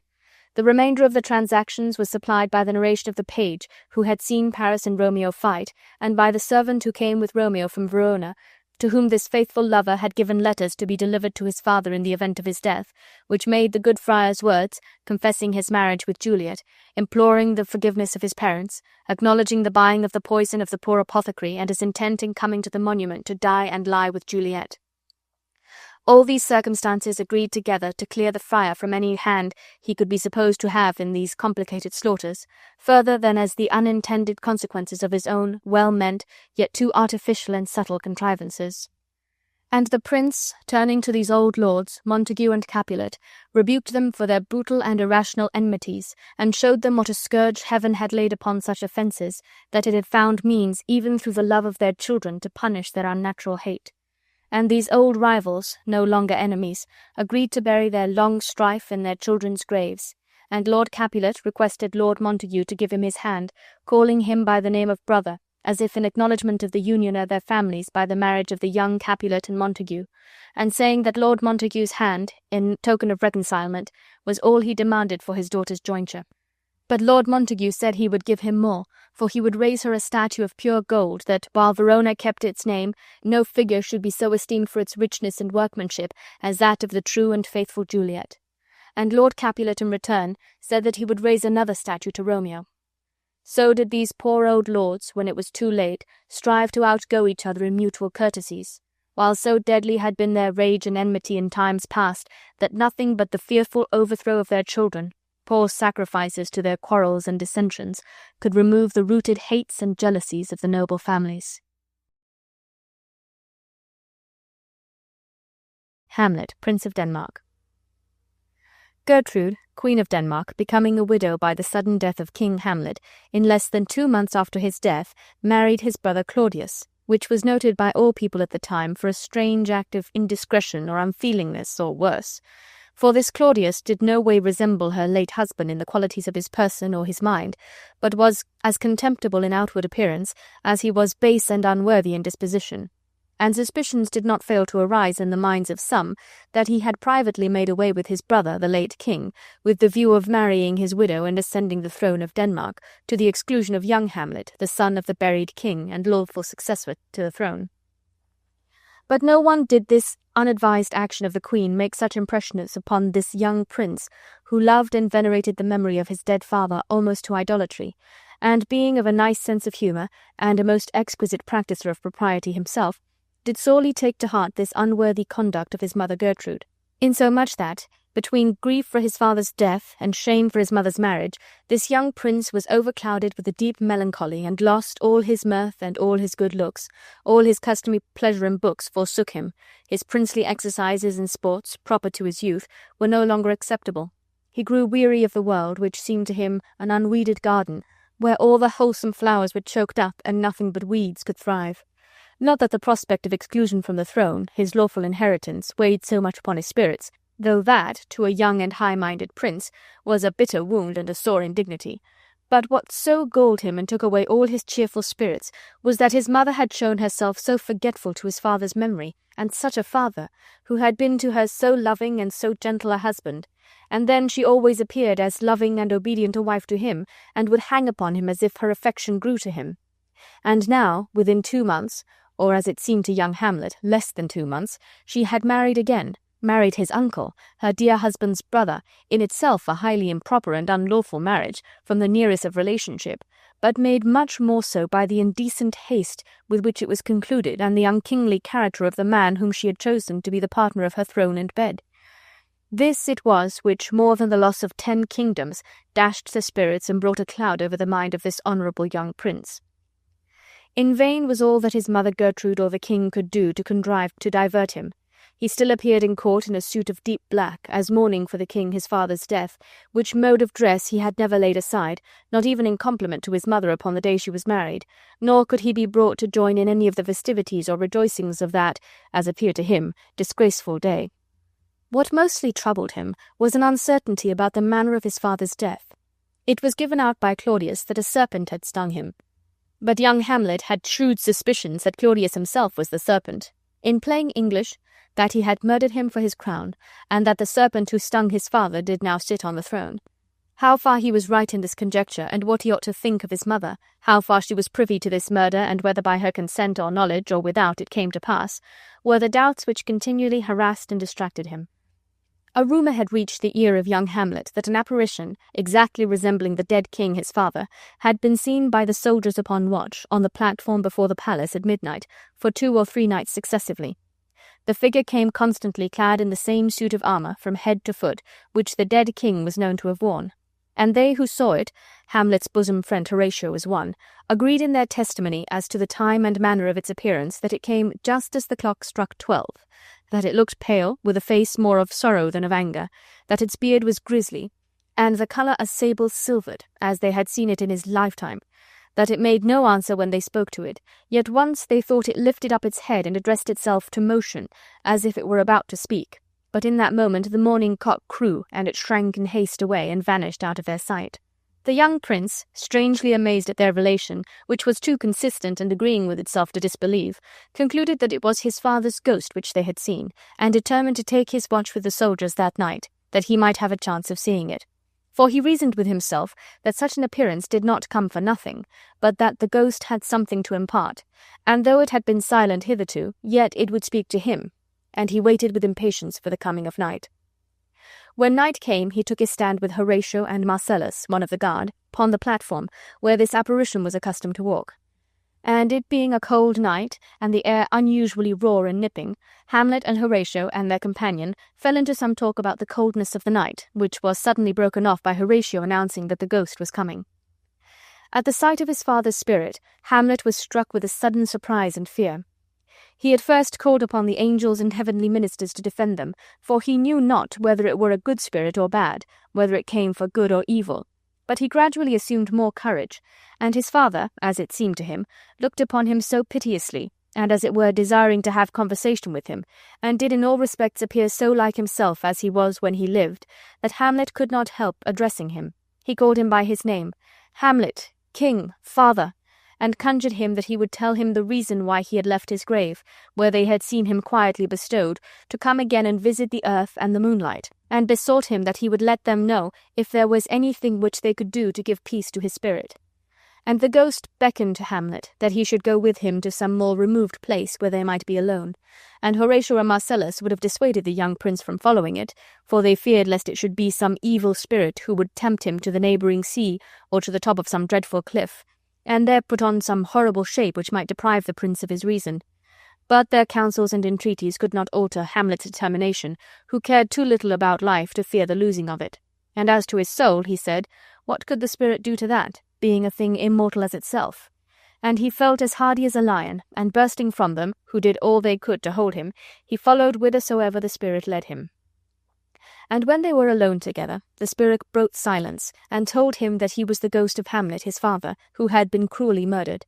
And he told the manner of it, that it was done by his own brother Claudius, Hamlet's uncle, as Hamlet had already but too much suspected, for the hope of succeeding to his bed and crown. That, as he was sleeping in his garden, his custom always in the afternoon, his treasonous brother stole upon him in his sleep, and poured the juice of poisonous henbane into his ears, which has an antipathy to the life of man, that, swift as quicksilver, it courses through all the veins of the body, baking up the blood and spreading a crust-like leprosy all over the skin. Thus sleeping, by a brother's hand, he was cut off at once from his crown, his queen, and his life. And he adjured Hamlet, if he did ever his dear father love, that he would revenge his foul murder.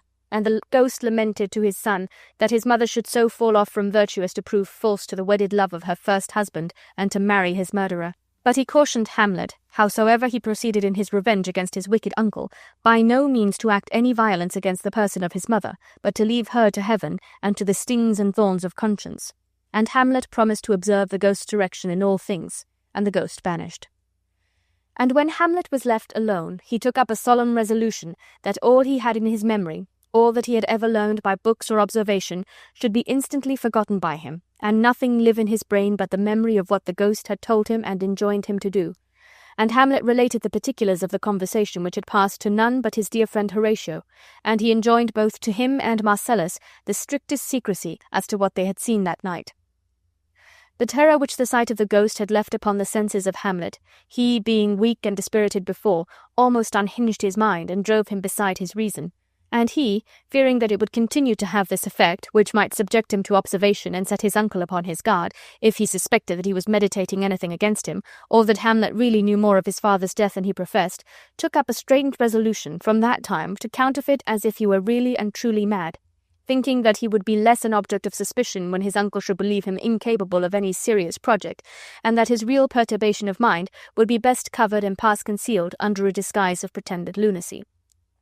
From this time, Hamlet affected a certain wildness and strangeness in his apparel, his speech, and behaviour, and did so excellently counterfeit the madman that the king and queen were both deceived, and not thinking his grief for his father's death a sufficient cause to produce such a distemper, for they knew not of the appearance of the ghost, they concluded that his malady was love, and they thought they had found out the object. Before Hamlet fell into the melancholy way which has been related, he had dearly loved a fair maid called Ophelia, the daughter of Polonius, the king's chief counsellor in affairs of state. He had sent her letters and rings, and made many tenders of his affection to her, and importuned her with love in honourable fashion. And she had given belief to his vows and importunities, but the melancholy which he fell into latterly had made him neglect her, and from the time he conceived the project of counterfeiting madness, he affected to treat her with unkindness and a sort of rudeness. But she, good lady, rather than reproach him with being false to her, persuaded herself that it was nothing but the disease of his mind, and no settled unkindness which had made him less observant of her than formerly. And she compared the faculties of his once noble mind and excellent understanding, impaired as they were with the deep melancholy that oppressed him, to sweet bells which in themselves are capable of the most exquisite music, but when jangled out of tune or rudely handled, produced only a harsh and unpleasing sound.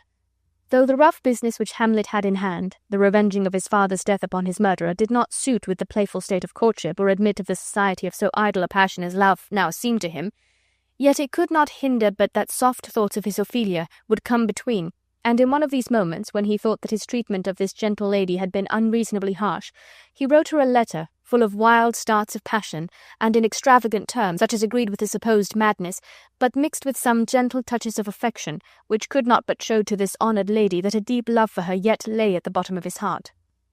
He bade her to doubt the stars were fire, and to doubt that the sun did move, to doubt truth to be a liar, but never to doubt that he loved, with more of such extravagant phrases. This letter Ophelia dutifully showed to her father, and the old man thought himself bound to communicate it to the king and queen, who from that time supposed that the true cause of Hamlet's madness was love. And the queen wished that the good beauties of Ophelia might be the happy cause of his wildness, for so she hoped that her virtues might happily restore him to his accustomed way again, to both their honours. But Hamlet's malady lay deeper than she supposed, or than could be so cured. His father's ghost, which he had seen, still haunted his imagination, and the sacred injunction to revenge his murder gave him no rest till it was accomplished. Every hour of delay seemed to him a sin and a violation of his father's commands. Yet how to compass the death of the king, surrounded as he constantly was with his guards, was no easy matter. Or if it had been, the presence of the queen, Hamlet's mother, who was generally with the king, was a restraint upon his purpose, which he could not break through. Besides, the very circumstance that the usurper was his mother's husband filled him with some remorse and still blunted the edge of his purpose. The mere act of putting a fellow creature to death was in itself odious and terrible to a disposition naturally so gentle as Hamlet's was. His very melancholy, and the dejection of spirits he had so long been ill, produced an irresoluteness and wavering of purpose which kept him from proceeding to extremities. Moreover, he could not help having some scruples upon his mind, whether the spirit which he had seen was indeed his father, or whether it might not be the devil, who he had heard has power to take any form he pleases, and who might have assumed his father's shape only to take advantage of his weakness and his melancholy, to drive him to the doing of so desperate an act as murder. And he determined that he would have more certain grounds to go upon than a vision, or apparition, which might be a delusion.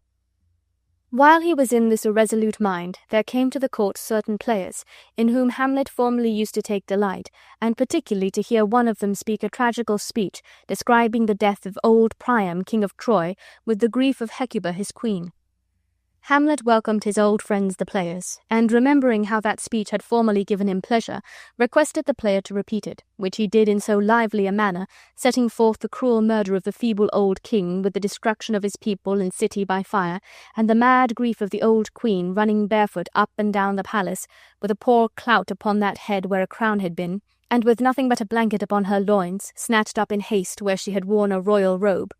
That not only it drew tears from all that stood by, who thought they saw the real scene, so lively was it represented, but even the player himself delivered it with a broken voice and real tears. This put Hamlet upon thinking, If that player could so work himself up to passion by a mere fictitious speech, to weep for one that he had never seen, for Hecuba, that had been dead so many 100 years, how dull was he, who, having a real motive and cue for passion, a real king and a dear father murdered, was yet so little moved that his revenge all this while had seemed to have slept in dull and muddy forgetfulness.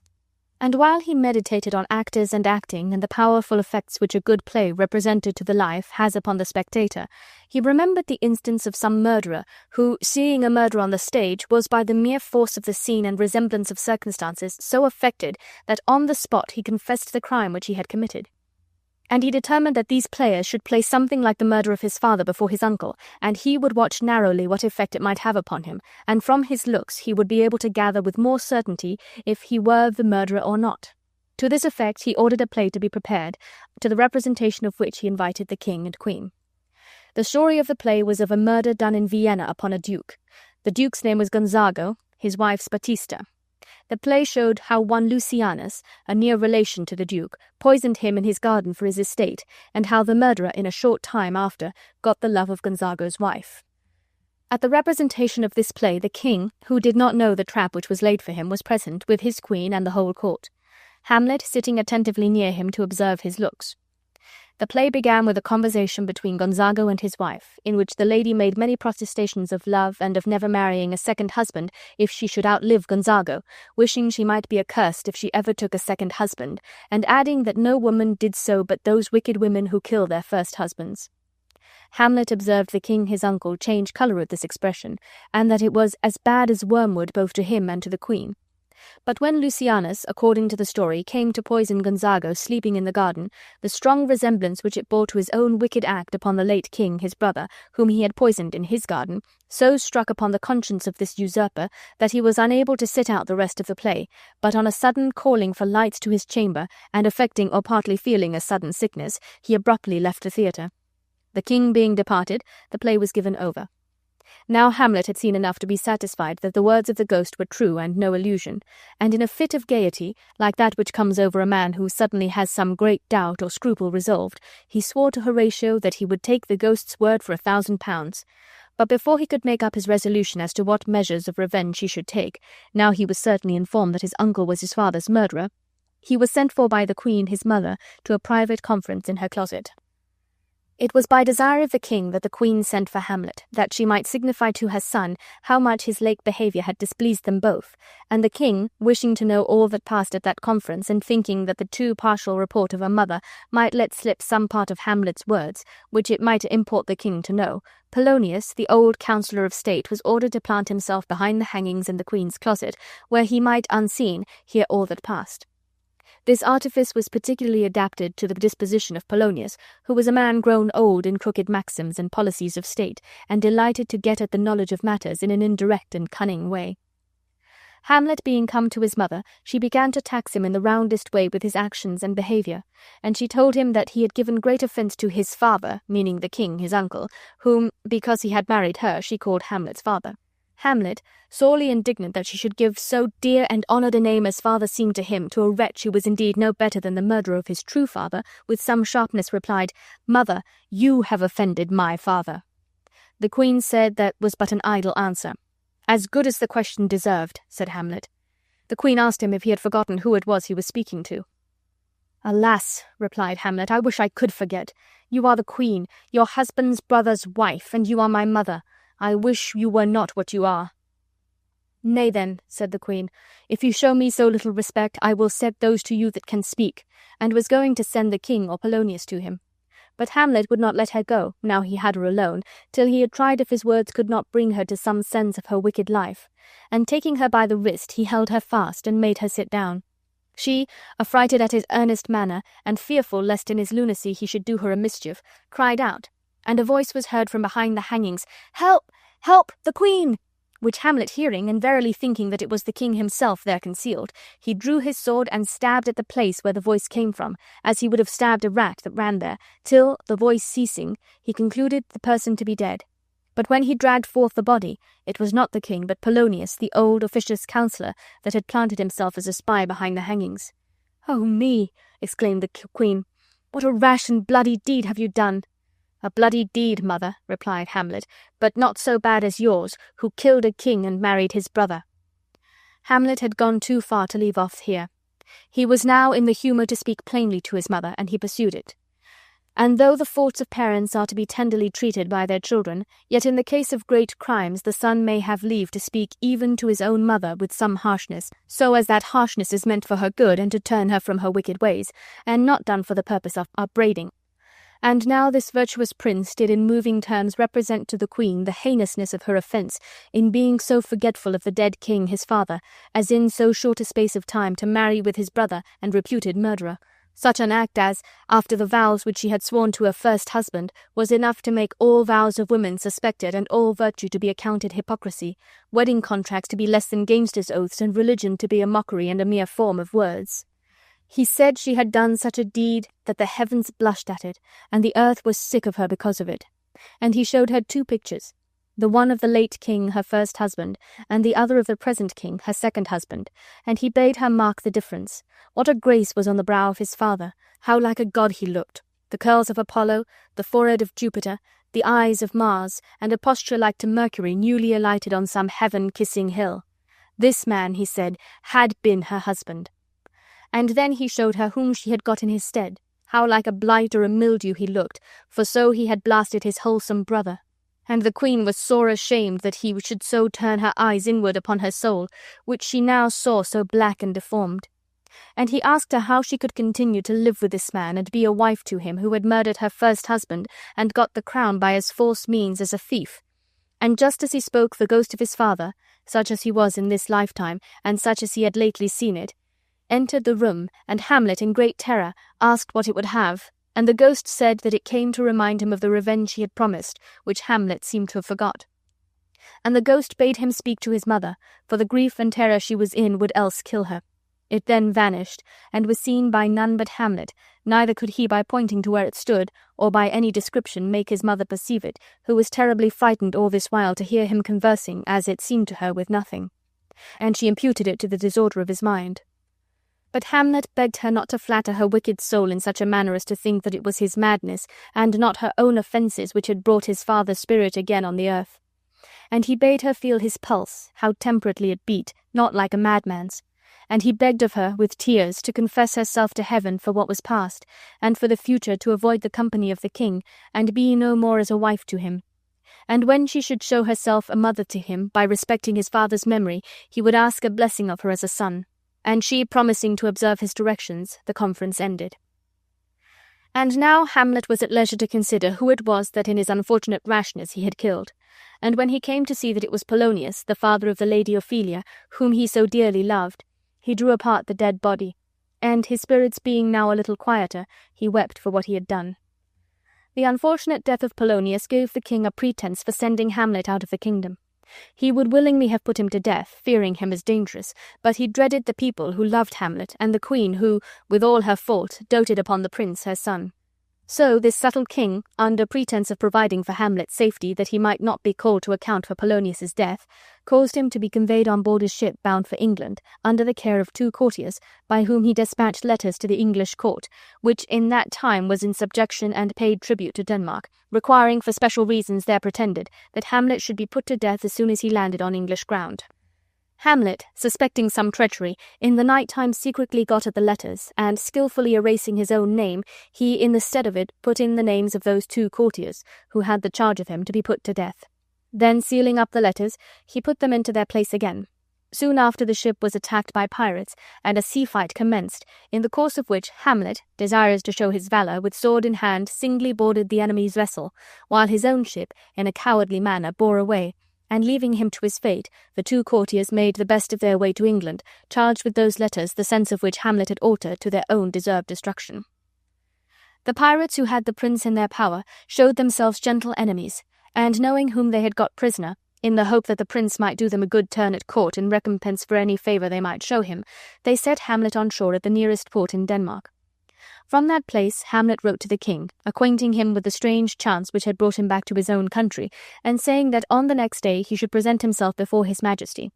When he got home a sad spectacle offered itself the first thing to his eyes. This was the funeral of the young and beautiful Ophelia, his once dear mistress. The wits of this young lady had begun to turn ever since her poor father's death.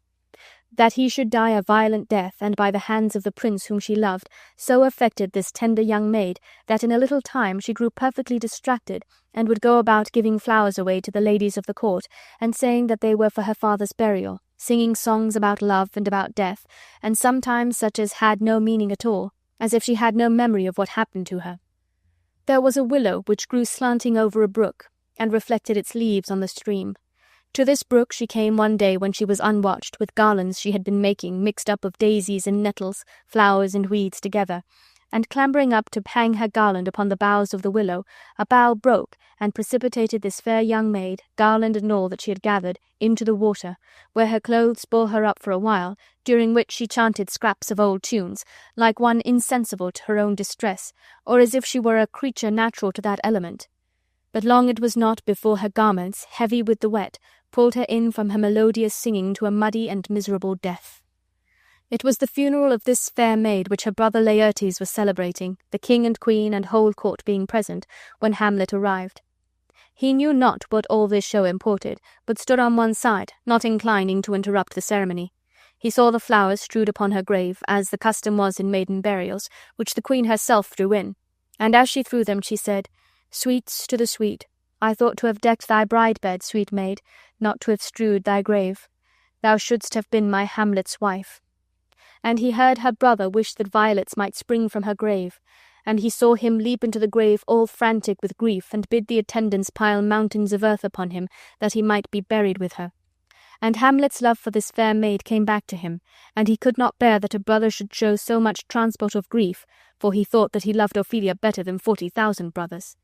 Then, discovering himself, he leapt into the grave where Laertes was, all as frantic or more frantic than he, and Laertes, knowing him to be Hamlet, who had been the cause of his father's and his sister's death, grappled him by the throat as an enemy till the attendants parted them. And Hamlet, after the funeral, excused his hasty act in throwing himself into the grave as if to brave Laertes, but he said he could not bear that any one should seem to outgo him in grief for the death of the fair Ophelia, and for the time these two noble youths seemed reconciled. But out of the grief and anger of Laertes for the death of his father and Ophelia, the king, Hamlet's wicked uncle, contrived destruction for Hamlet. He set on Laertes, under cover of peace and reconciliation, to challenge Hamlet to a friendly trial of skill at fencing, which, Hamlet accepting, a day was appointed to try the match. At this match all the court was present, and Laertes, by direction of the king, prepared a poisoned weapon. Upon this match great wagers were laid by the courtiers, as both Hamlet and Laertes were known to excel at this sword-play, and Hamlet, taking up the foils, chose one, not at all suspecting the treachery of Laertes, or being careful to examine Laertes' weapon, who, instead of a foil or blunted sword, which the laws of fencing require, made use of one with a point, and poisoned. At first Laertes did but play with Hamlet, and suffered him to gain some advantages, which the dissembling king magnified and extolled beyond measure, drinking to Hamlet's success and wagering rich bets upon the issue. But after a few pauses Laertes, growing warm, made a deadly thrust at Hamlet with his poisoned weapon, and gave him a mortal blow. Hamlet, incensed, but not knowing the whole of the treachery, in the scuffle exchanged his own innocent weapon for Laertes' deadly one, and with a thrust of Laertes' own sword repaid Laertes home, who was thus justly caught in his own treachery. In this instant the queen shrieked out that she was poisoned. She had inadvertently drunk out of a bowl which the king had prepared for Hamlet in case that, being warm in fencing, he should call for drink. Into this the treacherous king had infused a deadly poison, to make sure of Hamlet if Laertes had failed. He had forgotten to warn the queen of the bowl, which she drank of, and immediately died, exclaiming with her last breath that she was poisoned. Hamlet, suspecting some treachery, ordered the doors to be shut while he sought it out. Laertes told him to seek no farther, for he was the traitor, and feeling his life go away with the wound which Hamlet had given him, he made confession of the treachery he had used, and how he had fallen a victim to it, and he told Hamlet of the envenomed point, and said that Hamlet had not half an hour to live, for no medicine could cure him. And begging forgiveness of Hamlet, he died, with his last words accusing the king of being the contriver of the mischief. When Hamlet saw his end draw near, there being yet some venom left upon the sword, he suddenly turned upon his false uncle and thrust the point of it to his heart, fulfilling the promise which he had made to his father's spirit, whose injunction was now accomplished, and his foul murder revenged upon the murderer. Then Hamlet, feeling his breath fail and life departing, turned to his dear friend Horatio, who had been spectator of this fatal tragedy, and with his dying breath requested him that he would live to tell his story to the world, for Horatio had made a motion as if he would slay himself to accompany the prince in death. And Horatio promised that he would make a true report as one that was privy to all the circumstances. And thus satisfied, the noble heart of Hamlet cracked, and Horatio and the bystanders with many tears commended the spirit of this sweet prince to the guardianship of angels. For Hamlet was a loving and a gentle prince, and greatly beloved for his many noble and prince-like qualities, and if he had lived, would no doubt have proved a most royal and complete king to Denmark. Othello. Brabantio, the rich senator of Venice, had a fair daughter, the gentle Desdemona. She was sought to by divers suitors, both on account of her many virtuous qualities and for her rich expectations. But among the suitors of her own clime and complexion she saw none whom she could affect, for this noble lady, who regarded the mind more than the features of men, with a singularity rather to be admired than imitated, had chosen for the objects of her affections a Moor, a black, whom her father loved and often invited to his house. Neither is Desdemona to be altogether condemned for the unsuitableness of the person whom she selected for her lover. Bating that Othello was black, the noble Moor wanted nothing which might recommend him to the affections of the greatest lady. He was a soldier and a brave one, and by his conduct in bloody wars against the Turks had risen to the rank of general in the Venetian service, and was esteemed and trusted by the state. He had been a traveller, and Desdemona, as is the manner of ladies, loved to hear him tell the story of his adventures, which he would run through from his earliest recollection, the battles, sieges, and encounters which he had passed through, the perils he had been exposed to by land and by water, his hair-breadth escapes, when he had entered a breach or marched up to the mouth of a cannon, and how he had been taken prisoner by the insolent enemy and sold to slavery, how he demeaned himself in that state, and how he escaped. All these accounts, added to the narration of the strange things that he had seen in foreign countries, the vast wilderness and romantic caverns, the quarries, the rocks and mountains whose heads are in the clouds, of the savage nations, the cannibals who are man-eaters, and a race of people in Africa whose heads do grow beneath their shoulders. These travellers' stories would so enchant the attention of Desdemona that if she were called off at any time by household affairs, she would dispatch with all haste that business and return, and with a greedy ear devour Othello's discourse. And once he took advantage of a pliant hour, and drew from her a prayer that he would tell her the whole story of his life at large, of which she had heard so much, but only by parts. To which he consented, and beguiled of her many a tear when he spoke of some distressful stroke which his youth had suffered. His story being done, she gave him for his pains a world of sighs. She wore a pretty oath that it was all passing strange and pitiful, wondrous pitiful. She wished, she said, she had not heard it, yet she wished that heaven had made her such a man, and then she thanked him, and told him if he had a friend who loved her, he had only to teach him how to tell his story, and that would woo her.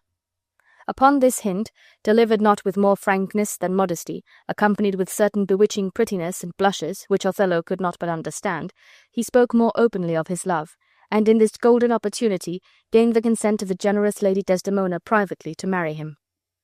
Neither Othello's colour nor his fortune was such that it could be hoped Brabantio would accept him for a son-in-law. He had left his daughter free, but he did expect that, as the manner of noble Venetian ladies was, she would choose ere long a husband of senatorial rank or expectations. But in this he was deceived. Desdemona loved the Moor, though he was black, and devoted her heart and fortunes to his valiant parts and qualities. So was her heart subdued to an implicit devotion to the man she had selected for a husband, that his very colour, which to all but this discerning lady would have proved an insurmountable objection, was by her esteemed above all the white skins and clear complexions of the young Venetian nobility, her suitors. Their marriage, which, though privately carried, could not long be kept a secret, came to the ears of the old man Brabantio, who appeared in a solemn council of the Senate as an accuser of the Moor Othello, who by spells and witchcraft, he maintained, had seduced the affections of the fair Desdemona to marry him without the consent of her father and against the obligations of hospitality. At this juncture of time it happened that the state of Venice had immediate need of the services of Othello, news having arrived that the Turks with mighty preparation had fitted out a fleet which was bending its course to the island of Cyprus, with intent to regain that strong post from the Venetians who held it then. In this emergency the state turned its eyes upon Othello, who alone was deemed adequate to conduct the defense of Cyprus against the Turks. So that Othello, now summoned before the Senate, stood in their presence at once as a candidate for a great state employment and as a culprit charged with offences which by the laws of Venice were made capital. The age and senatorial character of old Brabantio commanded a most patient hearing from that grave assembly. But the incensed father conducted his accusation with so much intemperance, producing likelihoods and allegations for proofs, that when Othello was called upon for his defence, he had only to relate a plain tale of the course of his love, which he did with such an artless eloquence, recounting the whole story of his wooing as we have related it above, and delivered his speech with so noble a plainness, the evidence of truth, that the Duke, who sat as chief judge, could not help confessing that a tale so told would have won his daughter too, and the spells and conjurations which Othello had used in his courtship plainly appeared to have been no more than the honest arts of men in love, and the only witchcraft which he had used the faculty of telling a soft tale to win a lady's ear. This statement of Othello was confirmed by the testimony of the Lady Desdemona herself, who appeared in court, and professing a duty to her father for life and education, challenged leave of him to profess a yet higher duty to her lord and husband, even so much as her mother had shown in preferring him, Brabantio, above her father. The old senator, unable to maintain his plea, called them all to him with many expressions of sorrow, and as an act of necessity bestowed upon him his daughter, whom, if he had been free to withhold her, he told him, he would with all his heart have kept from him, adding that he was glad at soul that he had no other child, for this behaviour of Desdemona would have taught him to be a tyrant and hang clogs on them for her desertion. This difficulty being got over, Othello, to whom custom had rendered the hardships of military life as natural as food and rest are to other men, readily undertook the management of the wars in Cyprus, and Desdemona, preferring the honour of her lord, though with danger, before the indulgence of those idle delights in which new-married people usually waste their time, cheerfully consented to his going. No sooner were Othello and his lady landed in Cyprus than news arrived that a desperate tempest had dispersed the Turkish fleet, and thus the island was secure from any immediate apprehension of an attack. But the war which Othello was to suffer was now beginning, and the enemies which malice stirred up against his innocent lady proved in their nature more deadly than strangers or infidels. Among all the general's friends, no one possessed the confidence of Othello more entirely than Cassio. Michael Cassio was a young soldier, a Florentine, gay, amorous, and of pleasing address, favourite qualities with women. He was handsome and eloquent, and exactly such a person as might alarm the jealousy of a man advanced in years, as Othello in some measure was, who had married a young and beautiful wife. But Othello was as free from jealousy as he was noble, and as incapable of suspecting as of doing a base action. He had employed this Cassio in his love affair with Desdemona, and Cassio had been a sort of go-between in his suit. For Othello, fearing that himself had not those soft parts in conversation which please ladies, and finding these qualities in his friend, would often depute Cassio to go, as he phrased it, a-courting for him, such innocent simplicity being rather an honour than a blemish to the character of the valiant Moor. So that no wonder if, next to Othello himself, but as far distant as beseems a virtuous wife, the gentle Desdemona loved and trusted Cassio. Nor had the marriage of this couple made any difference in their behaviour to Michael Cassio. He frequented their house, and his free and rattling talk was no unpleasing variety to Othello, who was himself of a more serious temper, for such tempers are observed often to delight in their contraries as a relief from the oppressive excess of their own. And Desdemona and Cassio would talk and laugh together, as in the days when he went a-courting for his friend. Othello had lately promoted Cassio to be the lieutenant, a place of trust and nearest to the general's person. This promotion gave great offence to Iago, an older officer who thought he had a better claim than Cassio, and would often ridicule Cassio as a fellow fit only for the company of ladies, and one that knew no more of the art of war or how to set an army in array for battle than a girl. Iago hated Cassio, and he hated Othello as well for favouring Cassio as for an unjust suspicion, which he had lightly taken up against Othello, that the Moor was too fond of Iago's wife Emilia.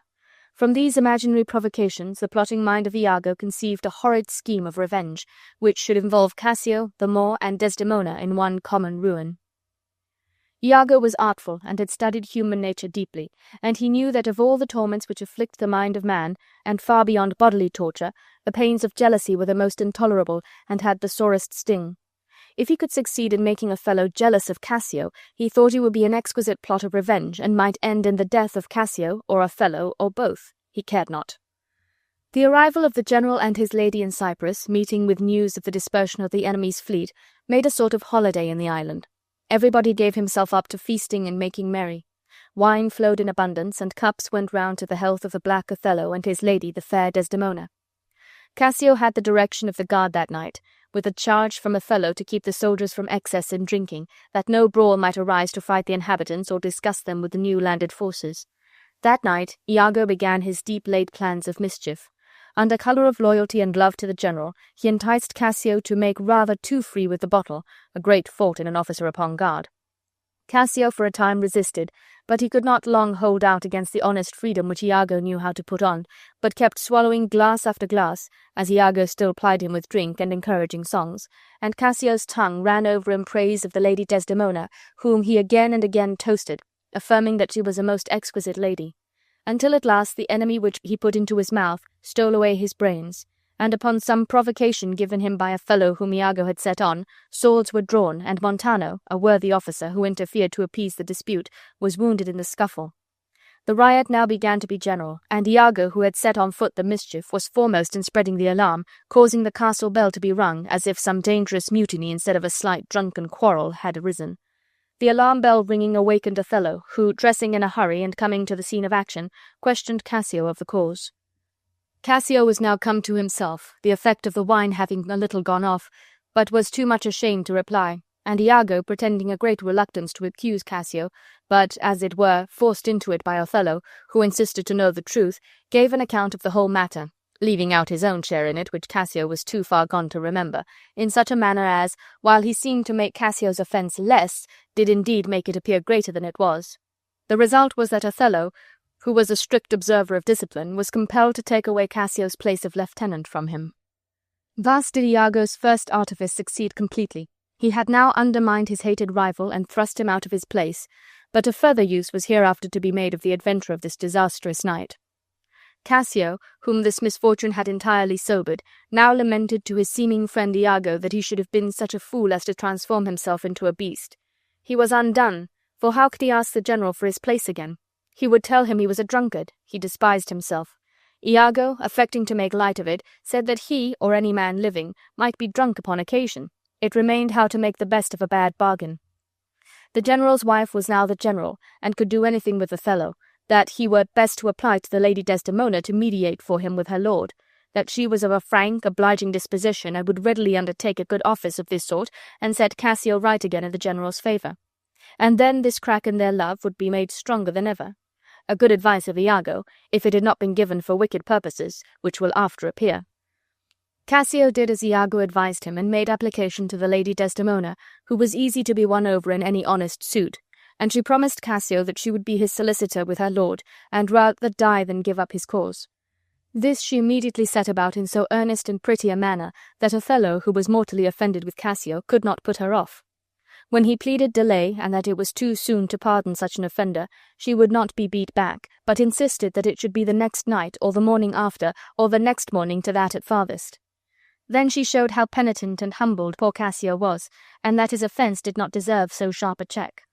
And when Othello still hung back, "What, my lord," said she, "that I should have so much to do to plead for Cassio, Michael Cassio, that came a-courting for you, and oftentimes when I have spoken in dispraise of you has taken your part.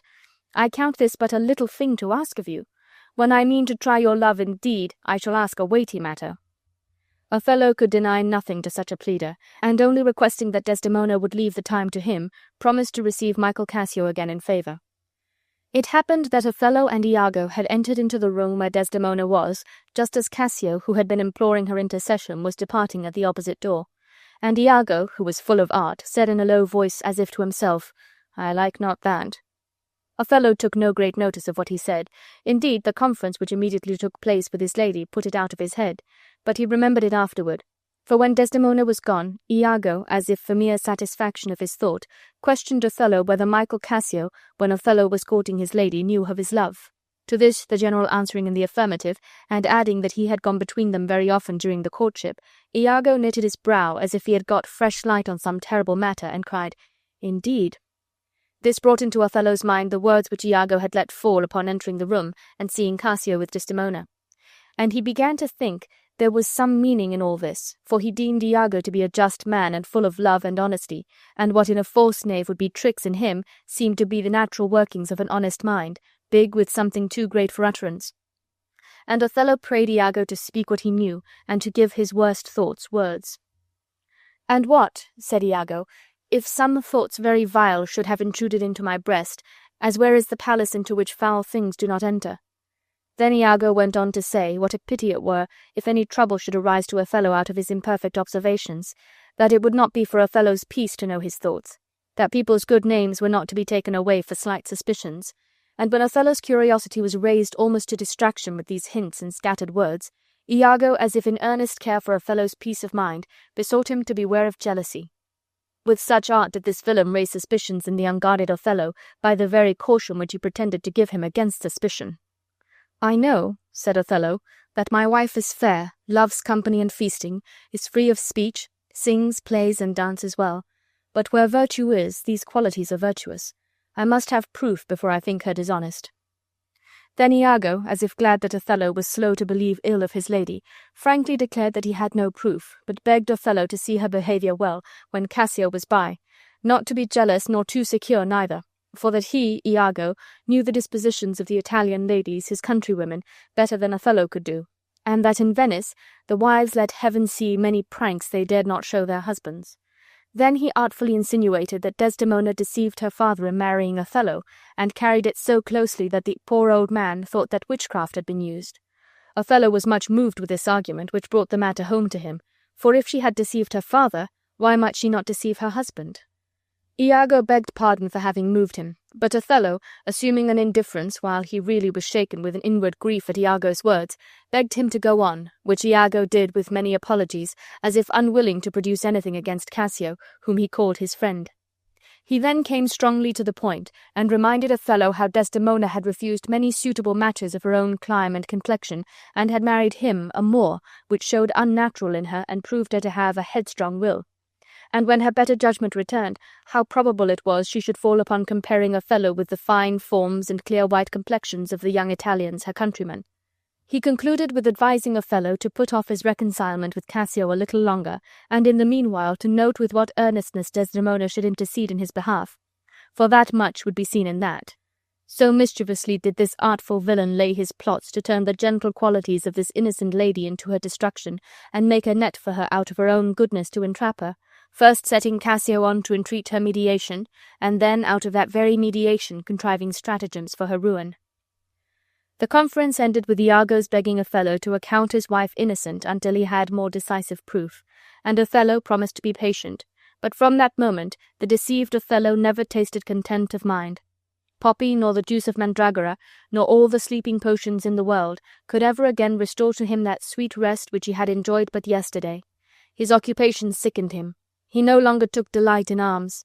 His heart, that used to be roused at the sight of troops and banners and battle array, and would stir and leap at the sound of a drum or a trumpet or a neighing war-horse, seemed to have lost all that pride and ambition which are a soldier's virtue, and his military ardour and all his old joys forsook him. Sometimes he thought his wife honest, and at times he thought her not so. Sometimes he thought Iago just, and at times he thought him not so. Then he would wish that he had never known of it. He was not the worse for her loving Cassio, so long as he knew it not. Torn to pieces with these distracting thoughts, he once laid hold on Iago's throat and demanded proof of Desdemona's guilt, or threatened instant death for his having belied her. Iago, feigning indignation that his honesty should be taken for a vice, asked Othello if he had not sometimes seen a handkerchief spotted with strawberries in his wife's hand. Othello answered that he had given her such a one, and that it was his first gift. "That same handkerchief," said Iago, "did I see Michael Cassio this day wipe his face with." "If it be as you say," said Othello, "I will not rest till a wide revenge swallow them up. And first, for a token of your fidelity, I expect that Cassio shall be put to death within 3 days. And for that fair devil," meaning his lady, "I will withdraw and devise some swift means of death for her." Trifles light as air are to the jealous proofs as strong as holy writ. A handkerchief of his wife seen in Cassio's hand was motive enough to the deluded Othello to pass sentence of death upon them both, without once inquiring how Cassio came by it. Desdemona had never given such a present to Cassio, nor would this constant lady have wronged her lord with doing so naughty a thing as giving his presents to another man. Both Cassio and Desdemona were innocent of any offence against Othello. But the wicked Iago, whose spirits never slept in contrivance of villainy, had made his wife, a good but weak woman, steal this handkerchief from Desdemona under pretence of getting the work copied, but in reality to drop it in Cassio's way, where he might find it and give a handle to Iago's suggestion that it was Desdemona's present. Othello, soon after meeting his wife, pretended that he had a headache, as he might indeed with truth, and desired her to lend him her handkerchief to hold to his temples. She did so. "Not this," said Othello, "but that handkerchief I gave you." Desdemona had it not about her, for indeed it was stolen, as we have related. "How?" said Othello. "This is a fault indeed. That handkerchief an Egyptian woman gave to my mother. The woman was a witch and could read people's thoughts. She told my mother while she kept it would make her amiable and my father would love her. But if she lost it or gave it away, my father's fancy would turn, and he would loathe her as much as he had loved her. She, dying, gave it to me, and bade me, if I ever married, to give it to my wife. I did so. Take heed of it. Make it a darling as precious as your eye." "Is it possible?" said the frighted lady. "'Tis true," continued Othello. "It is a magical handkerchief. A sibyl that had lived in the world 200 years in a fit of prophetic fury had worked it. The silkworms that furnished the silk were hallowed, and it was dyed in a mummy maiden's hearts conserved." Desdemona, hearing the wondrous virtues of the handkerchief, was ready to die with fear, for she plainly perceived she had lost it, and with it, she feared, the affections of her husband. Then Othello started, and looked as if he were going to do some rash thing, and still he demanded the handkerchief, which, when she could not produce, she tried to divert her husband from too serious thoughts, and cheerfully told him she saw all his talk about the handkerchief was only to put her off from her suit about Michael Cassio, whom she went on to praise, as Iago had foretold, till Othello, in perfect distraction, burst out of the room, and then Desdemona, though unwillingly, began to suspect that her husband was jealous.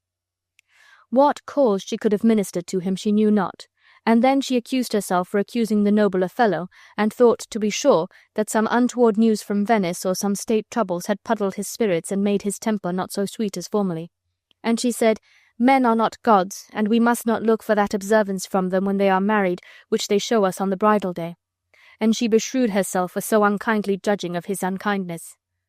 Again Othello and Desdemona met, and he accused her more plainly of being unfaithful and of loving another man, but he did not name whom. And Othello wept, and Desdemona said, "Alas, the heavy day, why do you weep?" And Othello told her he could have borne all sorts of evils with fortitude, poverty and disease and disgrace, but her infidelity had broken his heart, and he called her a weed that looked so fair and smelled so sweet that the sense ached at it, and wished she had never been born. And when he had left her, this innocent lady was so stupefied with wonder at her lord's untrue suspicion of her that a weight-like sleep came over her, and she only desired her attendant to make her bed and to lay her wedding sheets upon it, saying that when people teach their babes, they do it by gentle means and easy tasks, and Othello might have chid her so. For in good faith she was but a child when she was chidden. And this was all the complaint which this gentle lady made. Desdemona, being retired to bed, expecting her lord would follow her, soon fell into a slumber, the effect of her troubled spirits, when Othello entered the chamber, full of the black purpose which he had meditated of putting his lady to death. But when he saw her asleep, he thought he would not shed her blood, not scar that white skin of hers, more white than alabaster. But he was resolved she should die, else, as he said, she would live to betray more men as she had done him. Then he kissed her for the last time, as he said, and that kiss was so sweet that he must needs kiss her again. And he wept, but he said they were cruel tears. Desdemona was awakened with his kisses, and she looked upon Othello, and she saw him gnaw his underlip and roll his eyes, and she knew he was always fatal when he looked so, and he bade her prepare for death and to say her prayers, for he would not kill her soul. And this innocent wife, as she lay at his mercy, begged for compassion and to know her fault, and then he named Cassio, and the handkerchief which, he said, she had given him.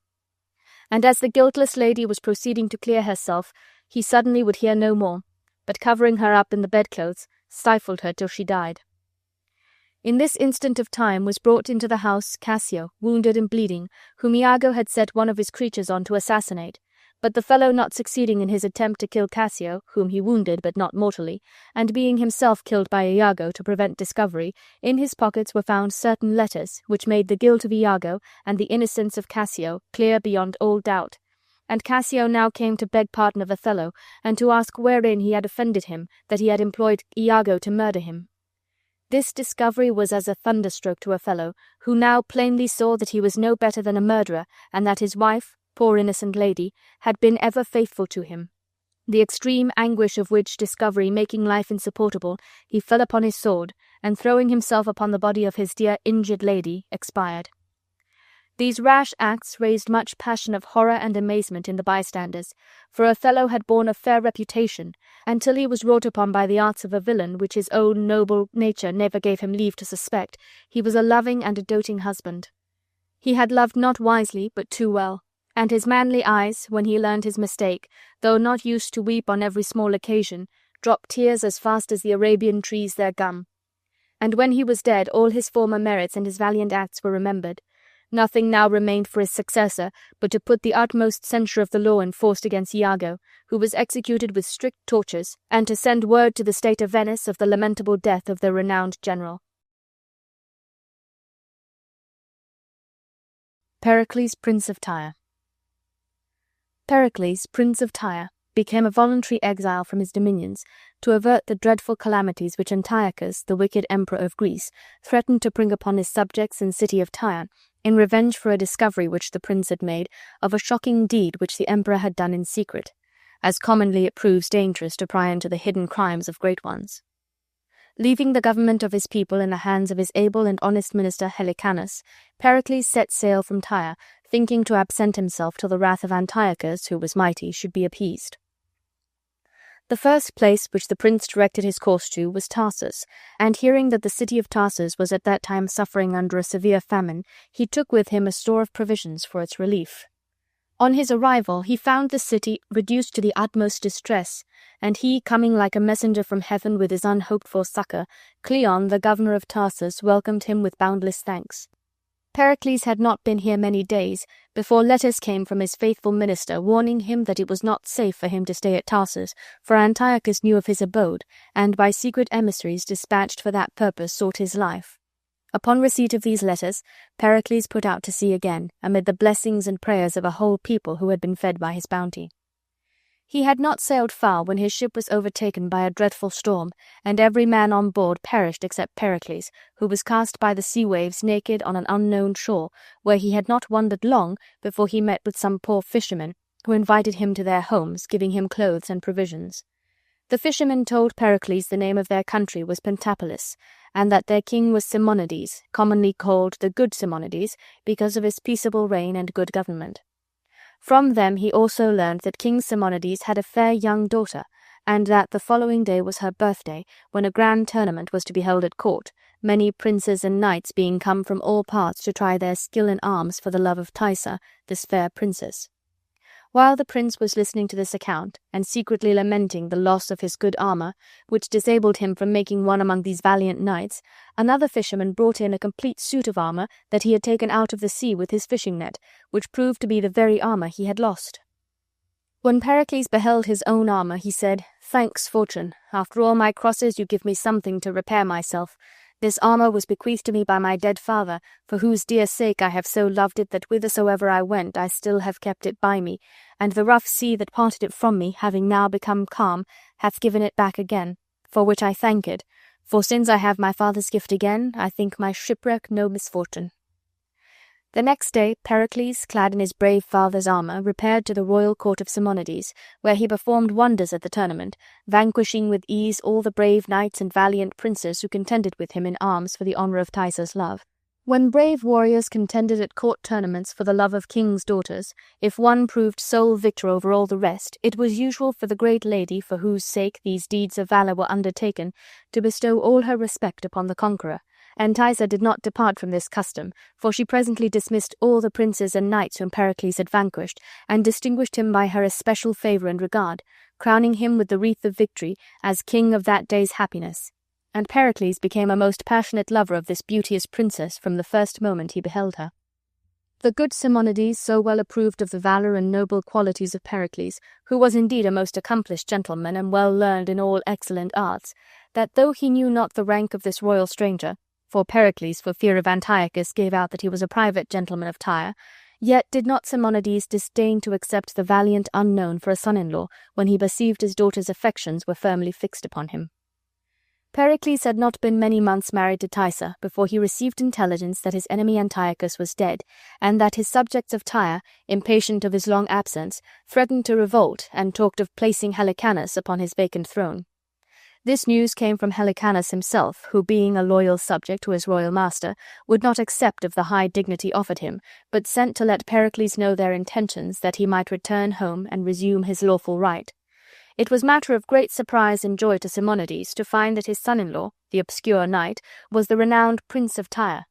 Yet again he regretted that he was not a private gentleman he supposed him to be, seeing that he must now part both with his admired son-in-law and his beloved daughter, whom he feared to trust to the perils of the sea, because Tyre was with child, and Pericles himself wished her to remain with her father till after her confinement.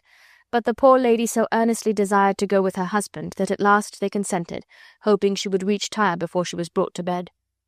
The sea was no friendly element to unhappy Pericles, for long before they reached Tyre another dreadful tempest arose, which so terrified Tyre that she was taken ill, and in a short space of time her nurse, Lycorida, came to Pericles with a little child in her arms, to tell the prince the sad tidings that his wife died the moment her little babe was born.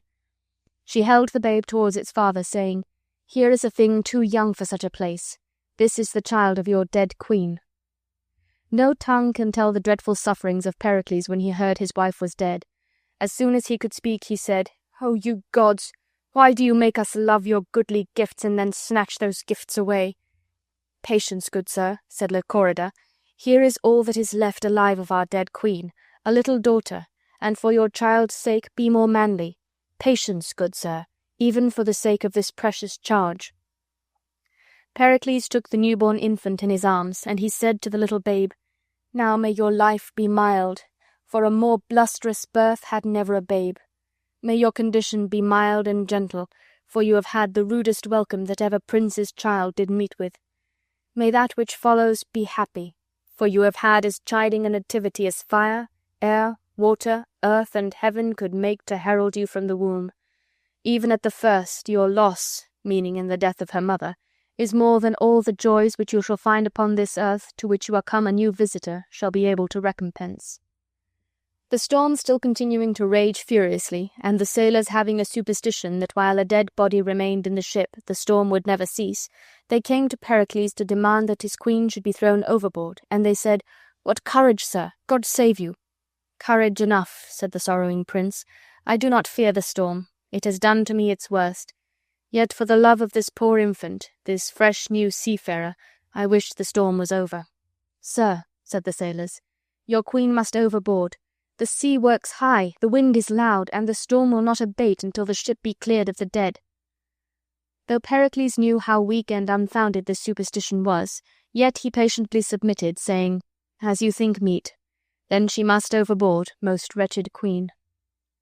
And now this unhappy prince went to take a last view of his dear wife, and as he looked on his Tyre, he said, "A terrible childbed hast thou had, my dear. No light, no fire. The unfriendly elements forget thee utterly, nor have I time to bring thee hallowed to thy grave, but must cast thee scarcely coffined into the sea, where for a moment upon thy bones the humming waters must overwhelm thy corpse, lying with simple shells.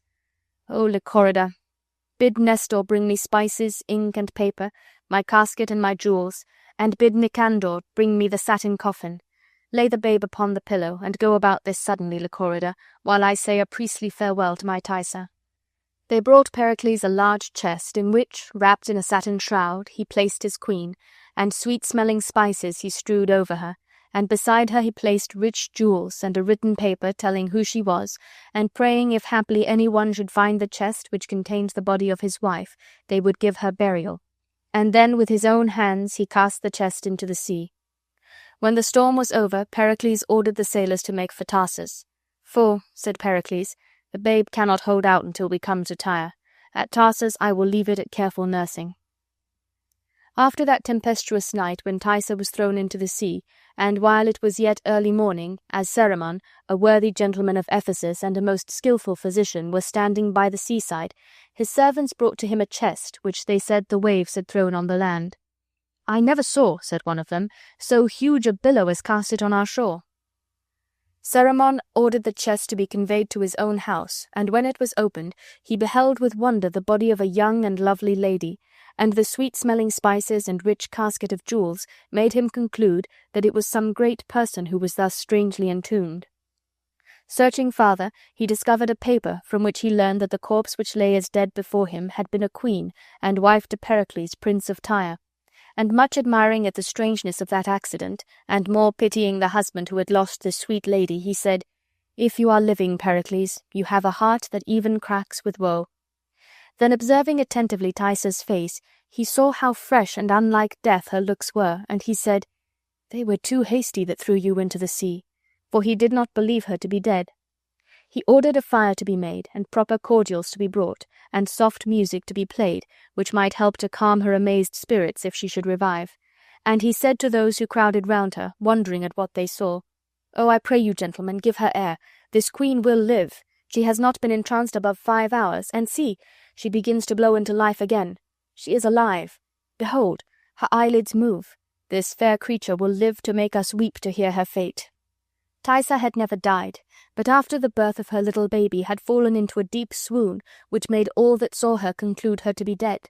And now, by the care of this kind gentleman, she once more revived to life and light, and opening her eyes, she said, "Where am I? Where is my lord? What world is this?" By gentle degrees Cerimon let her understand what had befallen her, and when he thought she was enough recovered to bear the sight, he showed her the paper written by her husband, and the jewels, and she looked on the paper and said, "It is my lord's writing. That I was shipped at sea I well remember, but whether there delivered of my babe, by the holy gods I cannot rightly say. But since my wedded lord I never shall see again, I will put on a vestal livery and never more have joy." "Madam," said Cerimon, "if you purpose as you speak, the temple of Diana is not far distant from hence. There you may abide as a vestal. Moreover, if you please, a niece of mine shall there attend you." This proposal was accepted with thanks by Thaïsa, and when she was perfectly recovered, Cerimon placed her in the temple of Diana, where she became a vestal or priestess of that goddess, and passed her days in sorrowing for her husband's supposed loss, and in the most devout exercises of those times. Pericles carried his young daughter, whom he named Marina because she was born at sea, to Tarsus, intending to leave her with Cleon, the governor of that city, and his wife Dionysia, thinking, for the good he had done to them at the time of their famine, that they would be kind to this little motherless daughter. When Cleon saw Prince Pericles and heard of the great loss which had befallen him, he said, "O your sweet queen, that it had pleased heaven you could have brought her hither to have blessed my eyes with the sight of her." Pericles replied, "We must obey the powers above us. Should I rage and roar as the sea does in which my Thaïsa has, yet the end must be as it is. My gentle babe Marina here, I must charge your charity with her. I leave her the infant of your care, beseeching you to give her princely training." And then, turning to Cleon's wife Dionysia, he said, "Good madam, make me blessed in your care in bringing up my child." And she answered, "I have a child myself who shall not be more dear to my respect than yours, my lord." And Cleon made the like promise, saying, "Your noble services, Prince Pericles, in feeding my whole people with your corn, for which in their prayers they daily remember you, must in your child be thought on. If I should neglect your child, my whole people, that were by you relieved, would force me to my duty. But if to that I need a spur, the gods revenge it on me and mine to the end of generation." Pericles, being thus assured that his child would be carefully attended to, left her to the protection of Cleon and his wife Dionysia, and with her he left the nurse Lycorida. When he went away, the little Marina knew not her loss, but Lycorida wept sadly at parting with her royal master. "Oh, no tears, Lycorida," said Pericles, "no tears. Look to your little mistress, on whose grace you may depend hereafter." Pericles arrived safely at Tyre, and was once more settled in the quiet possession of his throne, while his woeful queen, whom he thought dead, remained at Ephesus. Her little babe Marina, whom this hapless mother had never seen, was brought up by Cleon in a manner suitable to her high birth. He gave her the most careful education, so that by the time Marina attained the age of 14 years, the most deeply learned men were not more studied in the learning of those times than was Marina. She sang like one immortal, and danced as goddess-like, and with her needle she was so skilful that she seemed to compose nature's own shapes in birds, fruits, or flowers, the natural roses being scarcely more like to each other than they were to Marina's silken flowers. But when she had gained from education all the graces which made her the general wonder, Dionysia, the wife of Cleon, became her mortal enemy from jealousy, by reason that her own daughter, from the slowness of her mind, was not able to attain to that perfection wherein Marina excelled, and finding that all praise was bestowed on Marina, while her daughter, who was of the same age and had been educated with the same care as Marina, though not with the same success, was in comparison disregarded, she formed a project to remove Marina out of the way, vainly imagining that her untoward daughter would be more respected when Marina was no more seen. To encompass this, she employed a man to murder Marina, and she well timed her wicked design when Lychorida, the faithful nurse, had just died. Dionysia was discoursing with the man she had commanded to commit this murder, when the young Marina was weeping over the dead Lychorida. Leonine, the man she employed to do this bad deed, though he was a very wicked man, could hardly be persuaded to undertake it, so had Marina won all hearts to love her. He said, "She is a goodly creature." "The fitter then the gods should have her," replied her merciless enemy. "Here she comes weeping for the death of her nurse Lychorida. Are you resolved to obey me?" Leonine, fearing to disobey her, replied, "I am resolved." And so, in that one short sentence, was the matchless Marina doomed to an untimely death.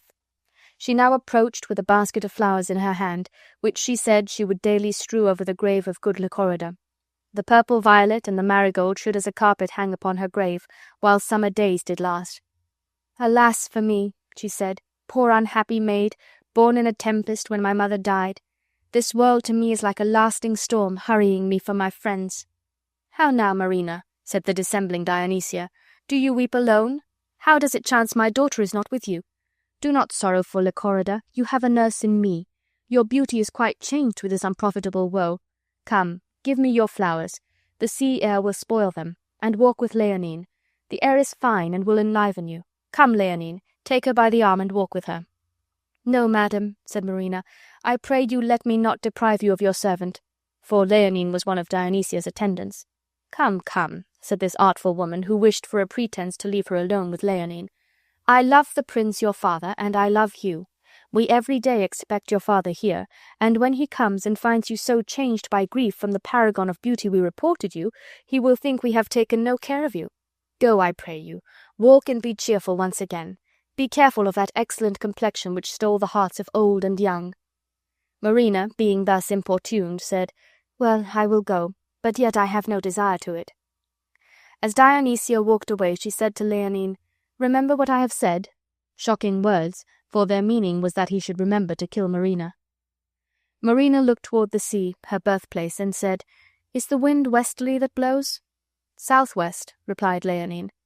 "When I was born the wind was north," said she, and then the storm and tempest and all her father's sorrows and her mother's death came full into her mind, and she said, "My father, as Lychorida told me, did never fear, but cried, 'Courage, good seamen,' to the sailors.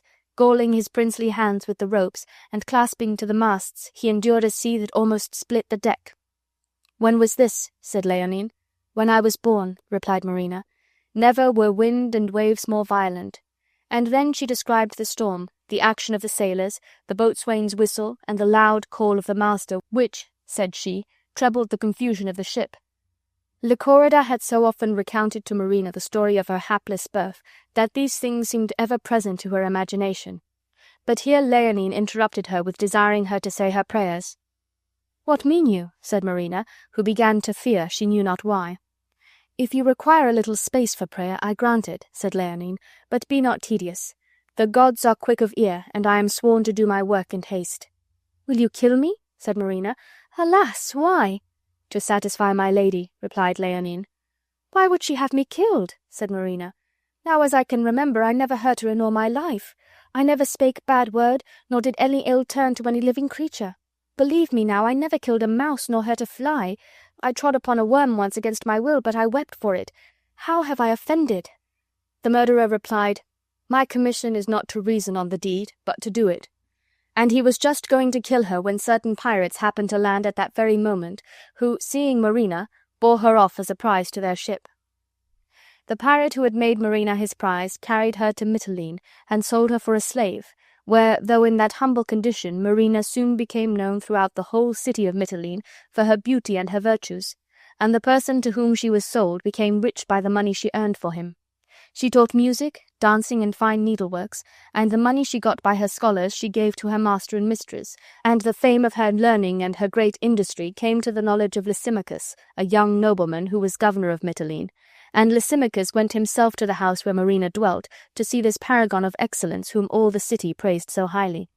Her conversation delighted Lysimachus beyond measure, for though he had heard much of this admired maiden, he did not expect to find her so sensible a lady, so virtuous and so good, as he perceived Marina to be. And he left her, saying he hoped she would persevere in her industrious and virtuous course, and that if ever she heard from him again, it should be for her good. Lysimachus thought Marina such a miracle for sense, fine breeding, and excellent qualities, as well as for beauty and all outward graces, that he wished to marry her, and, notwithstanding her humble situation, he hoped to find that her birth was noble. But whenever they asked her parentage, she would sit still and weep. Meantime at Tarsus, Leonine, fearing the anger of Dionysia, told her that he had killed Marina, and that wicked woman gave out that she was dead, and made a pretended funeral for her, and erected a stately monument. And shortly after, Pericles, accompanied by his loyal minister Helicanus, made a voyage from Tyre to Tarsus, on purpose to see his daughter, intending to take her home with him. And he never having beheld her since he left her an infant in the care of Cleon and his wife, how did this good prince rejoice at the thought of seeing this dear child of his buried queen. But when they told him Marina was dead, and showed the monument they had erected for her, great was the misery this most wretched father endured, and not being able to bear the sight of that country where his last hope and only memory of his dear Tyre was entombed, he took ship and hastily departed from Tarsus. From the day he entered the ship, a dull and heavy melancholy seized him. He never spoke, and seemed totally insensible to everything around him. Sailing from Tarsus to Tyre, the ship in its course passed by Mitylene, where Marina dwelt. The governor of which place, Lysimachus, observing this royal vessel from the shore, and desirous of knowing who was on board, went in a barge to the side of the ship to satisfy his curiosity. Helicanus received him very courteously, and told him that the ship came from Tyre, and that they were conducting thither Pericles, their prince. "A man, sir," said Helicanus, "who has not spoken to anyone these 3 months, nor taken any sustenance, but just to prolong his grief. It would be tedious to repeat the whole ground of his distemper, but the main springs from the loss of a beloved daughter and a wife." Lysimachus begged to see this afflicted prince, and when he beheld Pericles, he saw he had been once a goodly person, and he said to him, "Sir King, all hail! The gods preserve you! Hail, royal sir!" But in vain Lysimachus spoke to him. Pericles made no answer, nor did he appear to perceive any stranger approached. And then Lysimachus bethought him of the peerless maid Marina, that haply with her sweet tongue she might win some answer from the silent prince. And with the consent of Helicanus he sent for Marina, and when she entered the ship in which her own father sat motionless with grief, they welcomed her on board as if they had known she was their princess, and they cried, "She is a gallant lady." Lysimachus was well pleased to hear their commendations, and he said, "She is such a one that, were I well assured she came of noble birth, I would wish no better choice and think me rarely blessed in a wife." And then he addressed her in courtly terms, as if the lowly-seeming maid had been the high-born lady he wished to find her, calling her fair and beautiful Marina, telling her a great prince on board that ship had fallen into a sad and mournful silence, and as if Marina had the power of conferring health and felicity, he begged she would undertake to cure the royal stranger of his melancholy. "Sir," said Marina, "I will use my utmost skill in his recovery, provided none but I and my maid be suffered to come near him." She who at Mitylene had so carefully concealed her birth, ashamed to tell that one of royal ancestry was now a slave, first began to speak to Pericles of the wayward changes in her own fate, telling him from what a royal high estate herself had fallen. As if she had known it was her royal father she stood before, all the words she spoke were of her own sorrows. But her reason for so doing was that she knew nothing more wins the attention of the unfortunate than the recital of some sad calamity to match their own. The sound of her sweet voice aroused the drooping prince. He lifted up his eyes, which had been so long fixed and motionless, and Marina, who was the perfect image of her mother, presented to his amazed sight the features of his dead queen. The long-silent prince was once more heard to speak. "My dearest wife," said the awakened Pericles, "was like this maid, and such a one might my daughter have been. My queen's square brows, her stature to an inch, as wand-like straight, as silver-voiced, her eyes as jewel-like. Where do you live, young maid? Report your parentage. I think you said you had been tossed from wrong to injury, and that you thought your griefs would equal mine if both were opened." "Some such thing I said," replied Marina, "and said no more than what my thoughts did warrant me as likely." "Tell me your story," answered Pericles. "If I find you have known the 1,000th part of my endurance, you have borne your sorrows like a man, and I have suffered like a girl. Yet you do look like Patience gazing on kings' graves and smiling extremely out of act. How lost you your name, my most kind virgin? Recount your story, I beseech you. Come, sit by me." How was Pericles surprised when she said her name was Marina, for he knew it was no usual name, but had been invented by himself, for his own child, to signify sea-born. "Oh, I am shocked," said he, "and you are sent hither by some incensed god to make the world laugh at me." "Patience, good sir," said Marina, "or I must cease here." "Nay," said Pericles, "I will be patient. You little know how you do startle me to call yourself Marina." "The name," she replied, "was given me by one that had some power, my father and a king." "How, a king's daughter?" said Pericles, "and called Marina? But are you flesh and blood? Are you no fairy? Speak on. Where were you born, and wherefore called Marina?" She replied, "I was called Marina because I was born at sea. My mother was the daughter of a king. She died the minute I was born, as my good nurse Lycorida has often told me, weeping. The king, my father, left me at Tarsus till the cruel wife of Cleon sought to murder me. A crew of pirates came and rescued me, and brought me here to Mitylene. But, good sir, why do you weep? It may be you think me an impostor, but indeed, sir, I am the daughter to King Pericles, if good King Pericles be living." Then Pericles, terrified as he seemed at his own sudden joy, and doubtful if this could be real, loudly called for his attendants, who rejoiced at the sound of their beloved king's voice, and he said to Helicanus, "O Helicanus, strike me, give me a gash, put me to present pain, lest this great sea of joys rushing upon me overbear the shores of my mortality. O come hither, thou that wast born at sea, buried at Tarsus, and found at sea again. O Helicanus, down on your knees, thank the holy gods, this is Marina. Now blessings on thee, my child. Give me fresh garments, mine own Helicanus.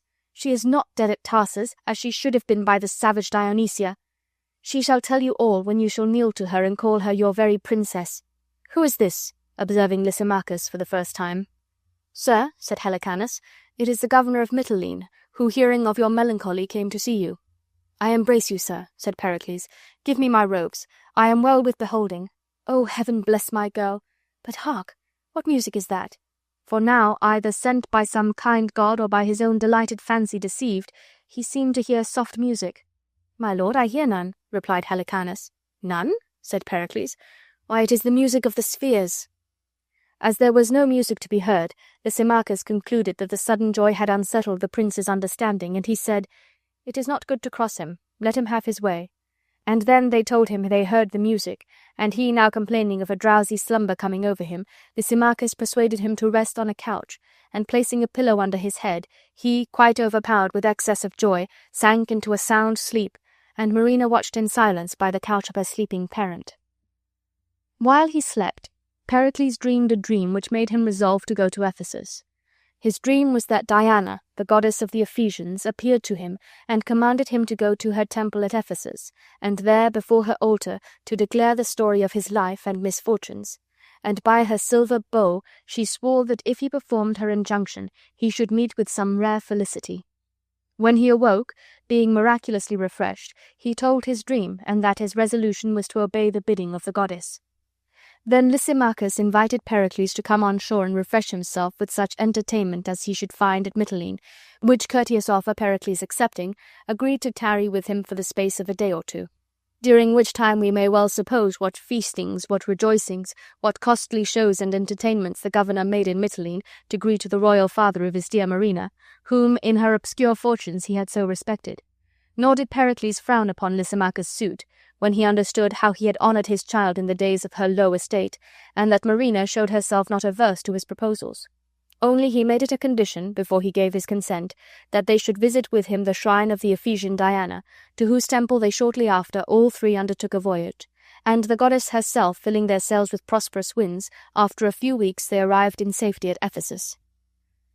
There was, standing near the altar of the goddess, when Pericles with his train entered the temple, the good Cerimon, now grown very aged, who had restored Tyre, the wife of Pericles, to life.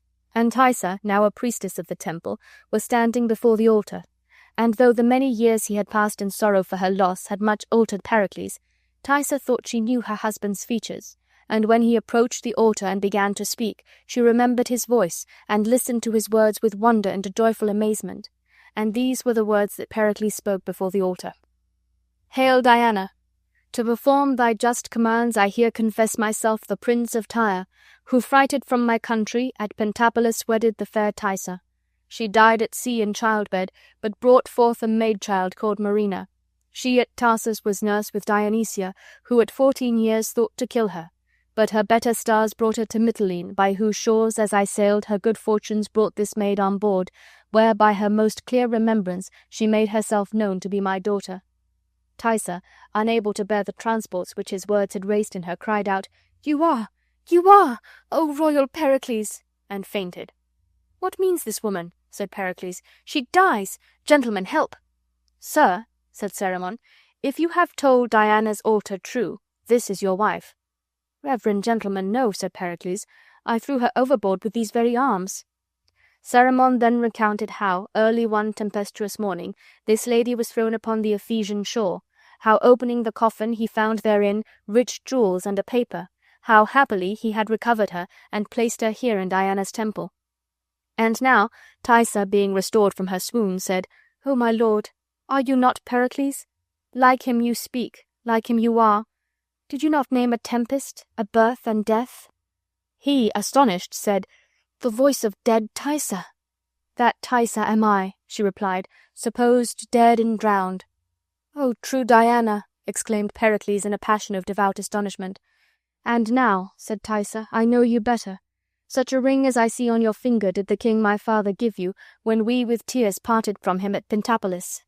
"Enough, you gods!" cried Pericles. "Your present kindness makes my past misery sport. Oh, come, Tyre, be buried a second time within these arms." And Marina said, "My heart leaps to be gone into my mother's bosom." Then did Pericles show his daughter to her mother, saying, "Look who kneels here, flesh of thy flesh, thy burthen at sea, and called Marina because she was yielded there."